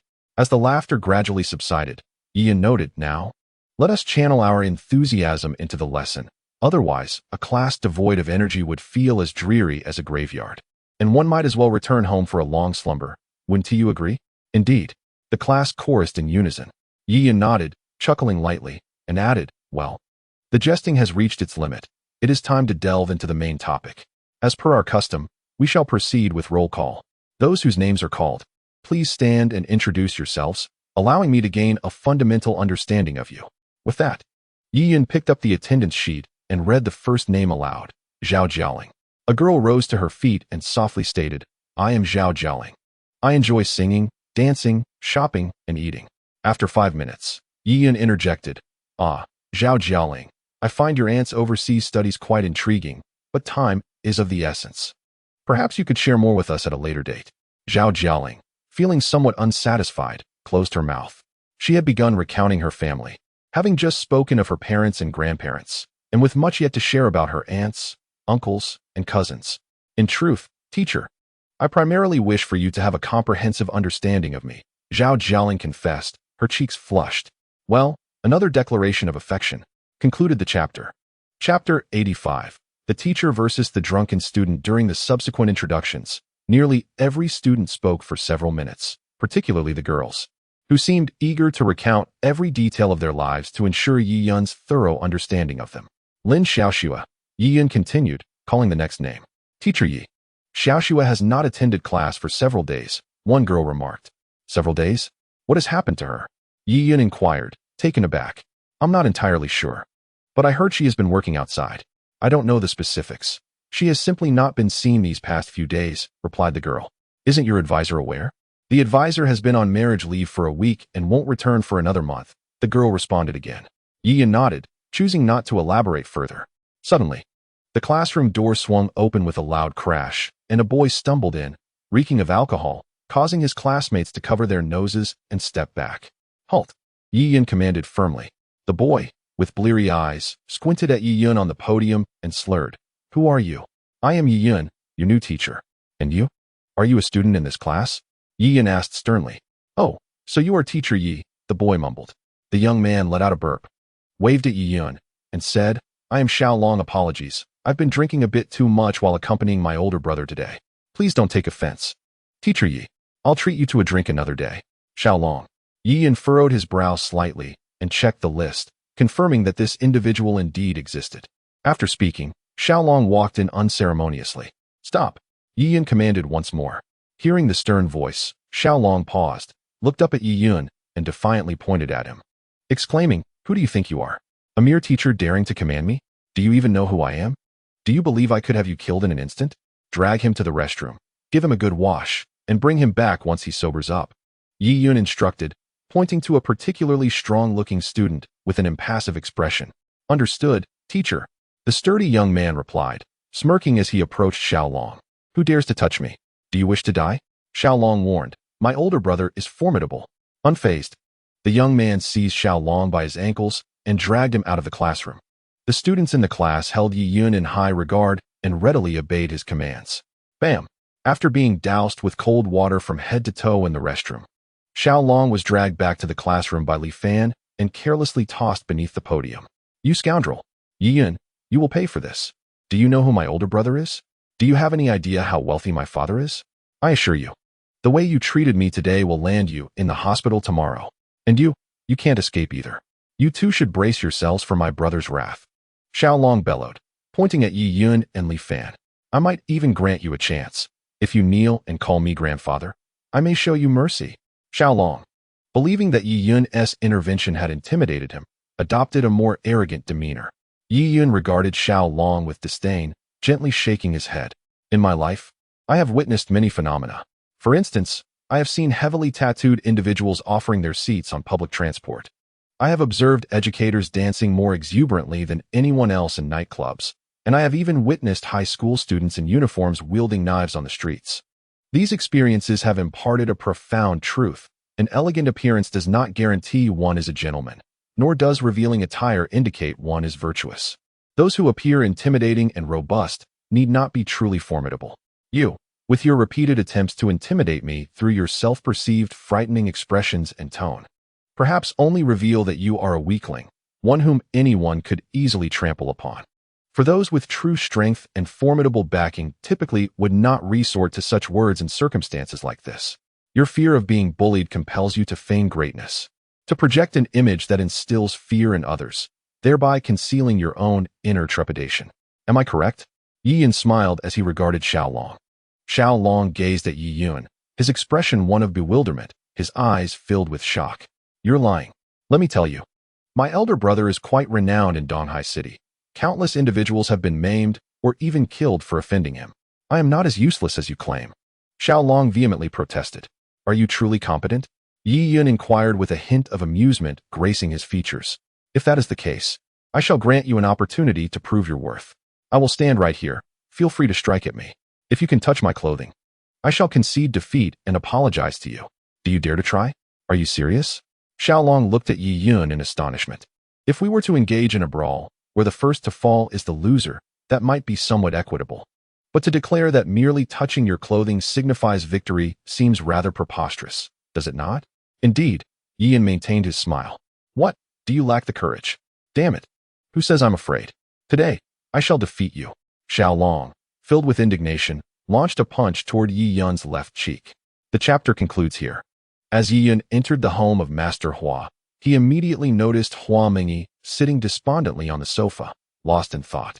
Master Hua, who was perusing some mathematical materials, sighed and remarked, I heard that a famous singer named Murong Bingyu is holding a concert in Donghai tonight. This girl adores her music, and she is heartbroken because she couldn't obtain a ticket. Yi Yun, upon hearing this, also offered a rueful smile and approached her, asking, Mingyi, what troubles you? Has someone wronged you?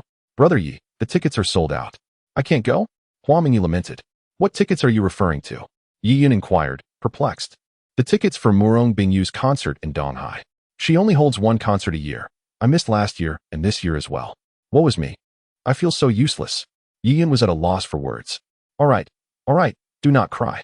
If you want a ticket, it is not impossible, he said with a hint of resignation. Really? Brother Yi, do you have a way to procure the tickets? Hua Mingyi exclaimed with excitement, clutching his arm, her eyes sparkling.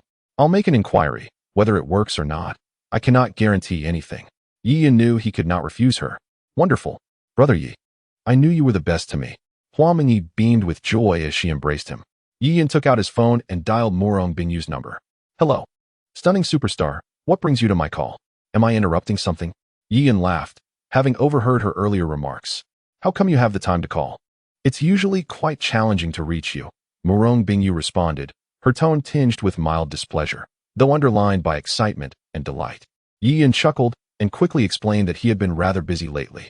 After conversing for a few minutes, Yi Yan finally returned to the main topic. I would like 2 tickets for the concert, if that is convenient for you. 2 tickets? Murong Bingyu inquired.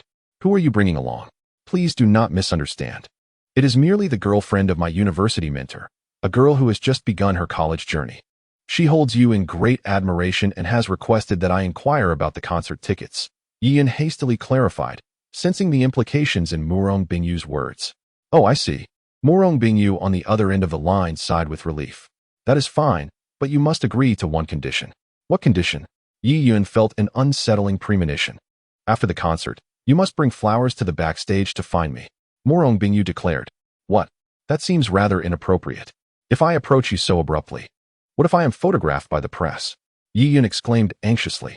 Do not worry, it is quite normal for fans to deliver flowers backstage. Even if the press captures it, there will be no issue, she reassured him. Very well, Yi Yan replied resignedly. After hanging up the phone, he turned to see Hua Mingyi gazing at him with eager anticipation. All right, it's all settled. Someone will bring them over shortly. Thank you, Brother Yi, Hua Mingyi exclaimed, leaping up in excitement like a jubilant child. Unable to contain her joy, she impulsively planted a kiss on Yi Yan's cheek, only to realize afterward that her actions were somewhat inappropriate. Oh my, what have I done? Flushed with embarrassment, Hua Mingyi lowered her head, avoiding Yi Yan's gaze. Yet she could not suppress her exhilaration at the prospect of attending Murong Bingyu's concert. Chapter in this chapter contains no content. Please refrain from reading. Content is being processed. Kindly wait patiently. Apologies, this chapter contains no content. Please refrain from reading. Content is being processed. Kindly wait patiently. This chapter contains no content. Please refrain from reading. Content is being processed. Kindly wait patiently. Chapter 92. The concert incident. As the concert concluded, the once quiet venue erupted into a cacophony of noise once again. The fans, having just awakened from a series of musical feasts, were reluctant to disperse, repeatedly chanting Murong Bingyu's name. With the concert at an end, the crowd began to disperse. Come, I will take you backstage to meet your idol. Ah, Hua Mingyi exclaimed, her face alight with astonishment. At that moment, Murong Bingyu had just returned backstage, where her manager, Aunt Bai, was urging her to remove her makeup. Just then, a throng of people made their way toward the backstage dressing room. Hello, you must be Miss Murong's manager, said a young man named Xiao Hu, who had been following Li Qing. If you inquire around, you'll soon learn of my reputation. Aunt Bai regarded Xiao Hu with caution. I'm sorry, I do not know you. May I ask what business you have? Well, my elder brother wishes to invite Miss Murong out for a late-night snack. Could you please summon her? Xiao Hu requested. Aunt Bai cast a glance at Li Qing, who stood beside Xiao Hu, noting his extraordinary attire. She surmised he must be a wealthy young gentleman. I apologize, but our Bingyu has a habit of not going out with strangers. Please leave, Aunt Bai firmly declined. You damn fool, don't push your luck.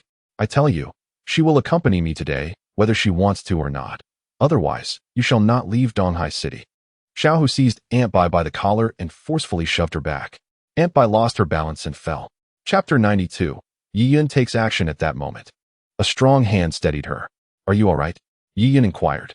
Yi Yan, Aunt Bai exclaimed, her eyes lighting up at the sight of him, as if the presence of this man could resolve any predicament. She shook her head. I'm fine. These individuals barged in and insisted on taking Bingyu out for a late-night snack. I refused their impudent demands, and they resorted to violence. What about Bingyu? Yi Yan asked. Bingyu is still inside. Removing her makeup, she replied. Yi Yan turned to Aunt Bai, saying, Thank you, Aunt Bai. Rest assured, for every slap they deliver to you, I shall return it 100-fold. Kid, so it's you. Li Qing sneered at Yi Yan. Damn it, I was worried I wouldn't find you after leaving. But here you are, delivered right to my doorstep. This saves me a great deal of effort. But don't say I'm not giving you a chance. Let Hua Mingyi accompany me for one night, and I will let you off the hook. What do you say?" As he spoke, his gaze leered at Hua Mingyi, who stood behind Yi Yun, gripping his arm in fear. Yi Yun patted her arm reassuringly, smiling gently. "Do not worry. With me here, he cannot harm you. You and Aunt Bai should take a moment to rest behind." Hua Mingyi nodded, retreating a few steps alongside Aunt Bai. "Kid, you're quite arrogant. You dared to obstruct me twice. I must admit, you have some guts. However, I have a peculiar habit of making those daring souls kneel before me and sing of their submission." Chapter 93.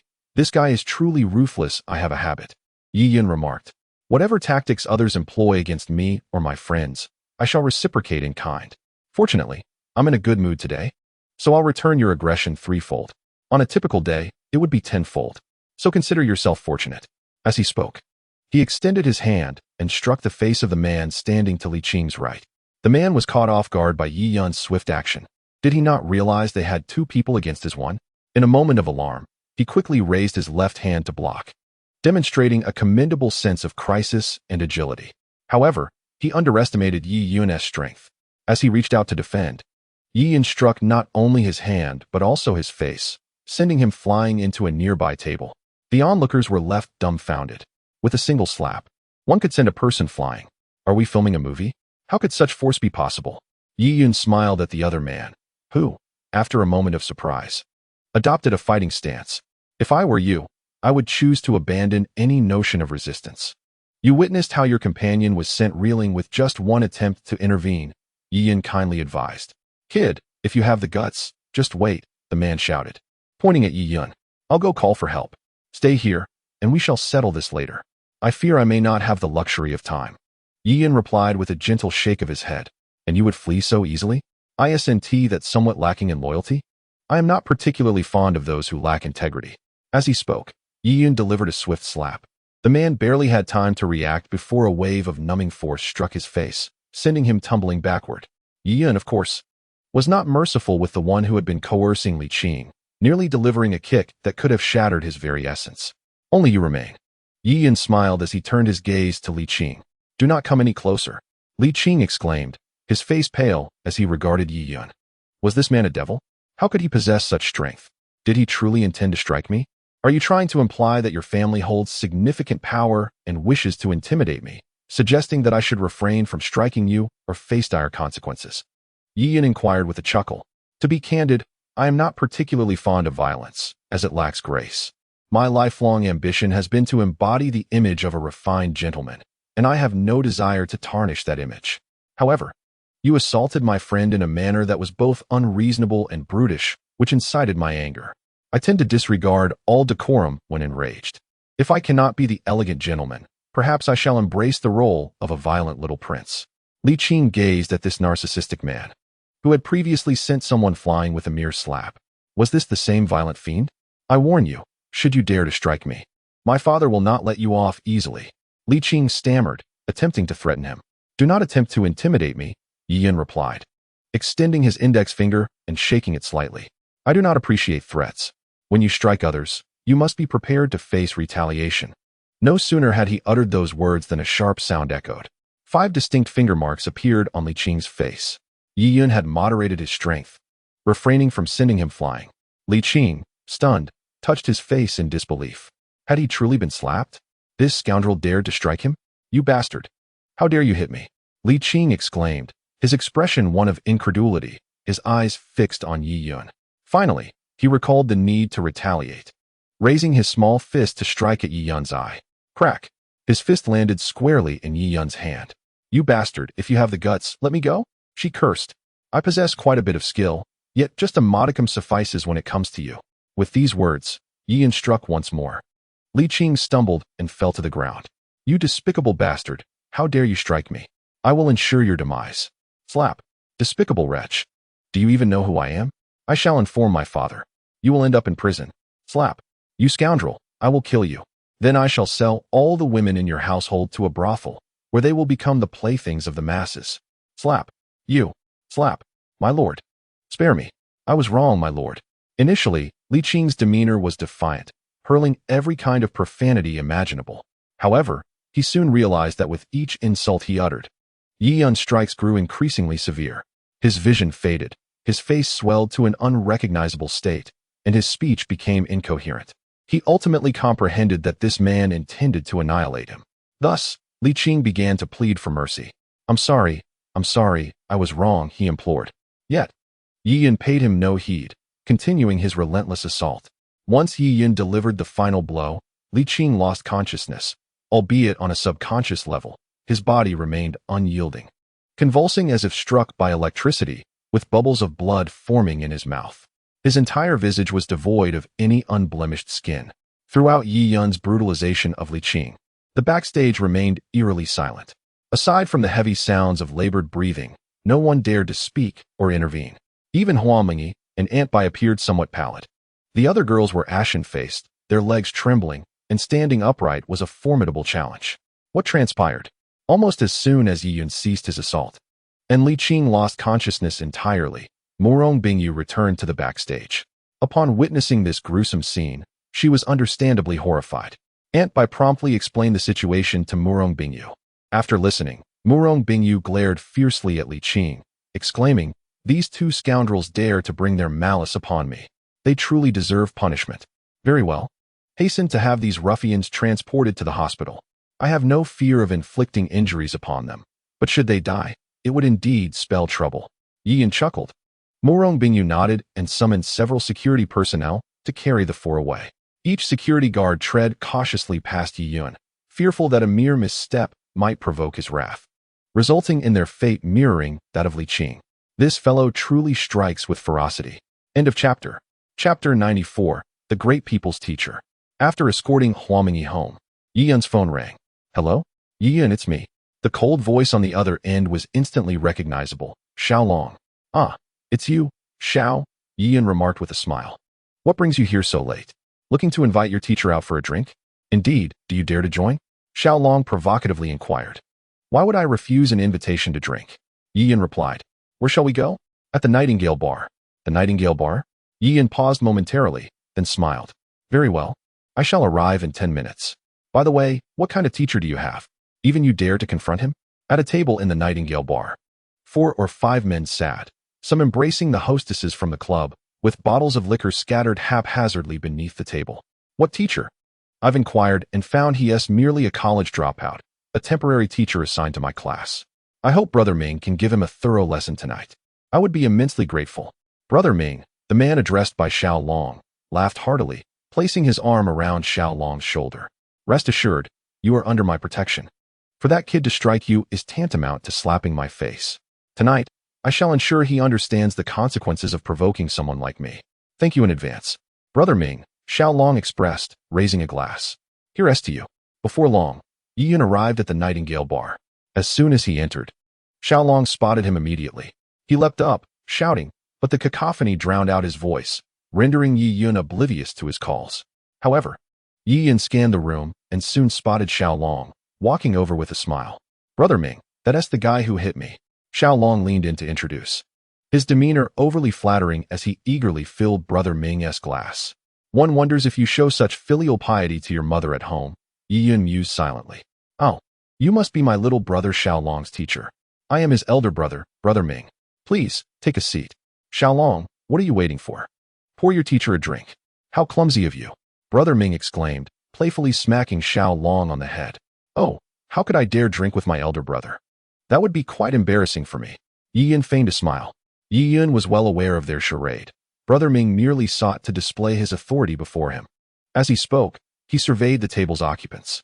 Aside from Xiao Long, the other 3 ruffians, including Brother Ming, exhibited an unmistakable air of menace, their eyes glinting with a predatory glare, as if ready to pounce on anyone who displeased them.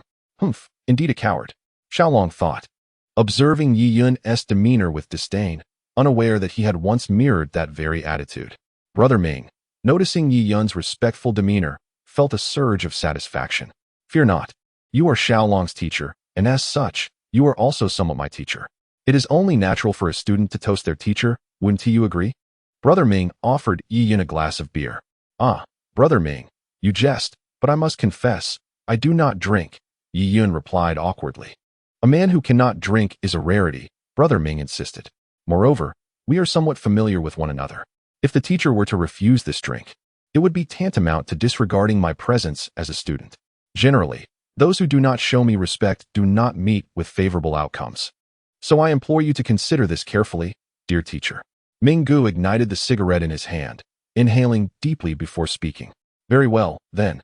I shall partake in a drink. Yi Yun, resembling a condemned man approaching the gallows, lifted the glass of beer and tilted his head back, gulping it down, feigning a cough midway, his face turning crimson from the effort. Ming Gu chuckled.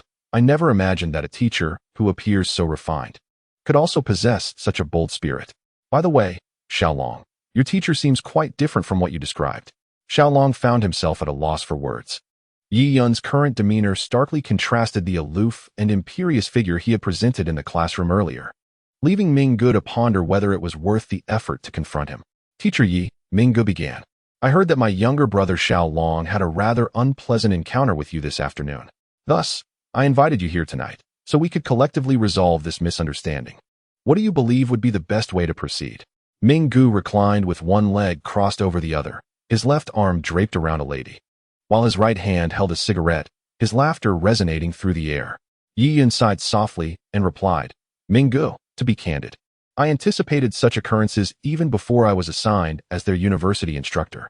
I have adequately prepared myself mentally for it. As he spoke, he turned his gaze towards Xiaolong, continuing, Xiaolong is still young, and particularly under the influence of alcohol, youthful emotions can easily spiral out of control, leading to impulsive actions that are difficult to avoid.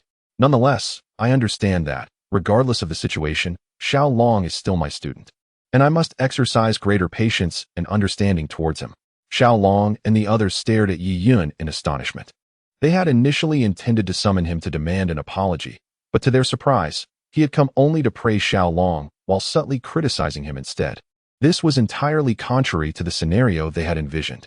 Whatever Xiaolong does, I can accept. After all, I am his teacher.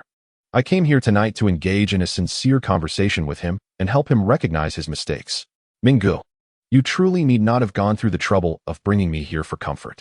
I am a man, and I can withstand this minor inconvenience. Although Xiaolong may wish to strike or berate me, I will strive to refrain from retaliating, for I am a noble educator. Yi Yun licked his lips and remarked, I may have said too much. Might I have a drink to moisten my throat? Ah, Ming Gu, do take a seat. I can pour for myself. Ming Gu, feeling rather innocent, had no intention of rising. However, everyone present was momentarily taken aback by Yi Yun's unexpected words, unsure of how to respond. Yi Yun took a sip of beer and then addressed Xiaolong, saying, Dear student, let bygones be bygones. Yet, from this incident, you must learn a valuable lesson. As a student, refrain from drinking excessively, for it is detrimental to your health. Certainly, indulging occasionally poses no harm. However, one must remain cognizant of their identity as a student and refrain from associating with ruffians in society. Otherwise, one risks becoming a ruffian themselves, albeit a minor one for the time being. But should such behavior persist, they may ultimately evolve into a figure akin to those notorious thugs outside. If this were to transpire, one would be oblivious to the number of individuals they could potentially harm. Do you understand? Chapter conclusion. Chapter 95. Who is the big ruffian? You scoundrel. Who are you calling a big ruffian? Who dares to say I harm others? After a moment of bewilderment, Ming Gu finally grasped Yi Yun's insinuation, which was a veiled criticism. Enraged, Ming Gu rose, casting a furious glare at Yi Yun. His subordinates promptly stood, seizing the wine bottles on the table, ready to spring into action at Ming Ji's command. The frightened women fled in a panic. Xiaolong, too, was taken aback by Yi Yun's audacity. Was he truly foolish enough to insult Ming Gu at such a moment? Did he have a death wish? Oh, Ming Gu, what are you doing? I was not speaking of you. I referred to those scoundrels who drank with Xiaolong this morning, social miscreants. Not you. Yi Yun quickly interjected an explanation. Today, he drank with me. Ming Gu glowered at Yi Yun, his eyes ablaze. Oh, it turns out it was you, Ming Gu? Look, this is where you went wrong. Why didn't you clarify sooner? It seems the insult has fallen upon you. I truly apologize for that. Therefore, let us pretend my previous comments about ruffians and scoundrels were never uttered. It's of no consequence to me, Yi Yun remarked. I couldn't care less. I see you're looking for trouble. Ming Gu, incensed by Yi Yun's insults, hurled a wine bottle towards his head. However, His speed was no match for Yi Yun's quick reflexes, who thrust an unopened bottle towards Ming Ji's mouth, resulting in 2 of his front teeth being shattered. Ming Ge let out a pained scream, crouching down while clutching his mouth. The remaining subordinates kicked their chairs aside, standing up with bottles in hand, ready to confront Yi Yun. Yet, with a swift kick, Yi Yun sent the heavy plastic table sliding forward, colliding with the midsections of several subordinates, causing them to topple backward. As they attempted to rise, a chair came crashing down upon them. However, those subordinates fell to the ground, utterly defeated. Xiao Long was rendered speechless by this sudden turn of events, his mind a whirlwind of terror and astonishment.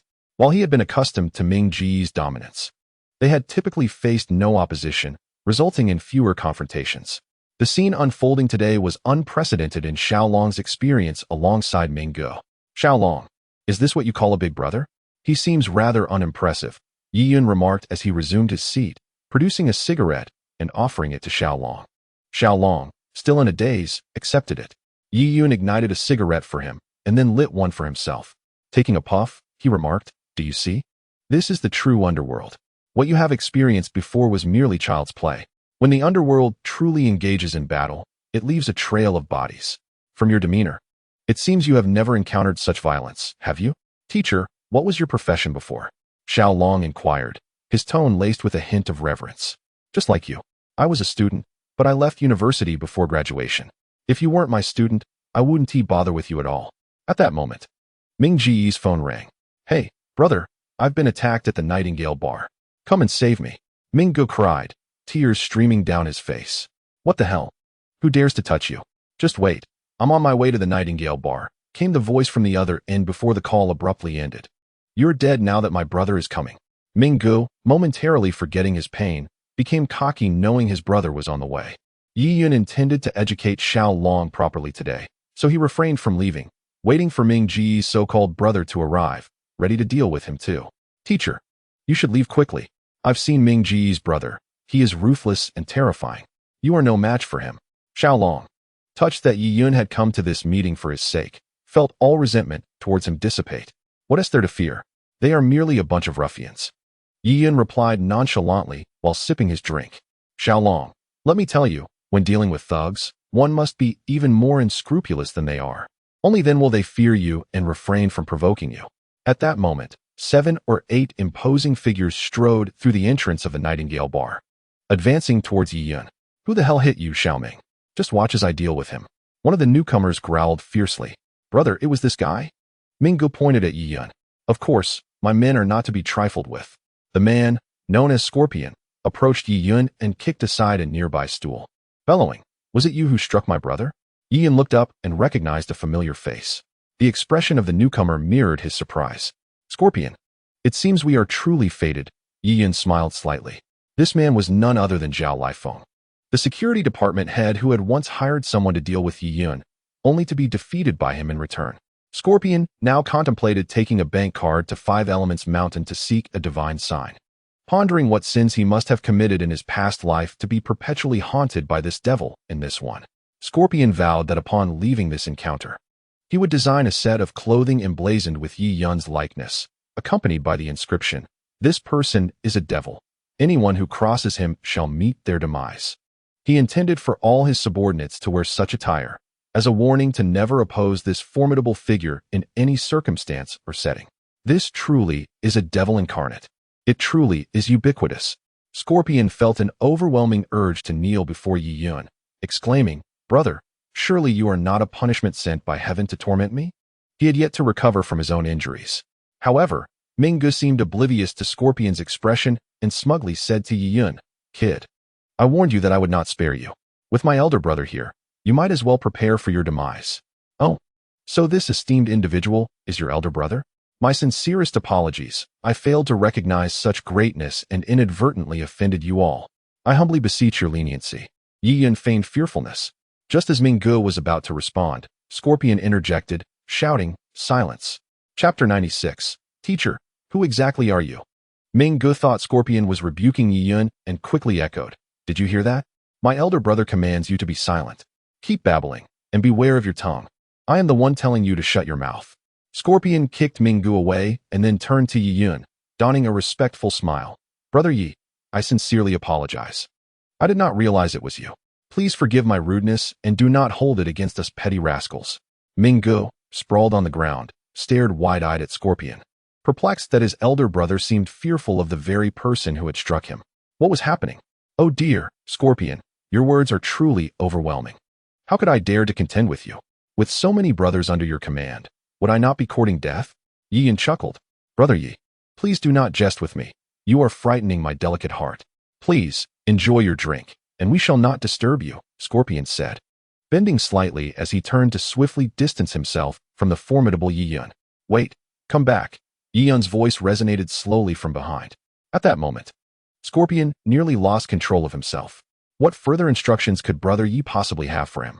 Whatever you say, I will ensure it is done. Scorpion swiftly turned around with a sycophantic grin.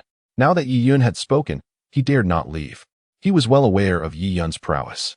Should Yi decide to act, he likely wouldn't even have the chance to exit the bar. Since we are here, we might as well enjoy a drink, Yi remarked. The liquor at this establishment was rather fine, and he wished to invite Scorpion for a glass. That won't be necessary, Scorpion replied, his voice trembling. He could not fathom that Yi would genuinely extend such kindness. Refusing would mean disregarding my grace. Generally, those who show me disrespect do not meet a favorable end. You ought to consider this carefully, Yi warned. Upon hearing this, Scorpion's heart sank, and he dared not refuse. He quickly nodded and bowed. Of course. I would never dream of disrespecting Brother Yi. If you invite me to drink, I shall oblige. Precisely. You see, you all rushed over in such haste. It must have been exhausting.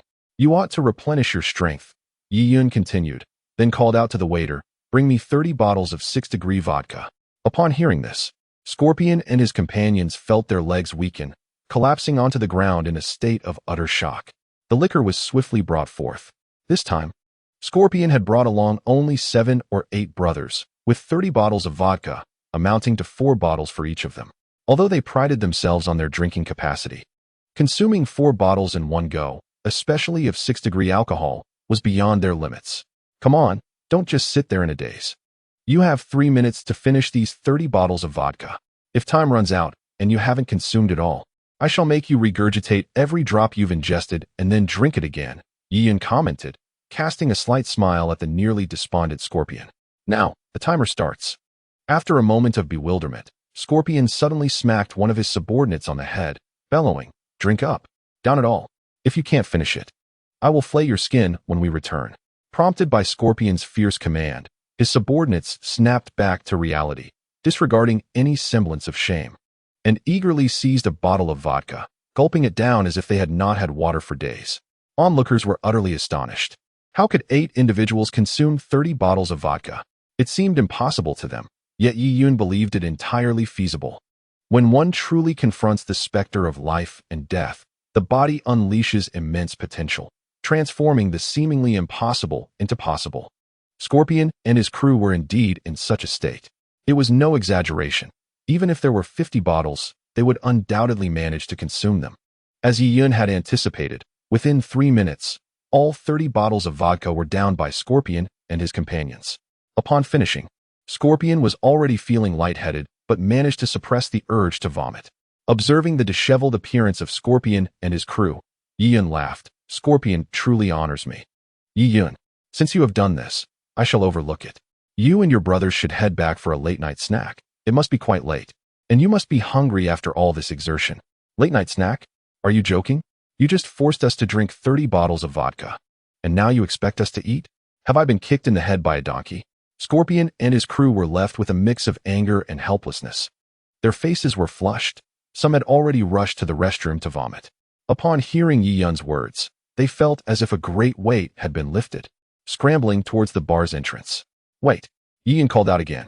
Upon hearing him, Scorpion and his companions nearly erupted in anger, but they lacked the strength to voice their frustrations. Scorpion slowly turned his head, looking at Yi with a pitiful expression, his face pleading. I ask you, are you planning to leave without paying for the drinks? What did your parents and teachers teach you? Yi remarked.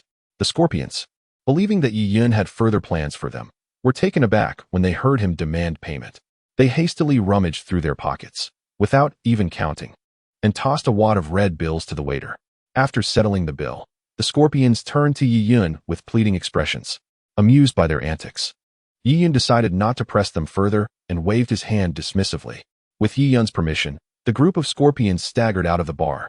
Teacher, what exactly do you do? Xiao Long inquired. You claim to be a teacher who hasn't even graduated from university. I find that hard to believe. If you were merely a teacher, why would they fear you?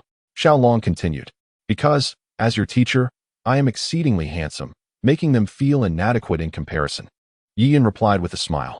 I apologize for what happened this afternoon, Xiao Long said, his head lowered. Yi Yun turned to face Xiao Long, curiosity evident in his eyes. I am intrigued. Given your family's wealth, why do you associate with such individuals? Wouldn't it be preferable to live quietly as a wealthy heir? Xiao Long blushed and responded, Actually, my family isn't that affluent. My father runs a shoe factory that only earns a few million each year. I just find it entertaining to hang out with Ming Gu and the others. I really don't understand what you people are thinking. Tonight, upon returning home, write a 1,000-word reflection and present it before the entire class tomorrow, Yi Yun stated sternly. What? Xiao Long exclaimed in surprise. Without waiting for a response, Yi Yun walked out. Chapter 97. A dog bites El Dongbin. Ah, help. Quick, someone help. She's not breathing. Just as Yi Yun was about to step outside, a terrified scream from a nearby booth caught his attention. The atmosphere instantly became chaotic as people surrounded the booth. What is happening? Several security personnel rushed over, only to find a girl lying on the booth's sofa, frothing at the mouth, her breathing shallow. I don't know. She was drinking and then collapsed. Frothing at the mouth. I didn't do anything. I just invited her to drink with me. A balding middle-aged man exclaimed in panic. It's Xiao Shui. One of the security guards recognized the girl, who worked as a hostess at the bar. Quickly, what are you waiting for? Get her to the hospital. Another guard shouted. As they prepared to lift the girl to rush her to the hospital, a sharp voice interrupted. Don't move. A thin young man pushed through the crowd and approached the girl. Who are you? A security guard demanded. It's alcohol poisoning. Yi Yun frowned slightly. Alcohol poisoning? Everyone was taken aback. The term was familiar to those who frequently drank, yet few had witnessed such a phenomenon. Moreover, alcohol poisoning could vary in severity, with many succumbing due to untimely medical intervention. The current state of this young woman evidently indicates severe alcohol intoxication. Brother, do you possess any medical skills? A security guard urgently inquired. If someone dies in this bar, the impact on business will be substantial. Who would dare to come here and drink if news spreads? It's Lin Xiaoxue. At that moment, a gasp echoed through the room.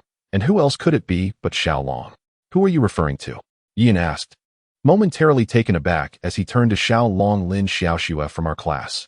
Xiao Long replied, although I often skip classes, I know that Lin Xiaoxue is even worse at it. I heard she has been working outside to earn money, but I never expected her to be here as a hostess.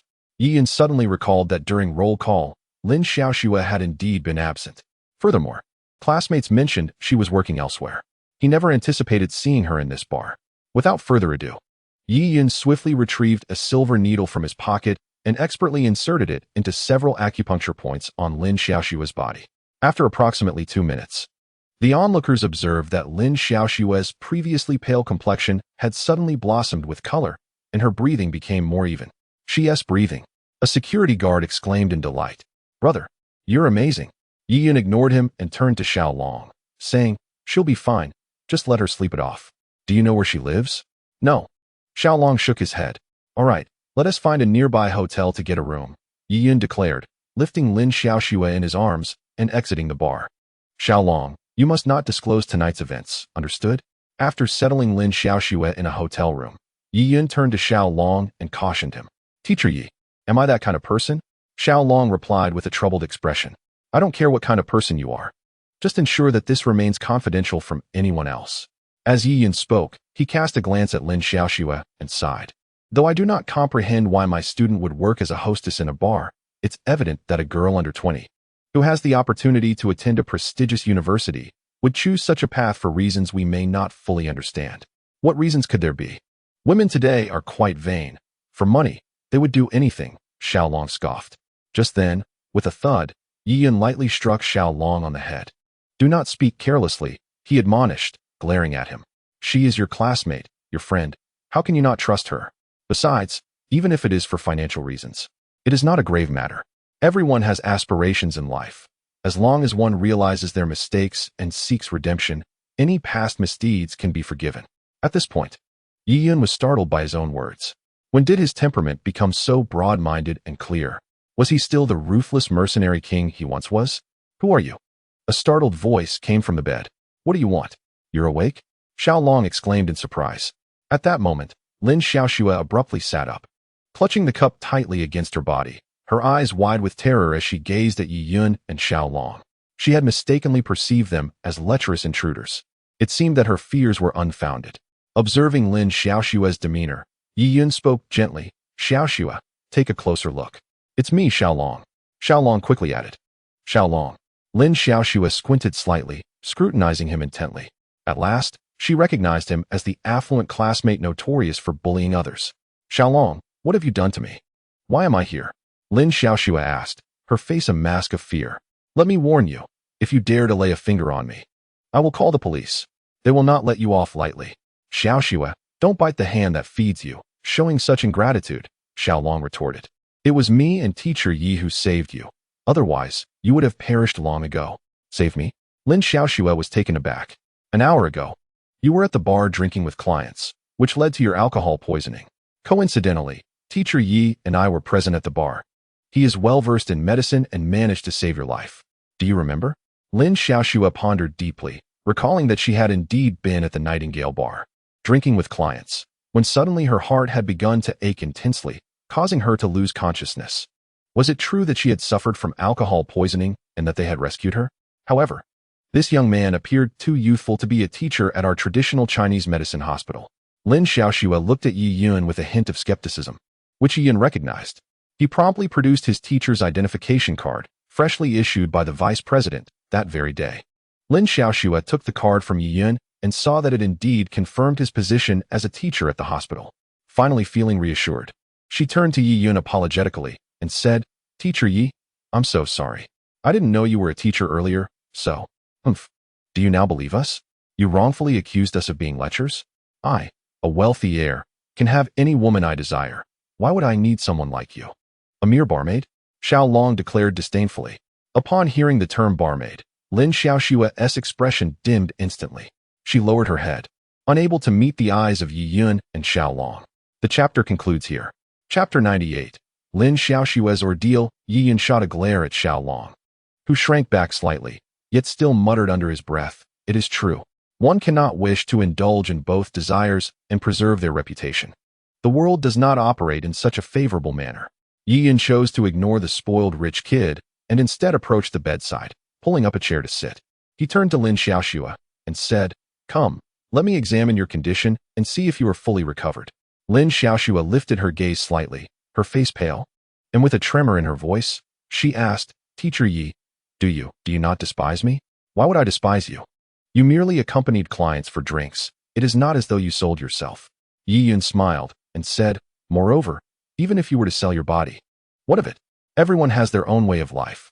Although I may not comprehend your reasons for becoming an escort, I firmly believe that anyone who enters this profession must have their own unavoidable circumstances.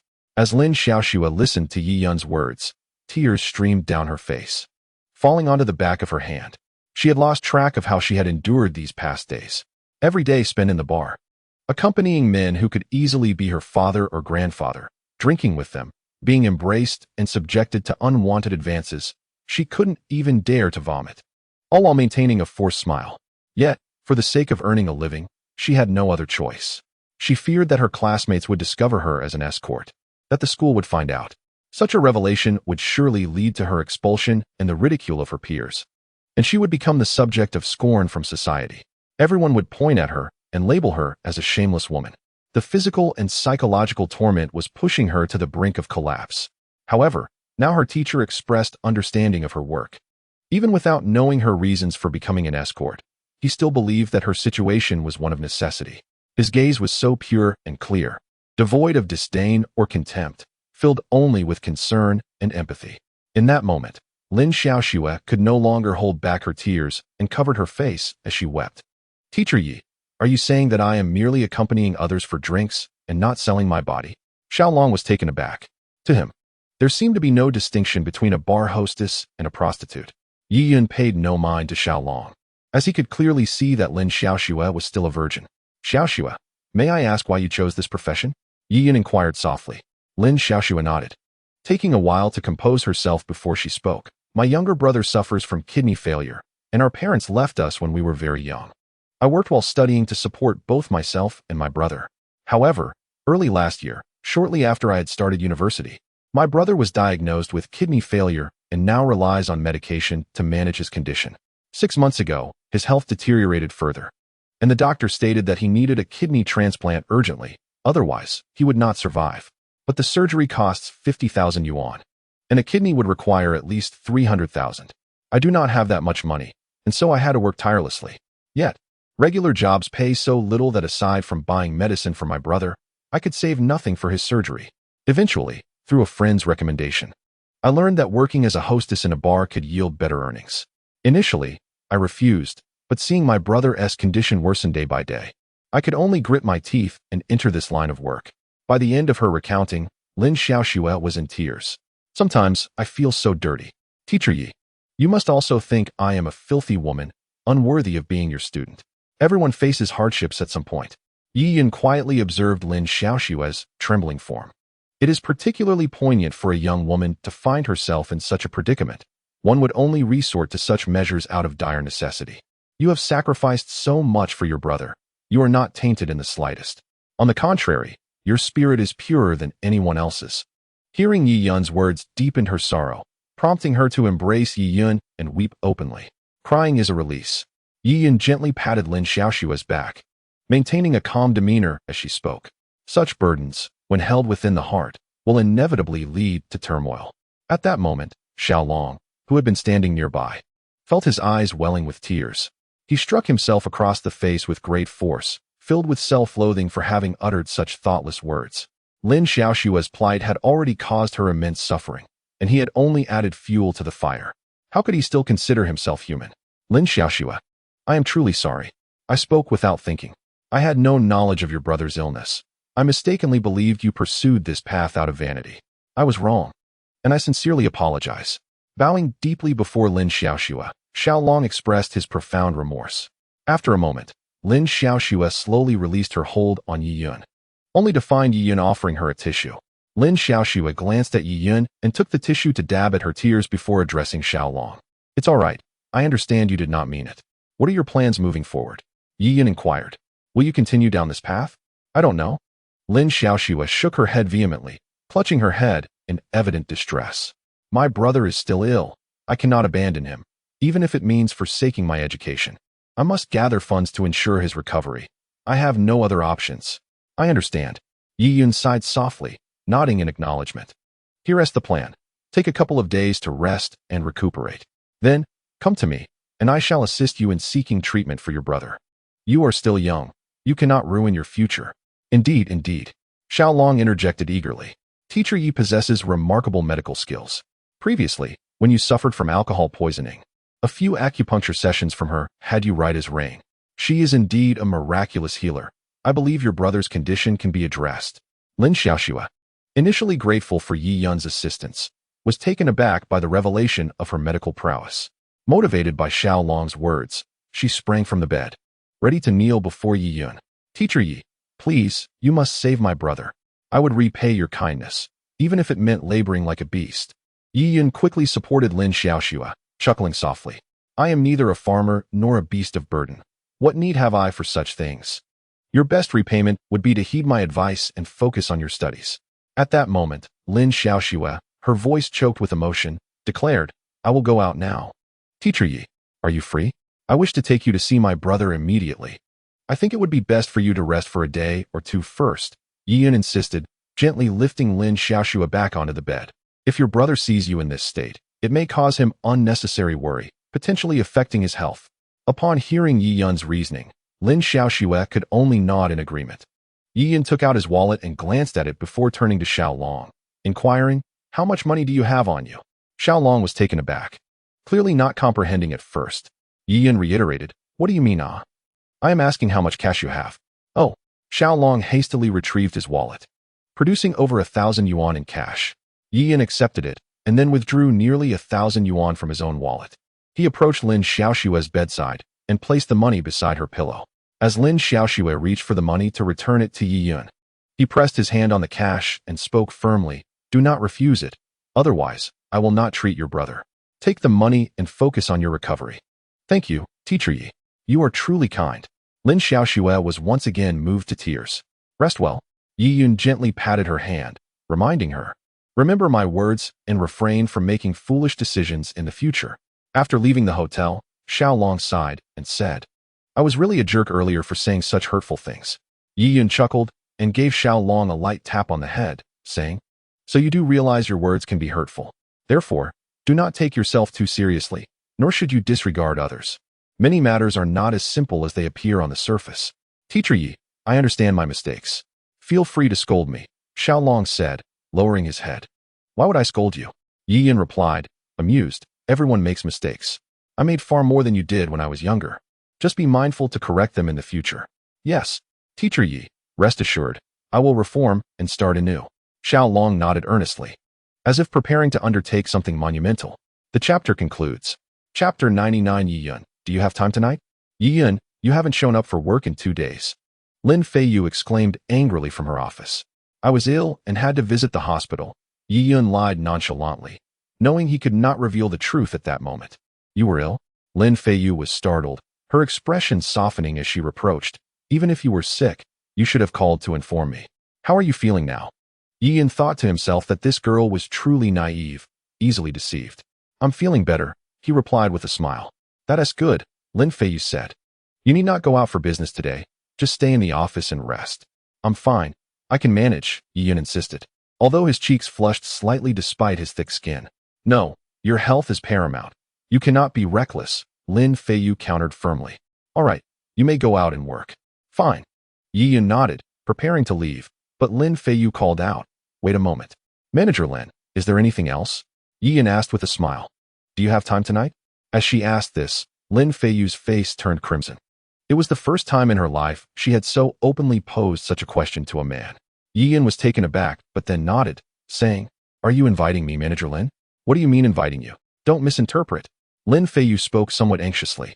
"I merely wished to treat you to a meal to express my gratitude for your assistance last time." "Ah, so that is the case. I had thought you had developed feelings for me." Yi Yun sighed. "What nonsense. Yi Yun, do not speak so recklessly. The company prohibits office romances." Lin Feiyu's face flushed crimson, glaring at Yi Yun. "Prohibits office romances?" Yi Yun was taken aback, not anticipating such a regulation within the company. Did this mean that his association with Zhang Aoshue fell under the same scrutiny? "Since you have no plans this evening, let us dine together. I shall treat," Lin Feiyu suggested. "All right," Yi Yun acquiesced. After work, Yi Yun promptly called Aunt Lan, instructing her not to prepare his meal as he would dine out. As for Zhang Aoshue, Yi Yun had grown accustomed to not returning home to speak with her, as she often stayed late at the office, returning later than he did. "What do you wish to eat?" Lin Feiyu inquired. "It has been ages since I savored barbecue. Shall we indulge in that?" Yi Yun replied with a smile. "Very well. I shall follow your lead," Lin Feiyu responded, hailing a taxi that soon stopped at a barbecue stall. Yi Yun and Lin Feiyu chose a table nestled in the corner, then called upon the owner to expertly order an array of dishes, saying, "Please bring us 2 bottles of beer as well." "Certainly, they shall be here shortly," the owner replied. Once the beer arrived, Yi Yun signaled for the owner to bring the opener. Lin Feiyu remarked, "With your capacity for alcohol, can't you simply open it with your hands?" Of course, Yi Yun accepted the opener from the owner, adding, "But I prefer to remain discreet and not draw unnecessary attention." The owner cast a disparaging glance at Yi Yun, wondering if such a beautiful woman had indeed been swayed by this man's silver tongue. With a pop, the beer bottle cap flew off, and Yi Yun poured a glass for Lin Feiyu and filled his own. Lifting his glass, he said, "Cheers, lovely lady.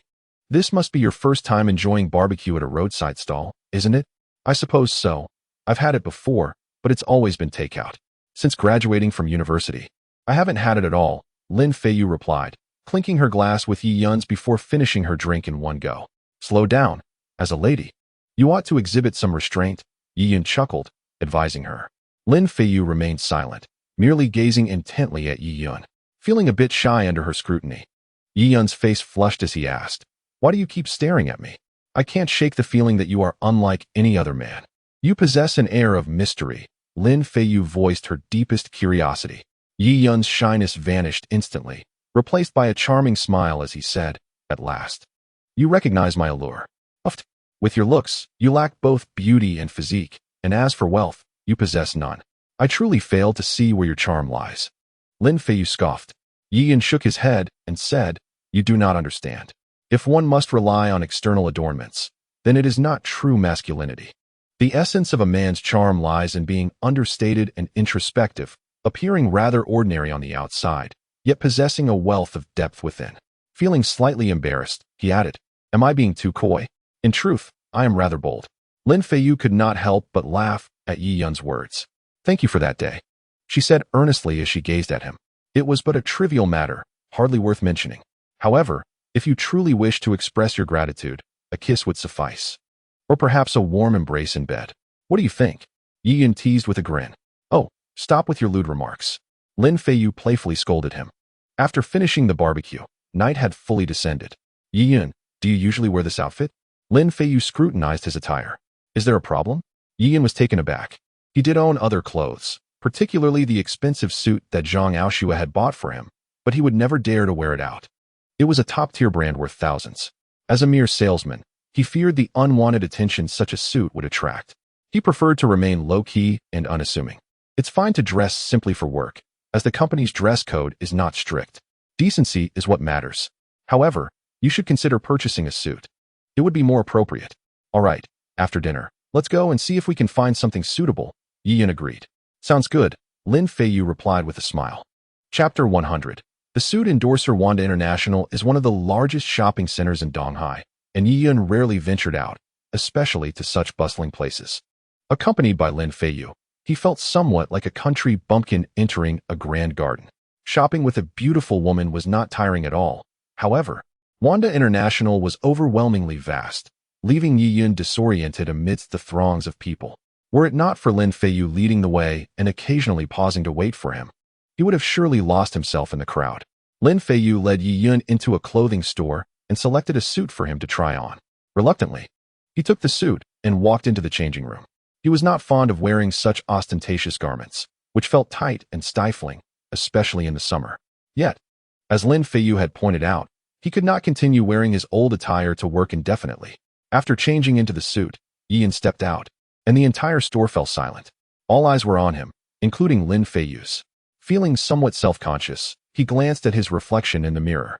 The suit fit well and accentuated his physique. However, after being accustomed to wearing camouflage clothing, he felt there was something off about the suit, as if it did not quite suit him. "What do you think? How do I look?" Yi Yun turned to Lin Feiyu, seeking her opinion. However, he noticed that Lin Feiyu and several other female employees were staring at him intently, leaving him momentarily taken aback. "What's wrong? Do I look unattractive?" Yi Yun inquired cautiously. "Not at all, sir." The female manager, a charming young woman, approached Yi Yun with an air of excitement. Her eyes wide with admiration as she circled him, exclaiming, "Sir, you look absolutely perfect in that outfit. This suit seems tailor-made for you." "Indeed, indeed," chimed in one of the female employees, her eyes sparkling with enthusiasm, nearly leaping into Yi Yun's embrace. "I've worked here for several years and sold over 1,000 suits, but I have never seen a man wear a suit with such style and charisma as you do." Although Yi Yun was not exceptionally handsome, his features were refined and striking, with sun-kissed skin and deep, dark eyes. Coupled with his perfectly proportioned physique, he exuded a potent masculine charm that could drive any woman to distraction. Previously, he had dressed too ordinarily, failing to attract attention, but now, clad in a well-fitted suit, his remarkable attributes shone through unabashedly. Yi Yun, however, was skeptical of their compliments, aware of the inherent flattery often employed in the clothing business, particularly from those in the fashion industry, who would lavish praise on every customer regardless of their appearance. If anyone else had heard such enthusiastic accolades from the female manager and staff, they would likely have walked away beaming with delight. But was Yi Yun an ordinary man? The chapter concludes here. Chapter 101. The Unspoken Rules. The female manager was astute, adept at reading emotions. She observed Yi Yun's expression, understanding his thoughts. "Sir, I know you might think we are lying or trying to flatter you. While we may have done so with other customers in the past, today, our admiration for you is entirely sincere. You truly look magnificent in that suit. Perfect. If you doubt us, you may ask your girlfriend. She gestured toward Lin Feiyu. Lin Feiyu, who had been momentarily lost in admiration of Yi Yun's handsome appearance, blushed deeply upon hearing the manager refer to her as Yi Yun's girlfriend. She hastily clarified. You've misunderstood, but was interrupted by Yi Yun, who asked, Feiyu, what do you think? Is this outfit suitable? Yes, it looks quite nice, Lin Feiyu replied. Her gaze averted, her voice barely a whisper. Since you both feel that way, I'll take this suit, Yi Yun stated, deciding against trying on any other clothing. He turned to the manager, inquiring about the price. 3,598, the saleswoman replied with a smile. That's rather expensive, Lin Feiyu exclaimed, realizing it equated to half a month's salary for her. Yi Yun also found it a bit pricey, considering that his entire wardrobe had cost less than 100.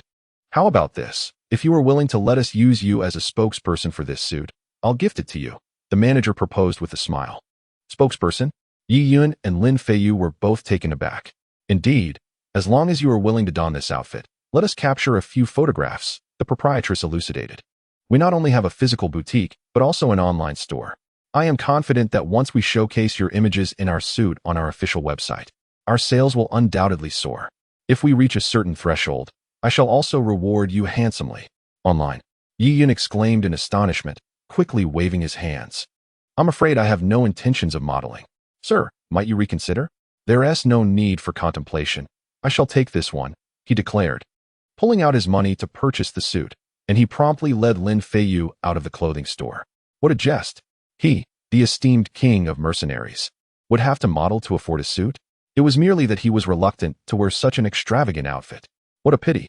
The proprietress sighed in disappointment as she watched Yi Yun's retreating figure. Yi Yun, why did you not acquiesce to them? Not only would you have received this suit for free, but perhaps you could also carve a name for yourself in the modeling world, which would greatly benefit your future. Lin Feiyu inquired curiously. I have no desire to be a model, Yi Yun replied with a mischievous grin at Lin Feiyu. I am perfectly content merely being an employee under Supervisor Lin. You are quite the tease. I shall ignore you. Lin Feiyu's face flushed once more, and with an indignant glare at Yi Yun, she hastened her pace forward. Hee, this little lady is rather shy. Yi Yun chuckled and followed her. Chapter 102. Selling a daughter. At that moment, Lin Feiyu's phone rang, and upon seeing the caller ID, her expression darkened. I must take this call, she said to Yi Yun, stepping aside with her phone. Yi Yun furrowed his brow slightly. Before long, Lin Feiyu returned, her countenance even more troubled. Yi Yun, I sincerely apologize. I have some matters to attend to and must leave, she said with genuine regret. What has happened? Do you require my assistance? Yi Yun inquired with concern. No, it's nothing. There are some family issues. I must be on my way. Farewell. Lin Feiyu hastily hailed a taxi. Yi Yun hesitated for a moment before flagging down a cab to follow her. To Yi Yun's astonishment, Lin Feiyu's home was located in a slum, surprisingly close to his rented accommodation. It was a place long forgotten by the government. In recent years, the focus of economic development in Donghai City had shifted eastward, leaving the west stagnant. With no demolitions or enterprises, the area was dominated by dilapidated 2- to 3-story buildings, mostly rented out to migrant workers. Filthy, chaotic, and rife with a mix of people from all walks of life. Old man Lin, call your daughter quickly. If she doesn't arrive within 5 minutes, I shall crush your skull. Several shirtless men gathered around a decrepit residential building. At their center, a frail old man in his 50s lay prostrate on the ground, his head under the foot of a man adorned with a tiger tattoo on his chest. Brother Long, I have already called my daughter. She will be back soon. Please, I beg you, do not strike me. The old man, bruised and battered, pleaded with tears streaming down his face. Damn it, old Lin, let me tell you, if it weren't for your daughter, I would have dealt with you long ago. The man known as Brother Long spat onto the old man's head. Did you remember what I just told you? Repeat it back to me. Yes, I remember. I will persuade my daughter to be with you. If she refuses, I will die right here. Old Lin nodded fervently. Hey, now that's more like it. As long as your daughter is with me, you will have a life of luxury. Brother Long laughed heartily. In the distance, Lin Feiyu ran towards them, breathless as she arrived. Seeing her father underfoot, she charged forward like a furious lioness. Get away from him. If anyone dares to harm my father, I will fight them to the death. Dad, are you all right? Get up. Lin Feiyu pushed the crowd away with all her might, shielding her father behind her. Hey, Feiyu has returned. Brother Long remarked, swallowing hard. So what's up? Has your old man gathered the 100,000 he owes me? What? Dad, didn't you promise me you would stop gambling and work honestly? Lin Feiyu turned around angrily. Feiyu, I'm sorry. I thought I could win back what I lost before, but it didn't go well, her father stammered. Lin Feiyu immediately grasped the situation, taking deep breaths to calm herself. Brother Long, we will repay the money we owe you. I have saved 50,000 already and can retrieve it for you now. The rest, I will pay back as soon as possible. 50,000. That won't do. I want it all today. 100,000, not a penny less. Of course, I understand your family is struggling, and coming up with such a sum suddenly is challenging. But fear not, I can show you a way out. Saying this, Brother Long cast a glance at the old man behind Lin Feiyu. Feiyu, Brother Long has already told me that as long as you agree to be with him, we won't have to repay the debt. Lin Feiyu's face drained of color. Father, are you trying to force me into a corner? Just agree to Brother Long, otherwise they will kill me. Old Lin cried out. If you refuse, I will die right here. Tears streamed down Lin Feiyu's cheeks, her expression shifting from anguish to a haunting blankness. Perhaps this was fate. What else could she do but accept it? Before her stood her father. Could she bear to watch him perish before her eyes? As the atmosphere thickened, Long Ji's excitement grew palpable. He could barely contain himself, eager to toss Lin Feiyu onto the bed and subject her to his whims, only to later sell her off in the market. If Feiyu wished for death, so be it. She could crash into a wall, hang herself, or overdose on sleeping pills. Any method would suffice. Suddenly, a languid male voice drifted from behind the crowd. Lin Feiyu jerked her head up to see Yi Yun sauntering in with his hands tucked casually into his pockets. Yi Yun, you must leave. Lin Feiyu shouted urgently. Long Gu and his entourage were notorious in this area, running gambling dens, brothels, and loan shark operations, with rumors of drug trafficking swirling around them. They were ruthless, capable of violence at a moment's notice, and Lin Feiyu had no desire to embroil Yi Yun in their treachery. Chapter 102. I am just a small employee. Who the hell are you? Long Ji's eyes narrowed as he spotted an intruder. Instantly, 6 or 7 of his henchmen surrounded Yi Yun. Please, don't be angry, Long Gu. I am Yi Yun, an employee of Lin Feiyu, and I reside in this area as well. I've long admired your reputation and hope to rely on your kindness in the future. Yi Yun turned to face Long Gu, extending his hand with a smile. Humph, at least you know your place. Long Ji's expression softened slightly as he shook Yi Yun's hand, but the moment their palms connected, Long Ji's countenance shifted dramatically. It felt as if his hand were caught in a vice. Cold sweat erupted from his forehead, and his face contorted in agony. Long Gu, I believe there may be a misunderstanding regarding today's events. How about we let the ladies leave first, and then have a proper discussion? Yi Yun maintained his smile, applying more pressure. All right. Long Gu, turning his back to Lin Feiyu, could almost hear the crack of his own bones under the strain. Grimacing in pain, he waved his hand dismissively, instructing them to leave. Lin Feiyu and Yi Yun were bewildered. The typically ferocious Long Gu appeared surprisingly accommodating. You two should head back. I share a brotherly bond with Long Gu, and we need to have a serious talk, Yi Yun said with a grin, though filled with doubt. Lin Feiyu reluctantly complied with Yi Yun's insistence, leaving her father behind, glancing back repeatedly. Once they were a safe distance away, Yi Yun finally released Long Ji's hand with a smile. How does that feel? Quite well indeed. But you dare meddle in Long Ji's affairs? Have you grown tired of living? With a furious roar, Long Gu commanded his henchmen, surround him. Take this nosy brat down. With Lin Feiyu slipping through his fingers, Long Gu erupted in rage, and at his command, 6 or 7 thugs launched an assault on Yi Yun. With a cold smile, Yi Yun shed his earlier nonchalance, his eyes gleaming with intensity. As the thugs closed in, he charged forward instead of retreating, propelling himself into the air to land a powerful kick to one thug's chest. A sickening crack echoed as ribs shattered, and the man flew backward, blood spilling from his mouth. Before touching the ground, Yi Yun unleashed a terrifying strength from his waist and abdomen, forcefully twisting his body to execute a devastating horizontal kick, sending another adversary flying with a scream. Like autumn leaves swept away by the wind, his actions were utterly unstoppable. In that brief moment of distraction, Brother Long's 6 or 7 subordinates had already collapsed to the ground, rolling and wailing, none able to rise again. How do you feel now? Yi Yun clapped his hands, a benign smile returning to his face as he approached Brother Long, completely petrified, glanced at his incapacitated men sprawled on the ground, fear gripping him as he realized he had encountered someone truly formidable, far beyond the ordinary. Running a casino, managing a brothel, engaging in loan sharking, these were all acceptable. But have you ever heard the saying, even thieves have their principles? Yi Yun narrowed his eyes and remarked, I care not for principles. Brother, which path do you tread? Brother Long asked, his heart racing. Though he was the local tyrant of these streets, he could only grit his teeth and respond defiantly, no particular path. I told you. I'm just a humble employee. Yi Yun shrugged. A humble employee? Nonsense. Brother Long thought Yi Yun was mocking him. Who had ever seen such a fierce employee? Do as you will, kill or maim, it matters not. I accept my fate today.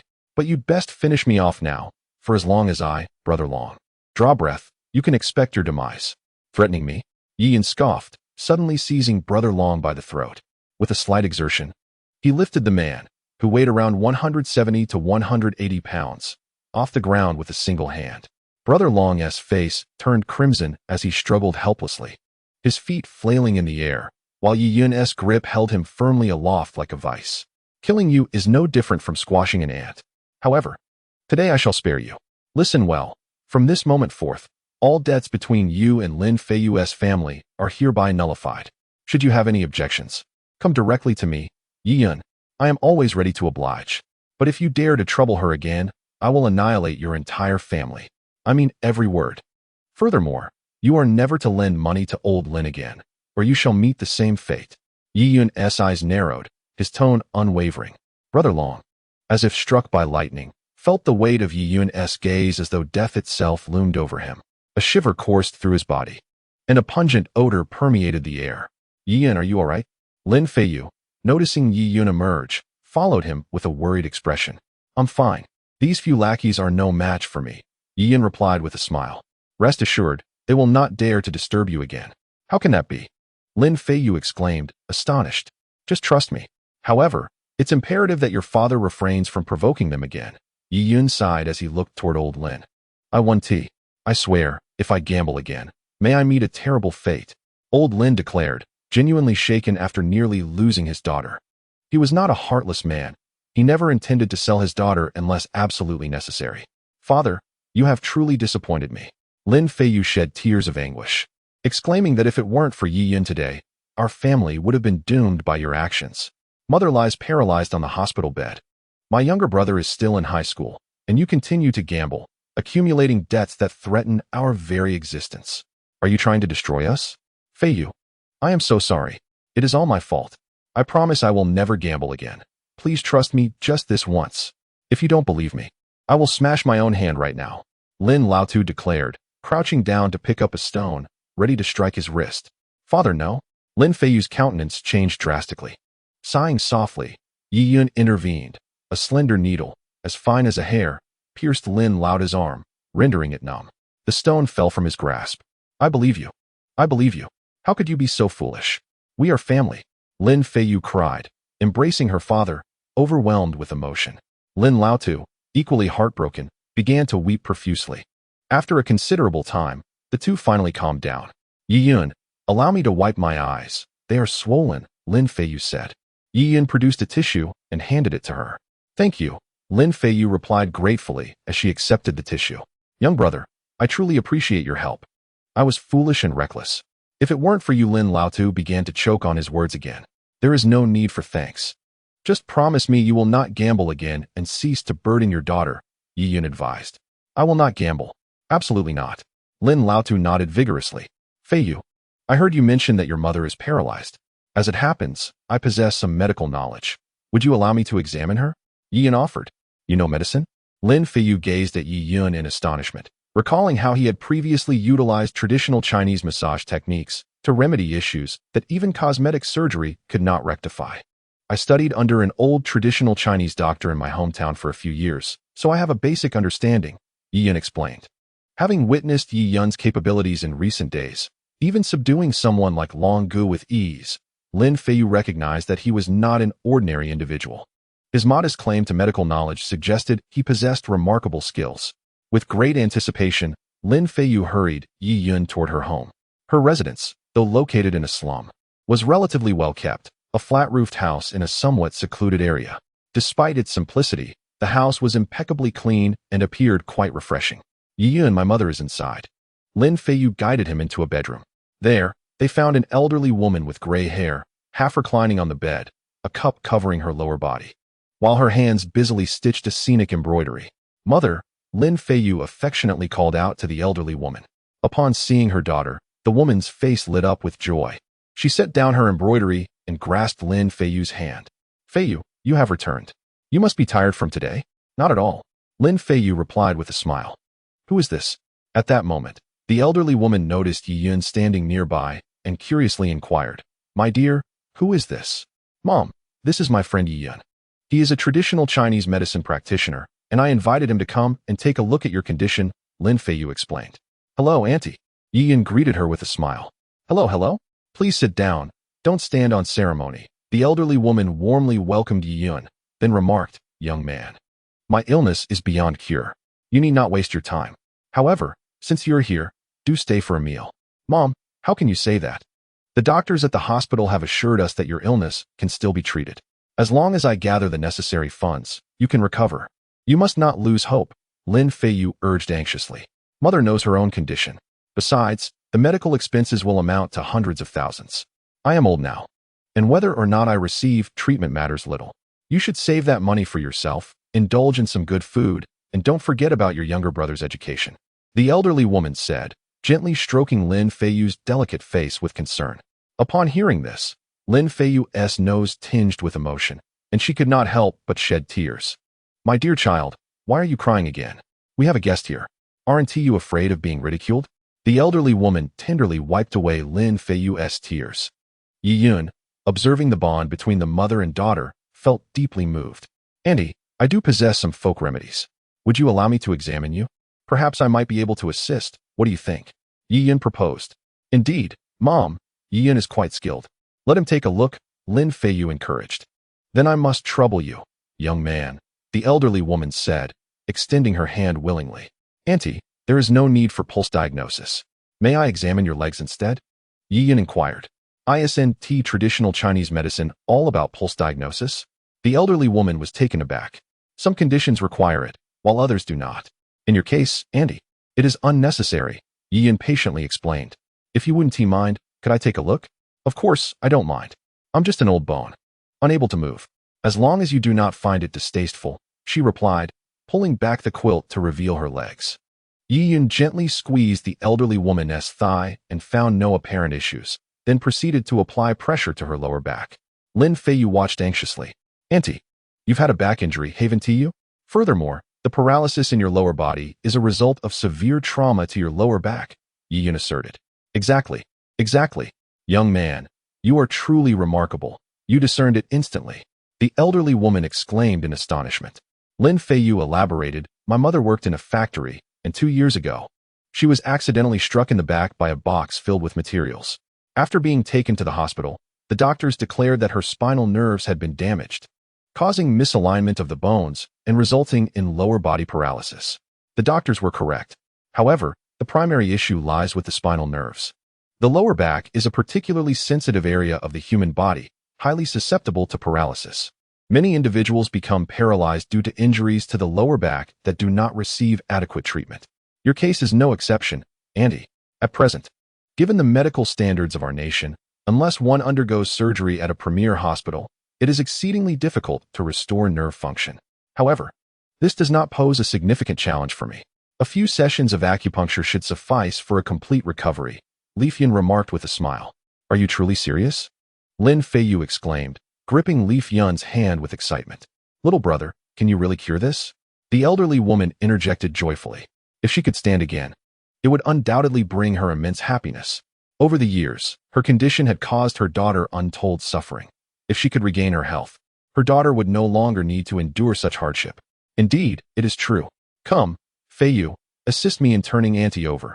I shall begin the acupuncture, Li Yun instructed. Of course, Lin Feiyu, without hesitation, hurriedly helped turn the elderly woman onto her stomach. Li Yun produced a set of silver needles, igniting a few with a lighter before setting them aside. Once everything was prepared, he addressed the elderly woman. Auntie, You may feel some warmth and itching in your lower back. This is a normal reaction, so please do not worry. Go ahead, little brother. I have faith in you. The elderly woman replied. Chapter 104. Zhang Xiaoyan's phone call. Li Yun grasped a needle and commenced the acupuncture with the third needle of the 9 dragons needle technique, known as the dragon soars and tiger roars. Each needle in this technique possesses extraordinary effects, yet the practitioner must expend considerable energy. Even with Li Yun's current capabilities, he could only perform 3 needles in succession. Any further treatment would require at least 3 days of recuperation. After 10 minutes, Li Yun withdrew the needle. At that moment, a sheen of cold sweat had formed on his forehead, and his gaze appeared somewhat weary. Although dragon soars and tiger roars was not particularly difficult, it demanded significant inner energy and effort. Its complexity ranked in the moderate range among the 9 needles. At this juncture, Lin Feiyu came forward with a towel, gently wiping Li Yun's sweat. As he slightly turned his head, he encountered Lin Feiyu's concerned and tender expression, so close and gentle that he momentarily became entranced. Noticing the fervent gaze in Li Yun's eyes, Lin Feiyu instinctively glanced back, their eyes locking in a silent exchange that seemed to suspend time itself. The elderly woman, lying on the bed, noticed the prolonged silence and curiously turned her head, discovering that Li Yun and her daughter were gazing at each other with deep affection. A slight smile graced the elderly woman's lips. Despite their brief interaction, she could discern Li Yun's kind-hearted nature, his attentiveness, and his medical expertise. Most importantly, he did not harbor disdain for her family. How wonderful it would be if Li Yun and her daughter could build a relationship. Feiyu, how is it going? Just then, the door swung open, and old Lin entered. Li Yun and Lin Feiyu were jolted from their reverie. Lin Feiyu's face turned as red as an apple. "I'll fetch you a glass of water," she stammered before hastily exiting with her head bowed. The elderly woman, incensed, attempted to rise from the bed, seizing her slippers to throw at old Lin's face. This old man is more of a hindrance than a help.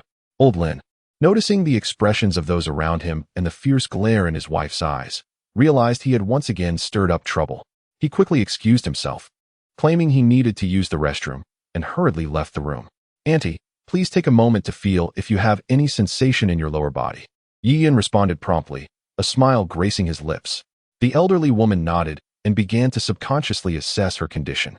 In an instant, she exclaimed with excitement, "There's a response. There's a response. Look, my toes can move. They can truly move." Hearing the commotion, Lin Feiyu rushed in, and upon witnessing her mother's improvement after 2 years of paralysis, she was overcome with emotion and began to weep. Old Lin was so grateful that he nearly knelt before Yi Yun to express his gratitude. Fortunately, Yi Yun was quick to assist him back up. "I am a doctor. It is a natural duty to heal," Yi Yun said, procuring a pen and paper from Lin Feiyu to write out a traditional Chinese medicine prescription. He handed it to her, instructing her to gather the medicine for her aunt 3 times a day. Within half a month, her aunt should be able to walk again. Thank you, Yi Yun." Lin Feiyu, tears glistening in her eyes, was at a loss for words. In just a week, Yi Yun had helped her retain her position, driven away her tormentors, saved her father's life, and cured her mother's ailment. All of this felt like a dream. Yet the reality before her confirmed its authenticity. Yi Yun had transformed the fate of her entire family. Unbeknownst to her, it was her kindness that prompted Yi Yun to repeatedly assist her, proving that good deeds are rewarded. "You have expressed enough gratitude for today. Save some for later. Now, go and prepare the medicine for your aunt," Yi Yun advised before taking his leave swiftly, lest he become ensnared in their endless gratitude. Upon returning to the villa, Yi Yun discovered that Zhang Aoshue had already come back. The television was on, and she lay on the sofa, eyes closed, evidently asleep. Her body curled slightly, as if she were cold. "This woman truly never makes it easy," Yi Yun sighed softly, approaching to turn off the television. After calling her name gently several times and confirming she was in a deep slumber, he carefully lifted her, carried her to her room, placed her on the bed, and tenderly tucked her in with a blanket. Gazing at the enchanting figure on the bed, Yi Yun would be lying if he claimed he felt nothing. If it were another man, he might have succumbed to temptation without hesitation. However, Yi Yun's self-control regarding desires was exceptionally strong, distinguishing him from ordinary men. Quietly closing the door, he exited Zhang Aoshue's room. At the very moment the door clicked shut, Zhang Aoshue, who had been lying with her eyes closed, suddenly opened them. A faint smile graced her lips, and her eyes reflected a hint of warmth. As Yi-Yun prepared for bed after a refreshing shower, his phone unexpectedly rang. To his surprise, it was his aunt, Zhang Xiaoyan. "Brother-in-law, are you asleep?" came her alluring voice from the other end. "I was just about to sleep," he replied. "Why are you still awake at this late hour?" Yi-Yun retorted.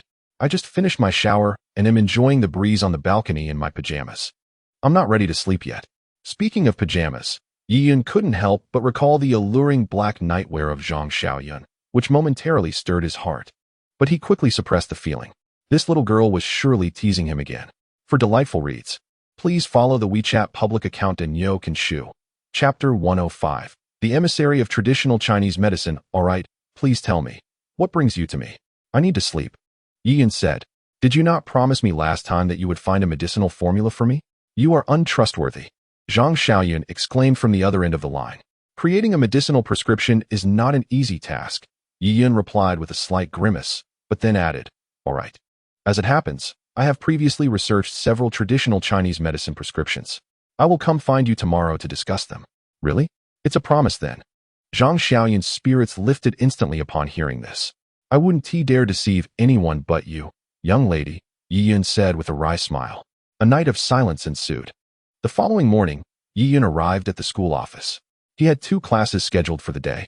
Due to the limited number of teachers at the traditional Chinese medicine college and the expansive area, the school had provided each instructor with a private office to facilitate their research. Knock, knock, knock. The office door was rapped upon, and Yi-Yun looked up to find the vice dean, Zhang Heng, whom he had not seen since starting at the school. "Good afternoon, Vice Dean," Yi-Yun greeted with a smile. "Good afternoon to you as well," Zhang Heng replied. "How have your classes been these past few days?" "Not too bad. The students are quite eager to learn and have great aptitude," Yi-Yun smiled. "Primarily, it is your commendable teaching that makes the difference. When you taught previously, both the dean and I listened for a while outside, and the dean spoke highly of your teaching abilities, saying you surpass even those professors," Zhang Heng remarked with a smile. "The dean is overly generous.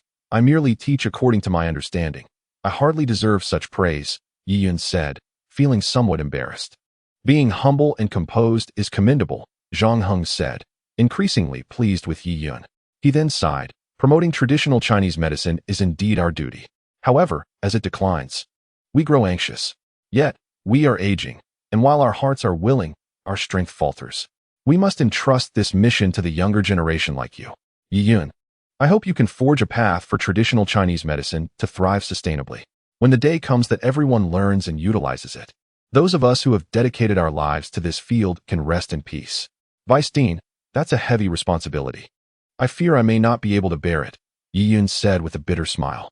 "Strive and you shall succeed. Take a chance and it may work out. I have faith in you," Zhang Heng encouraged. "I will do my best," Yi-Yun replied with a resigned smile. "By the way, I came today to inform you of something," Zhang Heng remarked. "This morning, esteemed experts from a renowned medical university in the United States are scheduled to visit our institution for an academic exchange in medicine. They may also tour our traditional Chinese medicine hospital. If they do come, I will arrange for them to attend your class, so please be prepared." Yi-Yun, perplexed, inquired, "Aren't American medical universities predominantly focused on Western medicine? If they are merely visiting, shouldn't they go to a Western hospital instead of ours?" Zhang Heng explained. "Originally, they intended to visit a Western hospital, but their curiosity about our traditional Chinese medical practices prompted them to include our hospital in their itinerary. Yi-Yun, this is a splendid opportunity to showcase our traditional medicine to foreign visitors. You must prepare thoroughly." "I understand. I will pay attention," Yi-Yun nodded. "I have complete confidence in your abilities." "Very well, I shall not interrupt you further. See you in class," Zhang Heng said, patting Yi-Yun's shoulder before departing. Yi-Yun did not dwell on the visit. If those Western doctors wished to observe his teaching, so be it. He intended to proceed with his lessons according to his established methods and plans. After organizing the material he planned to cover in the afternoon, he noticed the time and stood up to walk towards the classroom. Yi-Yun did not bring a textbook, nor did he allow his students to bring one. He only permitted them to carry a small notebook. In his view, the contents of textbooks were mere embellishments, lacking practicality. Compared to the insights he shared, the knowledge from those textbooks was akin to elementary school language lessons, utterly useless for his students. Yi-Yun contemplated taking some time to compile his own medical diagnosis textbook. Upon entering the classroom, Yi Yun was struck by the sight of Zhao Jiaoling's captivating face in the front row. He had thought he was mistaken about the class size. He distinctly remembered having only 50 students enrolled, yet today, the number had nearly doubled. The spacious classroom was filled to capacity, with even the front rows, typically sparsely occupied, brimming with students. Furthermore, after Yi Yun entered, another 10 students trickled in, and upon finding no seats available, they simply stood at the back, patiently awaiting the lecture. Yi Yun chuckled. As I walked through the door, I briefly wondered if I had entered the wrong classroom. His comment elicited a wave of laughter from the audience. Teacher, my classmates heard that you can discern all our bodily ailments merely with your eyes and provide the best treatment plans. They insisted on coming to see you. Hoping to learn while also saving on medical expenses, a female student from the class called out. Indeed, teacher. My friends were incredulous after hearing about your abilities and wanted to witness it for themselves, another chimed in. Yi teacher, will you be able to examine our ailments today? Asked a student clearly not from class 8. Perhaps due to Yi Yun's slightly older age compared to them, he spoke without much restraint. Moreover, they were well aware of Yi Yun's temperament. While he maintained high standards in academics, he was exceptionally gentle and easygoing in life. Although the school was quite large, news from a small county could spread across the nation via the internet, let alone events occurring within a single institution. The students of Class 8, having the privilege of Yi Yun's instruction, naturally felt compelled to boast about their exceptional teacher, which piqued the curiosity of students from other classes at the traditional Chinese medicine hospital, leading them to wonder if such a young teacher truly possessed remarkable abilities. Thus, they approached with an eager and inquisitive attitude. Yi Yun raised his hand, signaling for silence, and then spoke with gravity. It is an honor to receive your recognition. However, I must reiterate an old adage. Having entered my classroom, you must respect the discipline within. My knowledge is reserved for those who genuinely wish to learn and excel in traditional Chinese medicine. If you are merely here out of curiosity, I regret to inform you that you are not welcome. Teacher Yi, please do not misunderstand. We too are students of the traditional Chinese medicine hospital, and our presence here is driven by our passion for traditional Chinese medicine. Otherwise, we would not have chosen to enroll in this program. One student from outside called out. Indeed, Teacher Yi, allow us to listen. We promise to study diligently and uphold classroom decorum, another added. We love traditional Chinese medicine and hope to learn authentic practices from you. Chapter 106. The American delegation. Yi Yun smiled and raised his hand once more, indicating for silence, and said, if that is the case, let us commence our lesson. Before we begin, I would like to pose a question. In the previous class, we discussed the identification of disease symptoms. Who can now describe the symptoms of Yin Huang? A male student stood up and confidently declared. The symptoms include a yellowish complexion resembling smoke. The onset is gradual, and the duration is prolonged. There is no fever, thirst, or desire for flavor. The stools are loose or watery, and the urine is yellow and scant. The tongue is pale with a white, greasy coating, and the pulse is deep and slow, as well as wiry and thin. Correct. Now, how should we treat it? Yi Yun asked, pointing to a female student sitting in the middle. The girl stood up, pondered for a moment, and replied, we should use 15 grams of soapstone, 15 grams of Atractylodes macrocephala, 24 grams of genuine Xuanxiong, 18 grams of dried citrus peel, and 9 grams of stir-fried licorice. Very good. It seems everyone has been diligent in their studies, Yi Yun said, nodding with a smile. He then called upon another female student to come to the front. Pointing at her, Yi Yun asked, suppose this student were walking along the road and suddenly experienced difficulty in breathing, a pale complexion, fixed gaze, and slight rigidity of the body. What might this symptom indicate? It should be a myocardial infarction. A student responded hesitantly. Precisely, it is indeed a myocardial infarction, Yi Yun affirmed. Nowadays, not only the elderly but also many young individuals suffer from this condition due to unhealthy lifestyles and excessive smoking. The affliction is characterized by its sudden onset. If the condition manifests severely, one cannot rely on the ambulance arriving in time. If any of the esteemed physicians present encounter such a patient on the road, how might they employ our traditional Chinese medical techniques to provide immediate relief? Yi Yun scanned the audience, his gaze settling on Zhao Jiaoling in the front row. Noticing her distracted state, her eyes wandering, it was evident she was not fully engaged in the lecture. He felt a flicker of irritation and said, Zhao Jiaoling, do you understand? Surprised by Yi Yun calling on her, Zhao Jiaoling stood up, visibly anxious. However, Her pride forbade her from admitting ignorance, especially in front of Yi Yun. Although he had not yet covered this material, she recalled some knowledge from her previous studies. I understand, Zhao Jialing replied. Yi Yun was momentarily taken aback. He had anticipated she would claim she did not know, considering he had yet to teach this topic. His intention in calling on her was merely to prompt her to pay attention in class. The mortality rate of acute myocardial infarction is alarmingly high. If no immediate assistance is rendered, the patient may not survive until the ambulance arrives. The standard emergency procedures in Western medicine, such as artificial respiration and applying pressure to certain points, may be somewhat effective for milder cases, but fail to save those in more critical condition. Hence, Yi Yun intended to impart knowledge on how to utilize traditional Chinese medicine for emergency situations during this lesson. Yet, how could Zhao Jialing possibly know? Had she learned it elsewhere? With no alternative, Yi Yun acknowledged her response. Very well, please come forward to demonstrate for the class. Zhao Jialing approached the front, and Yi Yun organized the podium, instructing a female student to lie down so that the entire class could observe. Taking a deep breath, Zhao Jialing stepped before the student. Glancing at Yi Yun, who nodded in encouragement. You may begin, he said. Recalling the knowledge she had acquired, Zhao Jialing stated, first and foremost, do not move the patient's body, as this could worsen their condition. Loosen the patient's collar, and if there are bystanders, ask them to step back to allow the patient to breathe fresh air. Then, slightly elevate the patient's legs and lower the upper body to promote blood circulation. Afterward, gently press on the Lingshu point. Are you certain? Yi Yun inquired, his expression unreadable as he scrutinized Zhao Jialing's smooth, youthful face. Taken aback, Zhao Jialing wondered if she had made a mistake. It is the Lingshu point indeed. After a moment of contemplation, she raised her head, meeting Yi Yun's gaze, and asserted with confidence, I am certain. Excellent. Congratulations, Zhao Jialing. You have inadvertently harmed your classmate. Yi Yun stated flatly.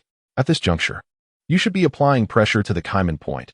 Pressing the Lingshu point will only hasten the patient's demise. I apologize, teacher, she replied. Zhao Jialing's face flushed slightly as she lowered her head and spoke softly. With a resounding clap, Yi Yun struck the podium, startling the female student lying atop it, causing her to jump to her feet. Apologies? Do you think a mere apology suffices? Can a simple I'm sorry resurrect the life of your classmate whom you misguidedly harmed? Can it absolve you in the eyes of the family you have devastated due to your negligence and inadequate medical skills? Because of your singular lapse, a life has been extinguished, shattering a family in the process. It matters not if you lack understanding. What is paramount is your failure to engage earnestly in your studies, your absent-mindedness, and your lack of focus. Approaching a life-saving situation with insufficient knowledge will only render you a mediocre physician. Teacher, I was wrong. I assure you it won't happen again. Zhao Jialing felt an icy chill envelop her, questioning if this was truly the Yi Yun she knew. Was it merely a singular experiment that warranted such a grave accusation of murder? Nevertheless, despite the stern reprimand, she lifted her gaze. Her eyes slightly reddened, yet unwavering as they met Yi Yun's. Observing the fragile girl before him, Yi Yun felt a pang of sympathy upon noticing her teary eyes.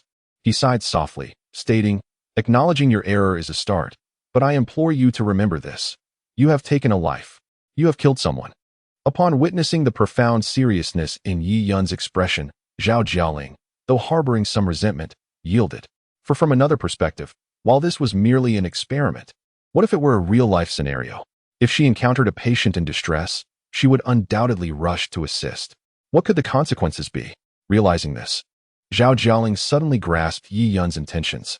Teacher Yi, I understand. Thank you, she replied, nodding. Yi Yun, pleased with her response, relaxed his demeanor and turned to address the entire class, proclaiming, excellent. Remember this, a mediocre physician misleads both others and themselves. Thunderous applause erupted from the class. Just as Yi Yun resumed his lecture on the emergency response to myocardial infarction, the back door of the classroom swung open. A group of individuals, both fair-skinned and dark-skinned foreigners accompanied by several middle-aged individuals, entered the room. Among them, Yi Yun recognized two familiar faces, Zhang Hong, the vice president of the traditional Chinese medicine hospital, and Ning Ziyuan, the director of the Western medicine hospital, with several Chinese individuals preceding them. Yi Yun understood that these were the representatives from an American medical university that Zhang Hong had mentioned earlier that afternoon. As they stepped inside, the classroom fell into a hushed silence. Teacher Yi, Please come down for a moment, Zhang Heng called out with a smile. Yi Yun hesitated. He despised being interrupted during his lectures and loathed any disruption to the classroom's order. However, now that Zhang Heng has spoken, he must also show respect to the associate dean who brought him into the school to teach. He nodded and proceeded down. The students in the class looked on with curiosity, bewildered by the sudden arrival of so many foreigners. Since the establishment of the traditional Chinese medicine hospital, they had never encountered a foreigner, as the intricacies of traditional Chinese medicine are challenging to master. Not only foreigners, but even Chinese nationals require decades of dedication to truly excel in this field. Teacher Yi, allow me to introduce these individuals. This is Professor James from Harvard Medical School in the United States, and this is Associate Professor Jack, along with these students from Harvard Medical School. Zhang Heng continued. This is Director Zheng Lin from the Education Department, and this is Dean Wu Hai from our East Sea University West Hospital. After introducing these individuals, he presented Yi Yun, saying, "This is our teacher from the traditional Chinese medicine hospital, Yi Yun. He has been specially appointed by the dean to teach the students. His expertise in traditional medicine is remarkable, and even our dean holds him in high regard." As Zhang Heng spoke, the blonde beauty translated into English for her compatriots. "Hello, Mr. Yi." Professor James smiled and extended his hand towards Yi Yun. Although he could speak Chinese, his pronunciation was quite awkward, reminiscent of the foreigners one often hears on television struggling with the language. "Hello," Yi Yun responded with a polite smile, shaking his hand. After that, Associate Professor Jack did not make any effort to shake hands, nor did Director Zheng Lin or Dean Wu Hai. They merely nodded towards Yi Yun. Yi Yun, undeterred by their demeanor, could discern their disdainful gazes. Indeed, the status of traditional Chinese medicine had diminished, and practitioners were no longer held in high esteem as they once were in Chinese society. To them, merely attending his class was seen as a great honor. A handshake? Forget it, they were not worthy. Zhang Heng and Ning Ziyuan were infuriated by the lack of respect shown to Yi Yun, but their lower status made them hesitant to speak out. A bunch of frogs in a well. Just wait until you realize Yi Yun's capabilities. I wonder how you will maintain your arrogance then. However, their disdain only fueled Yi Yun's indifference. He couldn't even be bothered to glance their way. "Teacher Yi, our American friends have come to learn about traditional Chinese medicine, to understand its essence and observe our teaching methods," Zhang Heng explained. Yi Yun nodded and addressed Professor James. "It is my honor, and I assure you, I shall not disappoint." He turned to the Associate Dean. "I shall return to my class now." "Yes, go ahead." Zhang Heng was quite pleased with Yi Yun's composed demeanor, unflustered and humble. If it had been any other teacher, the presence of a delegation from Harvard, one of the world's top universities, would have likely caused them to be overwhelmed with anxiety. Yet Yi Yun remained calm and unperturbed, treating the Harvard representatives as though they were merely his students. Upon hearing that a delegation from Harvard University was present, the students in the classroom straightened their postures, not out of pretense, but rather from a sense of decorum. With outsiders in attendance, it would be unbecoming to appear languid, lest they tarnish the dignity of their heritage. The director of the Education Bureau, Zheng Lin, furrowed his brow slightly, realizing that the classroom was utterly filled with no vacant seats, and numerous students were standing at the back, just as engaged in the lesson. This observation only deepened his dissatisfaction with the traditional Chinese medicine institution, as he shot a disapproving glare at Zhang Heng, as if to convey, "What a predicament you have created, knowing that an American delegation would be attending. How could you not arrange seating in advance? This reflects poorly on Donghai University. What will they think?" Zhang Heng silently lamented his predicament. He had assumed that Yi Yun would be aware of the necessary arrangements when he mentioned it to him in the afternoon, and would have prepared seating to welcome their American guests. However, Yi Yun, having only recently taken on the role of a teacher and having conducted merely 3 classes thus far, was unaware of such protocols. Even if Zhang Heng had brought it up, Yi Yun would likely have dismissed it as trivial. Why should he reserve seats for visitors who could scarcely comprehend the lessons, merely there to observe, when his own students lacked sufficient seating? Were his students not deserving of a place? Did the Americans inherently hold superiority, while the Chinese were destined to be relegated? Zhang Heng could only offer an awkward smile of apology to Director Zheng Lin. At that moment, the dean of the Western Medicine School, Wu Hai, interjected, instructing the students in the back row to relinquish their seats for the American guests. Implicitly, both he and the Education Bureau director seemed to prioritize the American visitors over the students within the institution. After all, Harvard Medical School ranks among the world's most prestigious medical institutions. Each year, numerous medical schools worldwide strive desperately to send their students as exchange scholars to Harvard, in hopes of acquiring their advanced medical expertise. Take Donghai University's Western Medicine School as an example. Annually, there are 3 exchange slots available with Harvard Medical School. Each student returning from Harvard brings back an unparalleled depth of knowledge and skill. In their perspective, the distinction between Donghai University's Western Medicine School and Harvard Medical School was akin to that between second-tier and first-tier institutions in China. This year, they had invested considerable effort in inviting representatives from Harvard to Donghai University for a visit and exchange, hoping to foster a closer and more amicable cooperative relationship between the two schools. Consequently, if they did not treat these Americans with utmost regard, whom else could they possibly honor? Even the Education Bureau recognized the significance of the Harvard delegation's visit to Donghai University. Otherwise, they would not have sent a director to accompany them. The Education Department had repeatedly instructed Wu Hai to ensure that these Americans were treated with the utmost hospitality and never to be slighted. Yet, now that they had come to your school to attend a lecture, not a single seat was reserved for them. What does that imply? Is it a lack of welcome? The students seated in the last row were momentarily taken aback, followed by a surge of indignation. However, they were well aware of the authority held by the dean of the Western Hospital, even if he was not from their traditional Chinese medicine department. Should they choose to disregard him, he could easily manipulate their academic records or hinder their academic progress with just a flick of his finger. The students, with displeased expressions, rose from their seats, preparing to move to the back of the room to listen.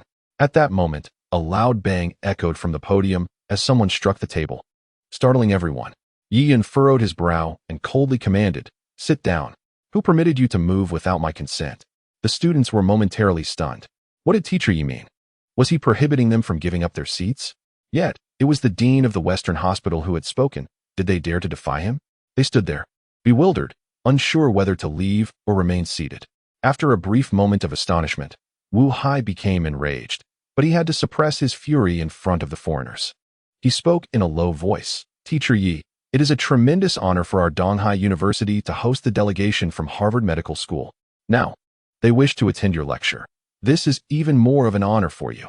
How can you allow our guests to stand during the class? If word gets out, it would be an embarrassment for us. Which other institutions would want to come to our university for exchanges in the future?" Yi Yun snorted dismissively and pointed at the students standing in the back with their notebooks, stating, "Look for yourself. My students are willing to stand for an hour to attend my lecture without complaint. They value the knowledge they gain from me. They appreciate my classes and traditional Chinese medicine. Yes, the Harvard Medical School delegation is our friend, and I hold them in high regard. However, compared to them, I hold even greater respect for those students who have stood for half an hour to listen to me. If I were to ask the seated students to rise and offer their seats to the Harvard guests, how could I justify that to my students who are standing to hear my lecture? How would I face them in the future? I wholeheartedly welcome foreign friends to attend my classes and respect them greatly. However, as a teacher, I must also be responsible for my students. If they truly wish to attend my lecture, they should arrive before the class begins and take their seats in the classroom. There is no rationale for interrupting our lesson halfway, wasting precious time for both me and my students, and then expecting us to yield our seats. If they wish to listen to the lecture, then they should stand at the back, just like my students. In our classroom, they, including the dean and the director of the education department, are all my students. There is no distinction among you. Furthermore, Dean, allow me to clarify that in my class, I hold the authority. Please refrain from issuing commands to my students, as you lack that right." Yi Yun you. Wu Hai trembled with rage, pointing at Yi Yun. Rendered speechless. "Zhang Heng, is this the caliber of educators at Donghai University? Is this the quality of faculty at your traditional Chinese medicine college?" The director of the education department, equally incensed, wore a dark expression. The education department has placed immense emphasis on Donghai University, channeling countless valuable resources to your institution over the years. Yet you have chosen to employ teachers of such poor character and unprofessionalism. Zhang Heng, I hereby command you to expel Yi Yun immediately. Although Zhang Heng felt that Yi Yun's remarks were somewhat inappropriate at this moment, they were fundamentally reasonable. In the classroom, the authority of the instructor reigns supreme, and the student's learning takes precedence. interrupting Yi Yun's lecture by bringing in others mid-session and requiring his students to give up their seats for American students who cannot even comprehend Chinese is clearly irrational. This disrupts the students' learning and adversely affects their psychological well-being. Yi Yun's actions were justified, though his tone was excessively harsh, causing discomfort, particularly to the two leaders present. Nevertheless, Zhang Heng admired and cherished Yi Yun. He believed that Yi Yun would undoubtedly emerge as a leader in traditional Chinese medicine. Shouldering the weight of its resurgence in China, he would never consider expelling Yi Yun. That was his unwavering principle. Therefore, when Zheng Lin uttered the command to expel Yi Yun, Zhang Heng's expression darkened. He looked at Zheng Lin and said, "Director Zheng, I regret to inform you that Teacher Yi is a specially appointed educator by the dean, and I do not possess the authority to expel him. Even if I did, I would not do so. Yi Yun is correct. We have no right to impose demands in his classroom. The student's learning is paramount, and no one should disturb that. Zhang Heng, you are being outrageous." Zheng Lin was genuinely furious. Are the teachers at this traditional Chinese medicine college utterly deranged? How can they display such flagrant disregard? It is one thing for a teacher to be unreasonable, but how can you, a vice dean, be so inconsiderate? Do you not realize who stands beside us? They are esteemed professors and exceptional students from Harvard Medical School. Your actions equate to driving them away. Zhang Heng, I will report this matter to the education department. And when the time comes, not only will Yi Yun's position be in jeopardy, but yours as vice dean may also be at stake. Zheng Lin declared coldly. That is a matter for the future. How you choose to act is beyond my concern, but here, in Teacher Yi's classroom, your words hold no weight. Zhang Heng scoffed, clearly undeterred by Zheng Lin's admonition. You. Zheng Lin was on the verge of exploding with rage. The Americans, aided by the translation of a blonde beauty, were acutely aware of the unfolding situation, their expressions darkening as they cast unfriendly glances at Yi Yun, Zhang Heng, and the numerous students present. They were taken aback by such treatment. In their previous visits to other medical schools in Huaxia, they had been greeted with warmth and hospitality. The faculty had gone so far as to reserve the front row of seats for them, providing bottled water and writing materials in advance. Their reception had been meticulous and thoroughly satisfying. However, to their astonishment, they found themselves standing for a lecture today. This was utterly inconceivable and decidedly unfriendly. Among them, only Professor James maintained a contemplative demeanor as he observed Yi Yun. In stark contrast, Associate Professor Jack's countenance darkened, and his tone turned frigid as he addressed Director Zheng. I hope you can provide us with an explanation. If your institution is so unwelcoming, we shall book our flights home immediately, and there will be no need for further academic exchanges. Upon Jack's statement, a young man from Huaxia quietly translated it for the leaders present. Zheng Lin and Wu Hai's expressions shifted dramatically at the translation, prompting Wu Hai to quickly apologize. Professor James, Professor Jack, I sincerely apologize. It was our oversight in failing to make appropriate arrangements. This teacher is new and inexperienced. Please forgive us. We will resolve this issue promptly and provide your esteemed institution with an explanation. Jack's expression was stormy, ready to erupt, but was restrained by a gesture from Professor James. James, the leader of their delegation and a highly esteemed medical professor at Harvard, had not originally been on the visitor list. However, his profound interest in traditional Chinese medicine had compelled him to take the initiative in leading the group. This visit to the Chinese medicine hospital was his suggestion. Recognizing the authority of James, Jack, as merely an associate professor, refrained from further protest. Teacher Yi, I sincerely apologize for the disruption caused by our presence. Allow me to extend our heartfelt apologies on behalf of the Harvard Medical School delegation to you and your students. Professor James concluded, bowing slightly in respect to Yi Yun. Yi Yun was taken aback. He had not anticipated such magnanimity from James, who, rather than responding with indignation, had chosen to apologize. His regard for James improved significantly in that moment. Professor James, I accept your apology. Simultaneously, I must express my own regrets to your institution. My previous remarks were perhaps too blunt, and I hope you will overlook any offense caused. However, I must reiterate that there are no available seats for your students. If you wish to attend the lecture, you will have to endure standing. Given James's initiative to apologize and compromise, Yi Yun saw no reason to maintain his earlier rigidity. It matters not. We are here to learn and ought to respect the decisions of our instructor. Let us stand and listen attentively, Professor James remarked with a smile. Jack had intended to lead his students away, but given Professor James' assertion, he refrained from saying anything further and instead stood alongside his students and the Chinese students at the back, awaiting the lecture from the young and formidable teacher on the so-called knowledge of traditional Chinese medicine, which they could hardly comprehend. Zheng Lin and Wu Hai shot a fierce glare at Yi Yun and Zhang Hong, yet the latter two paid them no heed, further aggravating their already sullen expressions. Chapter 108. Exceeding boundaries. Yi Yun nodded at Zhang Hong, who returned the gesture with a smile. Now, let us delve into the topic of acupuncture points. Despite the presence of numerous American students, Yi Yun adhered to his original plan for the lecture.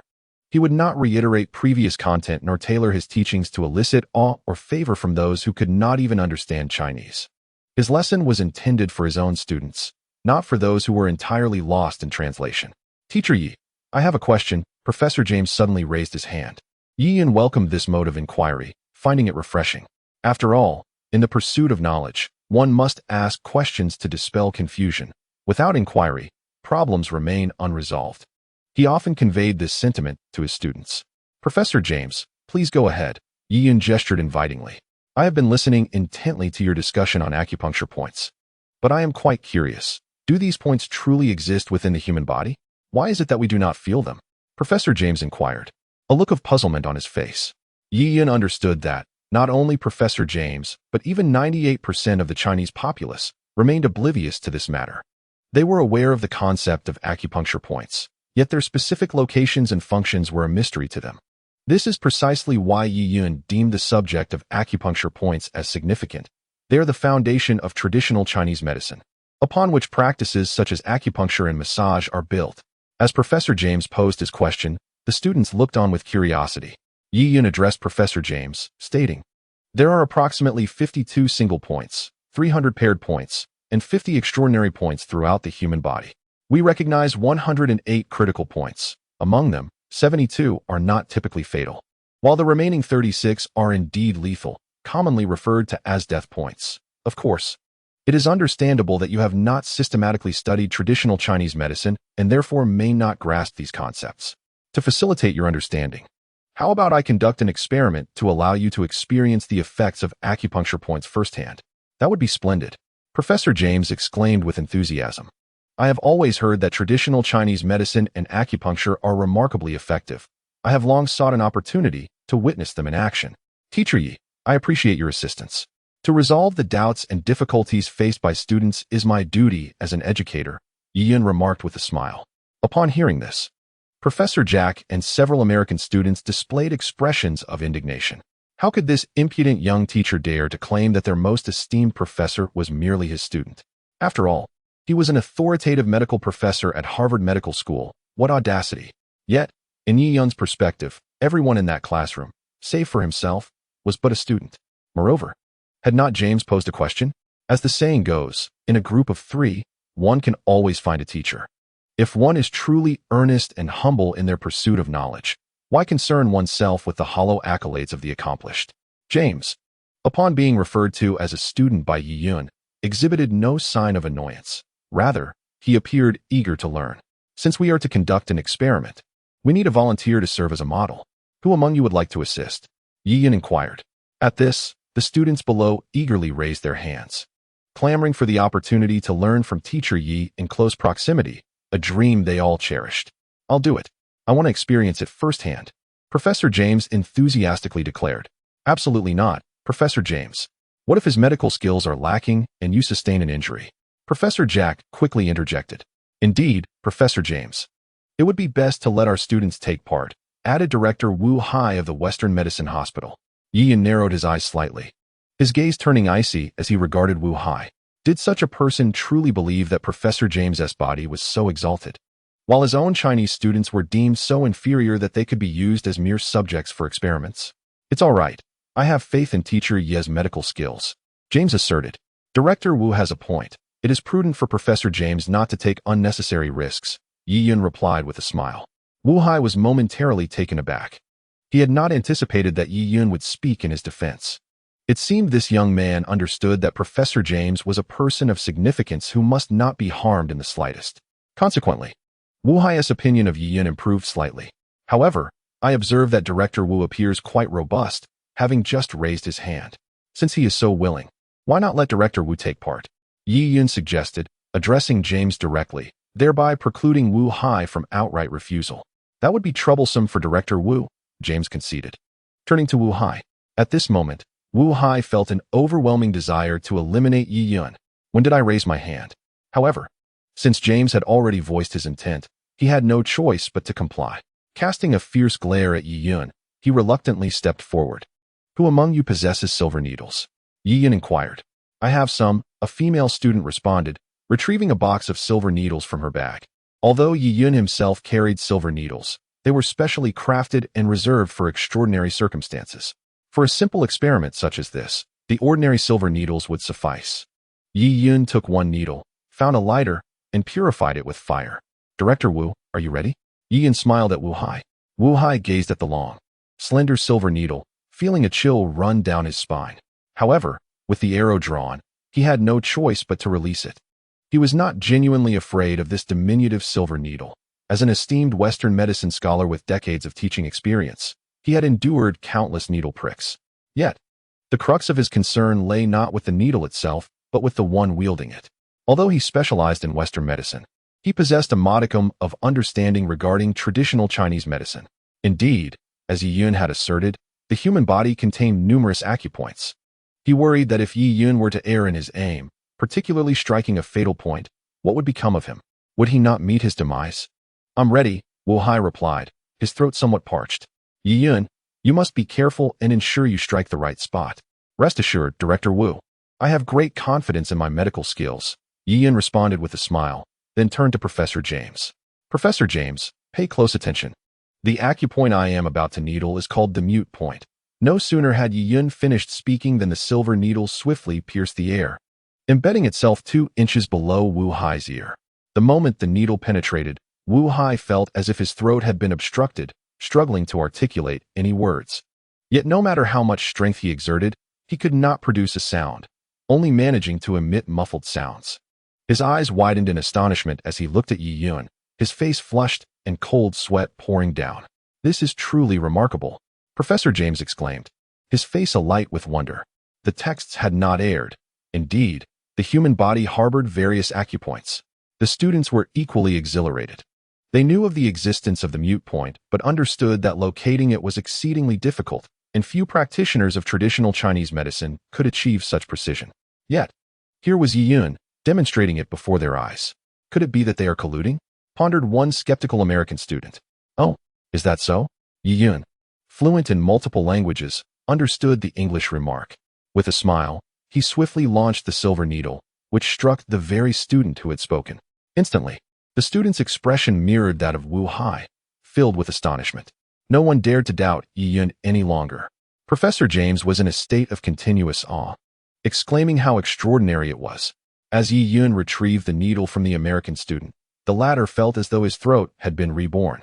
Joining his companions in expressing their disbelief, Wu Hai tugged at Yi Yun, pointing to his mouth, silently conveying his gratitude for the needle's removal. Chapter 109, Traitor. Director Wu, do not be hasty. There is yet another experiment, Yi Yun announced, extracting another silver needle. Everyone, take note. This one targets the Tianshu point. With that, Yi Yun directed the needle towards the location 2 inches to the right of Wu Hai's navel. Teacher Yi, what is the function of the Tianshu point? Inquired not Professor James, but the earlier doubting student, now looking at Yi Yun with eyes filled with admiration. It serves little purpose, merely stimulating the body's detoxification process. As soon as Yi Yun's words fell, a resounding fart erupted from Wu Hai, filling the entire classroom with a foul stench. Everyone pinched their noses and distanced themselves from him with expressions of disgust. It became abundantly clear to all what Yi Yun meant by detoxification. Yi Yun removed the silver needles from Wu Hai and smiled at him, saying, Director Wu, it seems you have accumulated quite a bit of toxicity in your body.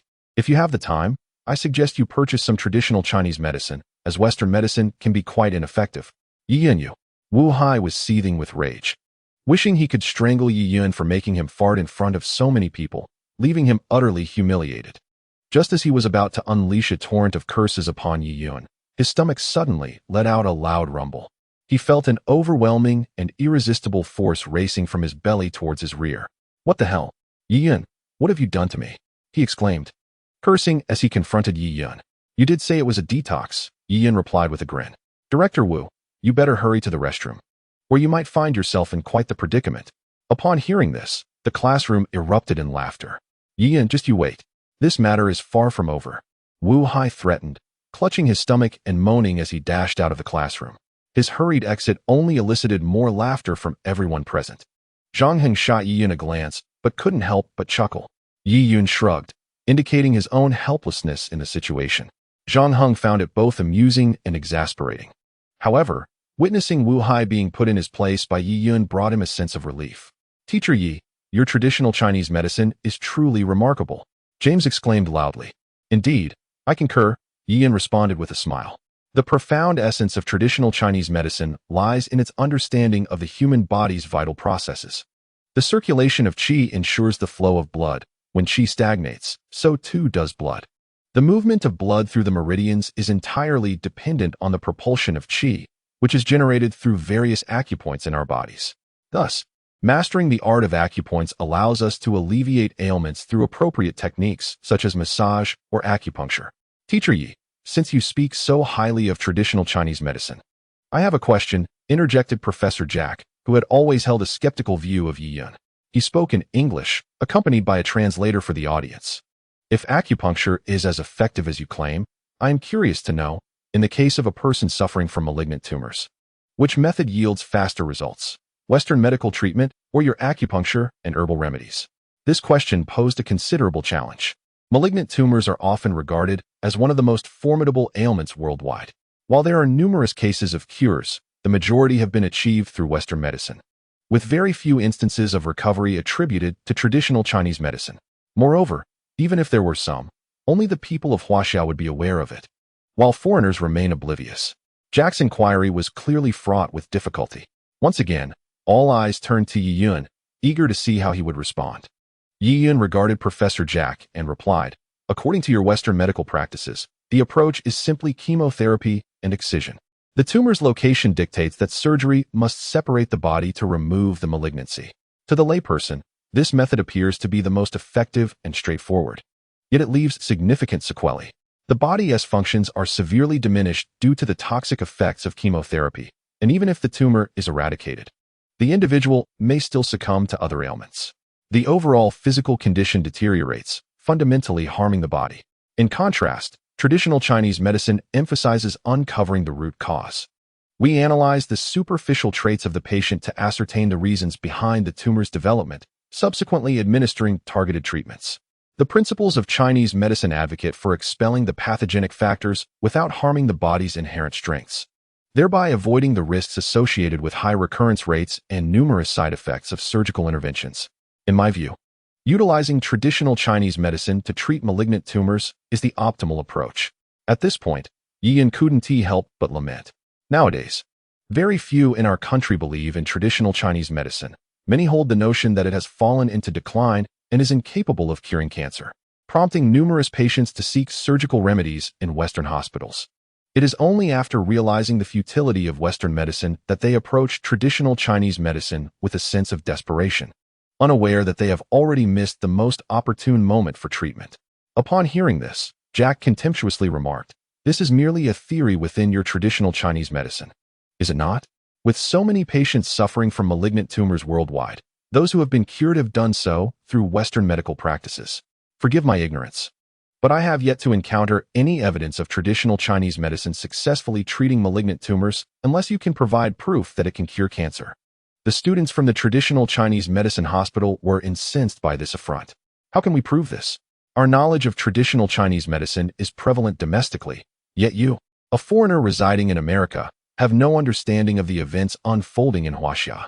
Are we to find a cancer patient to cure before your eyes? James looked at Yi Yun with sincere regret and said, "Teacher Yi, please forgive our ignorance. I extend my heartfelt apologies for our rashness and skepticism." Jack quickly apologized to Teacher Yi. Your previous behavior was a profound disrespect to him and traditional Chinese medicine. However, Jack, proud and self-satisfied as the associate professor at a prestigious medical institution, found it unfathomable to apologize to a practitioner of traditional Chinese medicine. "I will not apologize," he declared defiantly. While you may demonstrate some utility in your practices, the disparity between traditional Chinese medicine and Western medicine is as vast as the heavens and the earth. Though my knowledge of traditional Chinese medicine is limited, I am aware that it has dwindled to a lowly state in recent years. I firmly believe that, barring unforeseen circumstances, traditional Chinese medicine will inevitably vanish from the global stage in the near future. You asked me to apologize to a seemingly inconsequential practice, one that has struggled to carry forward the profound cultural heritage of the Chinese civilization for millennia. I cannot do it. The moment Jack uttered these words, a wave of indignation surged among all those present who studied traditional Chinese medicine. This venerable treasure of the nation was suddenly insulted by a foreigner in public, and they found it impossible not to feel enraged. Yet, despite their fury, they struggled to find the rationale and courage to counter his remarks. For Jack's words were, in truth, reflective of the current state of traditional Chinese medicine. Thus, they could only suppress their anger and gaze at Jack with reluctant disdain. Jack, I will not permit you to insult traditional Chinese medicine. You must apologize to Professor Yi and to all the scholars of traditional Chinese medicine present here. James, too, was now incensed. Though he acknowledged the plight of traditional Chinese medicine in recent years, it remained a cultural legacy that had been painstakingly crafted by countless ancestors over millennia. How could mere outsiders presume to pass judgment on it? Professor James, I sincerely apologize, but I fear I must defy your wishes today, Jack said, bowing slightly in respect to James before raising his gaze to Yi Yun. However, I reiterate, I will not apologize unless he can demonstrate that traditional Chinese medicine surpasses our Western medicine. He must prove that traditional Chinese medicine can gain global recognition. Yet, I believe that is an impossibility. No medical practice can rival Western medicine. Yi Yun's fists were clenched tightly, an overwhelming fury surging within him. He fixed a fierce stare upon Jack, struggling to contain the tempest of anger inside. He could not allow traditional Chinese medicine to be subjected to such derision. This was the cultural heritage of China over thousands of years. This was their pride. How could the tireless efforts of countless ancestors be belittled by this pretentious foreigner? Yi Yun yearned to strike Jack, to shatter his teeth and force him to apologize for the affront to traditional Chinese medicine, for the countless predecessors of this noble practice. Yet, he knew that he could not. To act in violence would only validate Jack's assertions. Violence is never the optimal solution to any problem, especially not to one rooted in culture. After a moment, Yi Yun gradually relaxed his clenched fist, fixing his gaze on Jack as he spoke in a steady voice. How about we make a wager? A wager on what? Jack responded, momentarily taken aback. A wager that traditional Chinese medicine will not disappear from China. I wager that within the next 3 years, it will undoubtedly sweep the globe. Yi Yun declared with unwavering conviction. Jack erupted into derisive laughter upon hearing Yi Yun's words. I admire your courage. However, I still believe you are indulging in fanciful delusions. With a mocking tone, Jack continued, since you are so eager to bet, I shall accept your challenge. What shall be the stakes? If I lose, he said, I will publicly declare on behalf of traditional Chinese medicine that it is the most worthless medical practice in the world, and I vow never to engage in the field of medicine again.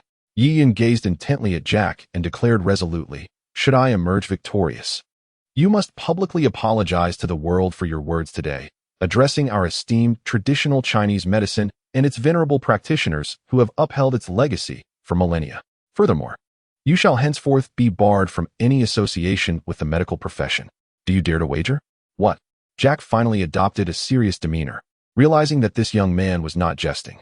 Was he truly willing to stake the entire reputation and future of traditional Chinese medicine on its global popularity within 3 years? Such a transformation was inconceivable. It could not be altered by the will of a single individual. He was utterly naive. Yi Yun had benefited from traditional Chinese medicine, as had his master, who cherished it deeply. His master took great pride in traditional medicine, considering it more precious than life itself. As his disciple, Yi Yun felt compelled to uphold his master's pride. A slight indignity might have been brushed aside with a mere smile, but the insult directed at the tradition he revered, which his master regarded as paramount, was intolerable. This is unacceptable. Professor James interjected urgently, Teacher Yi, please do not act impulsively. How could you wager with traditional Chinese medicine, a cornerstone of our culture spanning thousands of years? He turned to Jack, stating gravely, Professor Jack, you must apologize to Teacher Yi. You have disrespected a culture that has endured for millennia. I have not insulted them. Jack retorted defiantly. I stand by my assertions. Not only I, but many within China are aware of the current standing of traditional medicine.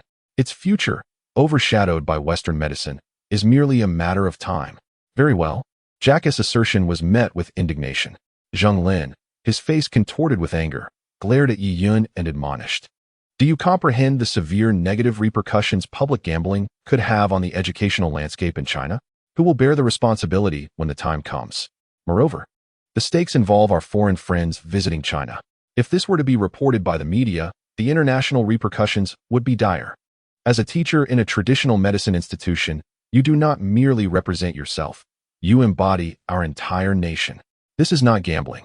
It is a wager, one concerning the resurgence of traditional Chinese medicine, Yi Yun replied unwaveringly. Seeing that Yi Yun was unyielding, Zheng Lin softened his tone.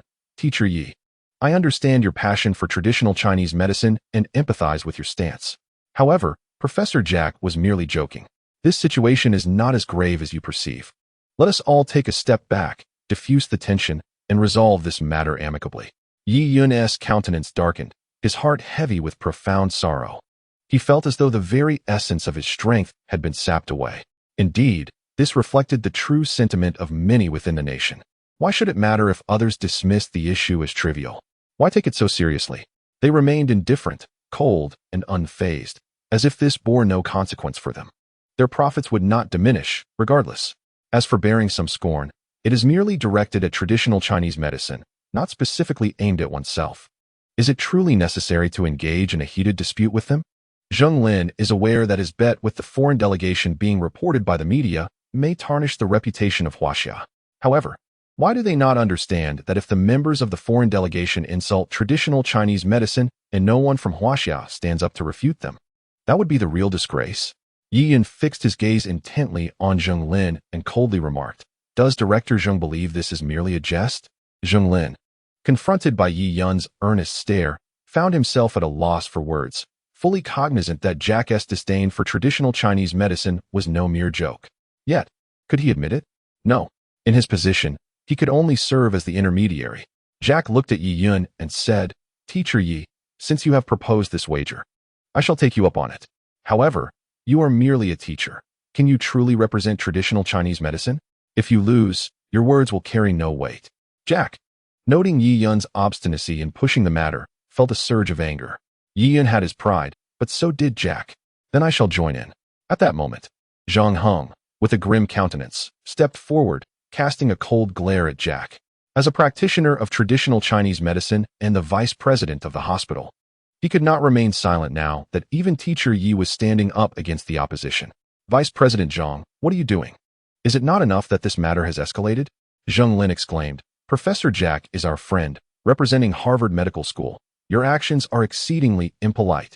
Yet, Zhang Heng remained steadfast, his gaze icy as he coldly declared, Traitor, what did you say? Zheng Lin's face paled, as he pointed accusingly at Zhang Heng and shouted, Zhang Heng, dare you repeat that? Traitor. Zhang Heng complied, reiterating his words. Zhang Heng, you. Zheng Lin, incensed, appeared ready to confront Zhang Heng with fury. I'm sorry, but with just the two of you, you cannot represent traditional Chinese medicine, Jack scoffed. Then let us join.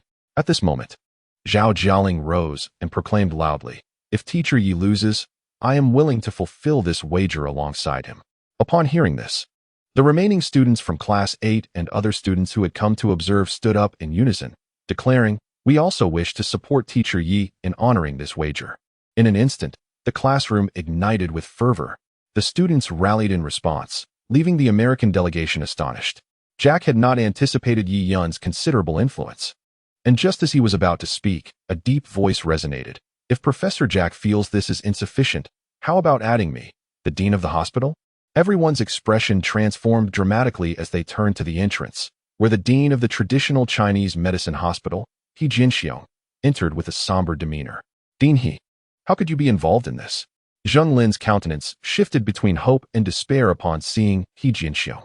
The honor of traditional Chinese medicine cannot be insulted, He Jinxiong declared with unwavering seriousness. Director Zheng, may I inquire who this is? Jack asked. This is Dean He Jinxiong of the College of Traditional Chinese Medicine at Donghai University, Zheng Lin sighed, introducing him. With Dean he now involved. It seemed reconciliation was no longer an option. At that moment, it was evident that the dean was also furious. As a renowned expert in traditional Chinese medicine in China, he could not remain indifferent to slights against it. Unexpectedly, Yi Yun found Dean He standing by his side.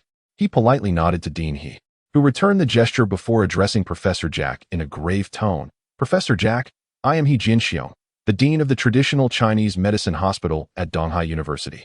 On behalf of our 856 students and 23 faculty members, I support Teacher Yi in this wager. Should Teacher Yi lose, all of us at the hospital will publicly acknowledge that traditional Chinese medicine is the most inferior practice in China and vow never to engage in the medical profession again. Professor Jack, does this qualify us to enter this wager? Dean He, why do you also look at He Jinxiong with such a grim expression? Director Zhong, this pertains to the honor of traditional Chinese medicine. As the dean, I cannot back down. Chapter 111. The time for traditional Chinese medicine to rise. As He Jinxiong spoke, he looked at Yi Yun and said, Teacher Yi, I heard your conversation with Professor Jack. My stance is that I support your actions. Regardless of how the next 3 years unfold, the College of Traditional Chinese Medicine at Donghai University will unconditionally stand by you. Indeed, Teacher Yi, we stand with you. We need passionate educators like you. Yes, Teacher Yi, I support you. We believe in your capabilities. Teacher Yi, we take pride in studying traditional Chinese medicine because of teachers like you. You have given us a goal and hope to strive for. Well wagered, Teacher Yi. No matter the challenges ahead, we are willing to stand by you and elevate traditional Chinese medicine to the world. One by one, the students in the class stood up, expressing their support for Yi Yun in various ways. The youth are inherently spirited. This is not mere impulsiveness, it is a rare and admirable quality. If the youth of a nation are collectively subdued, the future of that nation is doomed. It is akin to football. If a nation's team lacks vigor and drive, they will remain perpetually lackluster, unable to ascend to the global competitive stage. Zheng Lin's complexion fluctuated between shades of blue and purple as he pointed at the group of students, exclaiming, he is being reckless, and you all are following suit. Indeed, we willingly choose to indulge in mischief alongside Teacher Yi, one student interjected. Very well, Zheng Lin stammered. Dean He, you truly intend to proceed with this, do you not? And if I do? He Jinxiong replied, unflinching as he met Zheng Lin's gaze. Look at our students. They possess a profound love for traditional Chinese medicine and an indomitable spirit. Should I not commend and support them at this juncture? Dean He, I will escalate this matter to the director. Brace yourself for the consequences, Zheng Lin threatened. So be it, He Jinxiong responded coolly. You. A heavy sigh escaped Professor James, who lamented, how did it come to this? What began as a cordial visit has devolved into chaos. Professor James, I apologize for the scene you have witnessed. The Education Department will formally extend an apology to your esteemed institution, Zheng Lin stated. Perhaps we should conclude today's visit. It is getting late, and I shall escort you to dinner. Though incensed, he recognized his duty as the Education Department head to ensure the comfort of the American guests. Failure to do so could jeopardize his position if a conflict erupted between the two universities. Professor James glanced at Yi Yun, hesitated, and then nodded in agreement. Just as he intended to leave with his party, Yi Yun's icy voice interrupted, hold on, this matter is far from resolved. Yi Yun turned to Professor Jack, stating, you have yet to respond to my wager. Do you dare accept my challenge? Jack understood that his earlier comments had instigated this tension, which now hung thick in the air, nearly culminating in physical confrontation. He had initially resolved to let the matter rest. But Yi Yun's relentless advance left him no choice but to confront the situation. His expression darkened once more. If he refused to accept Yi Yun's challenge, how could he maintain any authority before the students? Yi Yun, do not overstep your bounds. Zheng Lin seethed, wishing he could charge at Yi Yun for a fierce confrontation. Overstep? Yi Yun retorted with a cold laugh. You may disregard this, but I cannot. You may choose not to take it seriously, yet someone must. In 3 years, traditional Chinese medicine will prevail globally. That is my ambition, and I shall strive towards it. If I fail to achieve this within 3 years, I shall forswear the practice of traditional Chinese medicine for the remainder of my life. All present may bear witness. Very well, I accept your challenge. Jack gritted his teeth, declaring, I shall witness how your so-called traditional Chinese medicine ascends to global prominence. With that, Jack turned on his heel and departed. Zheng Lin, casting a deeply pained glance at Yi Yun, remarked, "I will report this matter to the director. Yi Yun, prepare yourself for expulsion. And you too as well." Zheng Lin cast a glance at He Jianxiong and Zhang Heng, the president and vice president of the traditional Chinese medicine hospital, respectively. Their leadership in inciting conflict only exacerbated the situation. "There is no longer a need for you to occupy your esteemed positions." With a huff, Zheng Lin swiftly dashed out of the professor's office, pursuing the group of Americans. He Jianxiong and Zhang Heng, "I sincerely apologize," Yi Yun said. Turning to the two leaders who had staunchly supported him, his voice tinged with emotion. "I made this wager without your consent, and I have inadvertently drawn you into this predicament. However, I had no alternative. If I did not step forward now, the essence of traditional Chinese medicine would truly be lost. You need not apologize. Were I in your position, I would have acted similarly." He Jianxiong patted Yi Yun on the shoulder. "Yi Yun, to be honest, your words today have ignited within me a glimmer of hope for the resurgence of traditional Chinese medicine. I believe your commitment to a 3-year agreement is no jest. In 3 years, under your guidance, traditional Chinese medicine will undoubtedly captivate the globe, and I eagerly anticipate that day. Thank you for your trust, Dean He. I will not let you down," Yi Yun declared with unwavering determination. Zheng Lin had taken the American delegation to the VIP guest house for a meal, while He Jianxiong enjoyed lunch in the cafeteria with Yi Yun and others. Upon finishing their meal, as Yi Yun and He Jianxiong emerged, they noticed Professor James waiting for them at the entrance. "Professor Yi." Professor James approached with a beaming smile. "Professor James," Yi Yun responded with a smile of his own. He held great respect for Professor James, who had shown immense regard for traditional Chinese medicine. "Next month, our Harvard Medical School will host a global medical summit, inviting renowned experts from around the world for a week of academic exchange. I sincerely invite you to represent traditional Chinese medicine, or, more specifically, your esteemed Donghai University Medical College," Professor James announced. At this, Professor James sighed. "I must admit, today's incident was indeed Jack's fault. I could not prevent your wager. To be candid, I do not wish for Jack to lose, but I equally do not wish for you to face defeat. I have a deep appreciation for traditional Chinese medicine. In my view, its principles of wellness are far more intricate and comprehensive than those of Western medicine. Moreover, the acupuncture techniques you demonstrated today showcase the prowess of traditional Chinese medicine, proving it to be on par with, if not superior to, Western practices. Thus, fundamentally, I hope for your victory. I am truly eager for the day you bring traditional Chinese medicine to the world." "Thank you, Professor James," Yi Yun replied with a smile. "I will certainly attend the Global Medical Summit next month and will not disappoint you." "That is wonderful news. I will send you the invitation upon my return. Until we meet again next month."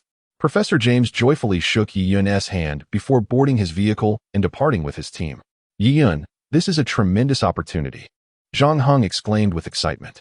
"If you can make a remarkable impression at this summit, traditional Chinese medicine will take a significant step onto the world stage." Indeed, He Jianxiong was somewhat agitated. "Yi Yun, this is a once-in-a-lifetime opportunity for our traditional Chinese medicine." However, he expressed some concern, gazing at Yi Yun. "The participants of this summit are renowned experts from around the world. It is not a simple task to stand out among them." "I understand," Yi Yun replied. "But regardless of the challenges, I will not give up. The clarion call of war has sounded, and we cannot retreat. Indeed, traditional Chinese medicine has remained dormant for far too long. It is time for us to awaken." Zhang Heng grasped Yi Yun's hand tightly, his tone resolute. Chapter 112. Treating Lin Xiaoxue's Brother, Part 1. After leaving school, Yi Yun was on his way to Zhang Xiaoyan's company when his phone rang. It was a call from Lin Xiaoxue. He recalled that he was supposed to visit her home in the next few days to treat her brother. "Teacher Yi, are you busy right now?" Lin Xiaoxue's voice came through the line. "I'm not busy. Are you feeling better?" Yi Yun inquired. "Yes, Teacher Yi. Can you come to my house to check on my brother?" Lin Xiaoxue asked, a hint of nervousness in her voice. "Of course. Just send me your address." "And I shall head over now," Yi Yun responded. "Teacher Yi, let me come pick you up. The road to my house is a bit difficult," Lin Xiaoxue suggested. "No need. I can manage on my own.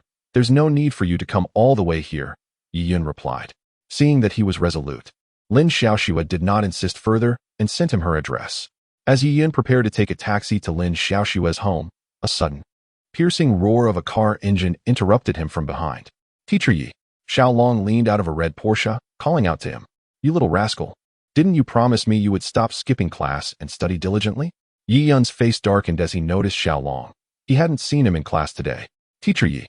It's a misunderstanding. I had a special reason today, Xiaolong hurriedly explained. I went to pick up Xiaoxue from school. By the time I got back, you had already finished class. Are you really so kind-hearted? Yi Yun looked at the wealthy young man in surprise. Teacher Yi, am I truly that unworthy in your eyes? Xiaolong said, somewhat aggrieved. Ever since I learned about Lin Xiaoxue's situation, I've been visiting her frequently to help. All right then, to prove the truth of your words. Take me to Xiaoxue's house now, Yi Yun said, already getting into Xiaolong's car. You're going to treat Xiaobao? Xiaolong exclaimed with excitement. As Xiaobao? Yi Yun paused, puzzled. Yes, Xiaoxue's brother. His name is Lin Xiaobao, Xiaolong explained, heaving a heavy sigh. Teacher Yi, you have no idea how difficult things are for Xiaoxue's family. They have nothing. Xiaobao is seriously ill and struggles to walk. Seeing him today broke my heart. You must help him recover. I will do my utmost. Yi Yun nodded in agreement. After approximately half an hour of travel, they arrived at a modest dwelling. The walls outside the house were adorned with large characters proclaiming demolish. That is Xiaoxue's home, Xiaolong remarked, gesturing towards the dilapidated red brick house in the distance. As numerous obstacles lay ahead, preventing the car from proceeding, Yi Yun and Xiaolong had no choice but to disembark and walk. After a few steps, a voice suddenly emerged from behind them. Teacher Yi, Xiaolong. Lin Xiaoxue appeared, carrying a few vegetables along the narrow path beside them, her face lighting up with surprise upon seeing them. Xiaoxue, are you feeling better now? Yi Yun inquired with a smile. Yes, thanks to Xiaolong's care over the past few days, Lin Xiaoxue replied, casting a shy glance at Xiaolong, whose cheeks flushed slightly as he awkwardly scratched his head. At that moment, shouts and the sounds of objects crashing echoed from inside the house. You little rascal. Pretending to be dead, get out of bed immediately, or I'll demolish this place and crush you. Yi Yun furrowed his brow, surveying the area, where the word demolish was prominently displayed on the buildings. This slum was slated for demolition, yet why had Lin Xiaoxue's family not relocated? Were they the notorious Nail household? They're back. Lin Xiaoxue hissed through clenched teeth, her eyes brimming with resentment. Yi Yun, intrigued, asked, they must be the demolition crew. But why haven't you moved yet? Lin Xiaoxue clenched her fists, replying, everyone else has left, we want to go as well. But they refuse to offer us any compensation, so of course, we are unwilling to move. Not a single cent? A spark of anger ignited in Yi Yun's eyes. Lin Xiaoxue nodded, saying, these demolition thugs have driven out all the residents for a pittance, yet they are unwilling to give anything to my brother and me. Tears welled up in her eyes as she spoke. This is truly outrageous, Xiaolong exclaimed, his face flushed with indignation. Let us go inside and take a look. The trio swiftly entered the house, only to find 5 ruffians wreaking havoc, wielding baseball bats as they smashed the belongings within the cluttered space. Chapter 113. Treating Lin Xiaoxue's brother, Part 2. Who are you? The 5 thugs sneered, noticing Yi Yun and Xiaolong's entrance. Their tidy attire and distinguished appearance setting them apart from the impoverished surroundings. Yi Yun coldly replied, what you are doing is utterly inhumane. This family can relocate, but they must receive the compensation they deserve. Where did you spring from? Are you looking for trouble? The ruffians retorted angrily, charging at them without hesitation.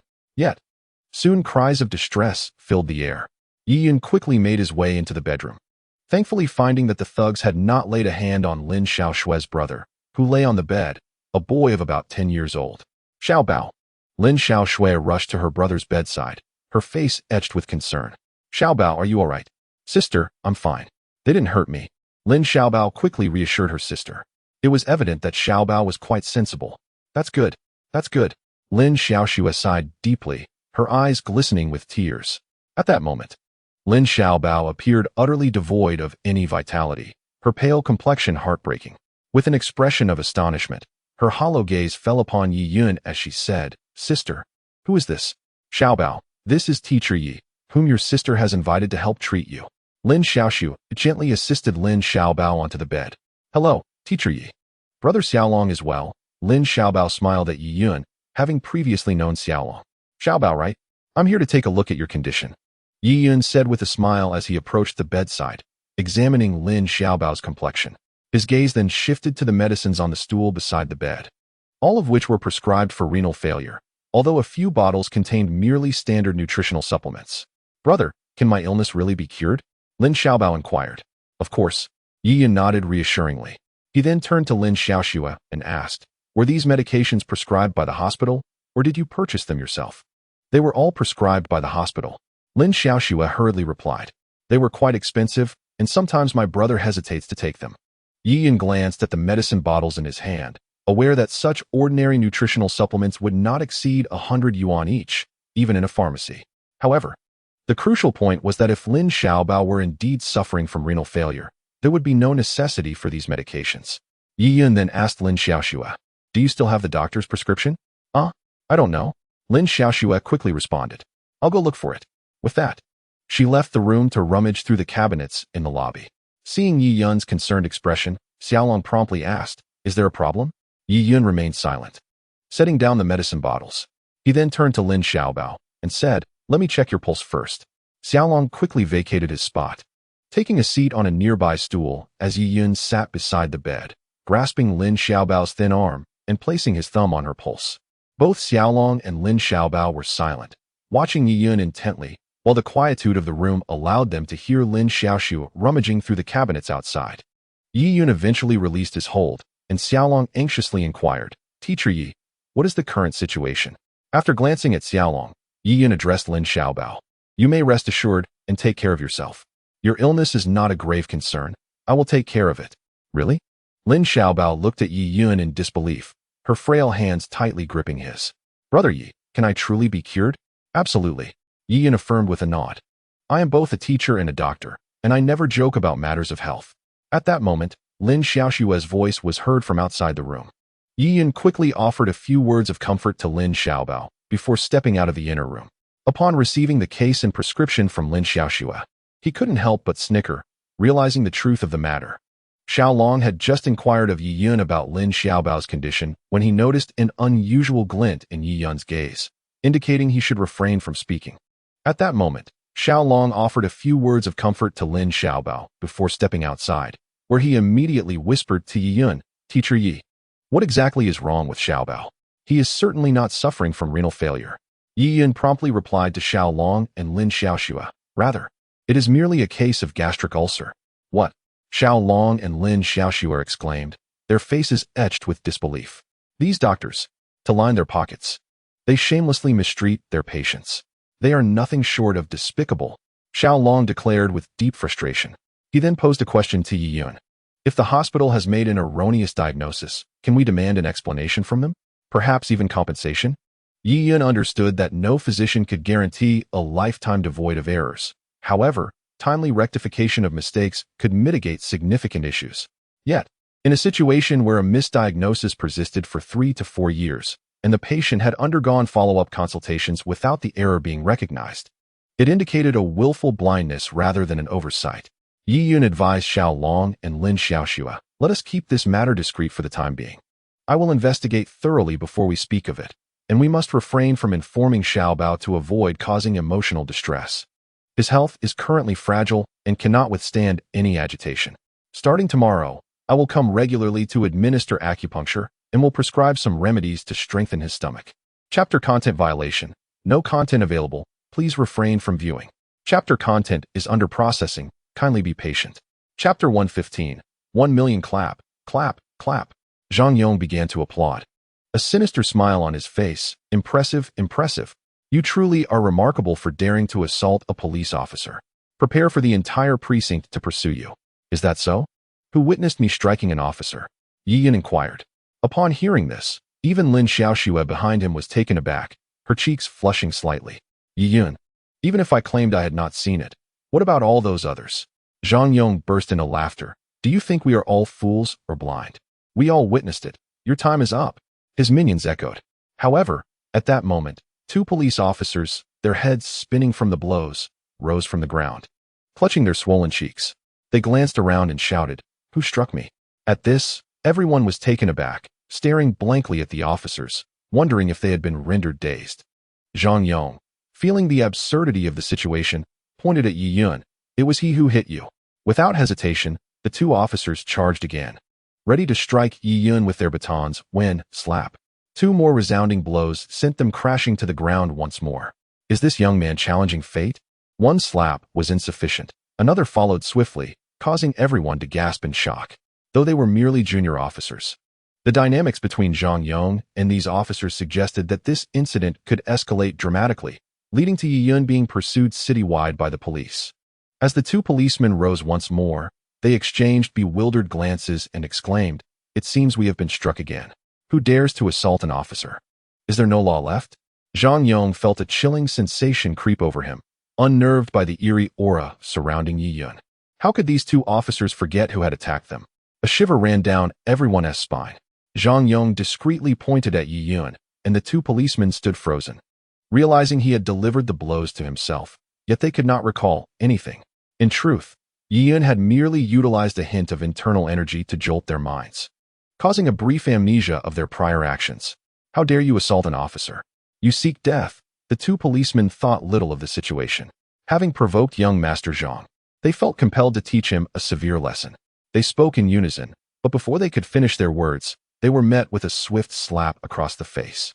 The atmosphere felt as if the world itself was collapsing, and it was truly pitiful to see officers reduced to such a state.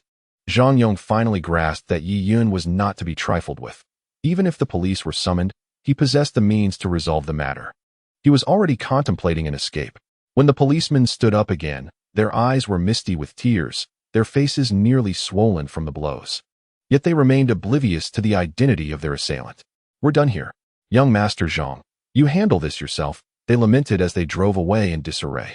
Yi Yun strode confidently before Zhang Yong, gently patting his shoulder, and said, "So, you are young Master Zhang?" "Not at all, not at all," Zhang Yong replied, his face rigid with a forced smile. Yi Yun continued, "Even in Donghai City, I may not know anyone, yet I could easily eliminate you with a mere finger. Do you believe it?" "Of course," Zhang Yong chuckled nervously, though inwardly he mused. "The mountains remain unchanged, the waters flow on.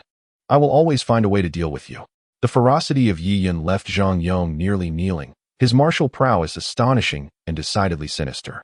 He had struck the policemen with a few slaps, and they seemed entirely oblivious to the assailant, an eerie manipulation that appeared to have erased their memories. 1 million.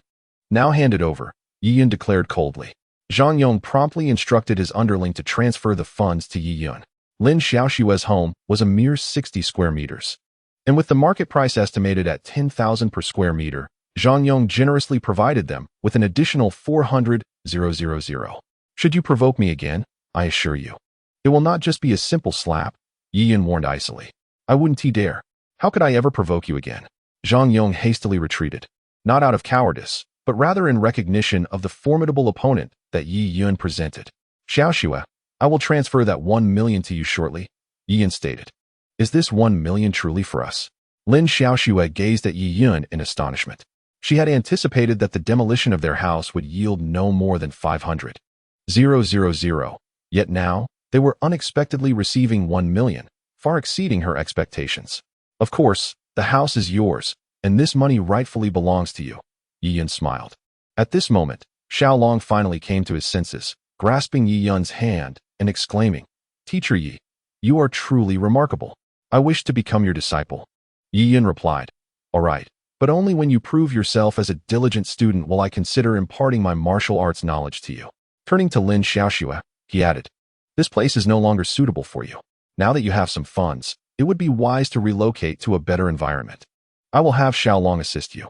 "Thank you, Teacher Yi. I am truly grateful," Lin Xiaoshua said, her eyes brimming with tears once again. Yi Yun found it unbearable to witness Lin Xiaoshua's incessant expressions of gratitude, so he instructed Xiaolong and then departed for Zhang Xiaoyun's company. Chapter 116. Lin Xiaoshua is kidnapped upon re-entering Zhang Xiaoyun's company. Yi Yun felt as if he had stepped into a realm of enchantment, surrounded entirely by stunning women and their elegant legs.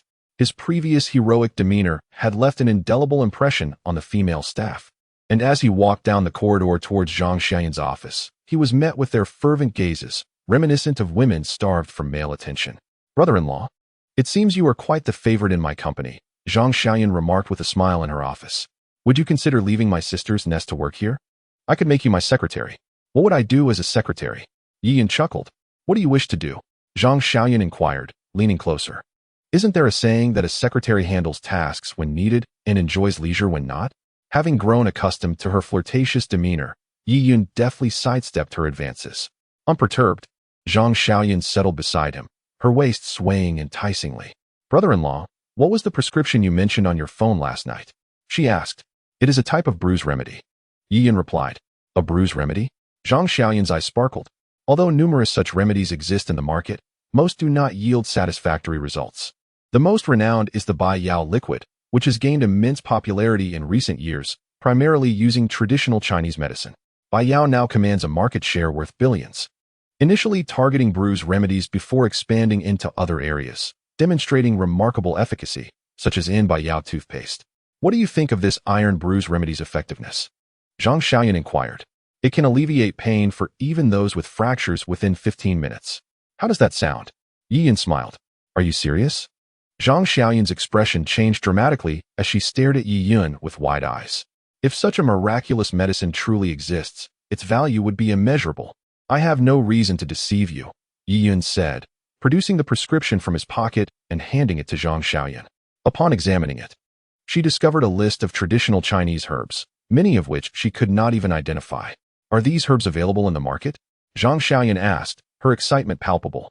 Most of the medicinal herbs are readily available, yet there are one or two varieties that are quite elusive in the market. However, I know where to find them, albeit in limited quantities, which will require harvesting and cultivating them ourselves. As for the cultivation aspect, you need not worry.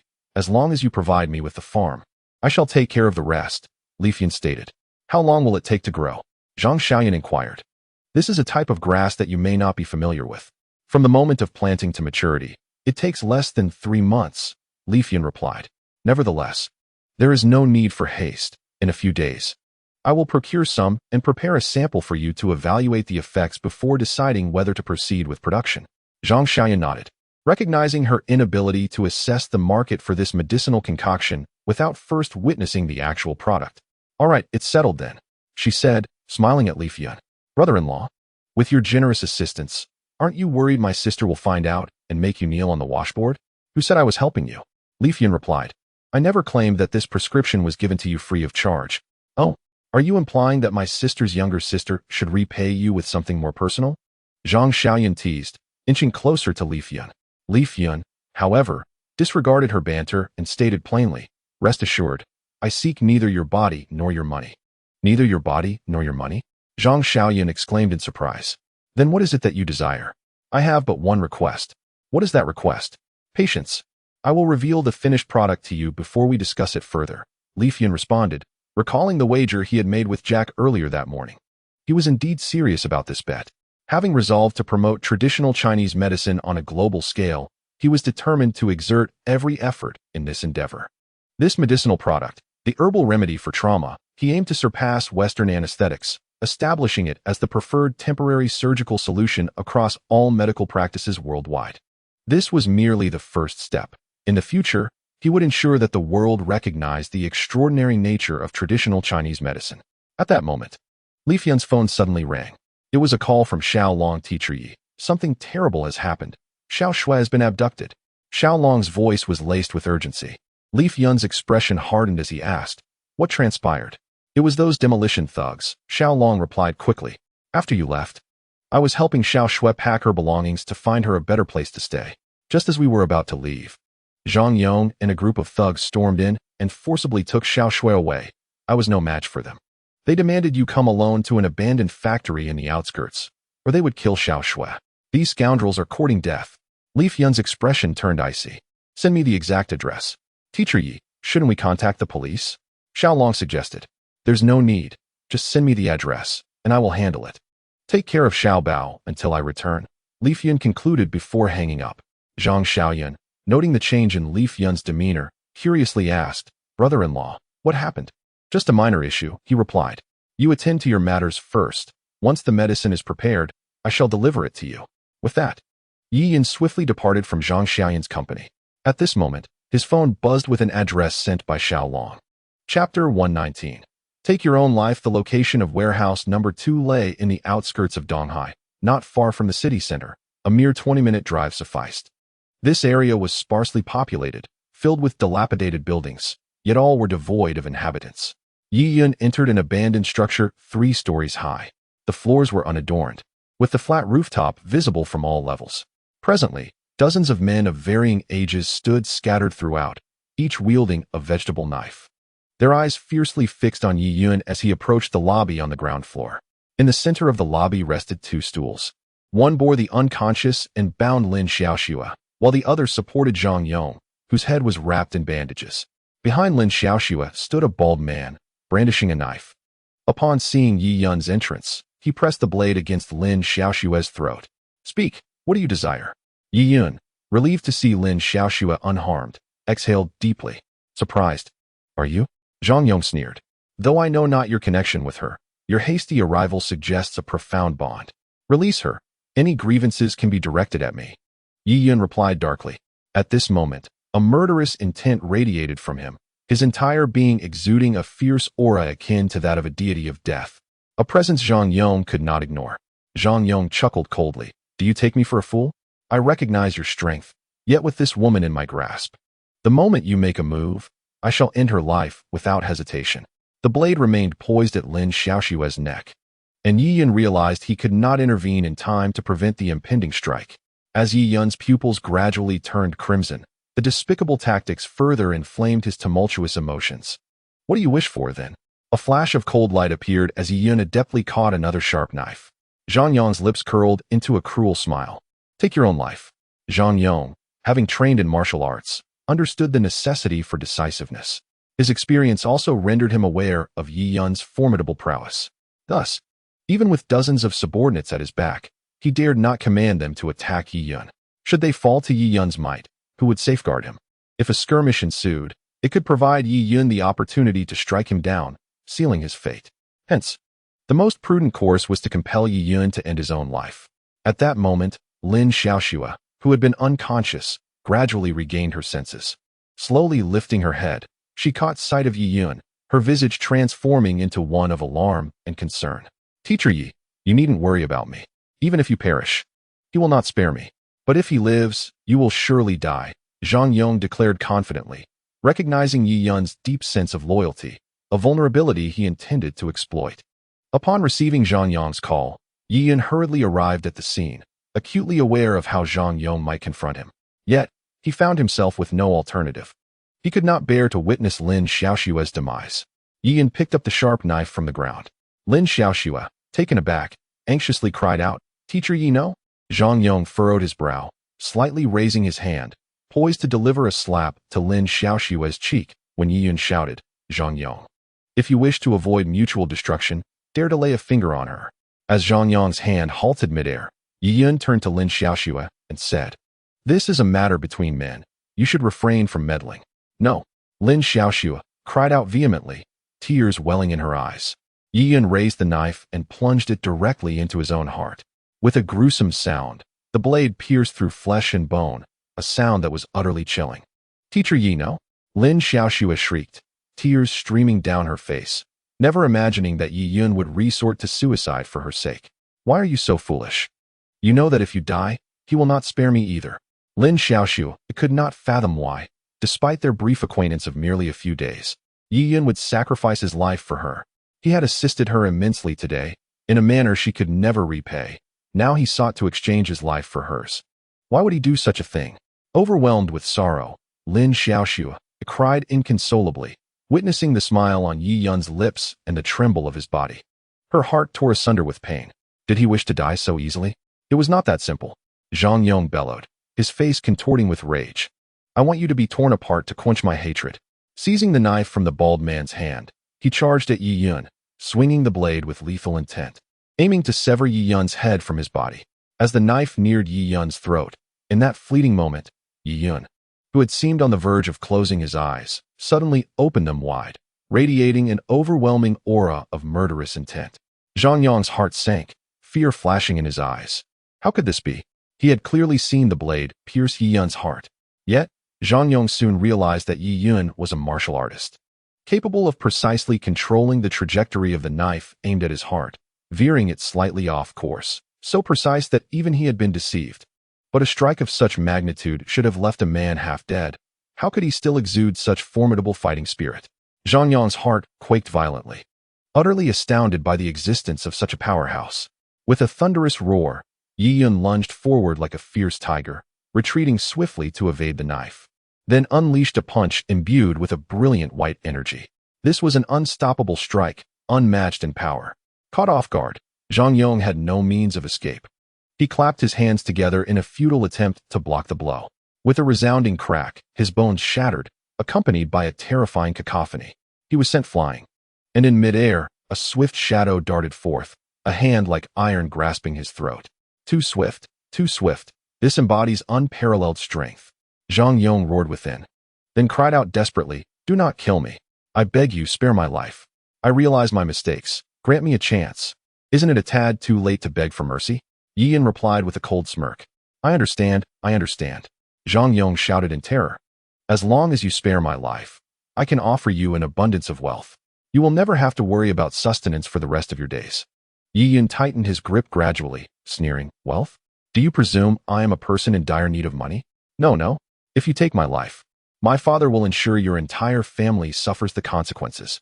Having exhausted all pleas, Zhang Yong resorted to threats. His father, one of the three prominent leaders of the Qin gang, held dominion over a third of the underworld in Donghai. Approaching 50, he had only this one son, whom he valued above his own life. Zhang Yong was certain that if anything were to befall him, his father would annihilate Yi Yun without hesitation. "Rest assured, if your father arrives, I guarantee he will soon join you," Yi Yun retorted coldly. "Police, halt." At that moment, the door was kicked open, and a woman in police uniform stormed in, accompanied by a dozen officers. Upon witnessing Yi Yun poised to kill Zhang Yong, she was taken aback. She did not recognize Yi Yun, but she was well aware of who Zhang Yong was. After all, Zhang Yong was the sole heir of Zhang Jintian, one of the three powerful leaders of the Qin gang. If Zhang Yong were to die, the previously tranquil underworld would likely plunge back into chaos, leading to countless lives lost and innocent civilians suffering the repercussions. However, before she could finish her warning, a sickening crack echoed as Yi Yun forcefully snapped Zhang Yong's neck, subsequently smashing his lifeless body against the ground. In an instant, multiple bones were shattered under the brutal impact. The sheer brutality of his actions left Lin Xiaoxue stunned. Within mere seconds, a dramatic reversal had unfolded, leaving her utterly bewildered. The chapter concludes.